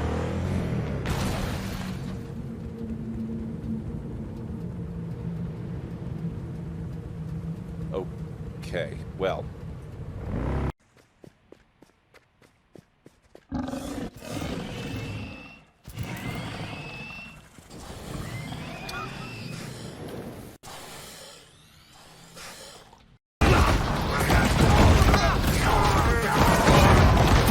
Not sure where that boat went. Uh-oh. My, aren't you the clumsy one? Because of your inability to walk without falling on your face, your helmet is now riding the elevator without you. You've blown your cover. The Sarians are sure to shoot first and ask questions later. I don't know, they failed to notice my hands. Maybe they won't notice my face.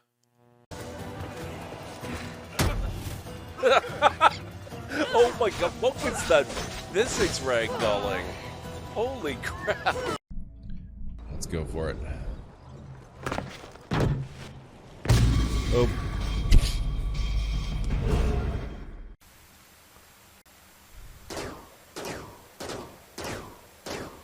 Don't hunt Loki. Oh my god,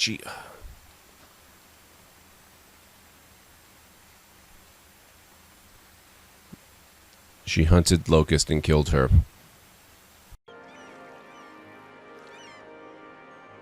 Oh my god, they just... Oh, and it's on fire. Oh, it's an... wow. The Ice Cube factory's on fire. You know your city has problems when?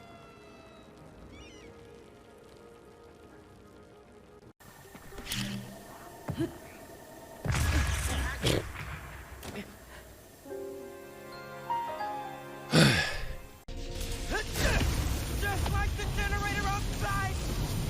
Only huge! What are you doing? Mom, stop! Mom, alright? You gotta get out of there, man. Can you move? Yeah. Go down that hallway, now!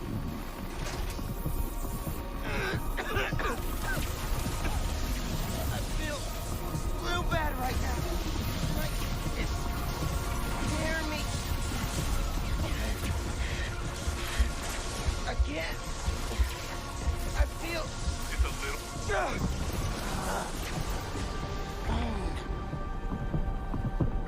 I can't hold the energy. Mom, talk to me, kid. You alright? I feel like I just got dropped out of a plane. But at least the reactor's disabled.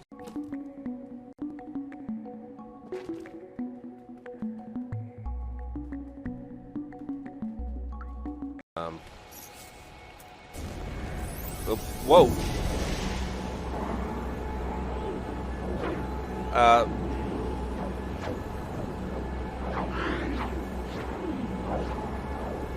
What did I just do? How is it possible to do what I just did? I have no idea where this is going to take me, but I have a feeling it might be. Okay, I'm back. However, I have food, so I will bring the camera back in a little bit after I'm done. Thank you, Calinari.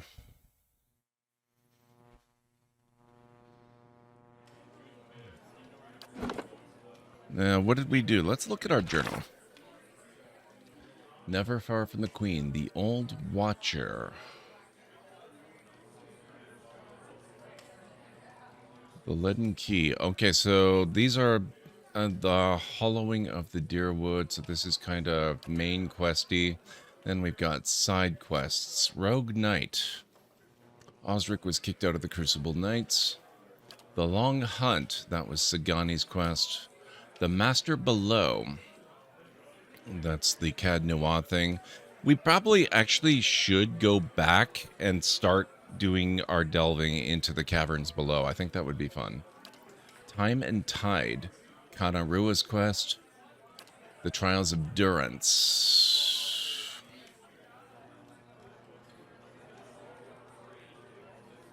Okay. Fragments of a Scattered Faith. Eder. Lord of a Barren Land. Oh, right. Raid. Okay. Maybe, I think it might be time to go visit Lord Raedric.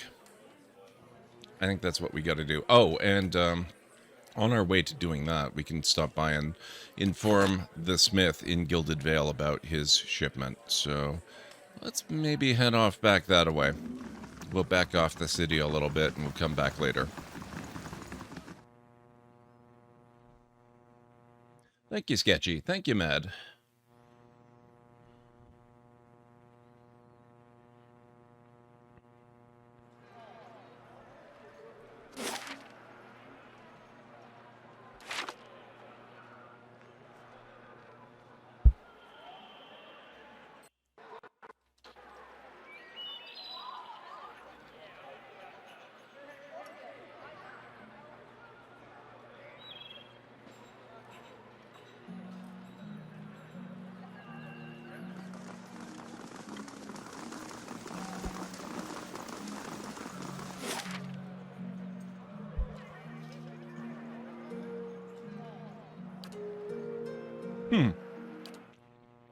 That's a long trip.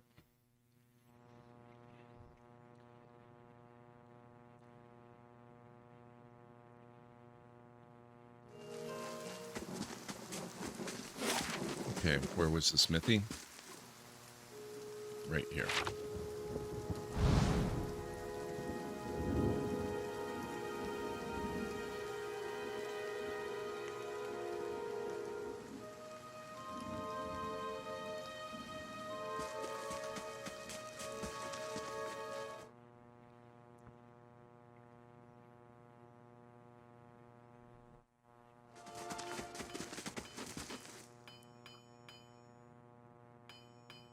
Hail and well met.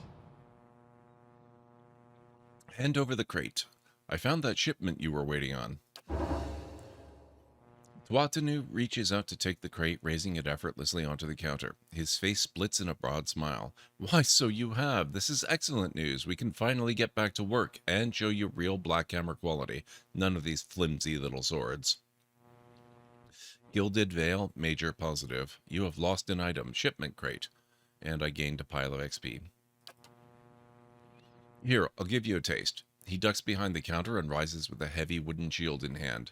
Might not have had much in the way of materials to work with, but it's still Black Hammer craftsmanship. You go on and take that.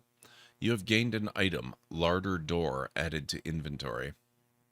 Larder Door? What? And here, some coin for your troubles, too. His pleased expression dims. Did you find anyone with the wagon? Bandits overtook the wagon. I doubt your people survived. Tuatanu shakes his head, running a hand over his bald pate. Poor fools. Always told them they ought to hire some guards instead of palming the extra coin. He sighs. I'll have to hire on more hands. Don't suppose you want to settle in Gilded Vale and try some delivery work? He smiles thinly. You have my thanks for your assistance, friend. Give me some time to work the forge, and you'll have your pick of the next run of weapons.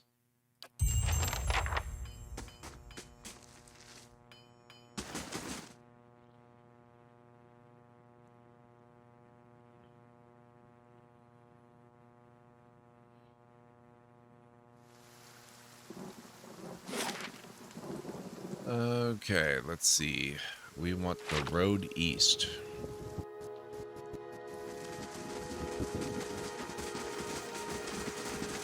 Light, flame, and sound. We'll keep to ourselves.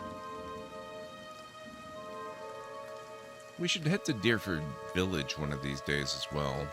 But for now, we want the Eastern Wood.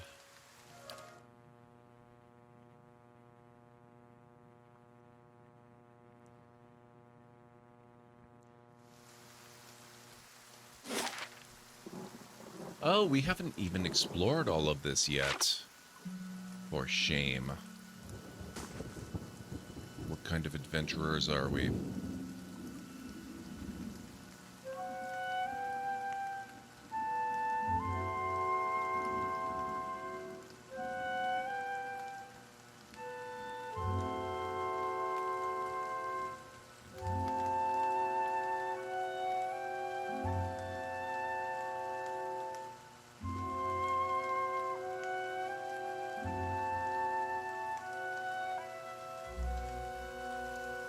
Nice, Callan Ray.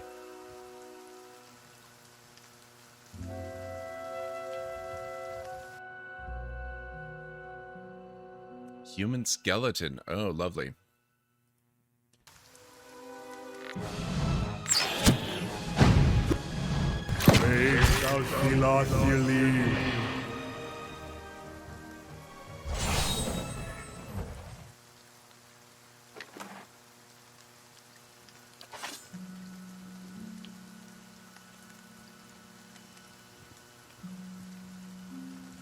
The English word for juice is broader than in Swedish. I keep forgetting you call this juice. Ah.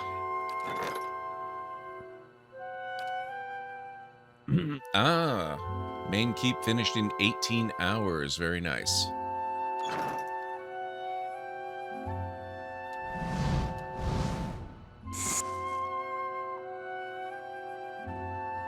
Aumaua skeleton. Steady does it.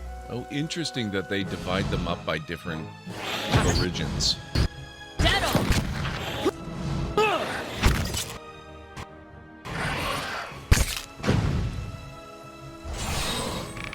Let's go. Let's go. That's it!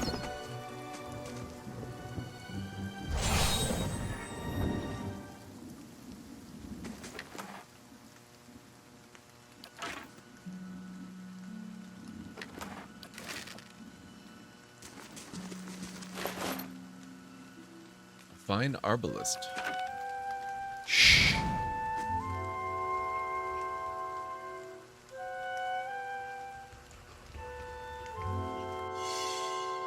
Aha, what have we here?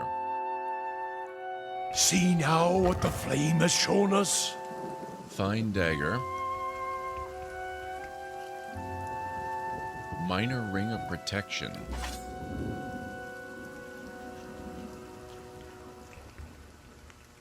We reserved the word juice for juice that got the fruity bits in it. The rest we got another word for. Oh, interesting, Jarek. I still say that almond milk should be called nut juice. Wow, Callan Ray.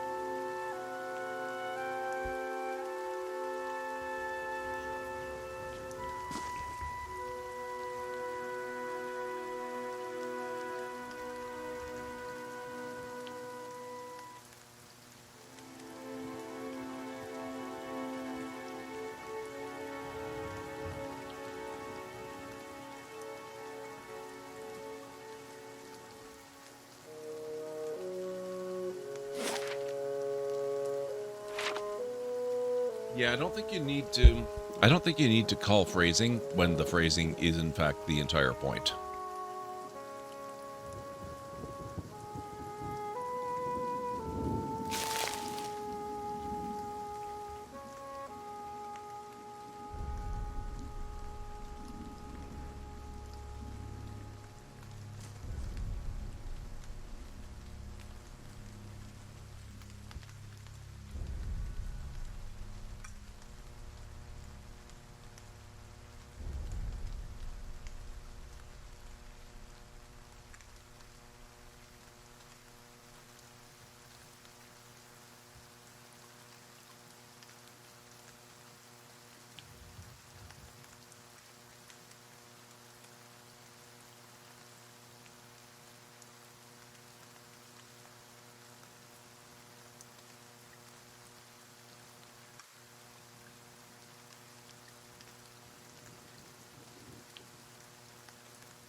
Okay, let's see.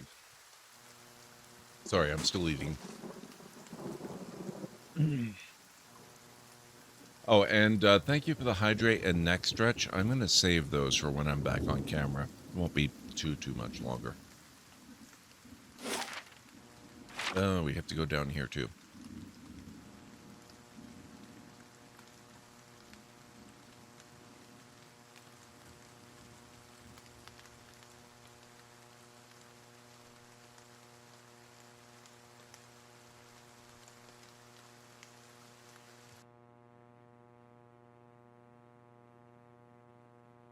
Ah, wicked.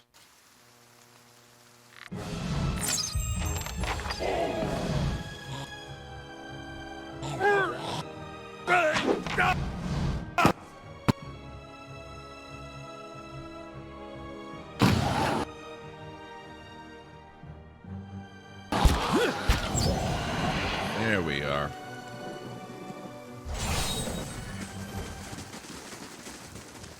I shall be quiet as a calm sea, which is not very quiet. That's one of my favorite lines in the game so far.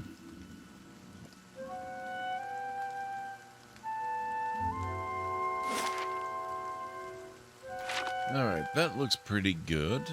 I think we can progress onward now. How are we looking here? Glenfathan Soul Hunter was en route to Caed Noir, but was accosted by brigands on the road and had to flee. Consider raising your security to ensure the safety of travelers. Taxes collected, lost 137 copper to bandits, earned 767 copper? Wow! I forgot that the stronghold is a bit of a money generator as well. That's really cool. Main keep construction started, but it's not reporting completed yet. 15 hours to go. I'm sure by the time we get to his lordship's castle, ours will be done. We'll start working on something to improve our security at that point.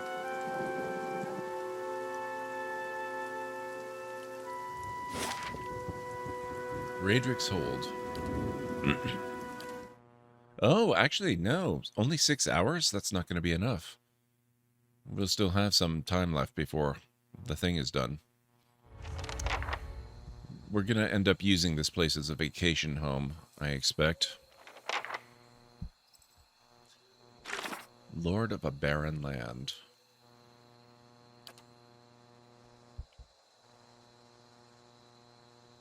I have reached Raedric's Hold. Lord Raedric waits somewhere within, but making my way inside will not be a simple task. One moment. I'm going to try and finish up eating real quick.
Okay.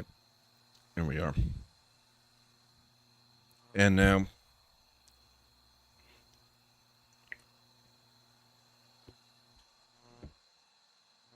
hydrate and neck stretch.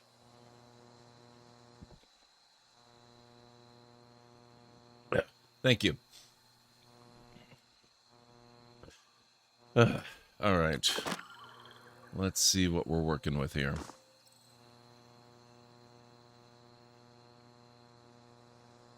Oh, actually, I forgot last night and most of today. My Spelljammer arrived. I'm so happy with this thing. You can see chat in the reflection on the shiny cover. It's a pretty hefty box set, too. There's 3 books in this thing, plus fold-out maps and a DM screen.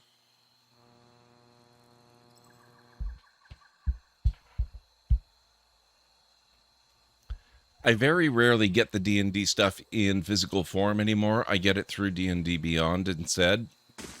But for Spelljammer, I loved Spelljammer when it first came out back in the 80s, and I love this one even more, honestly, if we're being frank about it. I know not everybody agrees with me on that one. There's a few people that, you know, they have their preferences.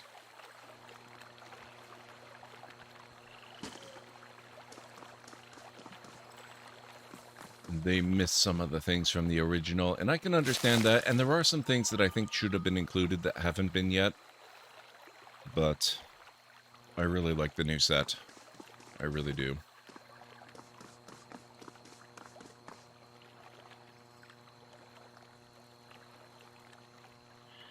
Hey, Renamar. You just got it too? Very nice. Yeah, I had to get the physical copy of it. I really had to. I think I've still got my physical copy of the original box set, actually. I have no idea where. It's probably in a box somewhere, but it was a great, great set. I love it.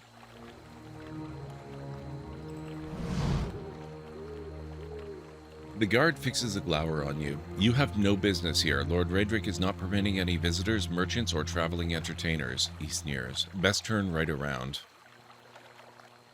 I'm here to see Raedric. Step aside. The guard snorts. Are you hard of hearing? He draws his sword. You've got one more chance to turn around. The guards inside won't be half so gentle. The guard fixes a glower on you. The guardsman's eyes widen and he stumbles into a ready position. Alarm! Intruders at the gate!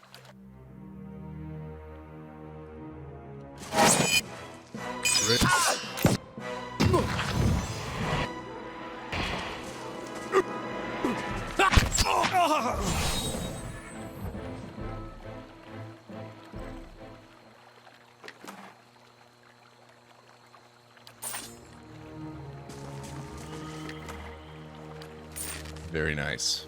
I'll take a look. I never played the original, though I certainly knew about it. I never actually played the original, but I read all about it, and I had the sets, and oh, it was so much... It was really good. I love it. I love the entire concept, except I really was not a big fan of the phlogiston and the crystal spheres, and those have been done away with in the new version, which makes me very, very happy. I like the new Astral Sea component to it.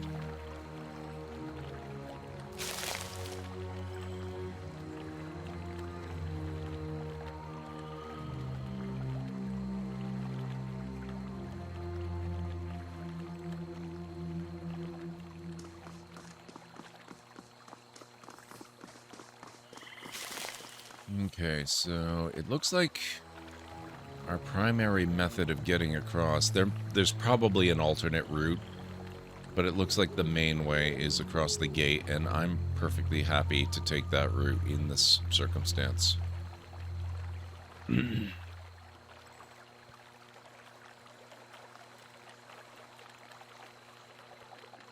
Yeah, most of the stuff that I think is missing from the new Spelljammer are things like there's no discussion of planetary systems within a prime material spheres representation in wild space, the way there was in the original. Like the fact that Toril has a whole bunch of different planets around it, and you can go visit them, and what lives there and what not, and all the different wild spaces for things like, you know, the Critical Role setting, the Aberon setting, the Dragonlance setting, and all that kind of stuff. There's no instructions, really, for making your own, and there's no rules for modifying and building your own spelljamming ships. But I'm sure all of that's going to be addressed in future products.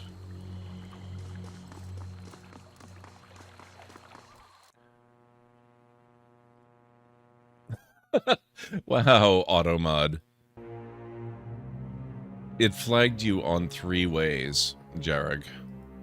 I think it suspected you might have been talking about something else.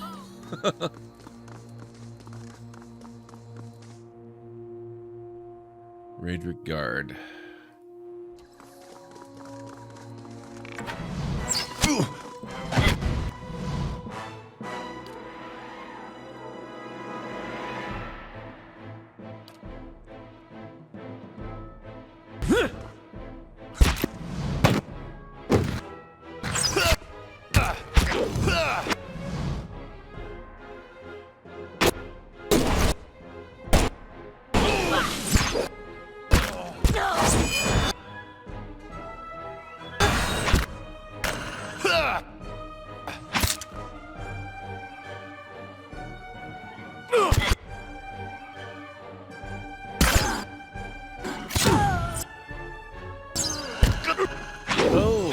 Took some pretty hefty damage, which, given that I'm a monk, that's actually kind of a good thing.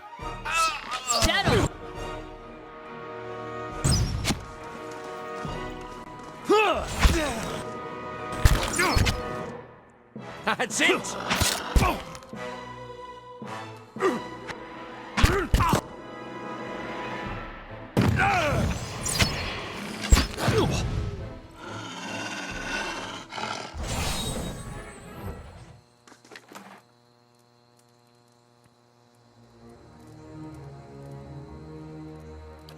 There we are.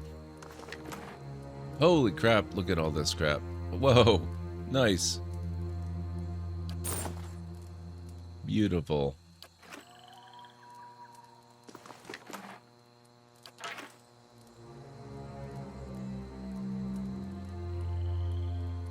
You don't remember this game at all, but I'm digging the classic Baldur's Gate feel. Yes, it's very much built as a modern interpretation of the Infinity Engine series. They talk about how to make a spelljamming ship, but it's via the helm chair now, so as long as your vessel is 1 ton or more. Well, yeah, but like modifying it so that, you know, you can swap out different weapons and how you go about doing that and what the costs would be, the time it takes, and all that kind of stuff. There was a lot more detailed stuff in the original edition than what they give you now. You are right, though. Technically, you can make your spelljamming ship out of just about anything as long as you can attach a helm to it. Steady does it.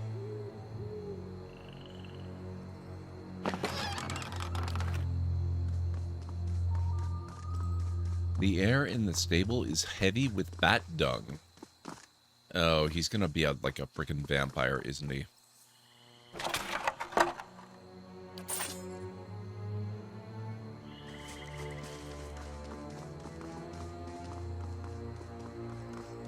Hello, Sellsword.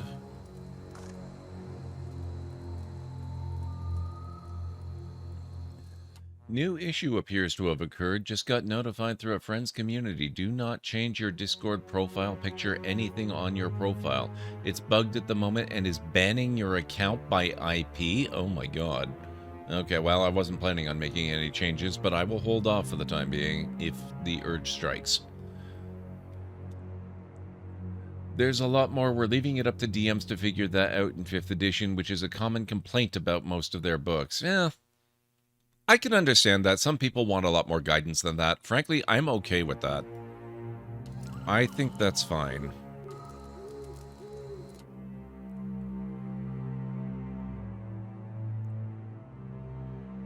Not everything has to be handed to you.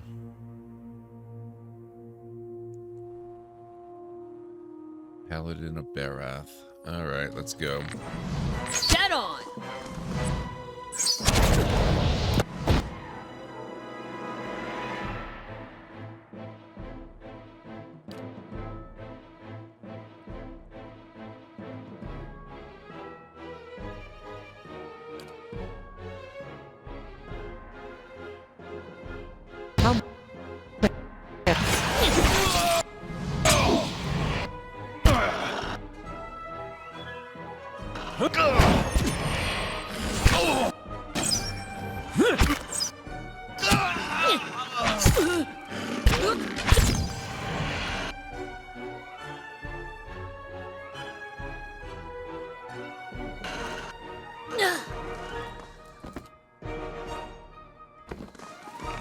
Okay, that spell is pretty damn badass.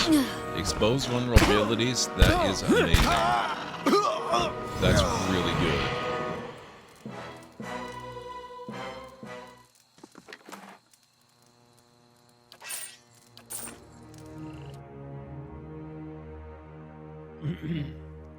Confirmed by 3 external sources, there were 2 DLCs for this. Yes, there are, Jared. And a Season's Pass, which includes them. Still need to get the DLC and play them. I played through the base game and loved it. Oh, I'm so loving this game, Cleric. Still haven't finished the second yet. Honestly, I'm mostly playing this. I mean, I started out wanting to mostly play this because I really wanted to play the second game, not so much this one. But I had played a little bit of this one before, like 5 years ago, on stream, and I'd forgotten just how amazingly good and polished and detailed and intricate this game is, and it's hitting all the perfect buttons for me right now. It's basically doing everything right that I wanted Daggerfall to do, and Daggerfall was just not doing for me. Steady does it. Okay, how are we doing? We're looking like we're in pretty decent shape. We don't actually want to bust down the front door right yet, though. We need to explore the rest of the courtyard first. Rainwater twitching with tiny larvae sloshes in the barrel. Oh, that was the rest of the courtyard. Okay.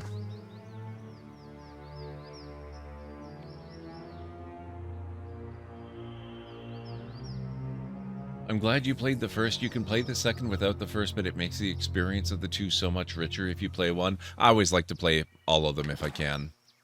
There are very rare exceptions, but for the most part, I always like to go through all of them. Daggerfall's old enough to rent a car? Yeah, I know, but I love it in so many ways. I only just played it for the first time a few days ago. Well, maybe like a week ago at this point. A couple weeks, maybe. But, it's got so much stuff that it does really, really well. The only thing I find that kills it for me is I hate the dungeon delving element to it. I really don't like the dungeons. And unfortunately, it's a game that's really dominated by dungeon delving. So that kind of ruins the game for me. And that's like, it's not to say that the dungeon delving is bad. It's just, it's done in a way that I personally don't get a whole lot of satisfaction from. You know, I end up going into a dungeon and I fight a couple of things and I grab some loot and I run out of inventory space, and that's the fault of my character build, not because of the way the game is built. But by the time I've done that, I'm pretty much done with the dungeon and ready to get out of there, which is not nearly enough time to actually finish anything or complete a quest.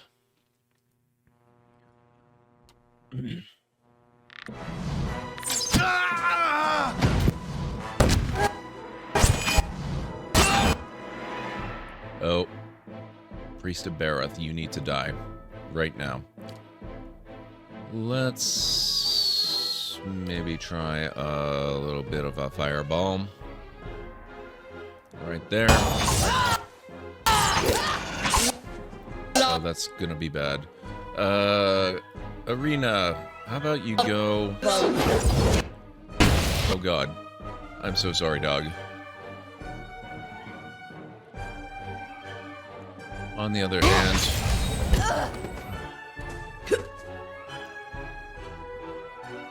Oh, I think the priest is probably dead.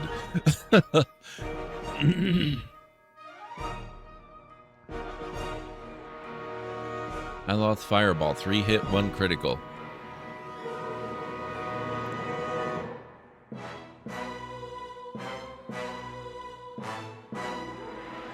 That's what kills Daggerfall for a lot of people, yeah. And it's such a great game. I love the extensive use of procedural generation mixed with just a little bit of manual tweaking, and there's so much that it does so well, and I really, really love it. As long as I stay out of dungeons, I have a great time with it. But as soon as I have to go in, I'm just kind of done. Let's get this guy.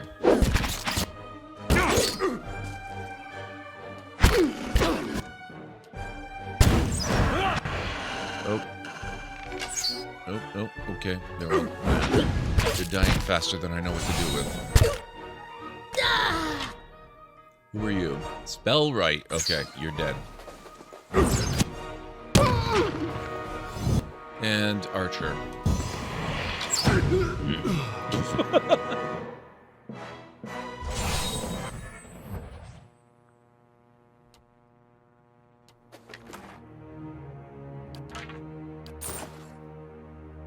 I hope I can take all this stuff and use it to equip my fortress. Oh, another grimoire. Nice. Fine robe. Oh, nice. So much good stuff. I ought to sack royal palaces more often. The joints are fringed with rust. The emblem on the breastplate is of a tree with broad heart-shaped leaves.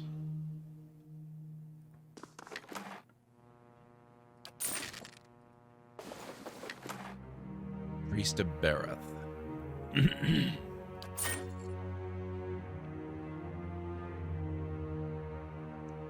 Nice and slow. They'll never see us coming. I'm sure no alarms have gone up by now.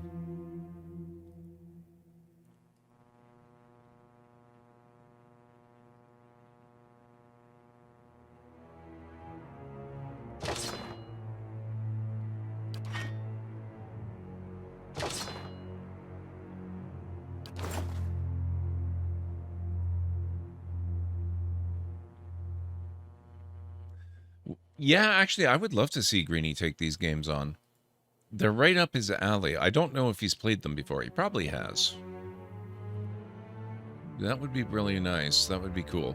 But, you know, it's like me and all the games people say they would love to see me play. I've got things that I want to get through and stuff that I want to do and my own priorities. I'm sure if Greenie has not already gone through these games, they're probably on his list. And he will get to them when the time is right for him. Dead on!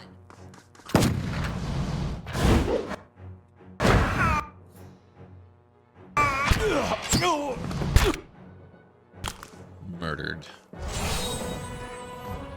Oh, hello. Let's go.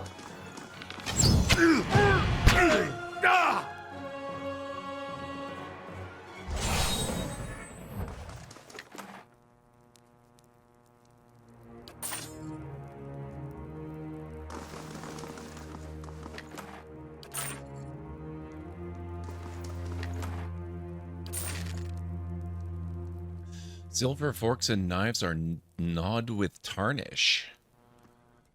So they don't really eat dinner here anymore, is what I'm getting from that. I shall be discreet.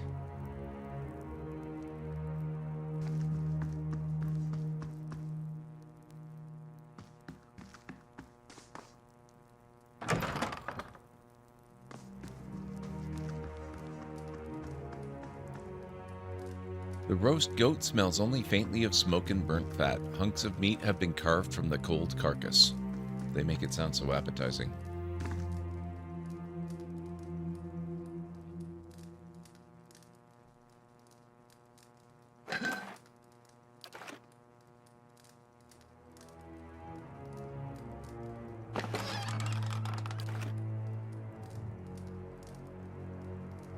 Okay, that's an area transition. We want to stay here for now.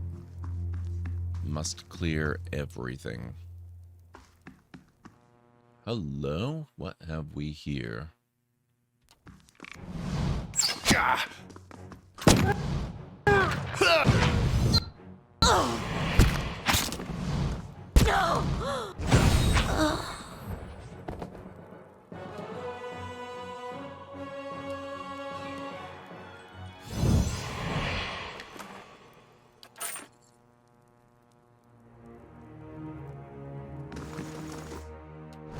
Nope.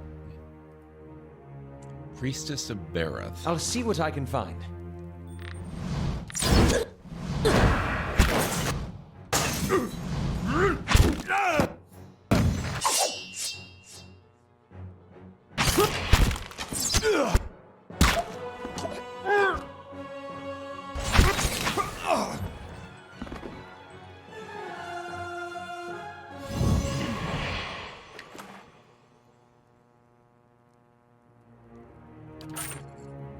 Seriously, I'm gonna be able to equip a freaking army.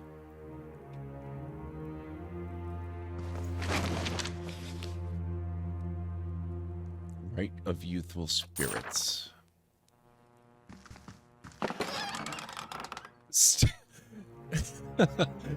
We're invading the Lord's castle and taking it. I don't think we're too worried about the fact that we're stealing.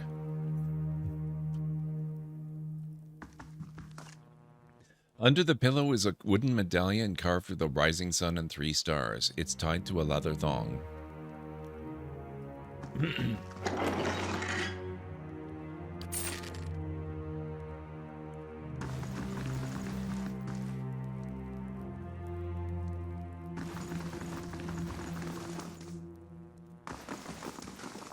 I'll take a look.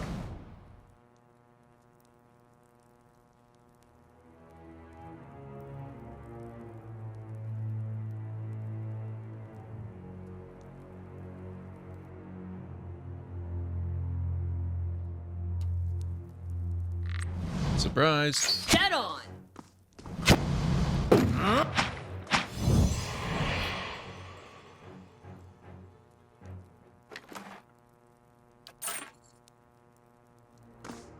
Oh, whoops.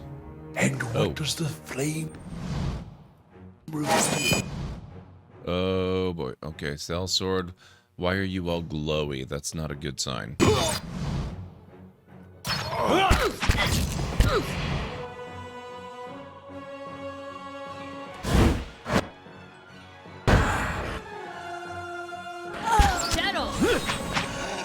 Yep, doesn't matter now. You are officially deaded.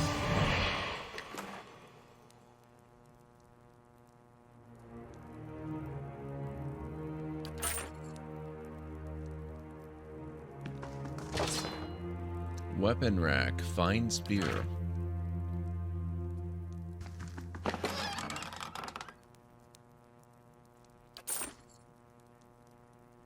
I shall be quiet as a calm sea, which is not very quiet. I love that one.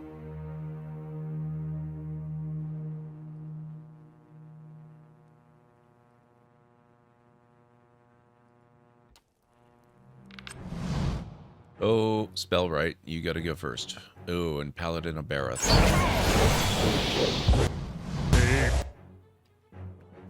Intruders are here. Killed Spellright. Okay, Sellsword.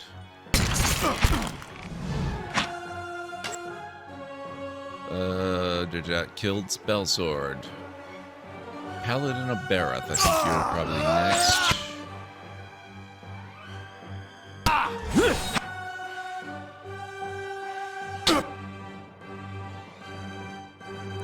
Weapon ineffective? Ooh, that's not good.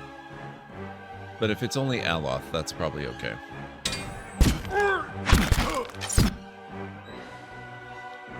Weapon ineffective Sagani. Oh, but most of us are able to murder his face.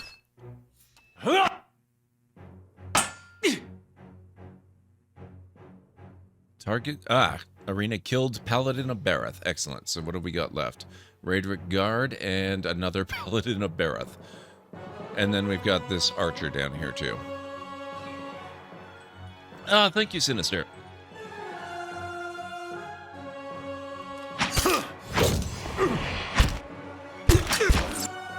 Can't get a good well, shot. Come on in, by the way. This.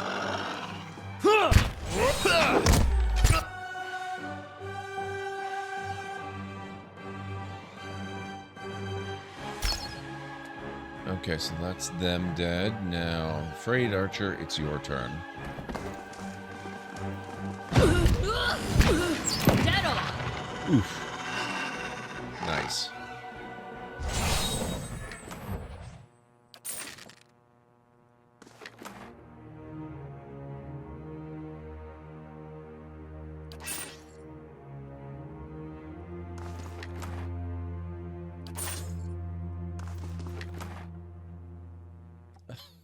Yet another grimoire. I've got so many spell books now.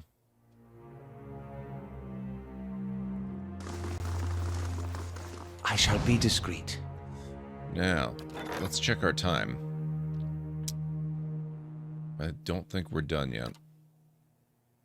21 minutes. Okay, we're getting there now. Okay, this looks like it's probably the right way. That and or going upstairs, possibly. So... probably want to go this way first.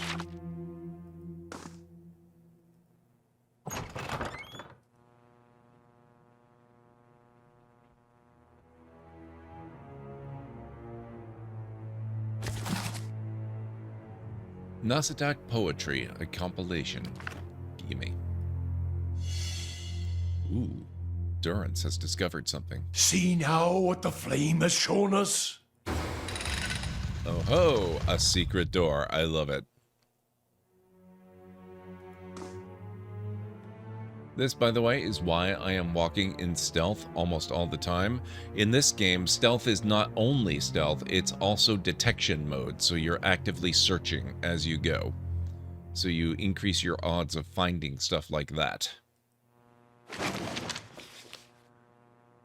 Potion of Power, Bloodstone, and a pile of cash.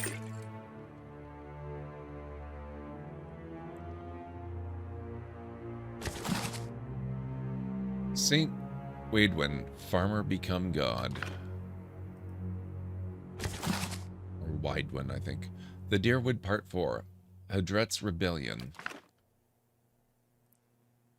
The joints are fringed with rust. The emblem of the breastplate is of a tree with broad heart-shaped leaves. Alright, so that's about it for this room.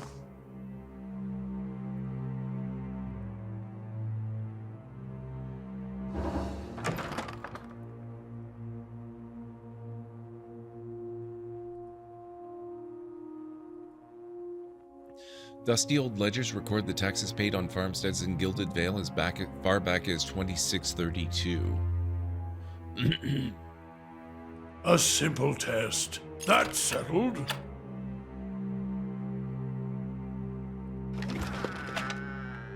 Boots of Stability. Oh, Constitution +1. That might be even better for my monk than the Boots of Dexterity. Not sure. Potion of Spirit Shield and Adra. Where? Oh, there's the other one. A pistol, a rod, and 12 silver Flemings worth 6 copper each.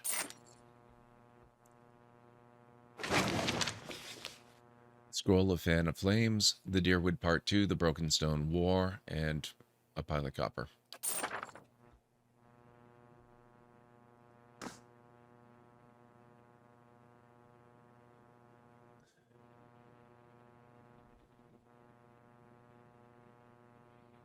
Let's go down. We'll do down first, then we'll do up.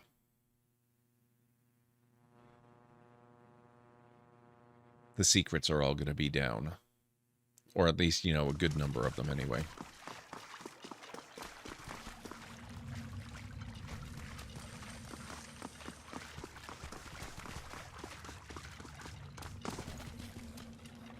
That looks like it really should be a secret door of some sort.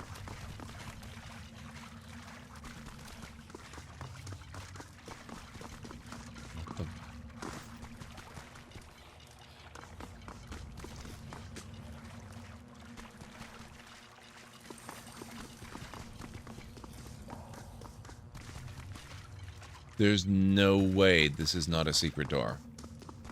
I have no idea what's going to trigger it, though. Well, maybe that's somewhere on the main floor. Or even upstairs.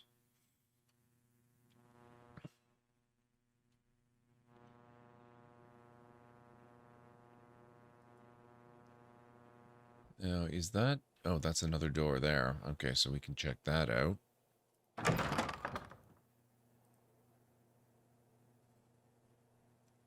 What? Blood, still wet, runs from the woman's slit throat, soaking into the sheets below? What the hell? Trap detected. See? Another very good reason for being in detect mode all the frickin' time. You never know. and the fire shows me something new.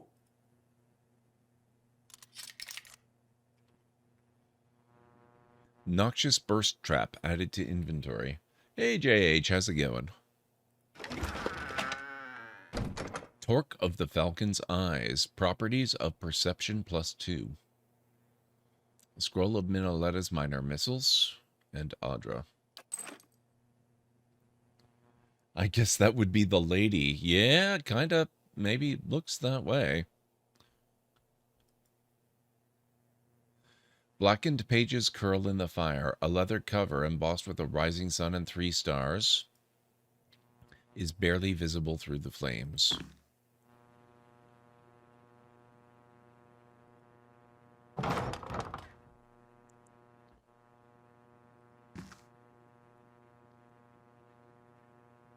Uni, how are you doing? What's going on?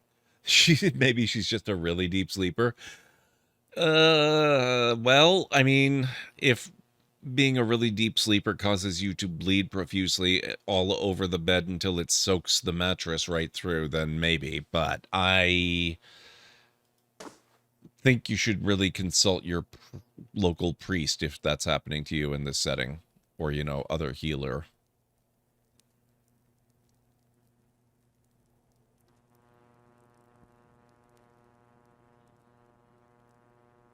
Sometimes, wow. Okay. I'm going to assume that they're not hostile purely because they're not aware yet that I'm there. So let's make sure they're aware that I'm there.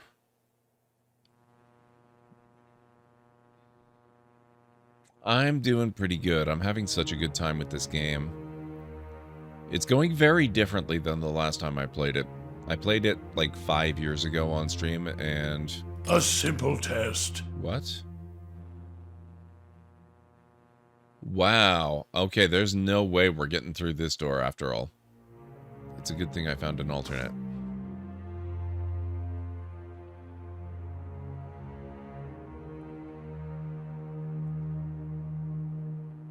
It's called Pillars of Eternity, and it is very much... If you've heard of Baldur's Gate, and I don't mean Baldur's Gate 3, the one that's in early access now, I mean like the first 2 games in the series that came out 20 years ago. This game is patterned based on the way those games were made as a modern evolution of that style of gaming.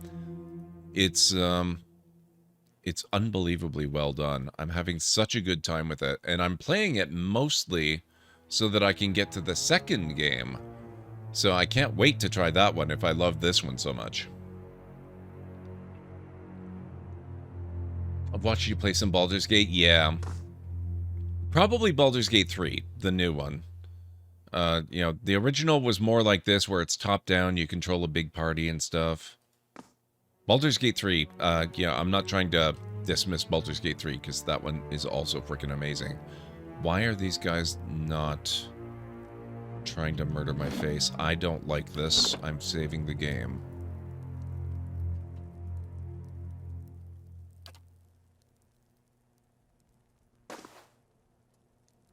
Hi? Hello? Oh, that's why. Maybe we don't want to deal with him just now. Maybe we want to go upstairs after all, and then come back after we've cleared out that place, and see if maybe we can find a way to explore the rest of the cellar.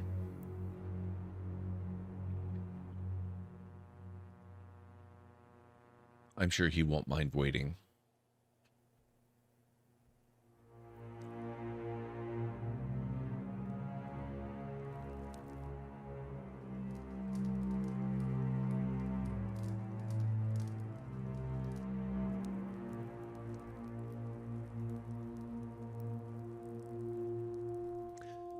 I'm not entirely sure, Uni. But there was something about the stables smelling of bat guano, which kind of made me initially think some sort of vampire business. But this isn't D&D as such. It's its own system and its own world with its own weirdness going on. So it might not be strictly vampires, but there could definitely be something extremely sinister going on. We already know there's something sinister going on. We're here to murder the Lord and take over his lands and free the village from his evil influence, basically. Nope. Whoops. I don't want to go back downstairs. Find poleaxe. So we are specifically... Oh.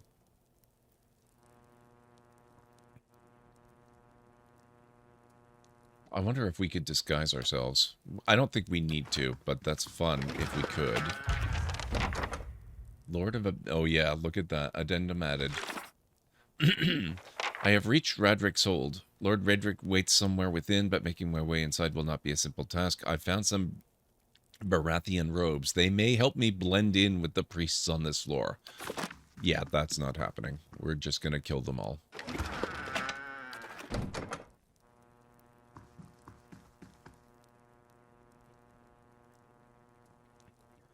Evil cult? Almost certainly. Basically, what's going on is there's some kind of curse over the Lord's lands where women who give birth in increasing numbers over the years have been giving birth to babies with no souls, and this guy's trying to end the curse, and he is being ludicrously harsh about it. Like, hanging trees are pretty much a common fixture all over the land at this point. The people are living in fear, more in fear of him than they are of the actual curse itself.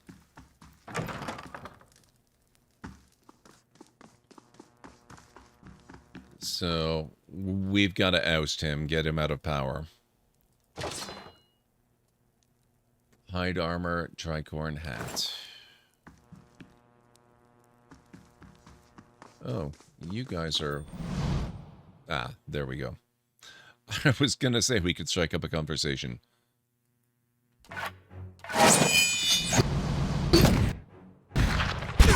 Lava. High Priest. Can't move!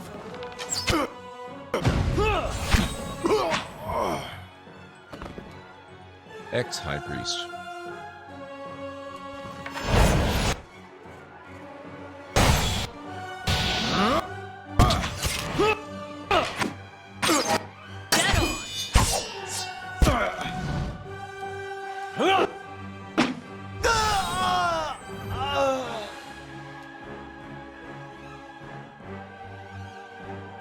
It's not murder when it's justice, that's fair. Bareth is the god of death, doors, and the wheel of reincarnation itself, portrayed as either a genderless deity or twinned male and female incarnation. Bareth seldom speaks with their followers. Their priests are expected to be rational and unemotional, treating death with a dispassionate dignity. You can get either way, Uni. Depends on the difficulty you're playing on. I'm playing on story mode because I just want to experience this world. But you can get incredibly in-depth with it if you want to.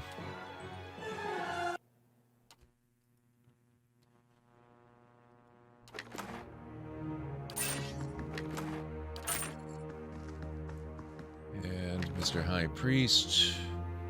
Surprisingly mundane gear, actually. Not all that impressive. Let's see what lies this way. Since Eothas fell out of favor, Bareth became the goddess of choice here. Yeah, that's true. These are the same people that murdered their own god. They were kind of angry. Dead on! Lava, beyond sea!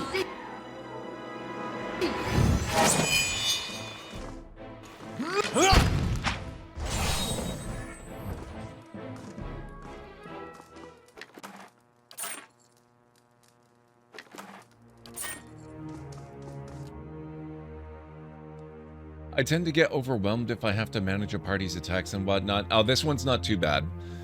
Basically, what I've got is all my party members are selected, so if I tell them to swarm a target, they're all going to attack that target, and they'll, do their own thing and fight if I don't give them specific orders.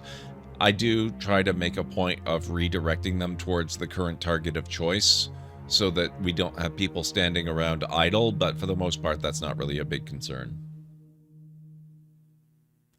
Technically, they're not evil like the Lord, just not effective enough at stopping him from being bad. Okay. I'm on the trail. Even so. They are hostile to me. That's good enough in my book. Oh, wait. You have to go first. That's it.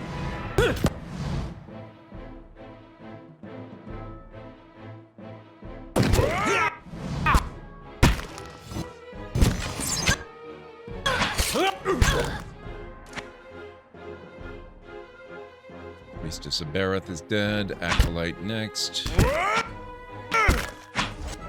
And now Temple Guard.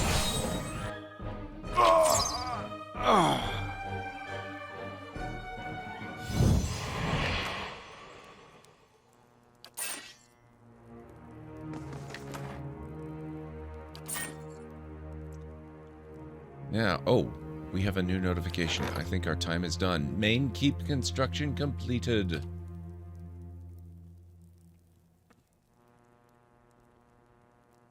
You are invading their home. Well, it's not my fault they chose to live in the keep of an evil lord, okay? I'm not gonna take shit for that. That's their choice. They knew what they were getting into.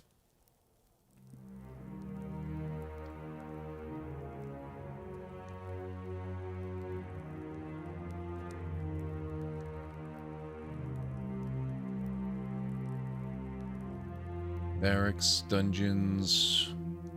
Upgrading the barracks will allow you to employ hirelings to defend your stronghold during attacks. How do we increase security around, like, the roads so that we don't have bandits driving people away? Curio shop, artificer's hall. Wow, you can do a lot of good stuff with your stronghold. Training grounds to provide a place to hone your skills in combat. Botanical garden, hedge maze. What? The hedge maze is for security? Creating an obstacle for invaders coming from behind the keep. Wow. And it gives you a stealth bonus. I like that.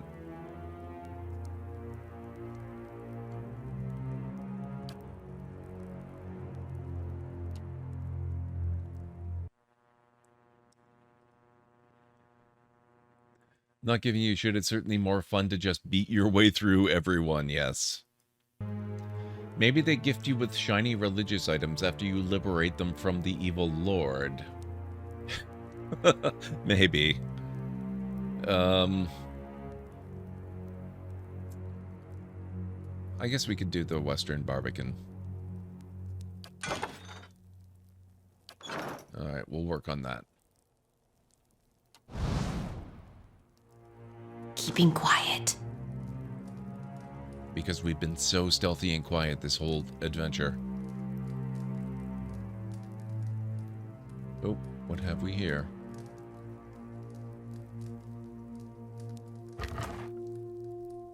Moonstone.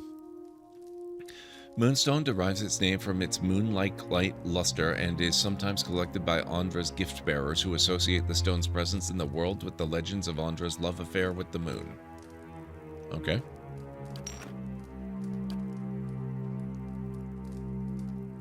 Sweet musky incense is stored in boxes under the altar. Uh-huh.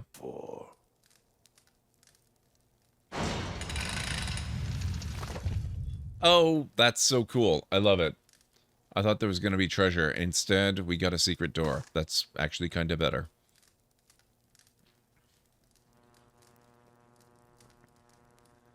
Sometimes I've killed my way through. Other times I've allied with the High Priest. Really? That's actually really neat.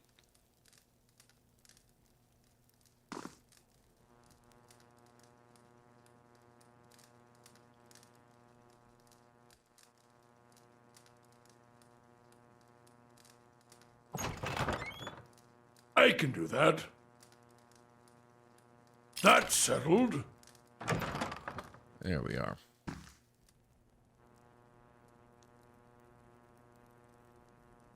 Nedmar, you don't seem hostile right now.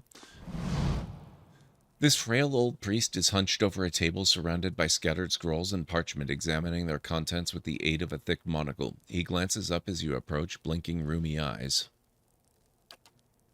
More visitors, then. You're not one of the acolytes, or the guards for that matter. His voice is dry, quiet rasp, which makes you an intruder at the least. Kolsk put you up to this, I suppose. Yes, that would be him, sending young women to dash themselves against the keep's defenses. He shakes his head. Would that my sermons could draw such fervor. Still, you are here. What is it you want? I'm here to face Raedric. Will you help me? Nedmar's brows knit together in an expression of mournful regret. I don't know that I can. I have tried to warn Kolsk and his people of the dangers. I have, in truth, tried often to sway them from their path. My efforts do not seem to have made any difference. Play nice with the fella that wants to kill you and all your friends? Can't imagine why they wouldn't listen to sound advice like that. Even poor Gyako, or, yeah, I have no idea. I thought he at least might be saved, but he's Osira's now. Fodder for her experiments. He bows his head, setting his trembling hands upon the table for support. I have narrowly escaped suspicion. Raedric is in the grip of grief and will not be swayed. He will bring his wrath down upon those poor prisoners. He shakes his head, and I cannot shoulder that guilt. I cannot bear it. Oh, do we have a joke redemption? You're ready for a groaner? Okay, let's do that then.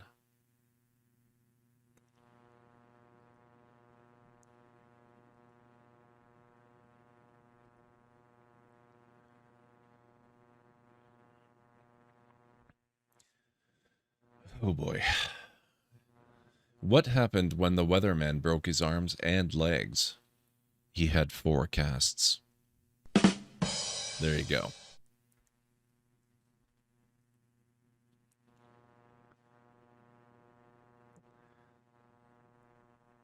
It is the keep's defenses that are being dashed. That's true, Ansara. That's very true.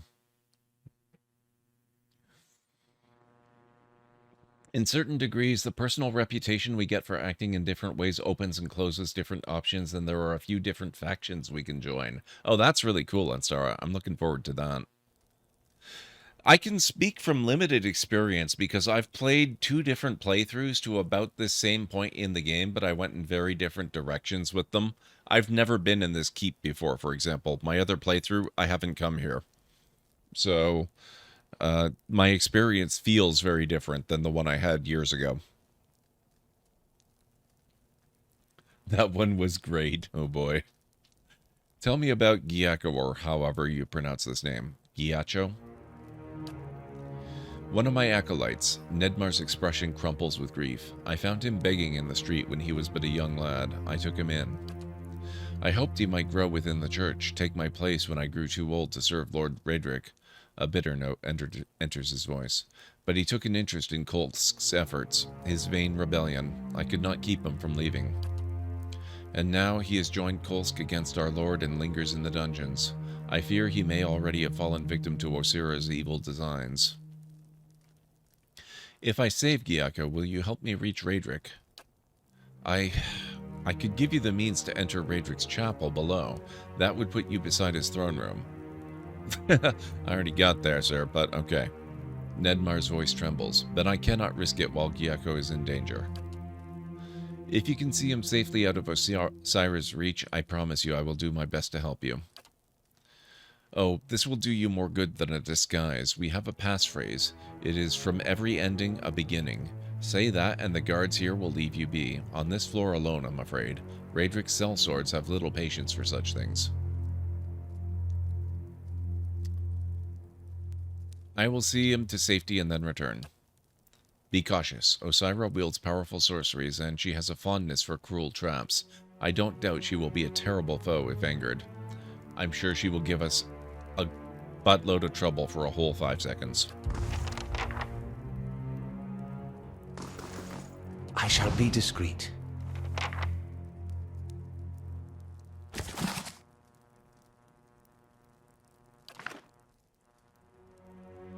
Interesting that this is not considered to be stealing. Admeth Hadret Part 2 Rebellion.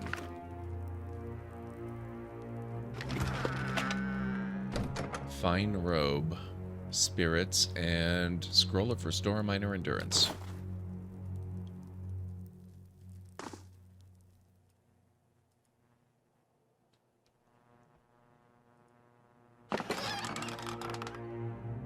Scroll of Binding Web, and a pile of cash.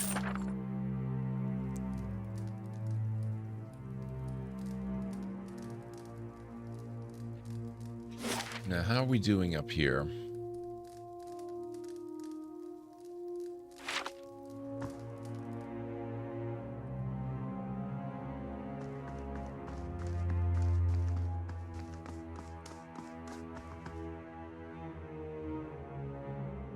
The High Priestess and Acolyte.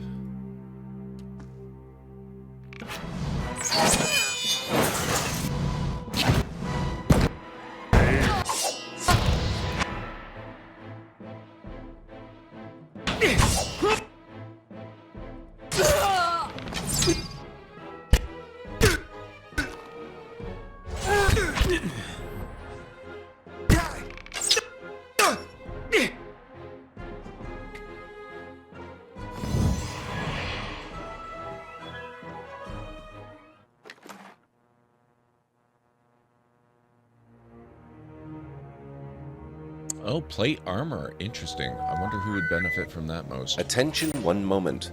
I just got word that someone has decided to support the library with their monthly Twitch Prime subscription. What? Thank you. Uni, thank you so much. That is so kind. I really appreciate the sub. Welcome on back. Thank you, thank you.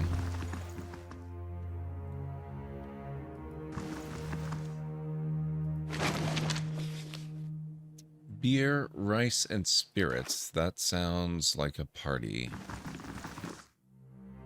Oh, oh, oh. Another Priestess of Barath. Okay.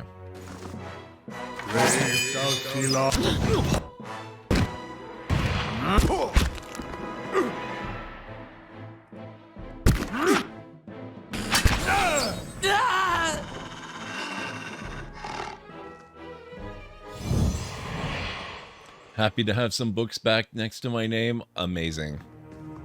And I think that the 3-month one, that ought to have given you an extra book than you had before. So you are in good, I think. We can go further up.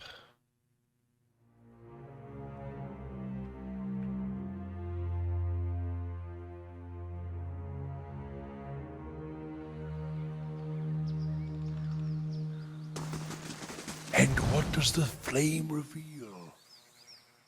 Is there anything on the roof?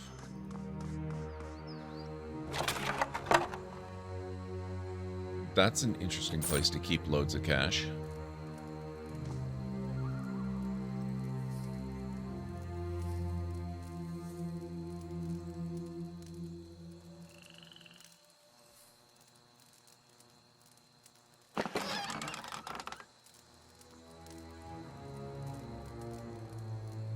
Frog helm. I guess they gotta wear something. Potion of Iron Skin.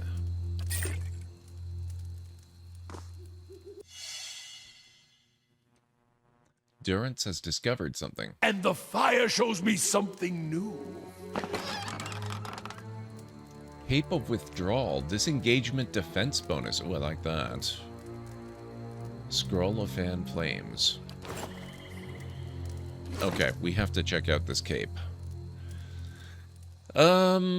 Disengagement withdrawal bonus. I'm thinking probably Eder would benefit from this.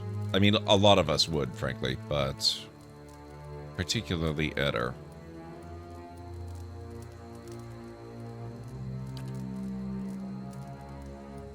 He's got a regular cape already. Let's see here.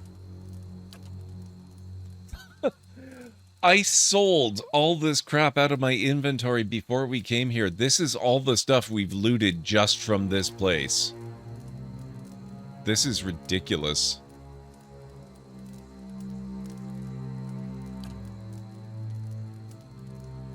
Cape of Withdrawal. There you go, sir.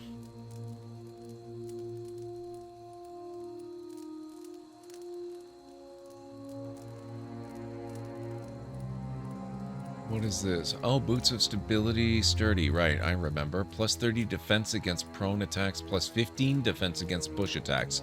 You know what? Actually, you can have these. No, that's not right. There we go. And what's this? Torque of the Falcon's Eye. Oh, that's a neck thing that would replace the cape.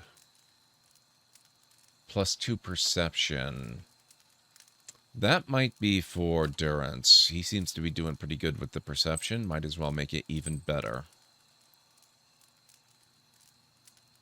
Minor Ring of Protection. Fulvano's Amulet. Of Reflex 5 plus a healing bonus. Plus 25% healing received. That might be for Eder again. Does wait. Oh, no. I guess that's also a neck thing.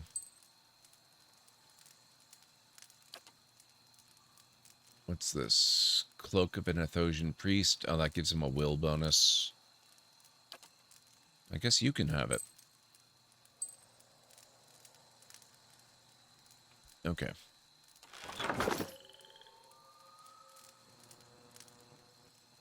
I'm practically buried in books and I don't even read them. What do you do? I know, Cleric. I know. We've got so much loot. It's ridiculous. And it's just from this castle.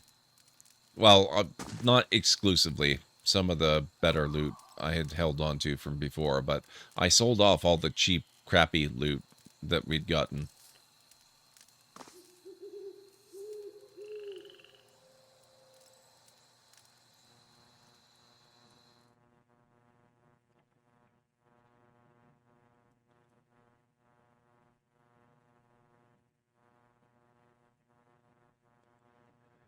I don't know. We just got the wolf recently. That's an interesting question, but it does not look like it. Wolf Friend does not appear to have any kind of inventory or character equipping stuff. Where... Is there anywhere else we need to go? I guess up here.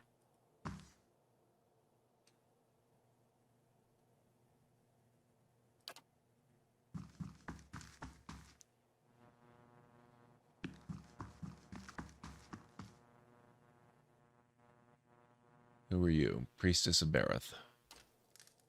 Oh, and Acolyte. And Priest. And another Priest. Lava. Seek. Shadow. Mo. Ix.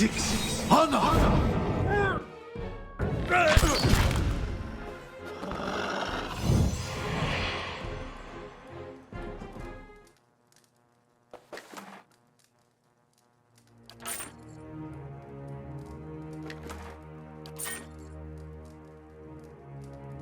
A simple test. That's settled. Okay, so we got a Potion of Power, Fleet Feet, Bloodstone, and Silver. The threadbare robes in the closet smell of incense.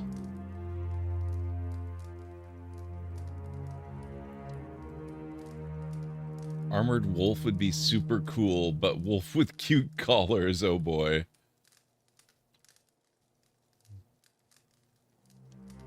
Then there's the Clods who avoid every objective like it's the plague. Well, of course.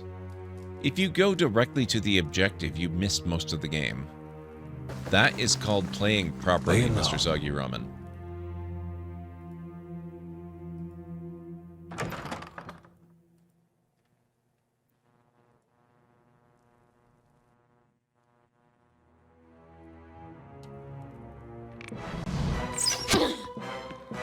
Mo.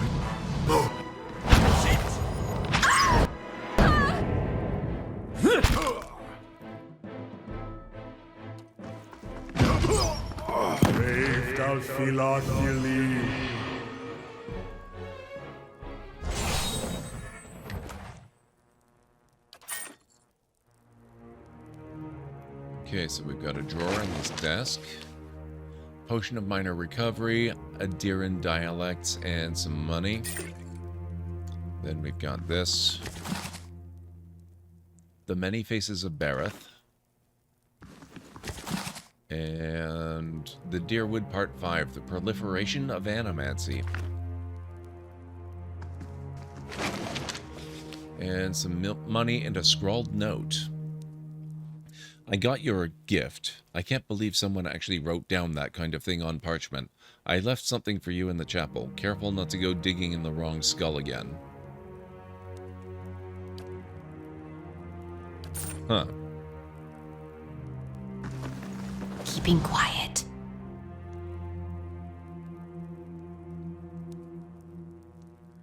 I'm looking forward to that one priest in the study thanking you profusely for saving that one disciple in the dungeon after you finish walking over the corpses of roughly 40 other priests. A simple test. I mean, you're not wrong.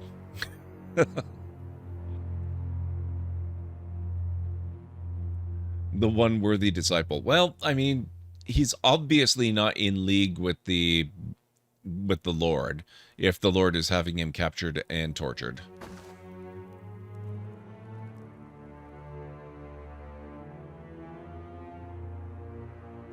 All these other ones, they're kind of suspect, I gotta say.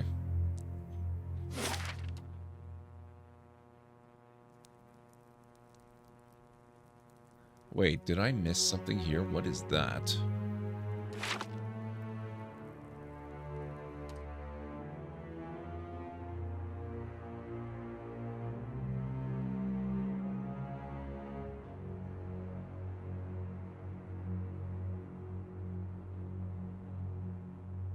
Oh, I guess it helps if you unpause the game.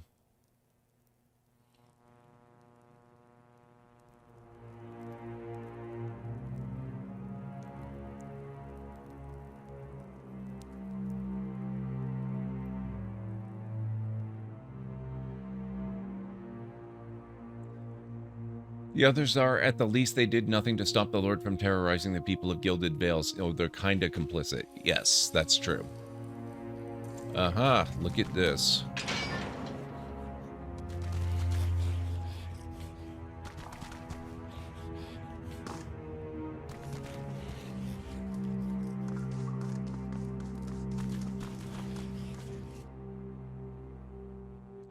What? They've got undead wandering in here. Okay, suspicions of vampirism dramatically increasing. This is a gull, which is basically this world's version of a ghoul.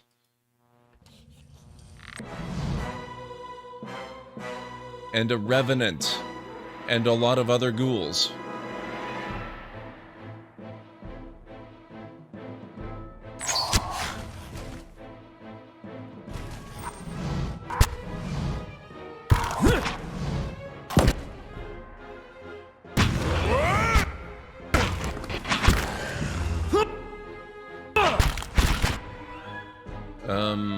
Arena, I know you're a monk and you kind of need to take wounds to do your best work. This seems a little unwise, I'm just saying.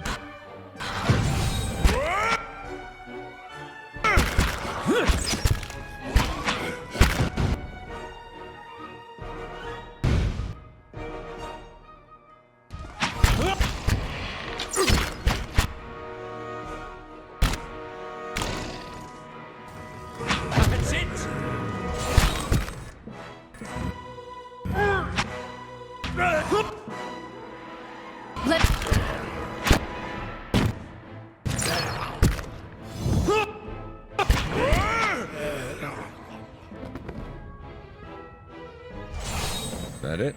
Good? Okay.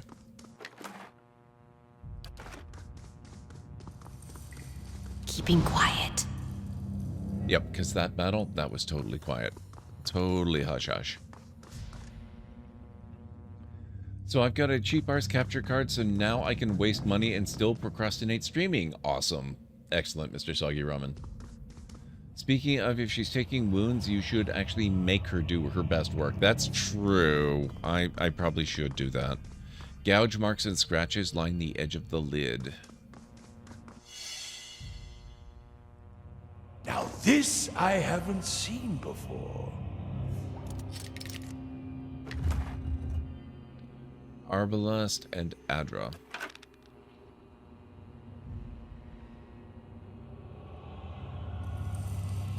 The bite marks on these bones appear to be the proper size for folk and elven teeth. Folk being humans in this world. There are various types of folk. Ocean folk and plain folk and stuff. They just call them folk instead of human. Now this I haven't seen before. You just saw it like 2 seconds ago. Sarcophagus. Ooh, fine brigandine. DR12. Maybe I should actually, for the very first time in the game, start paying attention to what my characters are wearing for armor. What have you got? Saints War Armor. Unique Medium Armor, DR7. Pierce Proofed and Second Chance. Eder wore this armor during his time in the Saints' War. Its dark color is unusual, as is its power. Although he admits the armor has pulled him from the brink of death on several occasions, he claims that no one else has ever handled the armor. How it became enchanted is a mystery even to him.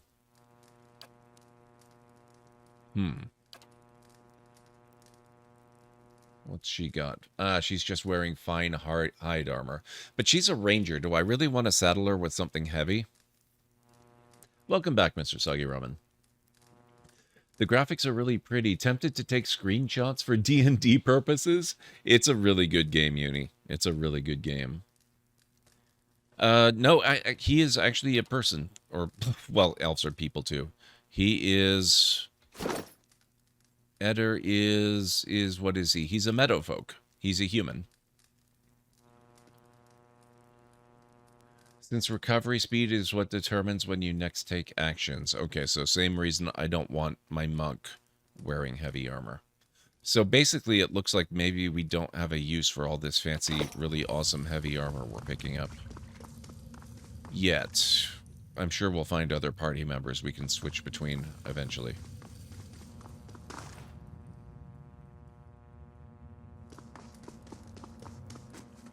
These footsteps are disturbing. One moment. Did you know Twitch Prime members only get one free Prime subscription a month? Did you know someone just used theirs here? Thank you. Mr. Soggy Ramen, thank you so heckin' much for using your Twitch Prime sub. I really appreciate that, sir. I, too, am hoping you get a dead fish bean next time you eat some, whatchamacallit.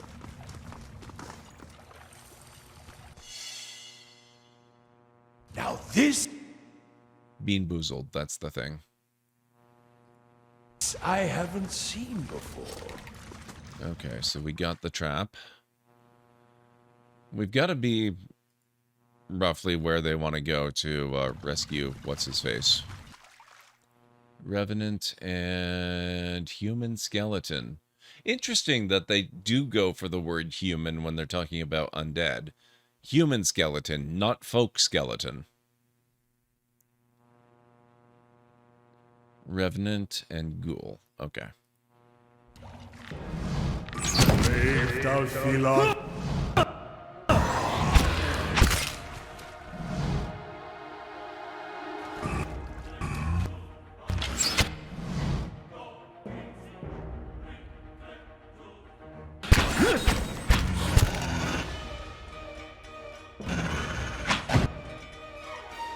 One interesting thing, I don't know if you've been watching down here. I think you can read most of what's going on in the combat, Uni. I know you play D&D. This game has an interesting mechanic where if you roll under the threshold to hit, but not by very much, like you almost hit, it actually does count as a graze, which does half the amount of damage that a hit would have done, and is capable of inflicting special effects that a hit would do as well. Maybe the implication is that human could in fact include elf or Almawa or the little ones. Yeah, that could be, Ansar, that could be. Except that they do seem to have specific Almawa and dwarf and etc. and elf skeletons. They specifically seem to be using the human skeletons for the folk skeletons. I wonder if a lich is at the root of this instead of a vampire. I'm very curious, honestly. Like I said, in my other playthrough, I never actually came over and tried to do this keep. So I don't know what the story is there. And I'm really getting curious because obviously this is not the best place. And we knew things were bad here. We didn't know they were quite this bad.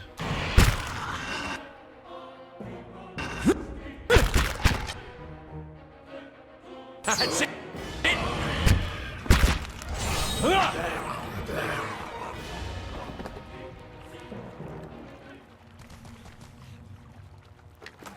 Okay.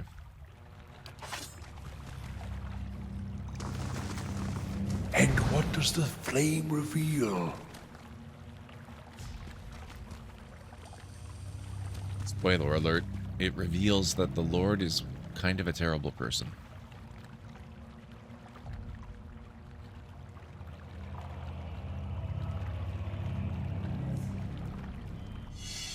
And the fire shows me something new.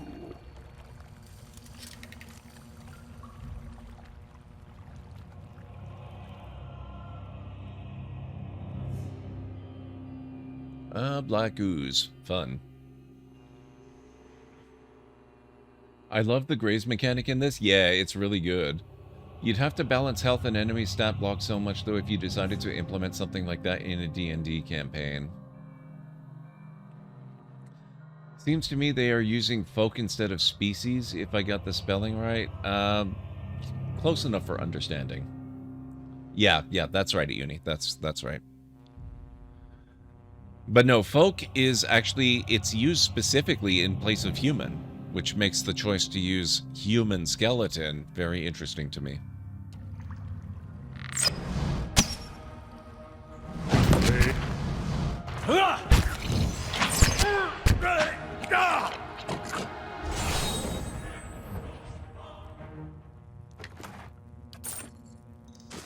Nice and quiet.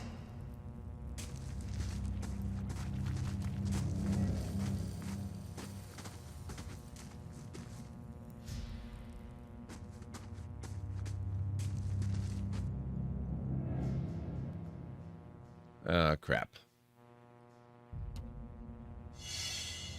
Trap Now detector. this I haven't seen before.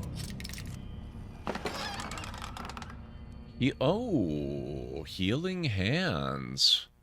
Minor spellbind, restore light endurance. Never mind. I want healing that actually restores health, not just endurance. I mean, endurance is great, but I don't have problems with endurance.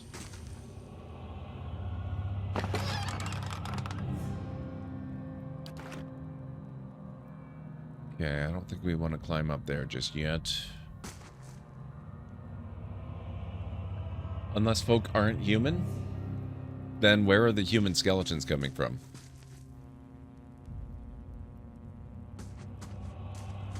Is a black ooze different from a black pudding? You would never want to serve a black ooze for dessert. Dead on!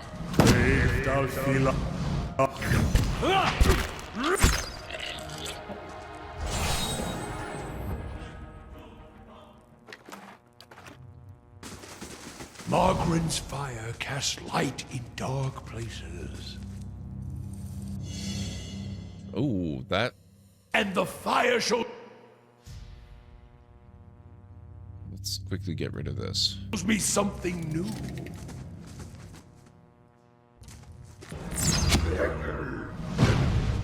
It's such a weird trap placement.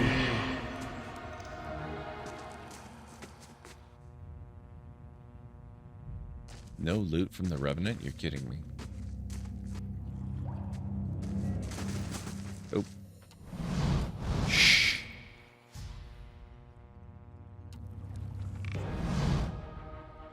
Human is to folk what Neanderthal is to Homo sapien? I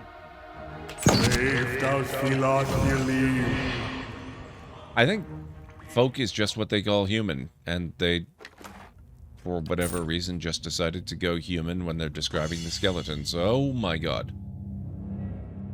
And the fire shows me something. Well, okay. Yep, that's fun. A trap casts boiling spray. Nice and slow.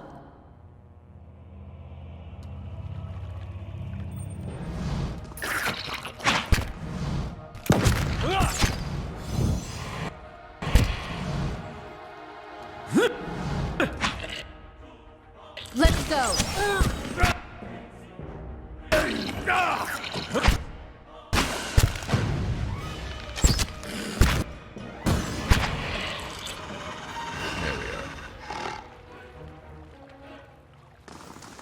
I'll take a look.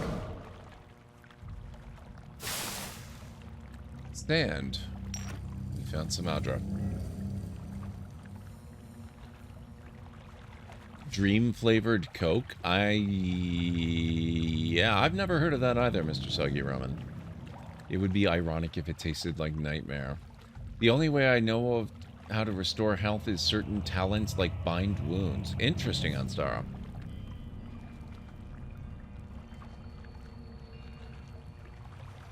Hey, Low-Fat, how's it going? Never did complete this game, started playing it several times, though. I started playing and streaming it once, like, 5 years ago. And it was not doing well on stream, so I stopped playing, and I've wanted to start up again since then. And I'm so glad I did, because I'm having such a good time with it. It's so good. And also because I really want to get to and play the second game. Like, this is seriously one of the best RPGs that I think I've played. And the second one is supposed to be even better.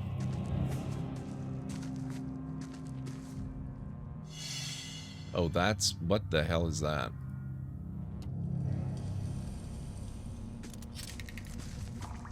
You failed? What? Oh, crap.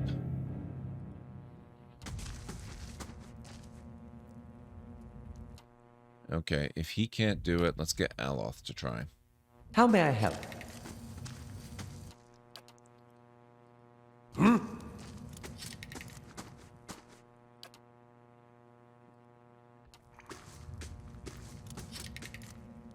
Shoot. I believe they call that a trap. Thanks, Ansara. Is it like Skyrim, where there are just a ton of side quests that it's almost impossible to complete it 100%? I don't think it's as bad as Skyrim, which, by the way, funny you should bring that up. I finally actually beat Skyrim's main story just like a couple of weeks ago. For the first time ever. Right. We're just going to have to avoid that if we can't disarm it. Oh my god, what the hell, game?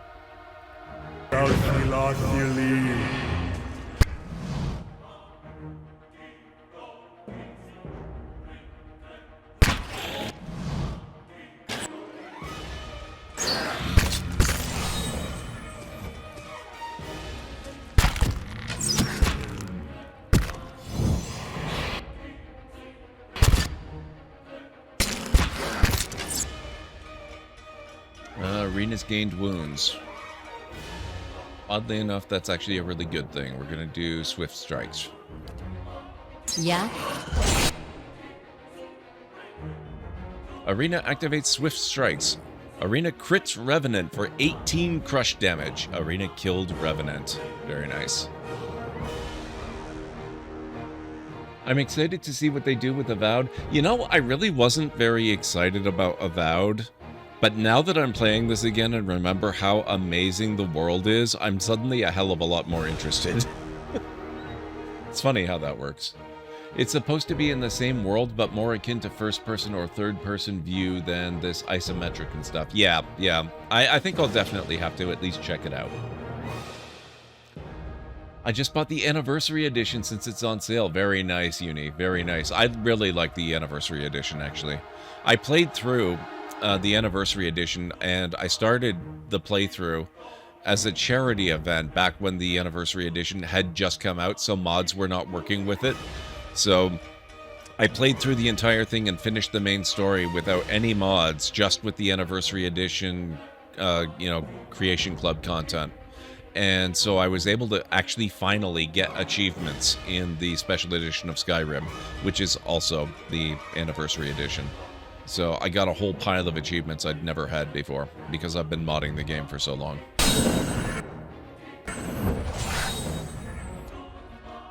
Arena. Oh man, she also got the human skeleton there. Okay, now are we having trouble? Yeah, we're just not able to disarm that. That's a pain. Sure.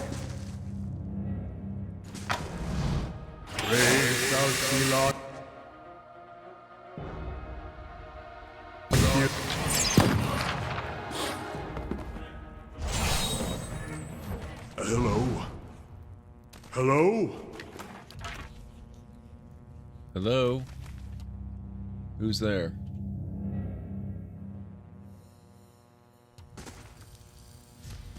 I can do that. That's settled. Anyone? A few bloodied fingernails are embedded in the dirt. A simple test. That's settled. Hello? Hey, over here. This young man's face is badly bruised and his gaunt form is covered in a threadbare shirt. He watches you, shivering with a measure of hope in his eyes.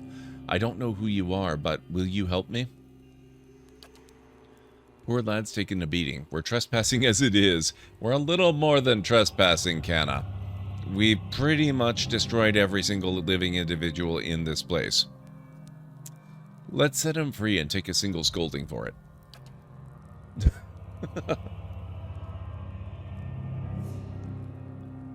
Oh, we're talking Skyrim, Low-Fat. I'm sure this game is 7 years old, though. I would be shocked if there aren't a pile of mods for it out there. I love that charity stream. I did too, Uni. It was a lot of fun. Avowed, aka Elder Scrolls of Eternity, Pillars of Scrolls, Skyrim of Eternity. Yes, that's about right, Anstara. That's about correct. How far would you say you are into this game at the moment? I don't even know if I got here. I started playing this game last night. I played for about 4 hours because I ended up starting the stream quite late. Usually I would go closer to 5. And right now, oh, wow, it's almost time for another break. It's 2 o'clock.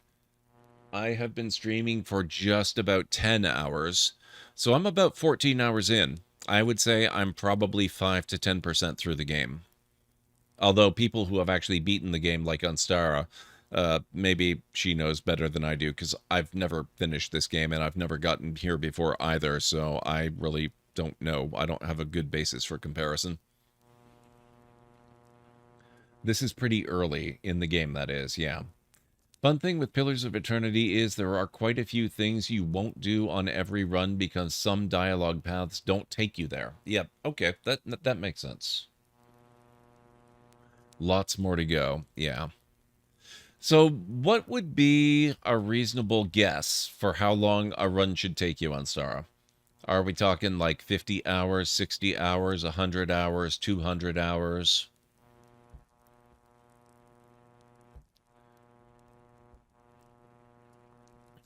He gazes nervously past you at the open cell door. I don't think I can fight my way out. You must be Gyako. Nedmar sent me to find you. Nedmar, Gyako gives a quiet laugh of disbelief. The priest sent you, I thought. Well, I thought he'd leave me here to rot. He wasn't too happy when I left the keep. I told him I could do far more good with Kolsk than as an acolyte. He accused me of joining a band of outlaws. Well, I mean, technically you did. You just joined the correct side is all. Gyako looks down at his feet. I guess we were both wrong. What can you tell me about Nedmar? Nedmar's been a father to me, really. My actual father was a trader, and he died in a bandit raid when I was young. I don't remember him much. I remember the days after, though, stuck here in Gilded Vale begging for food. Nedmar was a priest of the Scattered God back then. He took me in and raised me in the church. I was going to follow in his footsteps, even after he converted and we turned to the Twinned God. But I started seeing what was happening to Gilded Vale, what Raedric was doing, and Nedmar, he just kept on saying that things would work out, that we had to stand by the Lord of the Keep. Kolsk was the only one who seemed to be willing to do anything about it instead of, well, preaching. He smiles sadly. So that's 2 fathers I've left behind.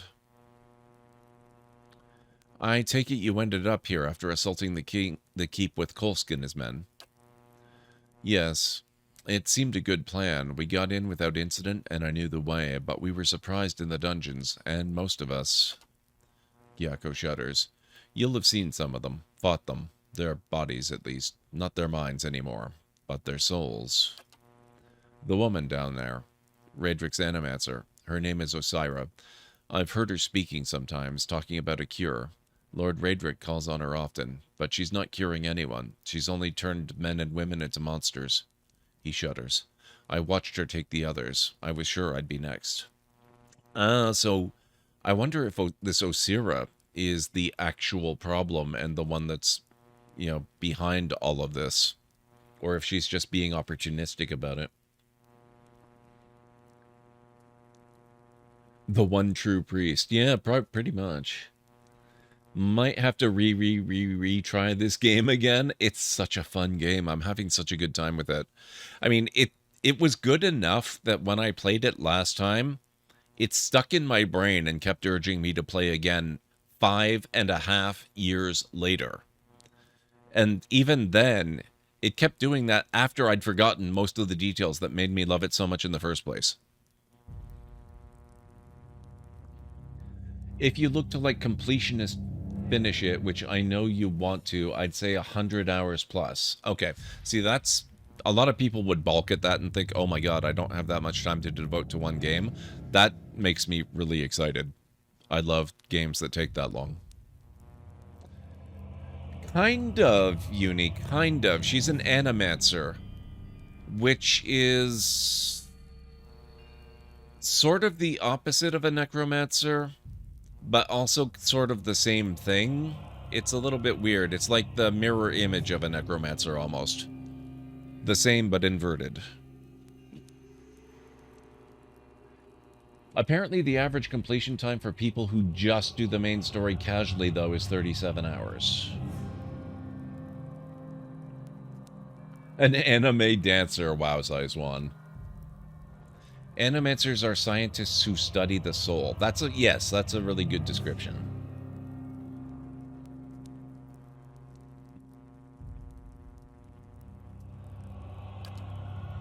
Aloth shakes his head. Men and women turn to this evil to cure Hollowborn? Madness. Tell me about Osira. There's something not right about her. A bad feeling, I mean. I knew the moment she arrived things would take a turn for the worse. He shivers. There's nothing good comes of dealing with Animancers. Unnatural, the lot of them. She's the one who transformed them, changed my friends into monsters. Said she was doing it for the good of Gilded Vale. Gyako clenches a fist. More like the good of her coin purse and her sick curiosity. She's dangerous, and who knows what else she's got in her laboratory. I wouldn't go in there. She has a convincing manner. Spells, no doubt. You're free. Make a run for it. Thank you, stranger. I have to get back to the fork, but first some food and rest, I think. Tell Nedmar. Well, tell him I still have the carving of the Pale Knight he gave me as a boy, and that I hope he is well. Gilded Vale, moderate positive, so I just gained reputation with the community. What's left of it. Good luck, and may the gods keep you safe.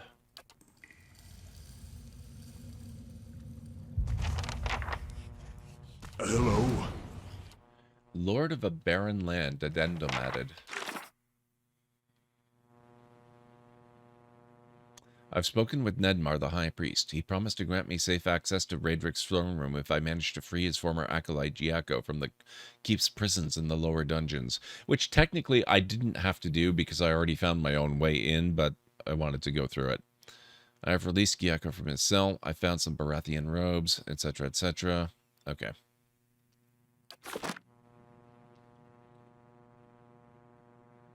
Of course, because of the Hollowborn crisis, lots of people like this guy have a negative superstitious view of all animancers, yes. And admittedly, the actual psychos like this lady don't help that reputation. Funny how that works.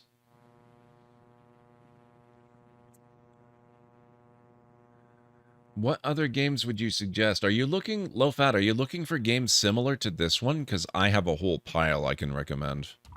Hello? I love games like this. A simple test. That's settled. Okay, now, have we already been through here? Yes, we have.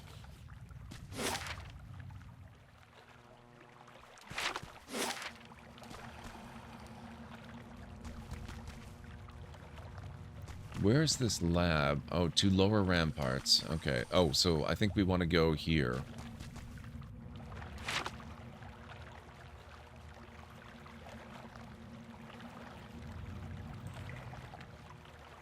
Maybe more like that.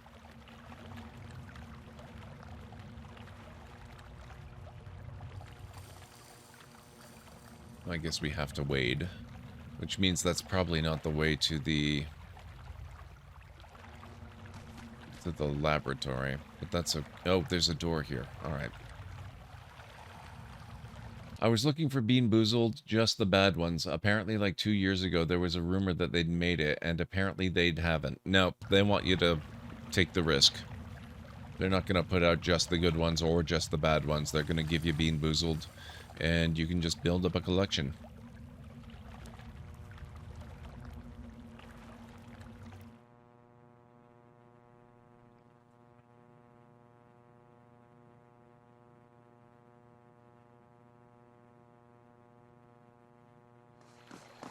Oh. Well, that's not what I wanted. Now I know how to get in, though. If I don't want to just, you know, murder everybody in the courtyard. So how am I supposed to torture yourself? By risking it. You can always, you know, if you end up with a good one accidentally, you can simply take another one until you get a bad. There's nobody saying you have to only have one at a time. And that's actually another point. If you really want to torture yourself, get a set of Bean Boozled and just take 10 and put them all in at once. Who knows what horrific combination you might get.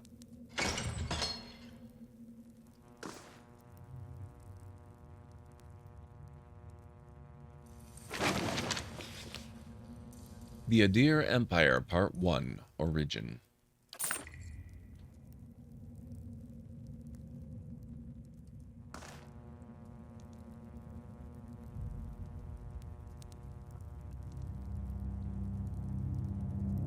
Risking it for the bisking it? Yes. I started replaying Ultimate Sin and got stuck on the starting island. Oh no. My stomach is sick at the thought of it. Yeah, I did Bean Boozled for years as, you know, anytime I got $5 or more in subs or bits or tips or anything. And yeah. I never, ever, not even once, agreed to do 2 Bean Boozled at the same time, let alone 5 or 10. I know there were people who do it. Not me. Not for me. No thank you. Mm-mm. Not good.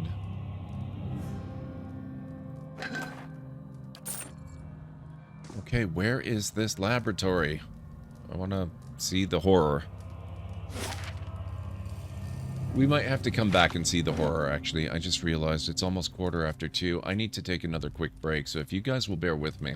I like to get up every hour or so.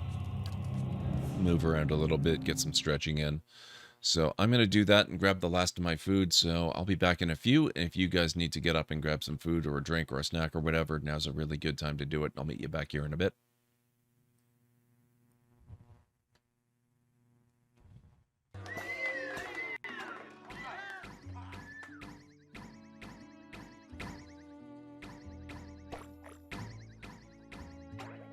They're not kidding. This is much harder than it should be. I'm gonna stick to normal.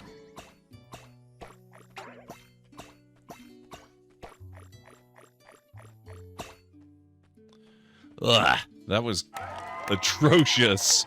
Wow.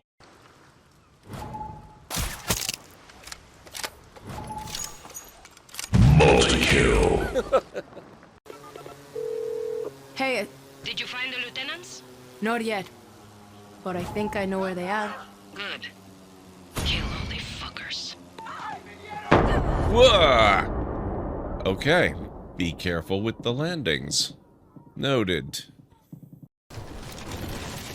Well.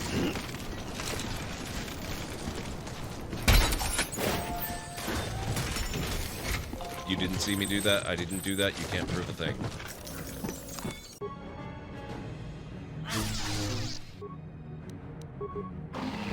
Die.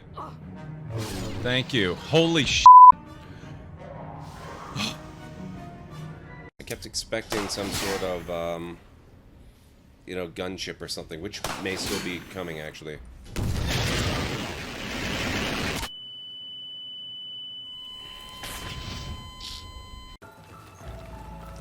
I have a bad feeling about this.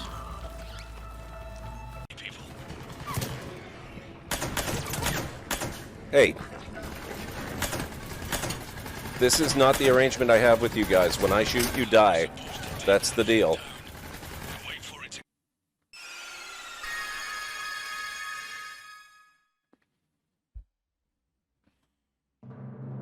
Cecil has become a paladin.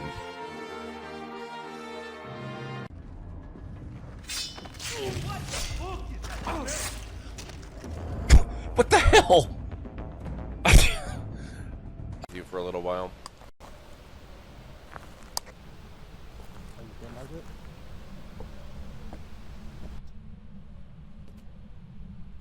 Wow, that looks so creepy.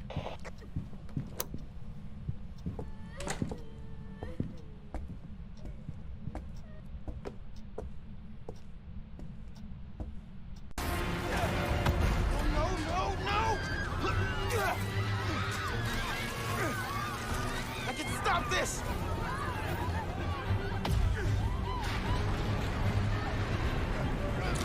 Just a little closer!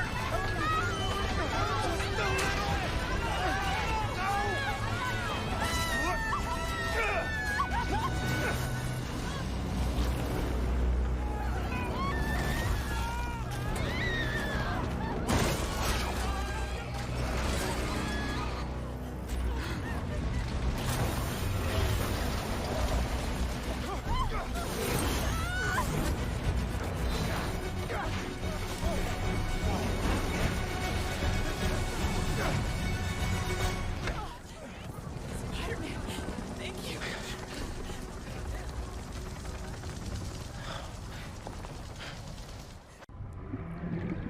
I need more oxygen plants.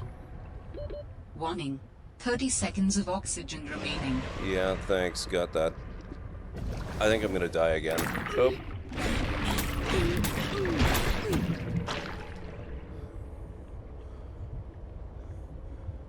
I have no idea how to get out of here. I'm so dead. I'm so far down.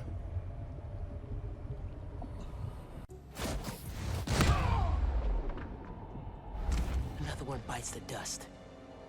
That works. Should be a vent in that.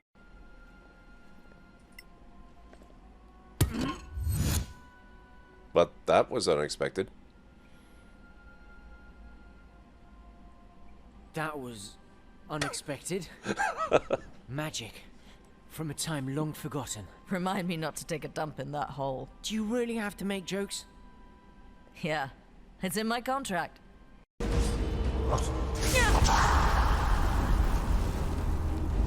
Okay. Did I miss something? Why is Serana murdering me?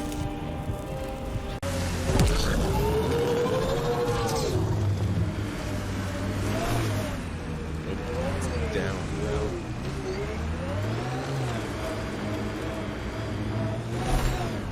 That's maybe going down a little too fast.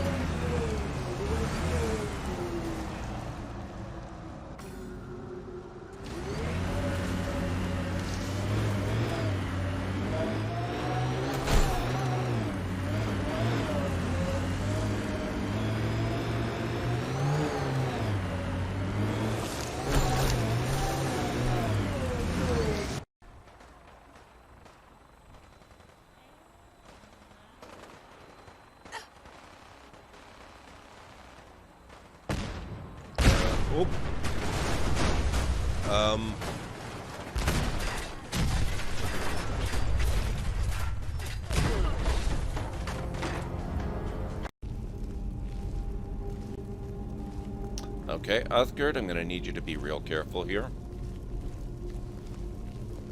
No.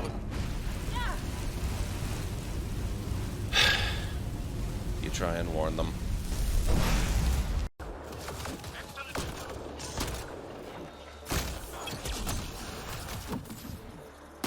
We need to get out of this heat zone.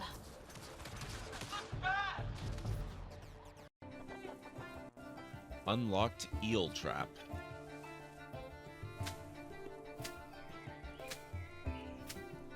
Eels are a reliable source of food if not overfished.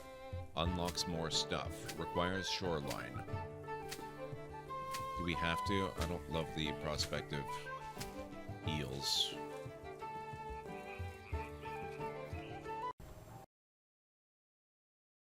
There we go. Okay, let me see. We all need more oxygen plants. What?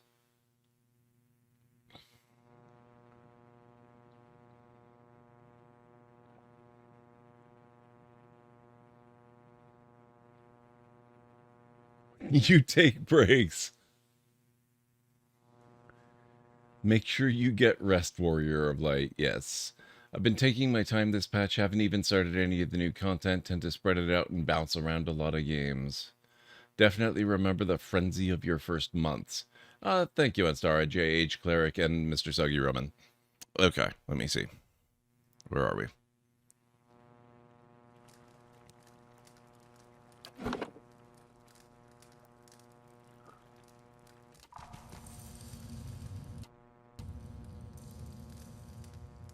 Oh, we've already been here. We were looking for the lab. Where would... If I were an apparently insane animancer with a secret lab, or at least a lab of some description, where would I hide it? Probably here, down this corridor that I haven't actually looked at yet.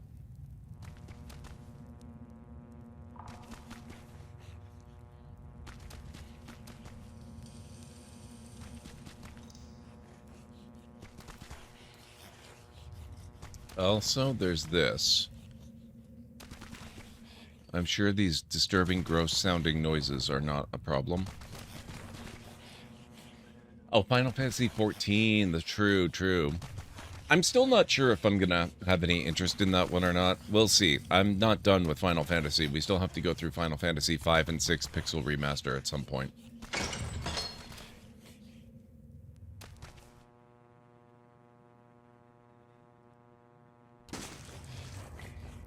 This looks very lab-like.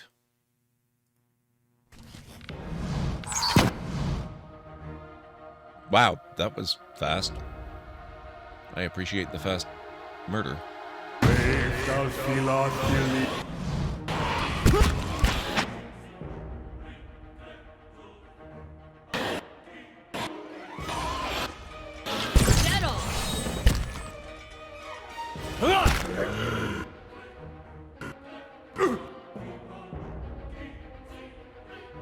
See? Almawa Skeleton.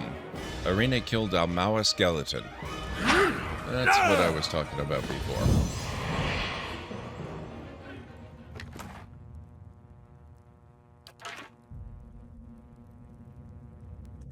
Part of what's kept me so long with Final Fantasy is the role-playing. I'm in Discords with other roleplay friends from in-game, and my character has a whole life of adventure to her now. She's semi-retired, is married, has a daughter. Oh, damn, Anstara. Is there a limit on party size? Hey, Space Vikings, it's good to see you. I'm not entirely certain, but I believe the limit is that you can have 6 people with you, or rather, you can have 5 people with you at any time. So you've got your character plus 5 companions for a party size total of 6, plus any, you know, what's her name here? Sagani here has got her wolf companion, so sort of 6.5-ish. But you can't do more than that. That's my understanding, at least. Lots of gold. The tank is warm to the touch. The glass vibrates with the bubbling fluid inside.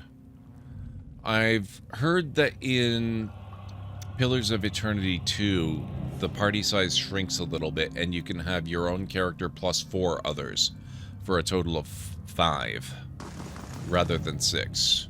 And I know there was a reason they did that. I don't remember what the reason is. I know it was controversial and somewhat unpopular when that became known. Margren's fire I don't know light what the in general dark consensus is now that the game has been out for a while and become quite popular.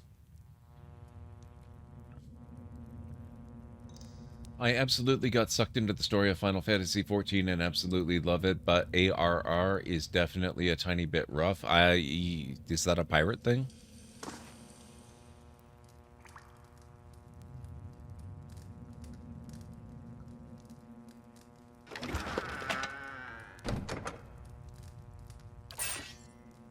A simple test. That's settled. This suddenly looks disturbingly normal. Why is this not all hideous and gross like the rest of the cellar?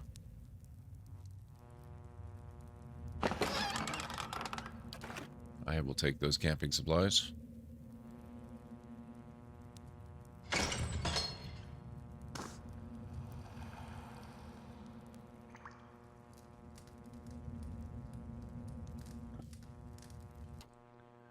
It is by comparison, yeah, they smoothed it over a fair bit recently with the duty support for MSQ dungeons and also the huge improvements on CM, Cape, Westwind, okay. I guess those are servers, but yeah, the game really comes into its own in the first expansion. ARR is A Realm Reborn. In other words, the base game of Final Fantasy XIV 2.0. Okay, okay.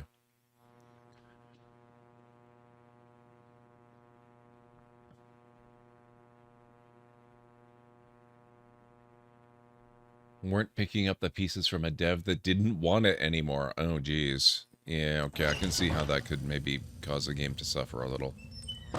No, leave the door open. We're going in.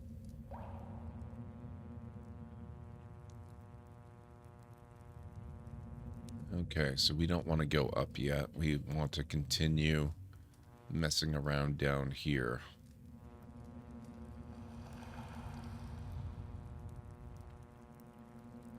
We have another door to open this way.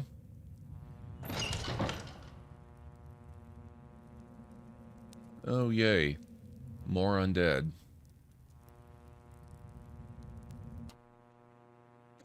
Oh, Syra, we found you. So good to see you. Why are these not hostile? More interruptions. The woman sets down the book she holds, smiling faintly. What an interesting time we've been having of late. So many uninvited guests. I suppose I have you to thank for all the damage to my work. It took time to get those people back on their feet, you know. Osira frowns. What is it you're doing here? Lord Raedric sent me to check on your progress. I took a wrong turn. I'm checking on a prisoner for Nedmar. You... Osira's face darkens with anger. That pompous old fool, he dares send some errand girl down here into my laboratory to save his little protege? He'll see you both soon enough, and then that mindless bag of bones will have some matching company. Oh, good. I was so hoping this would turn into a battle. She reminds me of Anna Ripley and Delilah Briarwood combined. Yep, I can see that. Okay, she has to go first. Brave.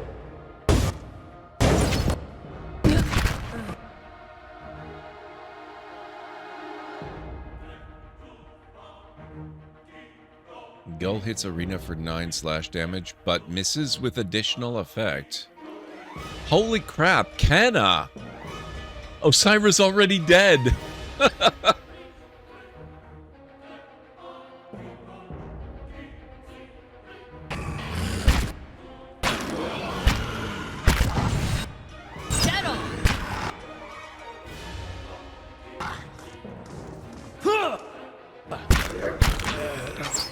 Nice.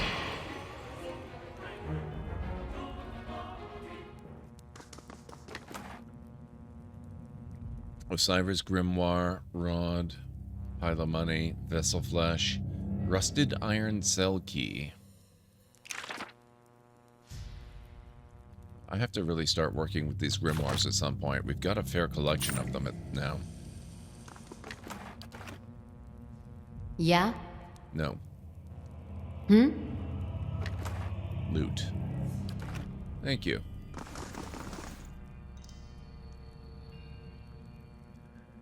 It's actually possible to say stuff, but yeah, fight is my preferred outcome. Get hecked, bad scientist. Yes.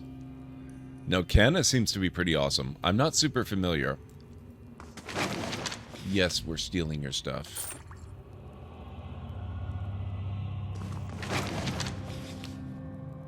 The Deerwood Part 6, The Saints' War, and Waidwin's Legacy. Oh, she has a black cat. At first you think this poor creature is diseased, for its black fur seems to have fallen off its hide in patches. But when the cat turns to investigate a fly on the wall, you note that an entire section of its rib cage is open to the air. Some of its tail has rotted away altogether to reveal a few jagged vertebrae. Oh my god, it's a zombie cat.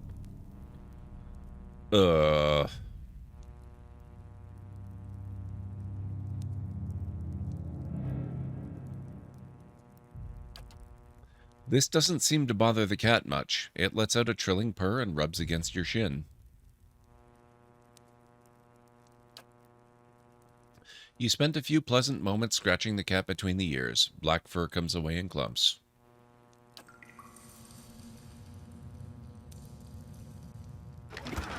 If the cat's okay with it, the cat's okay with it. I'm not gonna kill it or anything.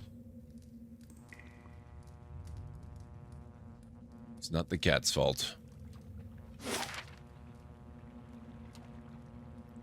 It's really affectionate. So gross. Yes, you are not wrong.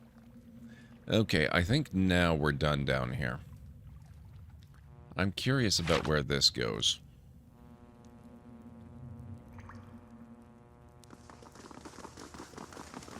I don't want the cat as a companion, thanks.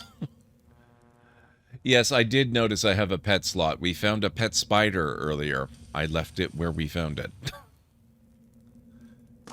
I don't want a pet spider. I don't want a pet zombie cat. I don't really want a pet at all, frankly. Unless the cat is the mastermind behind all this. Hey, you could be onto something there.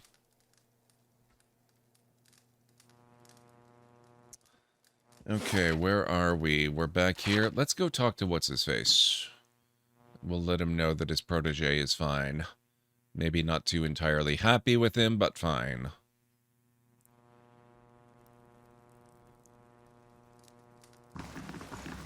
Keeping quiet. We wouldn't want to attract attention in this castle that we've completely depopulated after all. Gotta be on the silent side.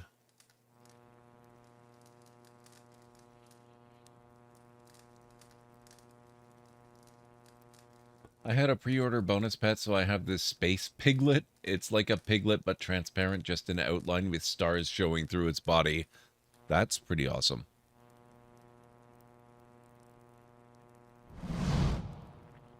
You've returned. Have you found him? Are there any survivors? Gyako is saved. He asked me to tell you that he's kept the carving you gave him as a boy. Nedmar's eyes widen. With sudden vigor, he rushes forward to grasp your arm. Oh, thank the gods. Thank you. I did not think you could... That is, I feared... He shakes his head. I did not want him to meet the Pale Knight so soon. Nedmar pulls away, collecting himself. Here, what I promised you in return. He pulls a large iron key from the pocket of his robe and hands it to you. This will open a door in the scriptorium. He points west. And from there you can reach the chapel and Lord Raedric without encountering quite so many guards. Yeah, about that. There really aren't many left. Take this too. I have little wealth to offer. Better to give something of use. 2 scrolls of protection. Okay. I would entreat you before you go. Despite his shortcomings, Lord Raedric follows the gods with obedience, and he has Gilded Vale's best interests in mind. No. It may be that with time he can achieve what he desires. Please consider this before you turn to violence.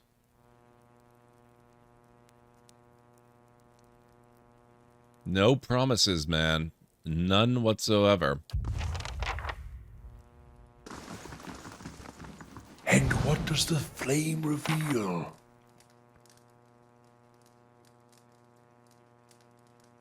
It's literally called Giant Miniature Space Piglet. Oh, wow. You might recognize the inspiration. It does remind me a little bit of a hamster I once knew.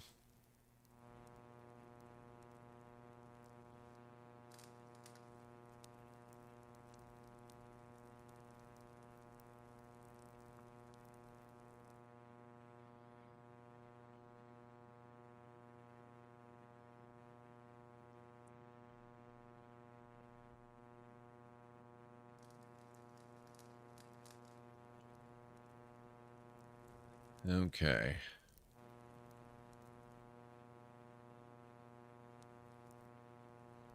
Where is it we're going again?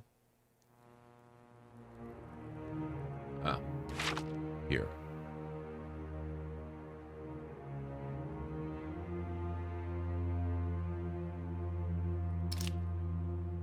Used burnished steel key.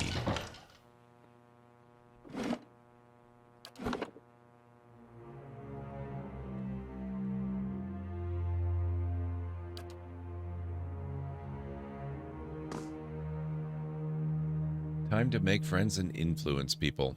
No kidding. That's cute. He has a few remaining guards. Let her approach. Flanked by a host of guards, all of whom regard you with mute hostility, Lord Raedric VII observes you from his throne clad in ornate plate. His eyes have a hollow quality, and there is a pallor to the man's gaunt face that leaves his features showing stark against his dark and unkempt hair. Definitely a vampire. There is a dagger discarded upon one stone arm of the throne. A thin crimson rivulet worms its way down from the blade and past Raedric's fingers even as he leans forward to regard you with a piercing gaze. Thought he'd be better looking, even with all the inbreeding. Wow, Eddar. Though his face is calm, you notice Eddar's hand straying toward his weapon as though with a mind of its own. It seems I have you to thank for the chaos spreading through my keep. I half expected some invading army. Well, that's basically what we are. It is unlike Kolsch to hire mercenaries, or foreigners for that matter. And you are not one of mine, so I cannot accuse you of treason. He smiles grimly, flashing white teeth. His fingers close loosely around the pommel of the dagger as if to ascertain if it is still there, and then flinch away. He hasn't even washed his knife since killing his wife. That's true, Anstara.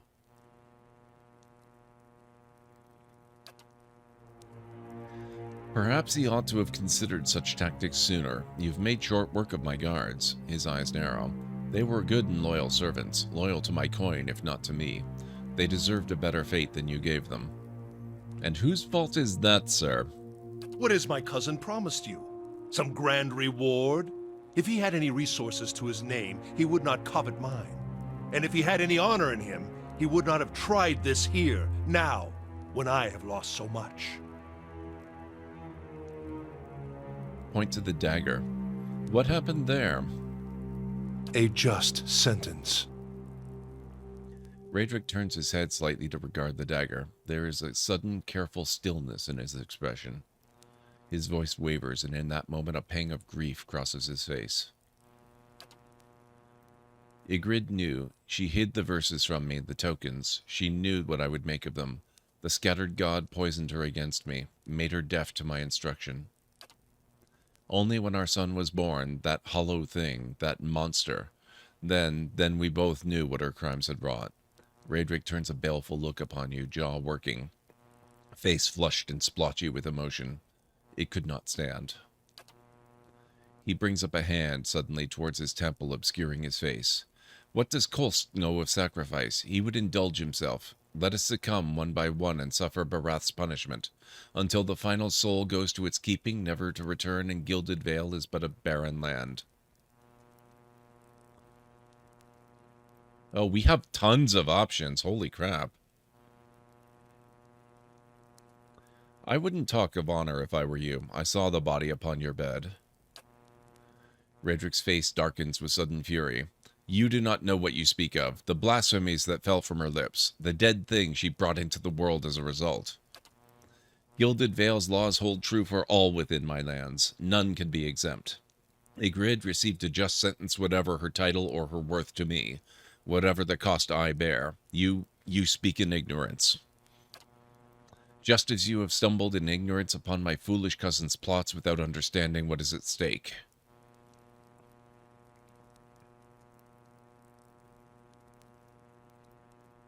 You murdered your own wife, your child?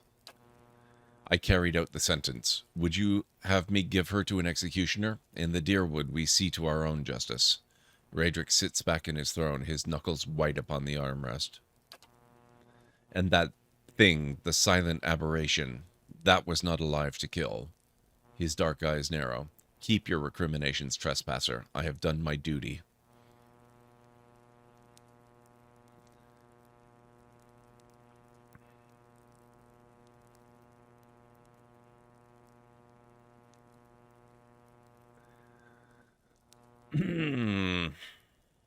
Gilded Vale has suffered under your rule. It deserves a better leader. Raedric makes a low, huffing noise of disbelief. And you think Kolsk is that leader? What does he understand of what it means to be Thane? He has gathered himself a meager assembly of illiterate farmers and scavengers to himself, and he sends these in suicidal action against my guards. You are a pawn in Kolsch's designs, and he has kept his motivations from you for a reason. I wonder if you understand what it is you do, or what you might accomplish if you were better informed. I'd still be getting rid of you. You have proven your competence in your way, and had I such an ally, we might together put an end to Gilded Vale's woes, lift the curse once and for all, and in doing so, return us to a life where such strict measures are not necessary. You really are mad if you think I'd work with you. So be it. May the twinned god take pity upon your splintered soul, and scatter it to the winds. Okay, here we go. What do we got here? Champion of Barath. Archer. Favored of Barath. Raedric himself. Archmage. Okay, that's primary target number 1 right there. Bodyguard. Paladin of Barath. And Champion of Barath. Yep, he's got to die. We're out of 3rd level spells, sadly.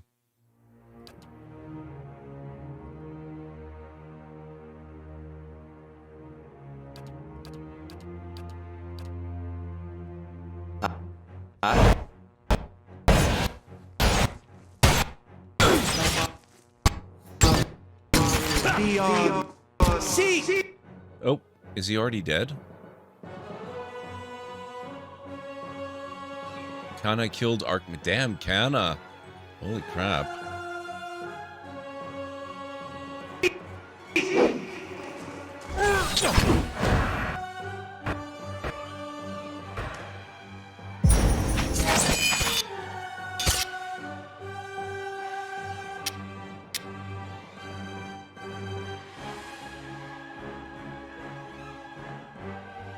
I feel like this is the first time the voice acting isn't quite so on point. It literally says his voice is a rasp. That's true. Archmage, bullets, my one weakness. How did you know? This thing isn't doing the job.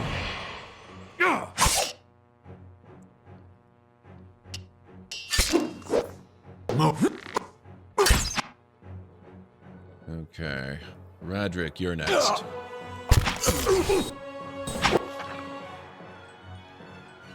Ouch. When a party member is reduced to 0 endurance, oh no, they haven't quite taken me out. I'm pretty close though. Maybe I haven't used a single potion this entire time.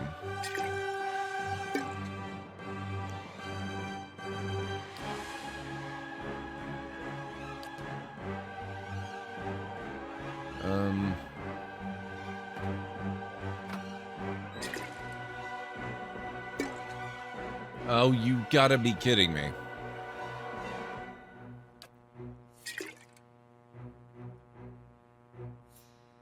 You have to have it ready in advance. That's ridiculous. Oh, that's true. Durance does have AoE heal, doesn't he? Durance, what have you got? Second Wind.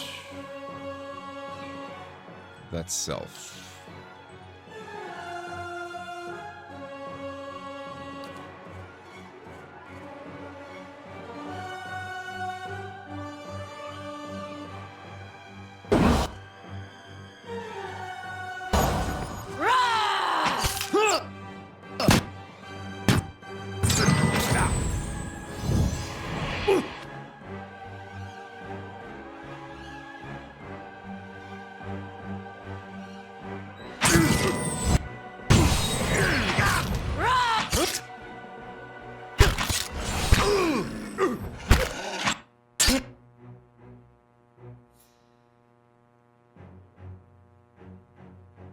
Durance killed Radric. Put it in. Shot with this. Oh, who are you? Favored of Barath. We might have to get rid of you too. Just above Canna's face. What?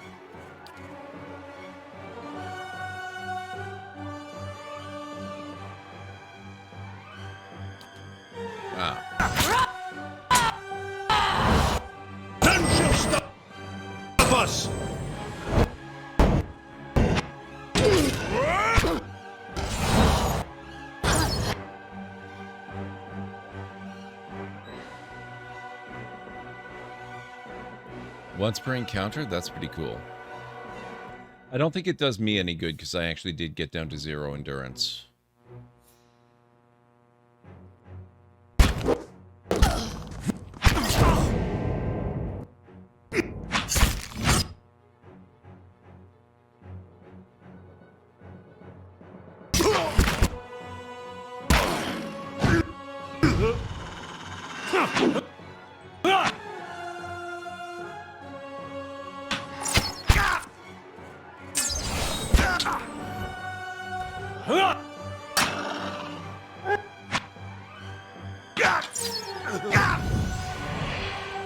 You're not getting through me.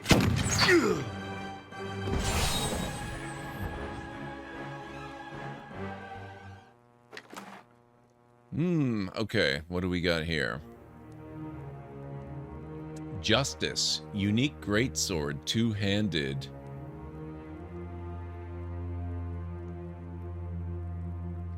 This sword was once used by a paladin as an executioner's blade during a long-forgotten crusade. Over the years, the paladin slew countless heretics, but as time wore on, his fervor slowly turned to fear at the unending evil he saw growing in his homeland. Tired of the myopic and ineffective approach of his superiors, the paladin swore to cleanse the corruption from the hearts of his people and took it upon himself to execute any who consorted with heathens. After finding a heretic hiding within a small village, the paladin put all of its inhabitants to the sword for aiding the sinner. That night, the paladin woke to his sword being driven through his own chest, having been betrayed by his own men, who were guilt-ridden for their own complicity in his atrocities. This large sword seems to be covered in rust, but on closer inspection, the brown stains on the blade are, in fact, dried blood. Apart from the size, the sword seems plain. Its only ornamentation is hidden under the black leather wrapping on the ricasso, where an image of Woedica has been etched. Scratches on the etching indicate that someone once tried to clumsily remove it. What an appropriate weapon for him to have had. I know, right?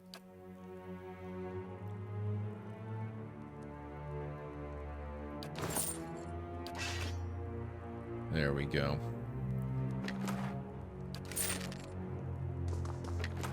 And another grimoire. Spellwright's Tome.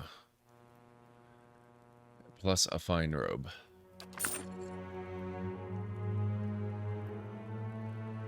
Oh, I can't sit down.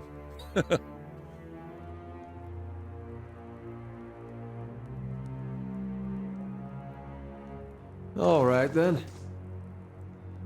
Well, that's about that. It's a shame we can't claim the throne for ourselves. Sure.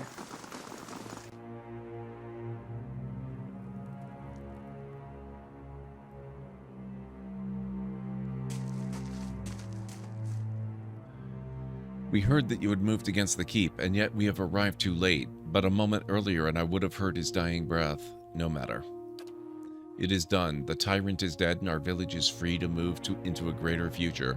Gilded Vale owes you a great debt. I owe you a great debt. You have accomplished what I could not. Take what rewards you care from Radix vaults. You have earned them twice over.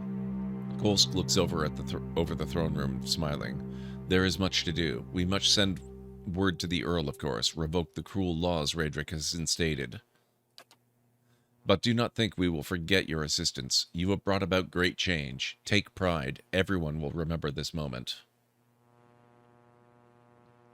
I love how you leave the bodies naked when you take their clothes and armor. I know. It's fine. You have Cade Noir. That's true. That is true. Stripped and ditched. Wow. Come then, clear these bodies from the hall. With that, Kolsk strides eagerly towards the throne. Gilded Vale, extraordinary positive. Lord of a barren land. Quest complete. Lord Raedric VII is dead. Kolsk is now free to claim Raedric's hold and its surrounding lands including Gilded Vale.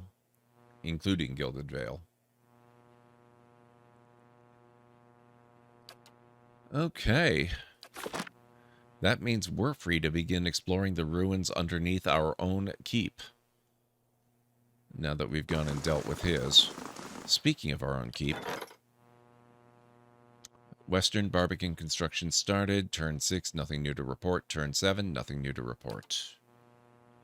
2 days, 5 hours. Wonder what the priest guy has to say now. That's an interesting question. Temple Scriptorium.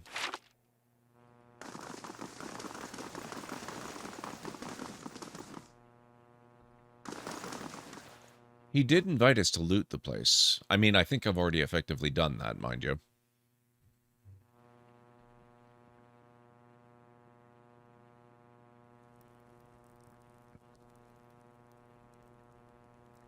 What is that one?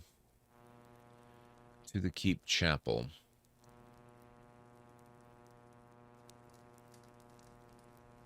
Siege platform, upper ramparts, dungeon crypts. We've been down there.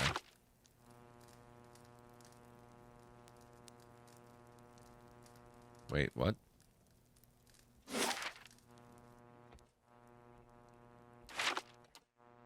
Oh.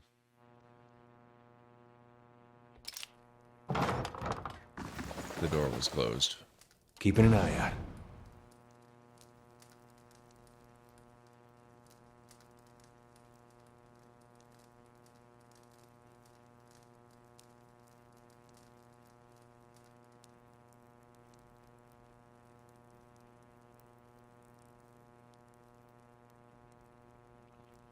And so Gilded Vale has its new thane. I will trust that you have chosen wisely.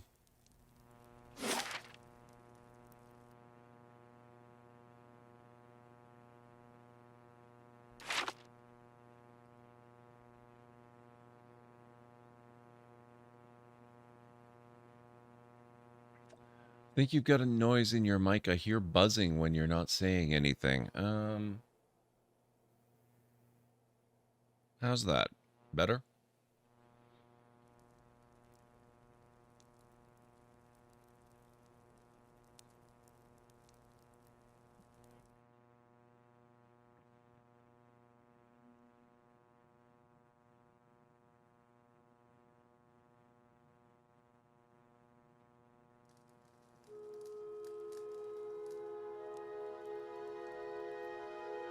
That's probably the normal background noise. There's a buzzing in the actual room itself that you're probably hearing a little bit through the mic.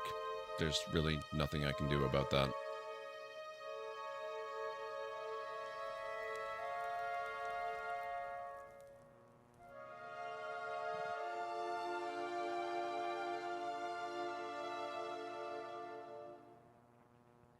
But if it's less audible and easier to ignore, then that's better. I'm not sure what's making the noise. It might be...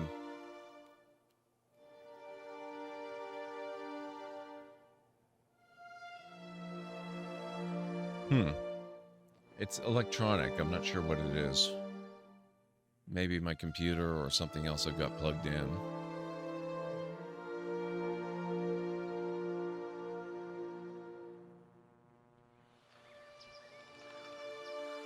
All right.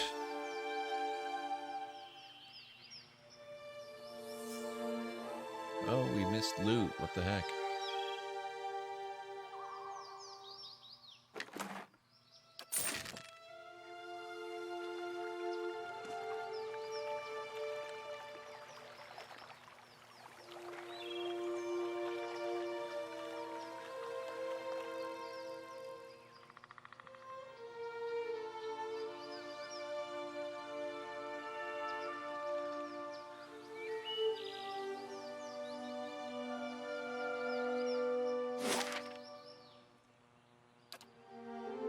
One day and 4 hours.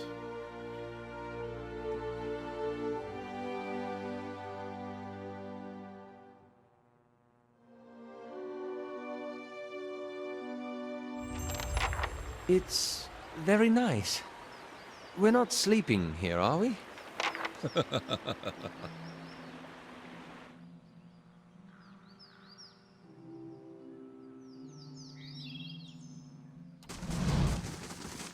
Actually, that's a fair point. We can sleep here now. We don't get bonuses for it yet, but we can sleep here now.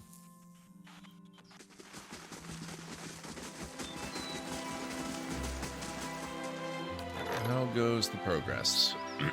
Nothing new to report. 24 hours.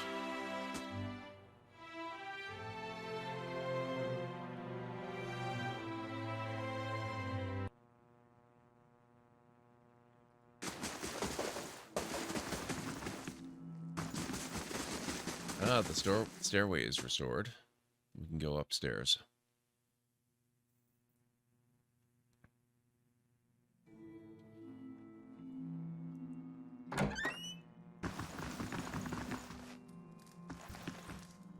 No bonus.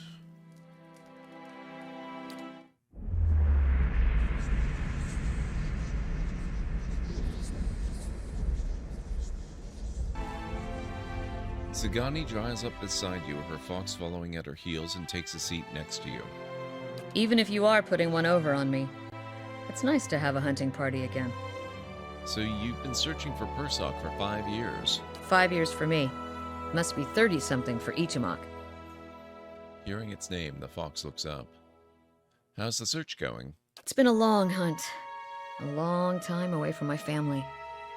Before, I'd crossed the tundra of Nasitok following caribou herds. I didn't want to leave Kalu and our children, but I was eager to visit lands my people rarely do. But 5 years without finding him. It's like 2 hours of necking. I'm ready to be done with it. Why do you have to find Persoc? Soul recovery is an old village tradition. We call it the Tarnek Elitsak. Once in a generation, we seek the soul of a much respected and long dead village elder. We tell him what's changed in the village, how people remember him. The only other Tarnek Elitsak during my lifetime happened when I was a girl, not long after Persoc died. We feasted on blubber and fermented milk for a week, and we honored the chosen huntress as a hero. Then she left, and we returned to our duties. We still sang her name to the skies during festival season, but we otherwise didn't speak of her. I'm sure your village still remembers you, Sagani. You're kind to say so, but I'm not so fragile that I need my name chanted in the meeting halls. It's not being forgotten by my village that troubles me. But sometimes I wonder how my husband and children remember me, if they think of me often. That must be difficult. Still, there's no point in dwelling on it. More often I find myself wondering whether Persoc will remember us. You claim to see souls. What do you think? Do you remember your past lives? Yes, in fragments. She leans a hair's breadth closer. Really? What's that like? It's strange. Feels like I'm going crazy most of the time. Any of these could be true. I've been learning a lot about myself. Good things, I hope. Maybe Persoc will be the same way. Would make my job of telling him about the village a lot easier. What would you tell him about your village? Masuk is probably much the same as it was 100 years ago. We live between tundra and frozen forests, and the land takes as much as it gives. But our hardships bring us together. And the elders truly unite us. They keep the stories of past generations, and they guide us from season to season, through good years and lean. Idumak brushes up against her hip and she scratches his head. Recently, there have been a lot of good years. My aunts say we've had fewer clashes with neighboring villages thanks to the hunting territories that Persoc helped establish. In bad years, we rely on trade with the merchants that pass our shores. We exchange walrus tusks and seal pelts for grains that last us the hard winters. Persoc brokered a lot of those agreements, too. She holds up the bear figurine. He got this from one of the Almawa ships that used to trade with us. It sounds like Persoc did a lot for your people. That's what I'm supposed to remind him. She shoves the Adra bear back into her caribou skin pack. Sounds like you're on a hunt of your own, though. You feeling the thrill of the chase, or ready for this to be over? I enjoy the adventure. Every day brings something new. She smiles. Refreshing indeed. She rises and stretches, looking around. We've got darkness on our side. Shall we move on? Okay. How we doing on time? It was, what, 24 hours exactly, right, that we had left when we went to sleep? So it does. It seems to be when you sleep, it's a set time, and it's 8 hours by the looks of it. 16 hours remaining. Hello? Hello?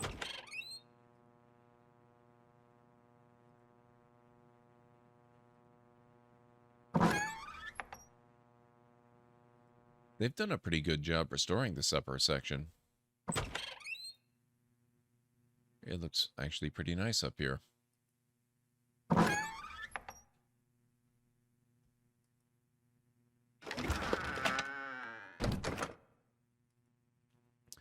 Thick woven weirwool feels soft and warm.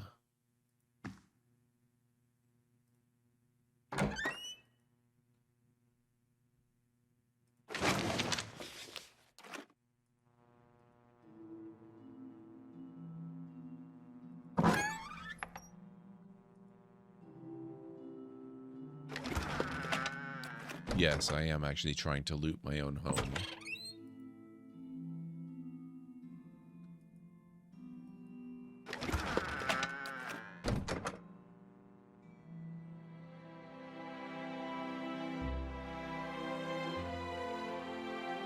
Chanters can do more than just chant, while their abilities are not focused on frontline combat and the rest is lost to oblivion.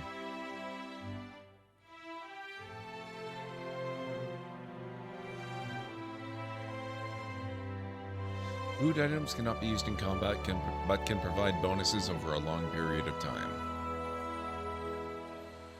It's very nice.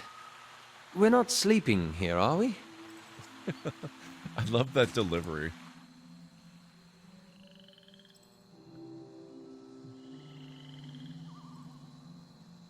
Especially since we just slept here.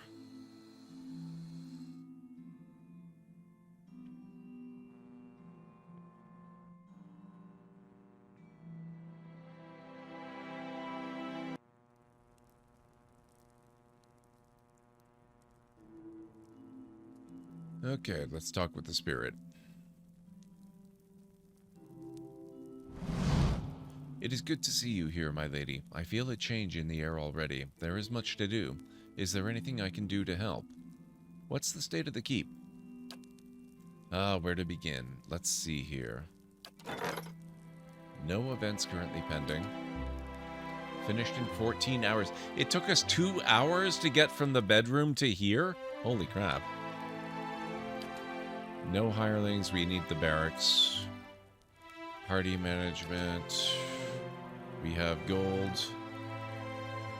We have 8 prestige, 6 from upgrades and 2 from miscellaneous.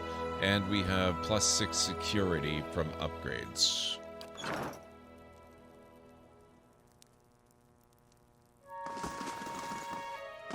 Oh, who are you? Palace Messenger. Greetings, milady. I bear an urgent message from Chancellor Warren of Defiance Bay. He requests that you meet with him at your earliest convenience in the Ducal Palace. Your claim on Caed Nua has been called into question by the Gathbin family. Earl Baedmar has issued a ruling on the matter, but both you and Lord Gathbin must be present. Tell me about this Lord Gathbin.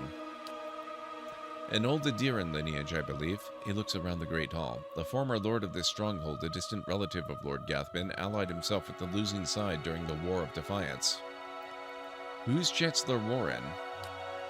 He's an arbiter of legal matters for Earl Baedmar of the Grasp. I'll go meet him then.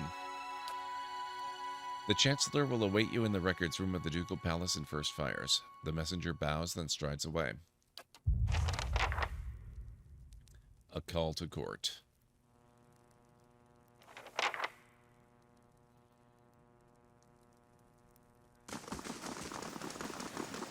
Laying low. That's what she said. Wow. I guess we're going to have to put off our dungeon delve a little bit. It's funny that we're getting called to court. I feel sorry for whoever has to clean up this place. This place isn't so bad, sir.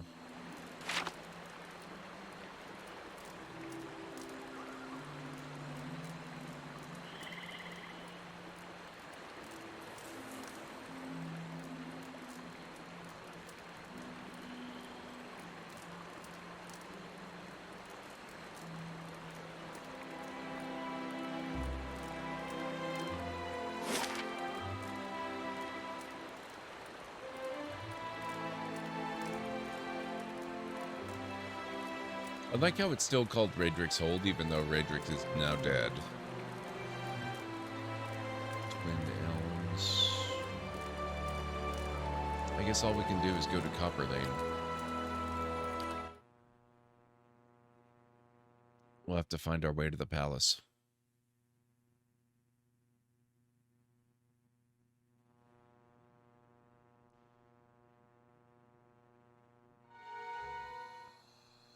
You fought in the Saints' War, but for which side? The one that blew up my god. I imagine a man with a head made of fire and light could be very convincing. Funny thing about Dear Woodens. With all that fire and light, they just treated him like another authority figure.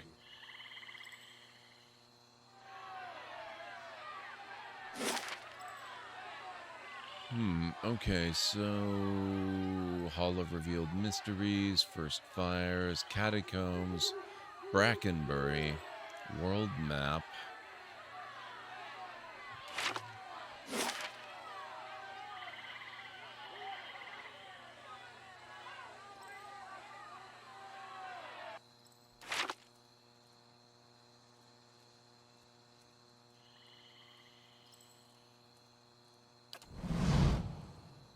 Just move quickly this way.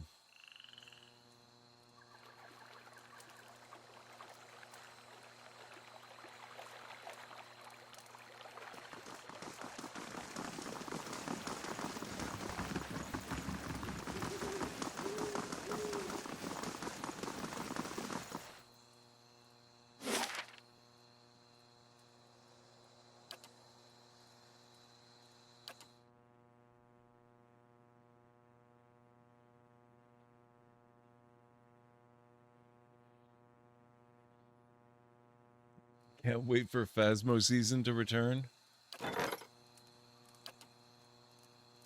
A wanted criminal by the name of Nairi the Deft Hand has arrived at the stronghold seeking aid in fleeing the Deerwood. Well, that's going to depend on what his crime is, I guess. Okay, so we've got the main keep. Upgrading the main keep will repair your Great Hall, allowing visitors and adventures to be available to you and your companions.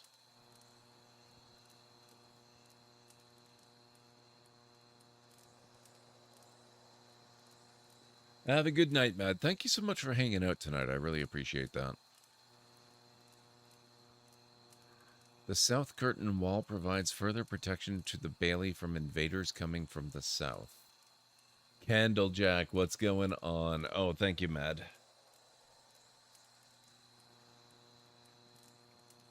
Get the hydrate.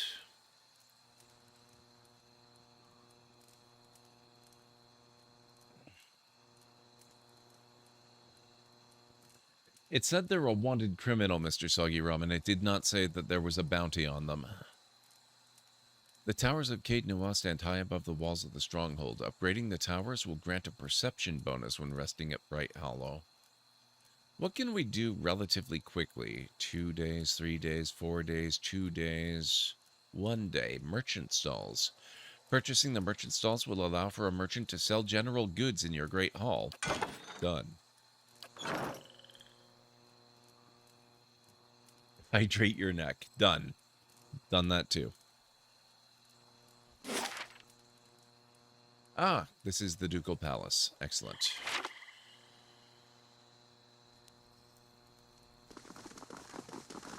Thanks for always having such a chill stream. Thank you so much, Mad. That is my goal. Infighting, greed, and a shrine to Margaret as well. Her clergy belongs there. I'll take a look.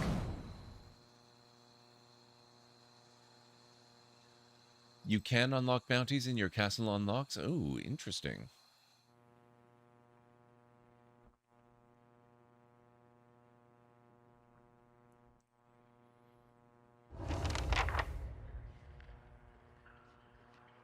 Speak with Chancellor Warren at the Hall of Records inside the palace. The page unturned added. The quest expires in 2 days.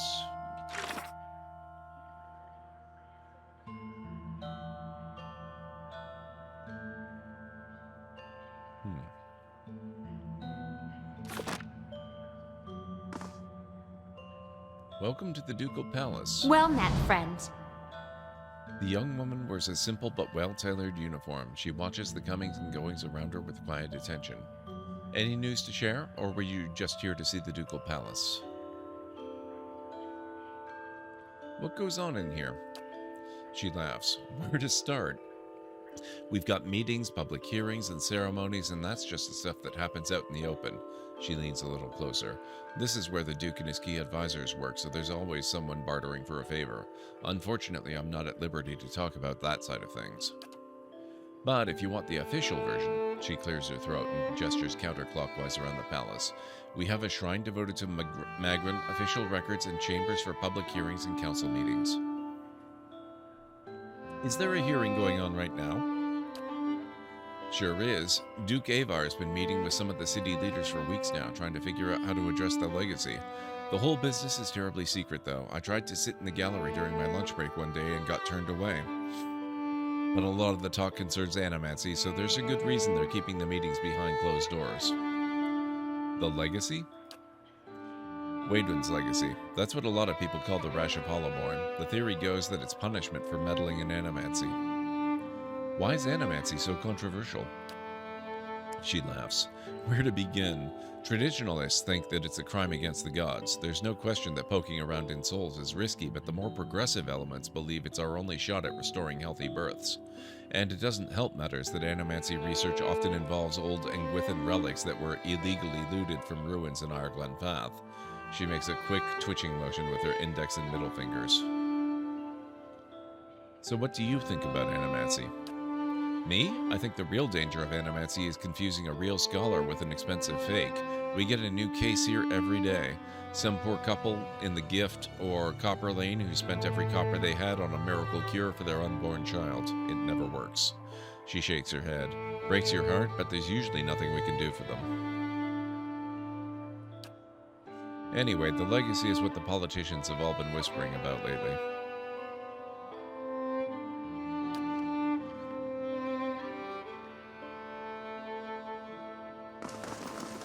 Ducal, not Dookie, Mr. Soggy Ramen. Keeping quiet. A stone figure of a warrior gazes toward her raised hand. It's empty, but the palm and fingers are blackened.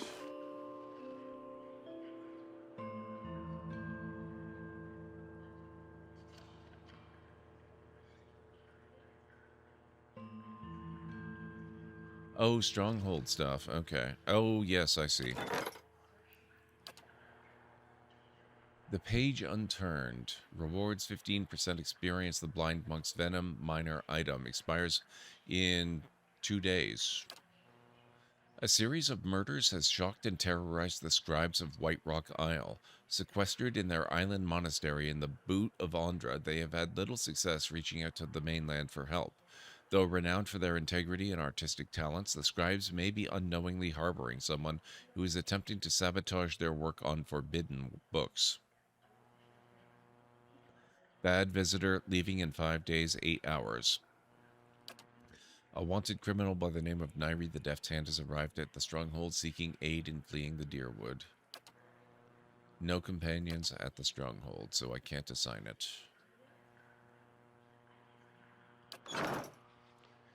Okay.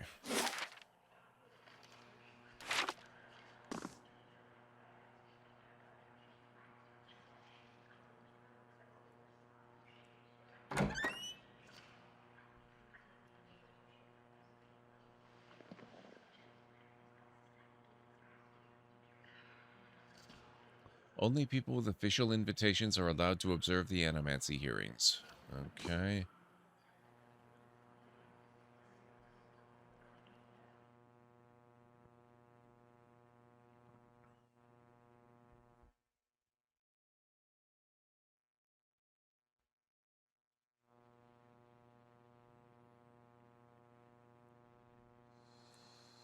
That doesn't. Is it very cold? What creatures wander the tundra? How are your leaders chosen? Do you always ask this many questions? Let me get out some parchment for notes.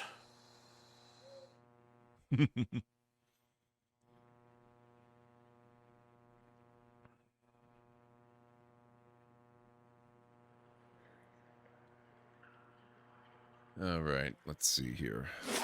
So it's not here, it's not here, it's not here. I guess it's got to be there. Hall of Records.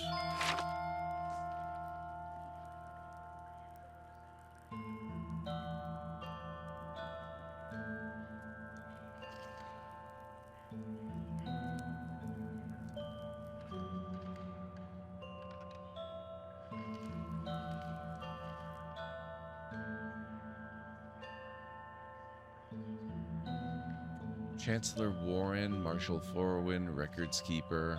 Okay.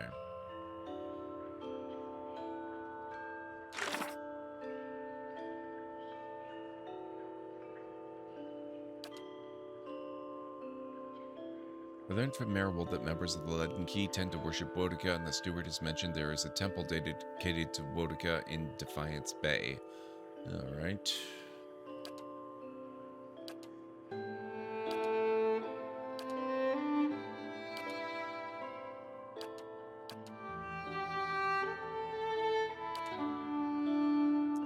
Speak with Chancellor Warren at the Hall of Records inside the palace.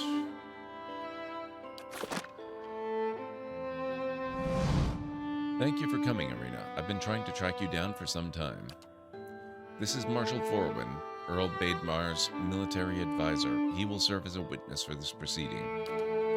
He gestures at the man next to him. Well met, Road Warden. Your reputation precedes you, I admit. You've created a stir throughout the nobility with your redemption of Caed Noir.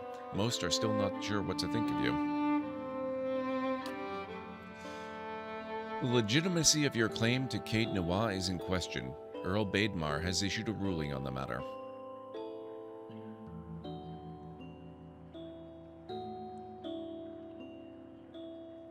Caed Noir was abandoned for over a century, and I've claimed the land through strength of arms. My claim is legitimate.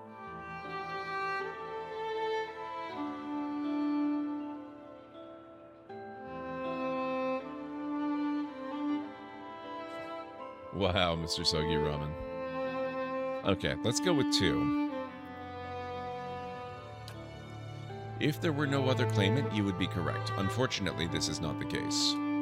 All will be made clear once Lord Gathbin arrives. Do you have any questions for me while we wait? What was that about Road Warden? The one who rules Caed Noir on behalf of the Earl of Yenwood is traditionally known as the Road Warden. Your position might not be entirely official yet, but the title is an appropriate form of address. The Marshal nods and smiles. What do you know of Gathbin? While I've met him but once, it was ample time to determine the character of Lord Ardelar Gathbin, or lack thereof. Oh, that's a good sign. He is descended from an old Adiran line that predates the War of Defiance. His great-grandfather, Rannig Gathbin, was the Earl of Yenwood during the war. That is, until he was stripped of his lands and driven from the Deerwood. Yenwood? When the Deerwood was a mere colony of Adir, it was divided into 9 earldoms. When the Adirans were defeated and ultimately driven out, 2 of the earldoms were absorbed and borders were adjusted. The Yenwood was one such earldom. The Grasp is now the largest of the 7 earldoms after it consumed the pre-war earldom of Yenwood. This is really hard to pronounce. It encompasses notable settlements such as New Hieomar, Giron's Grasp, Gilded Vale, and of course, Caed Noir. Tell me about Earl Bademar. Earl Bademar comes from an esteemed line of lords that rose to prominence after the War of Defiance some 150 years ago. The Deerwood consists of 7 earldoms. The Bademars govern the northern earldom known as the Grasp. As to the current Bademar, he is as fine a man as I know. It is an honor to serve him. That is all I need to know. Your timing is impeccable. Here comes Lord Gathbin now.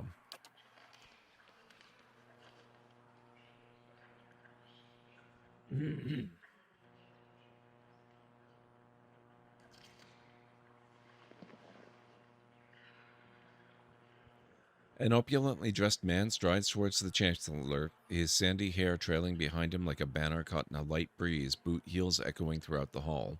An elven woman with cropped hair, dressed in dark glinting male, shadows his steps before taking position alongside him. She watches you unabashedly, taking your measure. Let's move past this formality as quickly as possible. I've other matters to attend to. It's well known that Caed Noir belongs to me by right. And where is this pretender, she who murdered the Raedricks, my own sister and her husband, and steals my land? Where is this low-born wretch? Chancellor Warren. Warren clears his throat and glances at you. This woman here, this is the lady of Caed Noir? I thought she was just another servant, perhaps a valet or a scullery maid.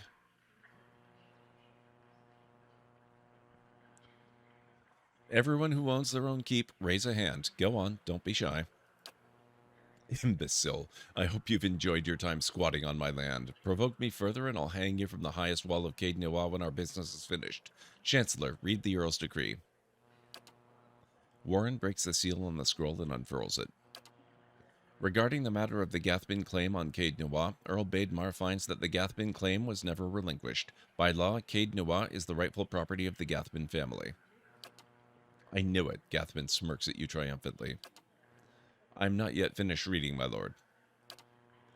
Gathbin rolls his eyes and motions for the Chancellor to continue. However, the Earl recognizes Arena's part in reclaiming Caed Noir, a site that has stood abandoned and even, some would say, cursed for over a century. Before Caed Noir is returned to the Gathbin family, the Earl has decreed that Lord Gathbin will provide compensation in the form of... Absolutely not. Gathbin folds his arms, a defiant scowl on his face. This guy oozes charm. Or he oozes something anyway. Yes, I don't think that's charm, but he is definitely oozing.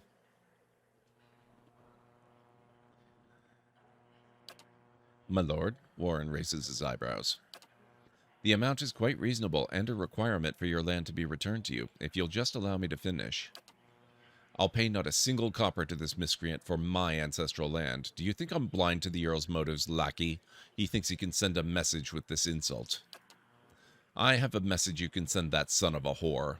Gathbin raises an open hand as the Chancellor shrinks from him, ours raised in defense.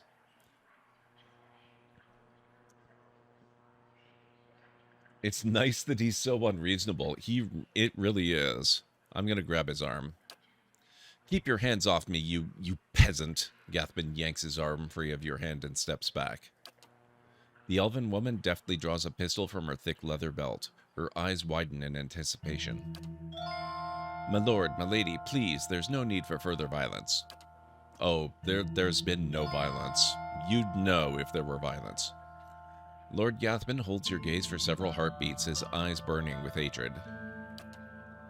I'll be coming for what's mine. Count on it. Come, Captain Emery. We're leaving. He sneers defiantly before storming down the hall. The captain lowers her pistol and gives a smirking shrug before following her employer. So, I don't think there's any chance that we're going to be attacked at the Cape at all, ever. So we don't need to bother building defenses. Well, I can't say that Gathbin's reaction was entirely unexpected. Though no fault of your own, I'm afraid you've made a powerful enemy. He did seem a little upset, didn't he? I've heard he's always been vicious, even as a boy, and he can hold a grudge for a very long time. In any case, Caed Noir now officially belongs to you, since Lord Gathbin has rejected the Earl's decree. He hands you a deep blue scepter, which looks to have been carved entirely out of sapphire.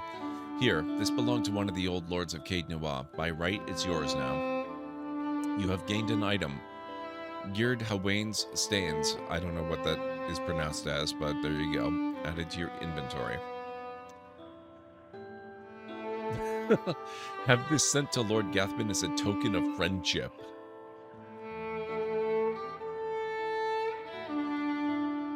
Please extend an invitation to Lord Gathbin to feast with me within the halls of Caed Noir. There's no need for us to be enemies. That is a generous offer, and I'll make sure it reaches Lord Gathbin. It was a pleasure to finally meet you, my lady, Warren bows. Perhaps we'll speak again under more pleasant circumstances. Farewell, Arena. The Marshal nods at you and leaves. That might not have been strictly, pressing and important to take care of, but it was pretty satisfying, I have to say. Light, flame, and sound.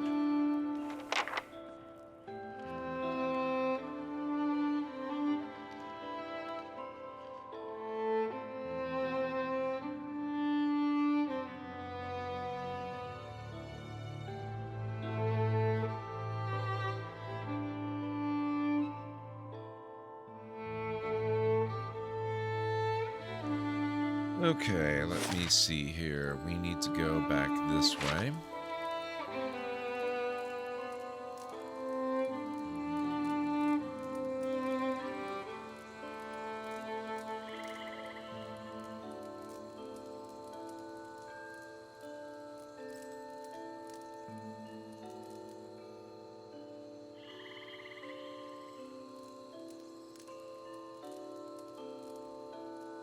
Let's see if we can get back to the keep fast enough to deal with some of this other stuff that's come up.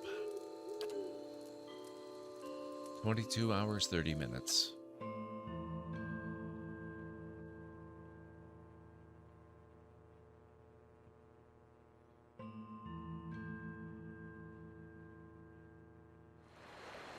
It's very nice.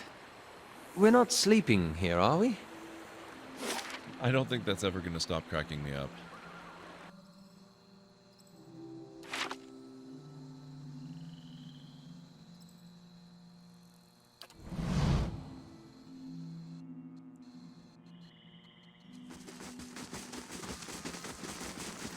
Nice and quiet.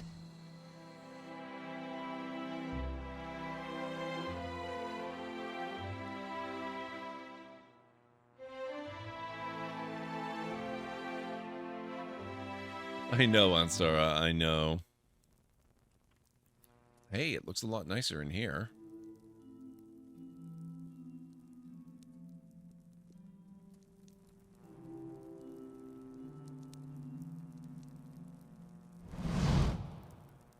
What's the state of the keep? I'm afraid one of your guests seems to be setting your people on edge. It's just that he's wanted in several cities, you see, and some of them aren't sure he isn't going to swipe their coin purses. I'm sure you have your reasons for keeping him around, of course. Well, on to business. Leaving in 4 days. Let's see if we can kick him out.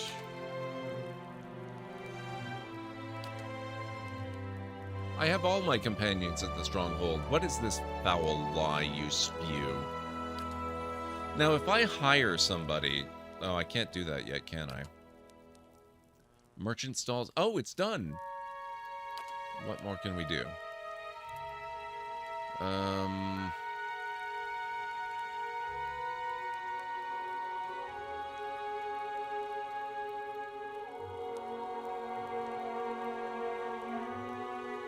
Really tempted to do the library for obvious reasons, but maybe we should do the Bailey.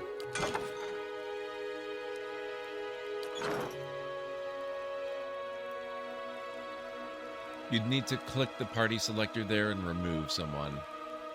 Oh, gotcha. It sends them off a quest and okay. So that kind of suggests that we are going to find more people to add to the party, right? I'm looking forward to that. Where's our guest?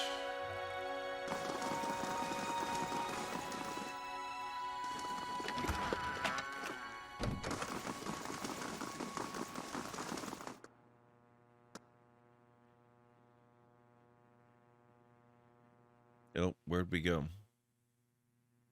Oh. I don't think we've been through here. I guess this is the library. Spiders have taken up residence in the empty shelves. We're gonna have to evict them. This map shows the Dyrwood's old colonial borders. A settlement called New Dunrid is marked in place of the present-day Defiance Bay.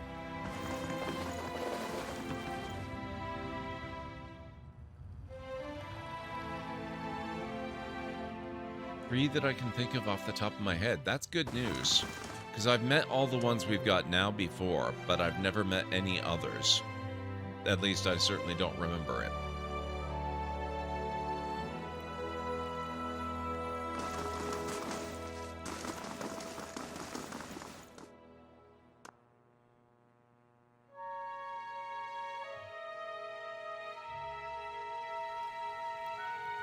Lovely. It feels as if cobwebs are the only things holding this rickety old mess together. Something has made a nest out of old straw and mattress ticking.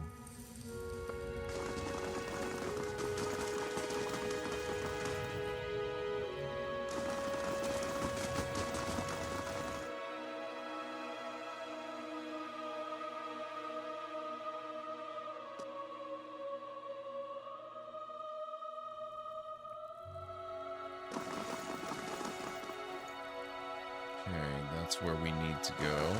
That's our treasury.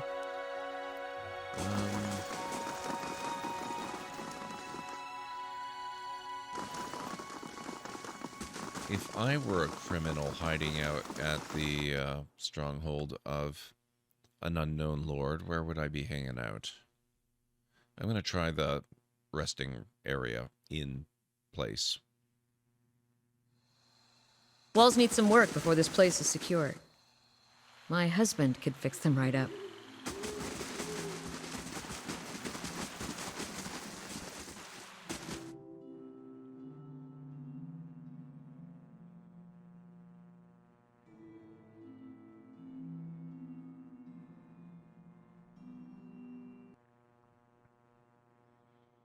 Okay, sir, where are you? Come on out.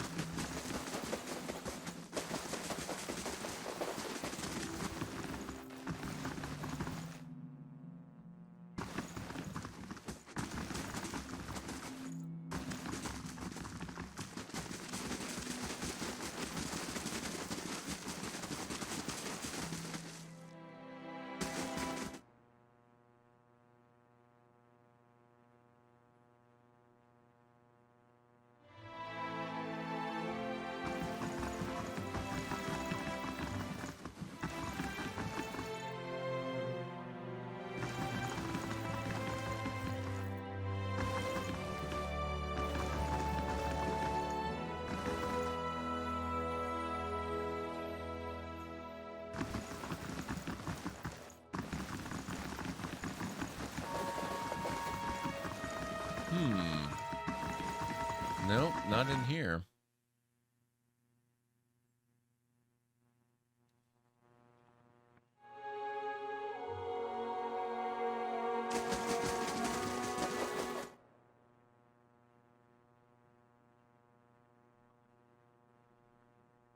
NPCs with gold nameplates were designed by our backers. Interacting them will allow you to experience each one's Be a unique sight to history. see.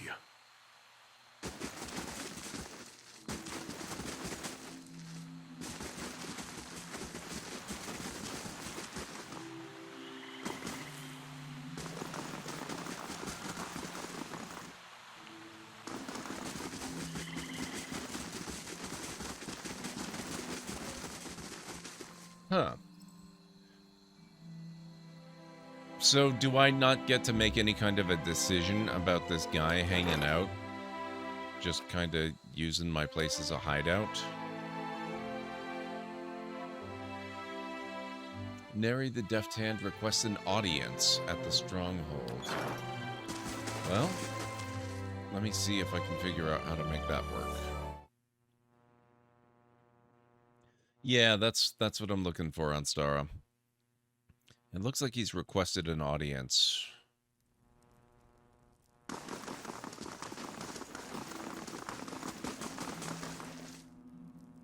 Oh, wait, is that... That's him right there. Holy crap, I walked right by him. More than once. Name's Neri. Begging your pardon and all, my lady, but I was hoping we could talk. Very well, let's hear it. You call your allies together and motion for the petitioner to step forward.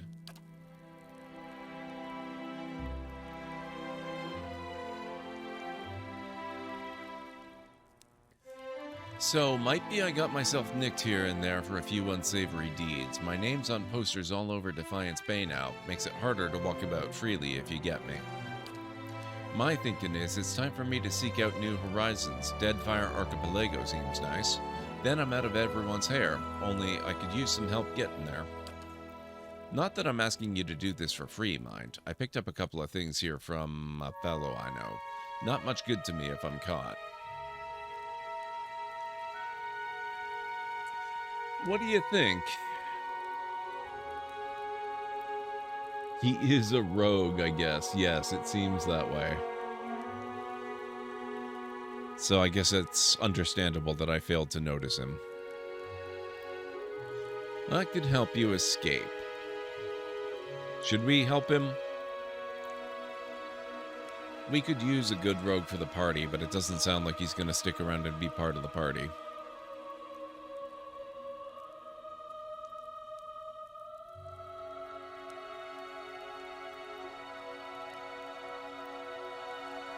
I think all options have different benefits. Interesting.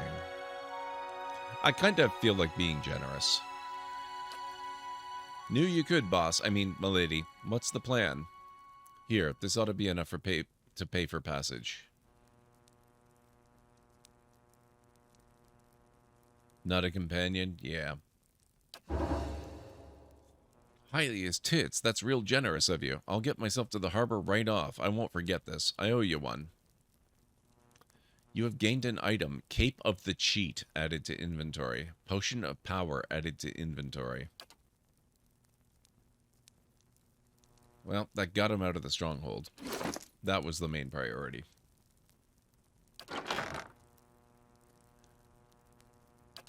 Cape of the Cheat, huh? Oh, we still have this Healing Hands glove as well.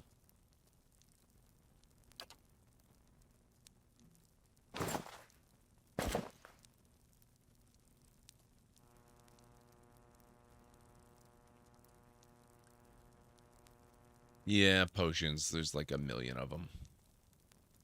We can't sort this, can... Oh, we can.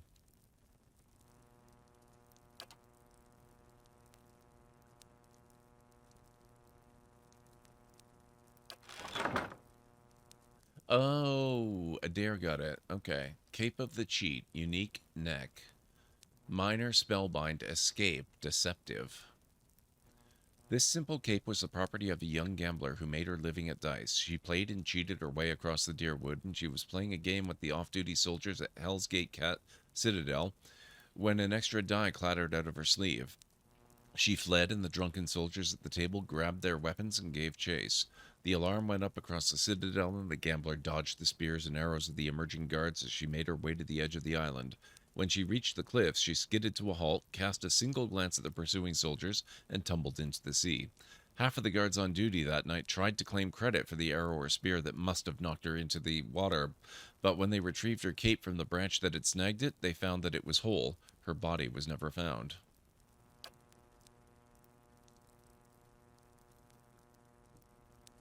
What is this? Soulbound Scepter, two-handed. Oh, he must have got these things because my inventory's full. Binds with Wizard, Priest, Druid. The Bluestone Scepter is remarkable in that it has been shaped from a single sapphire. Its only other component is its grip, made of silver bands. If you click on Escape there, it should tell you more. Once per encounter, speed fast, range 8 meters, user immune to engagement. Oh man, that's actually pretty nice. That's better than the disengagement defense bonus, so let's give that to him after all. We can give this one maybe to her.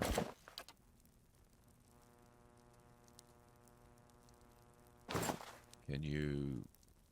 Oh, she's already using that, though.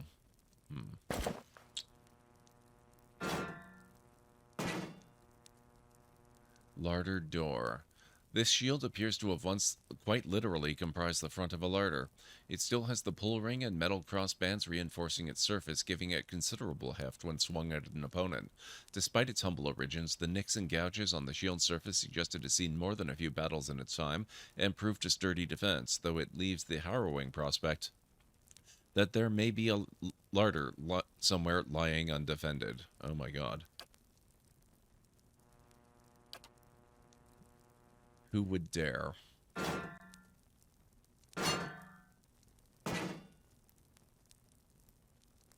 That's a very small door. That's a very, very small door.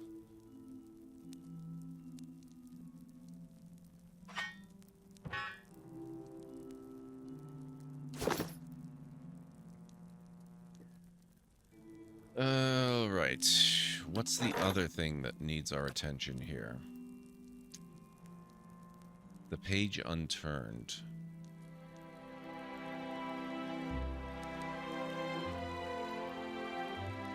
Small Dower is the name of my next D&D character. Nice, Candlejack. Must be for the small race. Yep, that's gotta be it. That's gotta be it.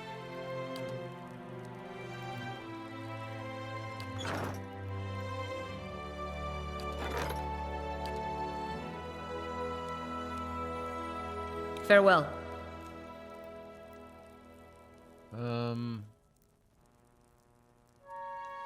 Safe travels.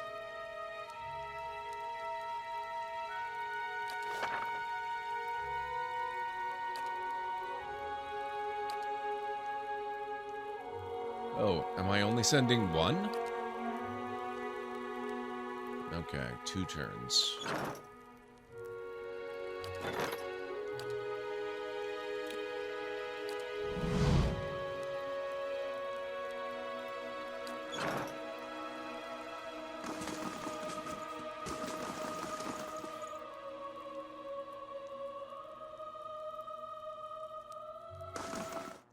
Let's head down.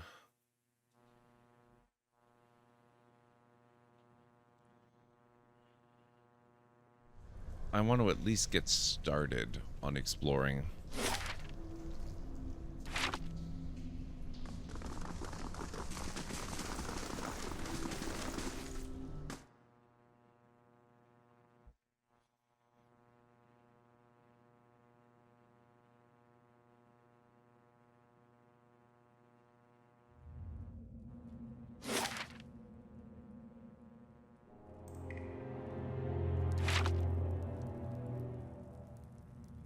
Once a character's been dismissed from the party, they will return to either the Blackhound Inn in Gilded Vale or to your stronghold if you've acquired it. Here we are. To think we are so close. Beneath our very feet lie the endless paths built by Ard-Nua, the great Engwithan king. Well, up here this is all Adiran, of course, but should we descend far enough, we will find some real history.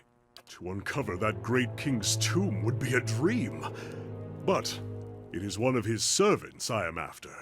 Gabranos, a powerful mage and a dedicated scholar, a keeper of lore, just as I mean to be. Good ambition, sir. I approve. He was in possession of the Tanvi Oratoa, or whatever form of it preceded the one we know. I've seen it in ruins, alongside Gabranos' name. Scraps of the same symbols and verses we know in Rauatai. He must have held the words in high regard. Or perhaps he was even the author. You sound very impressed by this Gabranos. They say he held power over the elements, but I'm more interested in his writing. He was a prolific author. I haven't been able to translate everything, but I've seen enough to know that he traveled far and wide. If only we could have met him, what wisdom he could share. But if we can follow his example and strive to learn from those around us, improve upon it. He does sound impressive. It'll seem arrogant now that I've sung his praises, but reading that text, it felt like I was looking through a mirror at some past version of myself. Kana laughs. Ridiculous, isn't it? In any case, I'm no master of the elements. I wonder if he really is like the newest housing for the soul. Why does this book matter so much? Rauatai faces troubling times. Once we were a unified people, but that's changing, and the Tanvi Oratoa is at the heart of that.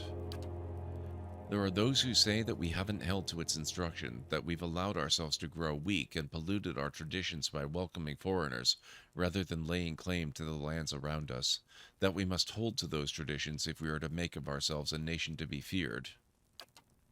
My brothers would have it so, but we don't need to isolate ourselves to make Rauatai great. I know there's more to the chant. It wasn't carried out of sand and water 1,000 years ago, but brought to Rauatai by the Engwithans, by a people that knew the value of alliances and shared their knowledge with us, and with that knowledge we made Rauatai what it is today. If I can find the original, I can prove it. They'll know that the chant is far older than we believed, that the Engwithans favored peace and the trade of knowledge. If we follow in their footsteps, we can make a kingdom just as grand and lasting as theirs.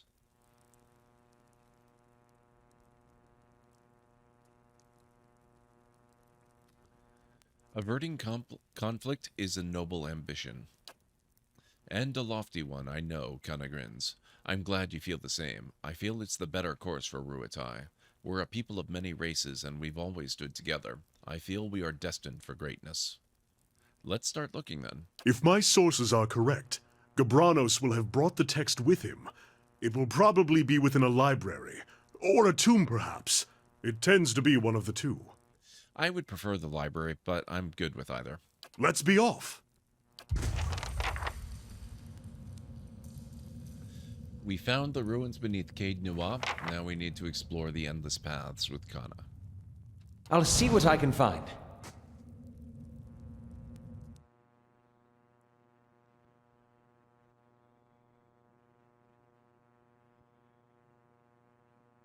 Oh, you know what I didn't do? Hang on.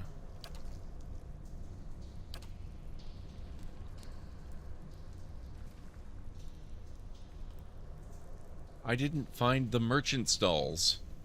We'll have to go back after we've explored a bit. Let's go!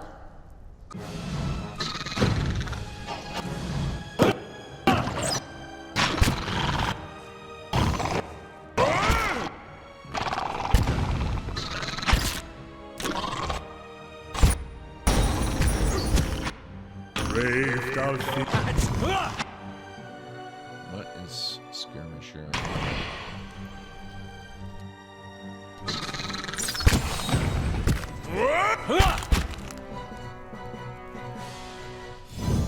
The endless paths are cool. They're also not necessarily something you'll finish right now. Oh no, I expect that to go on for probably the bulk of the game.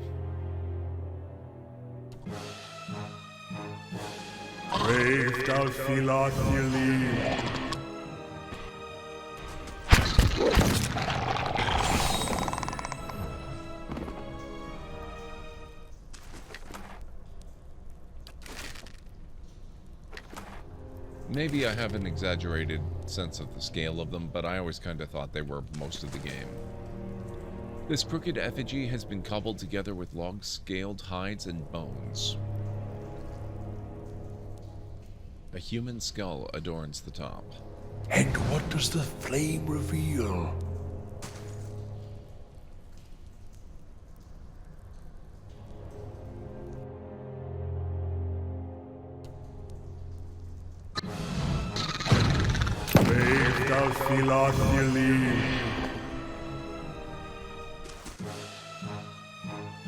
A worm!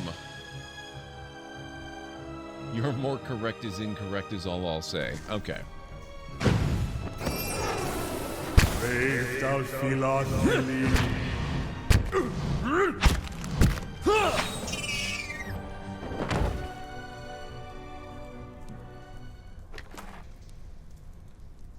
Wormwing.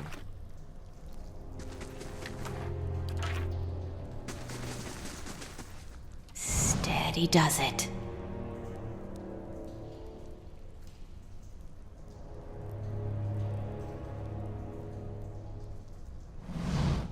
This Zarup is lying in a corner of the chamber. Its ribs show starkly beneath its scaly hide, and its breathing is labored, each whistling breath causing obvious discomfort. It doesn't seem to be reacting to your presence. You look the creature over. There is a strange discoloration on its skin in several places, but you cannot see anything that would inform you of what ails the Zarup. What do you guys think? I think we should probably end its suffering. Especially because that's what we're doing to all the others anyway.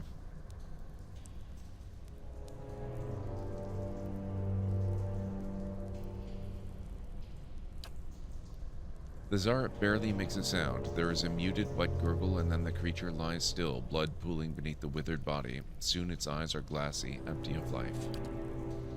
Did what you had to. You work on a farm long enough, you come to understand it, even if it's never easy.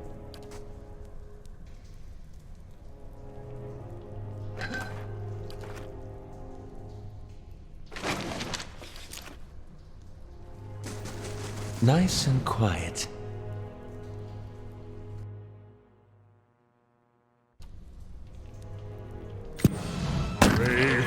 Oh, lots of stuffs.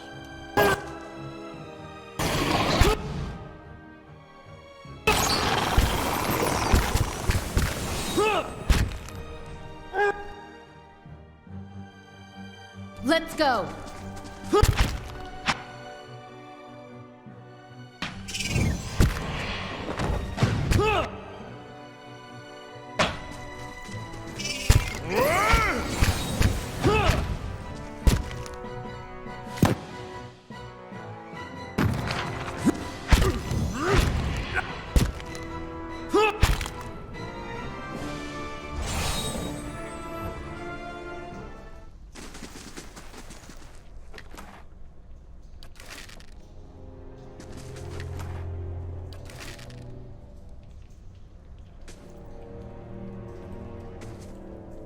Curled against the inside of this broken shell is a tiny white shape. Only when a tiny toothed maw opens to let out a frightened squeak is it clear that this is a small worm recently hatched. Oh, this is another pet, isn't it? I'd rather have a worm than a spider or a zombie cat. Tiny white worm added to inventory.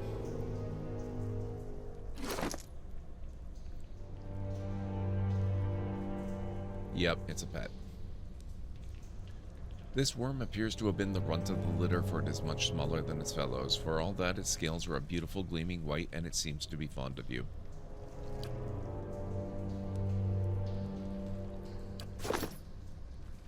Yeah, that's basically what they seem to be, Dragonling.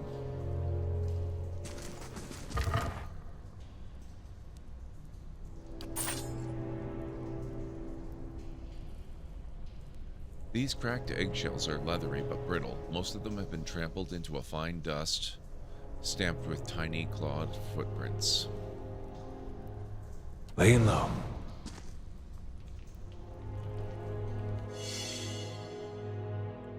Durrance has discovered something. Something over there.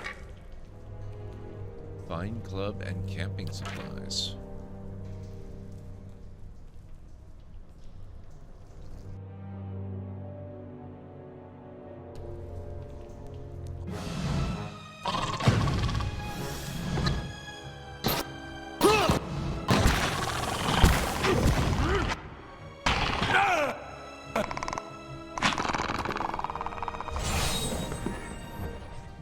Let's go!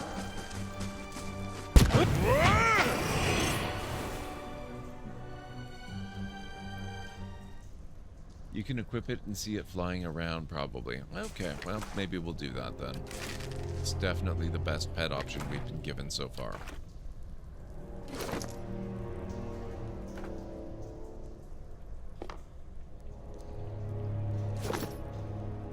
Oh, yep, there it is.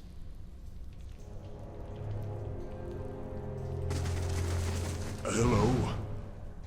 Hello?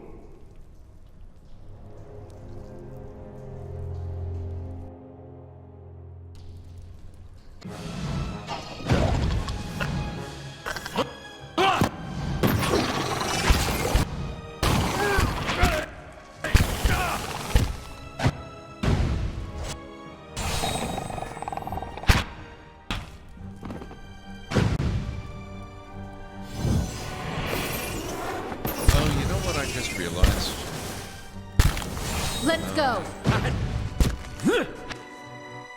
Oh, actually, no, I forgot.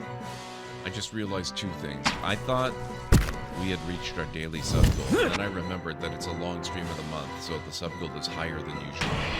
I thought I had skipped out on doing a... Let's go! But we're okay.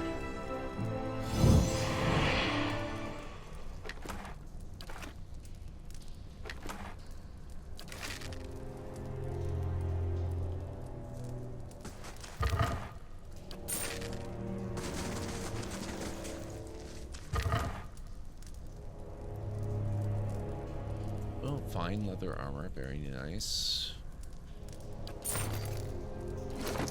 Let me check some of this armor stuff out. I haven't really been paying a lot of attention to gear.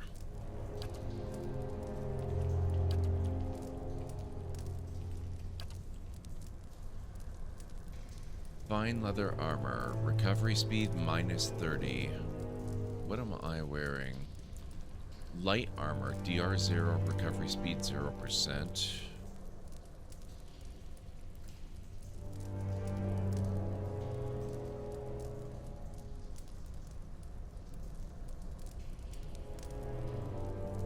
So I probably... DR 50. What's a good value for a monk? Like, would I want to go for a fine robe with DR 5? Is fine leather armor with DR 8 and a 30% recovery speed penalty okay?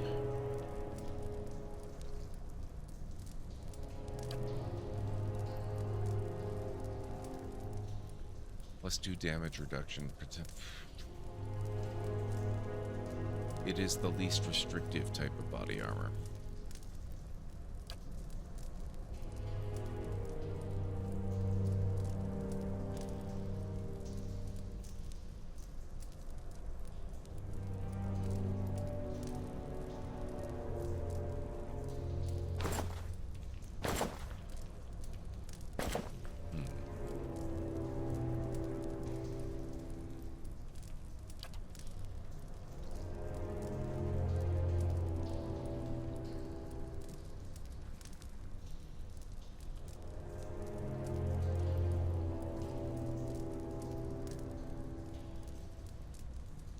Anything fine to be sure, at least. Okay.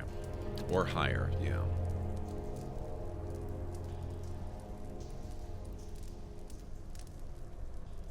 I'd probably do leather tier 2.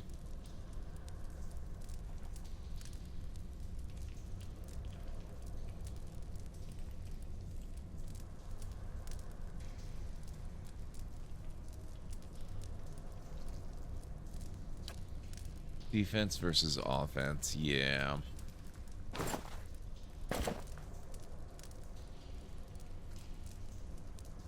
don't think I like the hat.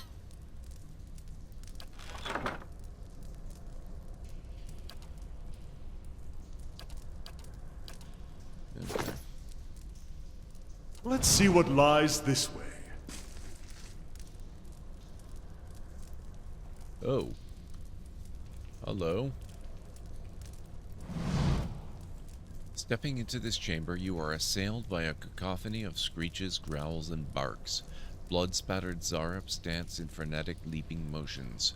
To one side, a Zarup plunges his hands into a bucket teeming with blood to daub patterns onto others eager to join the rites. At the far end of the room, one Zarup, wearing the long skull of a young drake in vibrant feathers, shakes a staff towards the gathered Zarup, screeching and clicking. The High Priest suddenly raises his staff above his head, shrieking with renewed vigor.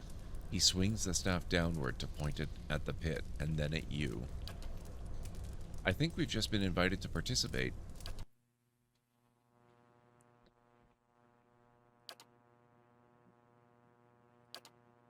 I think we're gonna have to decline. Hi?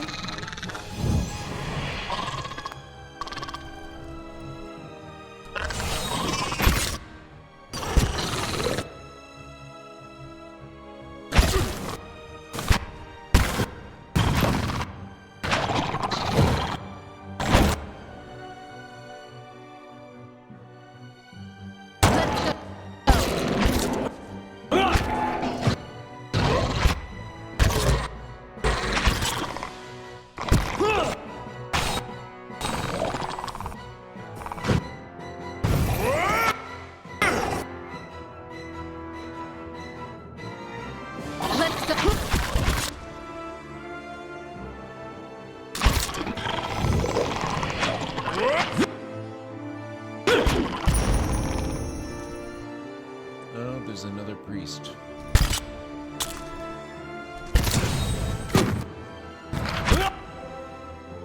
There was another priest. Not so much anymore.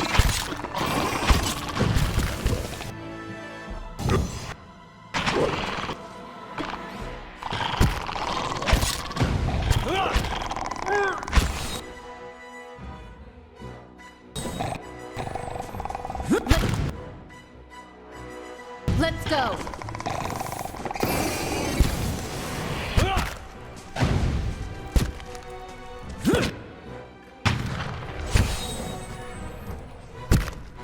She is kind of taking a fair bit of, damage here. More endurance than anything. Turn back. There is only death upon the endless paths.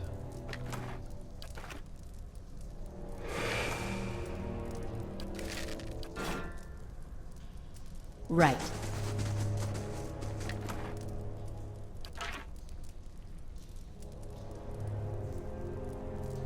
Keeping quiet.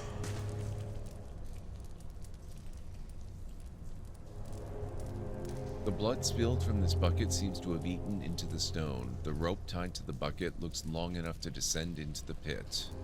Or we could take the stairs. This bucket is filled with blood and gives off an acrid stench. You recognize it as Mulkra's tears, a powerful poison.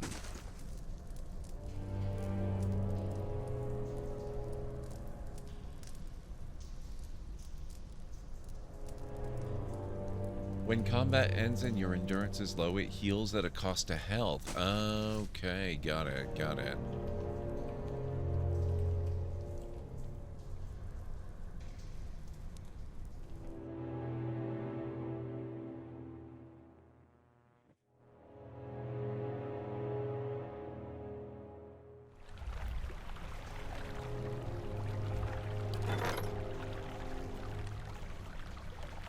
Bailey construction started. Narrate the deft hand. Leaves the stronghold.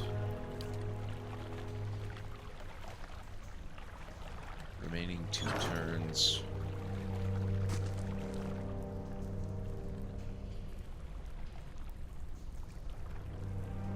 Though worn away by time, many of these alcoves are engraved with Adiran surnames.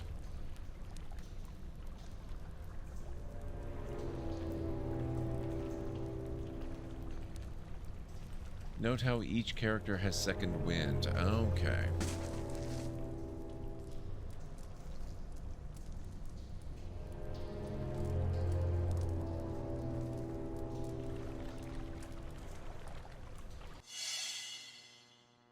And the fire shows me something new. Fine brigantine.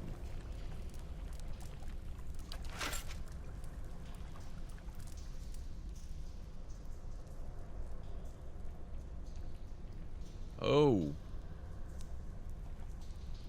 You're not hostile.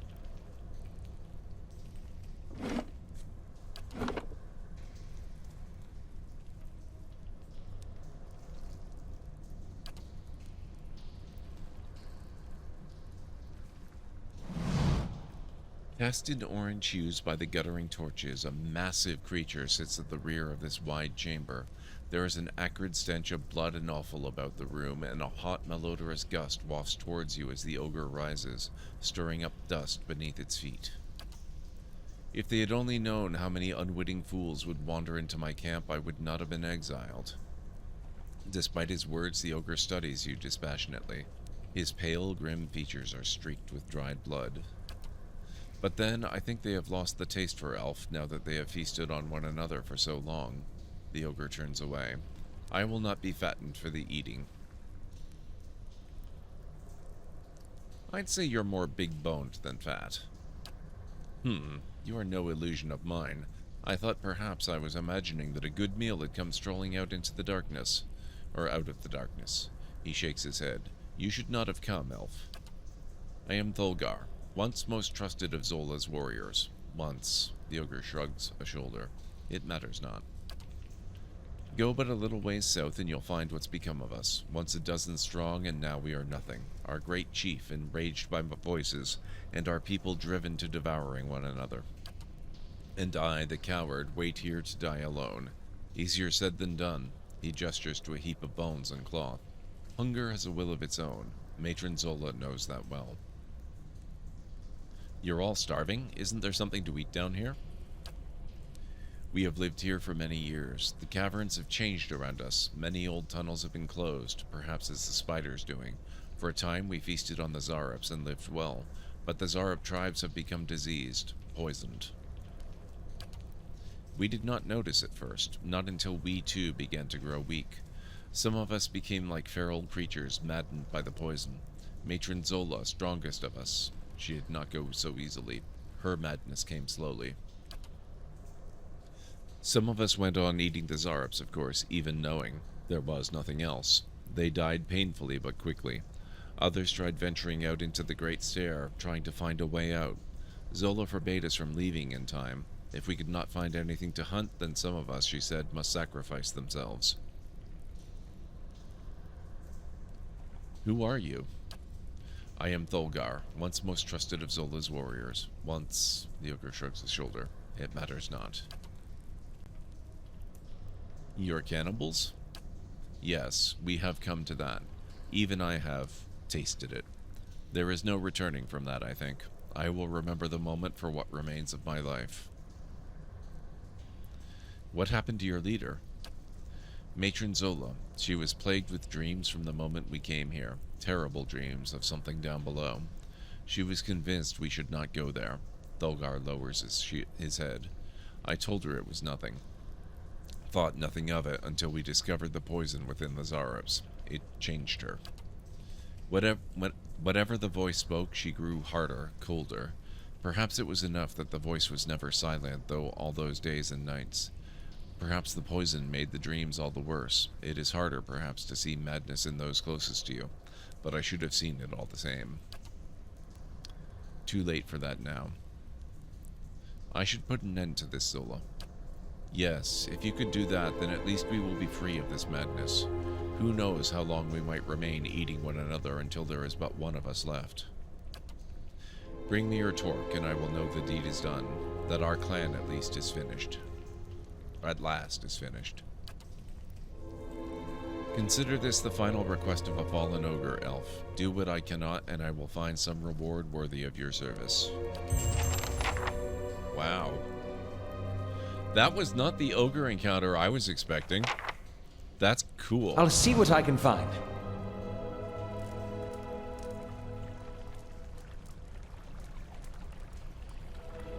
Same with Durance's Holy Radiance. It's free. Yeah, might as well. I think we'll have to go and deal with the ogres another time, though. I'm starting to get real tired.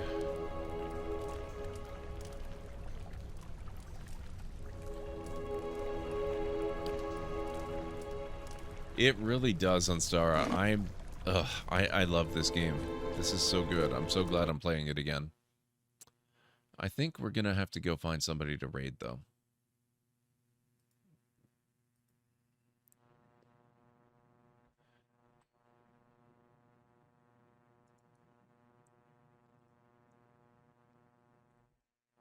Okay, let's see.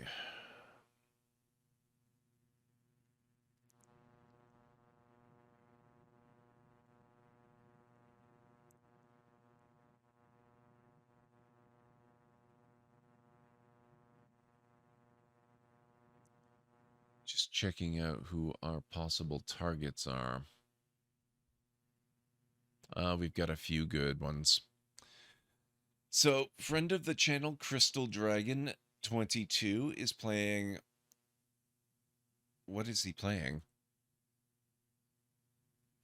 I don't think he's actually set on a category. Interesting. He's playing something. His stream title is Xbox Series X Good Hunting Ghosts, but it's definitely not Phasmophobia. It looks almost more like a Far Cry game, but not quite. So I'm not sure what's going on there. Thank you, Hammer. Thank you for being here. Thank you, JH. We will be venturing forth and venturing down into the endless depths. I'm really looking forward to seeing what that has in store for us. So we've got CD, we've got Laxative Legacy playing more of LX2, and as I was looking through my my list the other day of my library of games, I noticed I have the first LX game. I didn't realize that. Apparently I own it somehow. Hodon Kane is playing Mass Effect 3 multiplayer.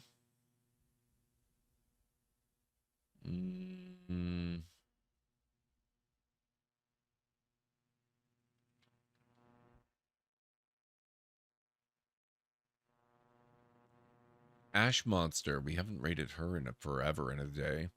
Ash Monster's playing Diablo 3.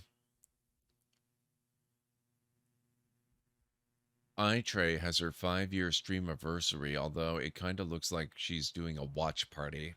That would be awkward to raid into. But she is possibly an option. So let me go over the list again really quickly. We have CD, Crystal Dragon 22, playing Unknown Game on the Xbox. We have Lax playing LX2. Hodon Kane with multiplayer Mass Effect 3. Then...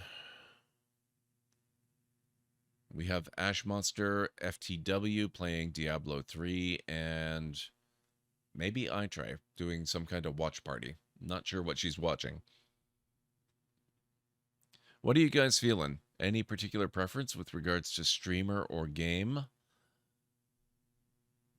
Let me know in chat, and I cannot promise that it will dictate where we go, but it will absolutely influence where we go for sure. So just let me know in chat. Otherwise, I think we'll go with my gut on it. Although, I'm honestly really torn.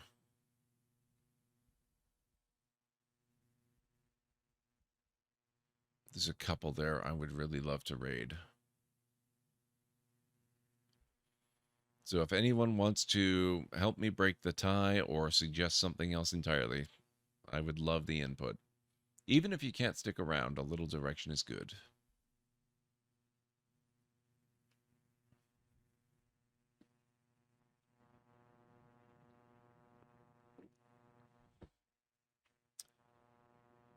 I need NAF, so I'm off, about to crash, I think. JH doesn't know. What are the choices? All right, Unstara. We have Crystal Dragon 22 CD playing an unknown game that looks like it's set on like a jungle island sort of thing. He's not set to a streaming category, but his title says Xbox Series X, Good Hunting Ghosts. It is definitely not Phasmophobia or anything even remotely similar. It looks more like an Uncharted game or a Far Cry game or something like that almost. So we've got CD, we've got Laxative Legacy playing that LX2 sci-fi RPG. Hodon Kane is playing multiplayer Mass Effect 3. Then we have to skip up most of the list. And then we've got Ash Monster FTW playing Diablo 3. And iTray, who's doing her 5-year streamiversary, but her stream is currently a watch party, which would be super awkward to raid into.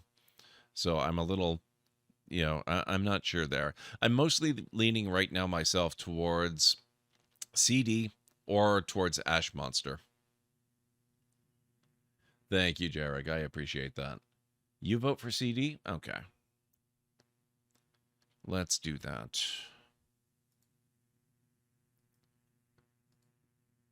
I think we've only rated CD once before, actually, so we are probably due again.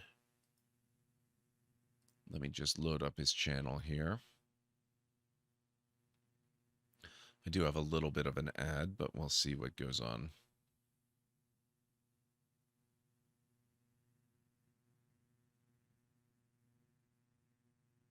Just because I can't remember rating him and I'm kind of curious about that game. Yeah, I'm not real sure what it is he's playing.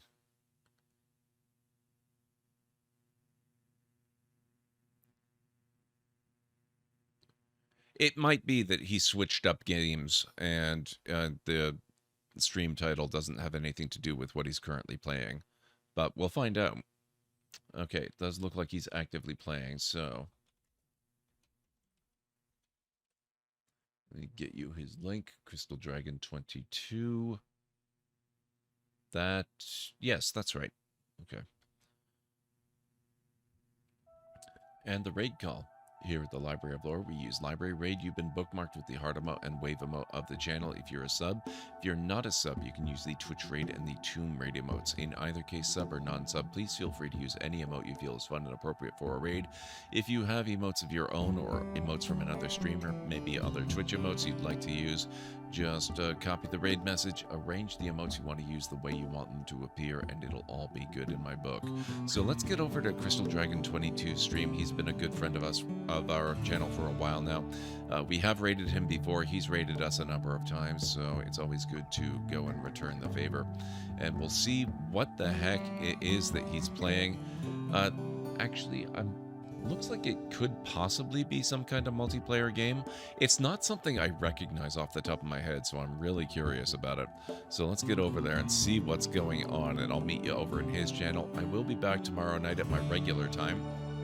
And If I remember correctly, it was going to be more surviving the aftermath tomorrow for Strategy Saturday, so that'll be a lot of fun. And I'll meet you back here for that, hopefully. So let's get over to CD's channel, see what's going on, and I hope you guys have a wonderful rest of your night, day, evening, whatever it is where you are in the world. A fantastic start to your weekend, and I'll catch you again real soon. Bye for now. Look! Ket! Where there's Ket, there's trouble. We have to deal with this. Dealt with. What on earth is...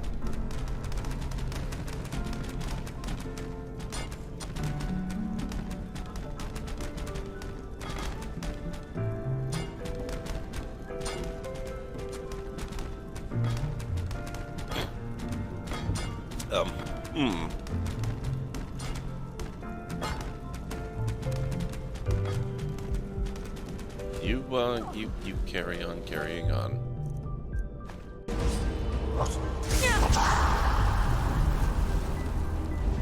Okay. Did I miss something? Why is Serana murdering me?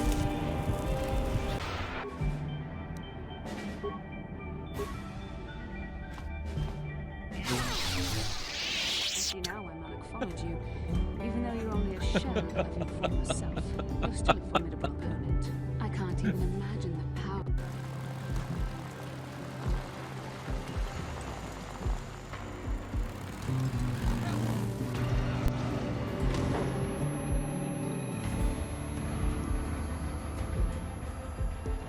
The hell? It might seem strange, but it'll keep her safe from timefall and chiral contamination, while allowing her to breathe. Excuse me.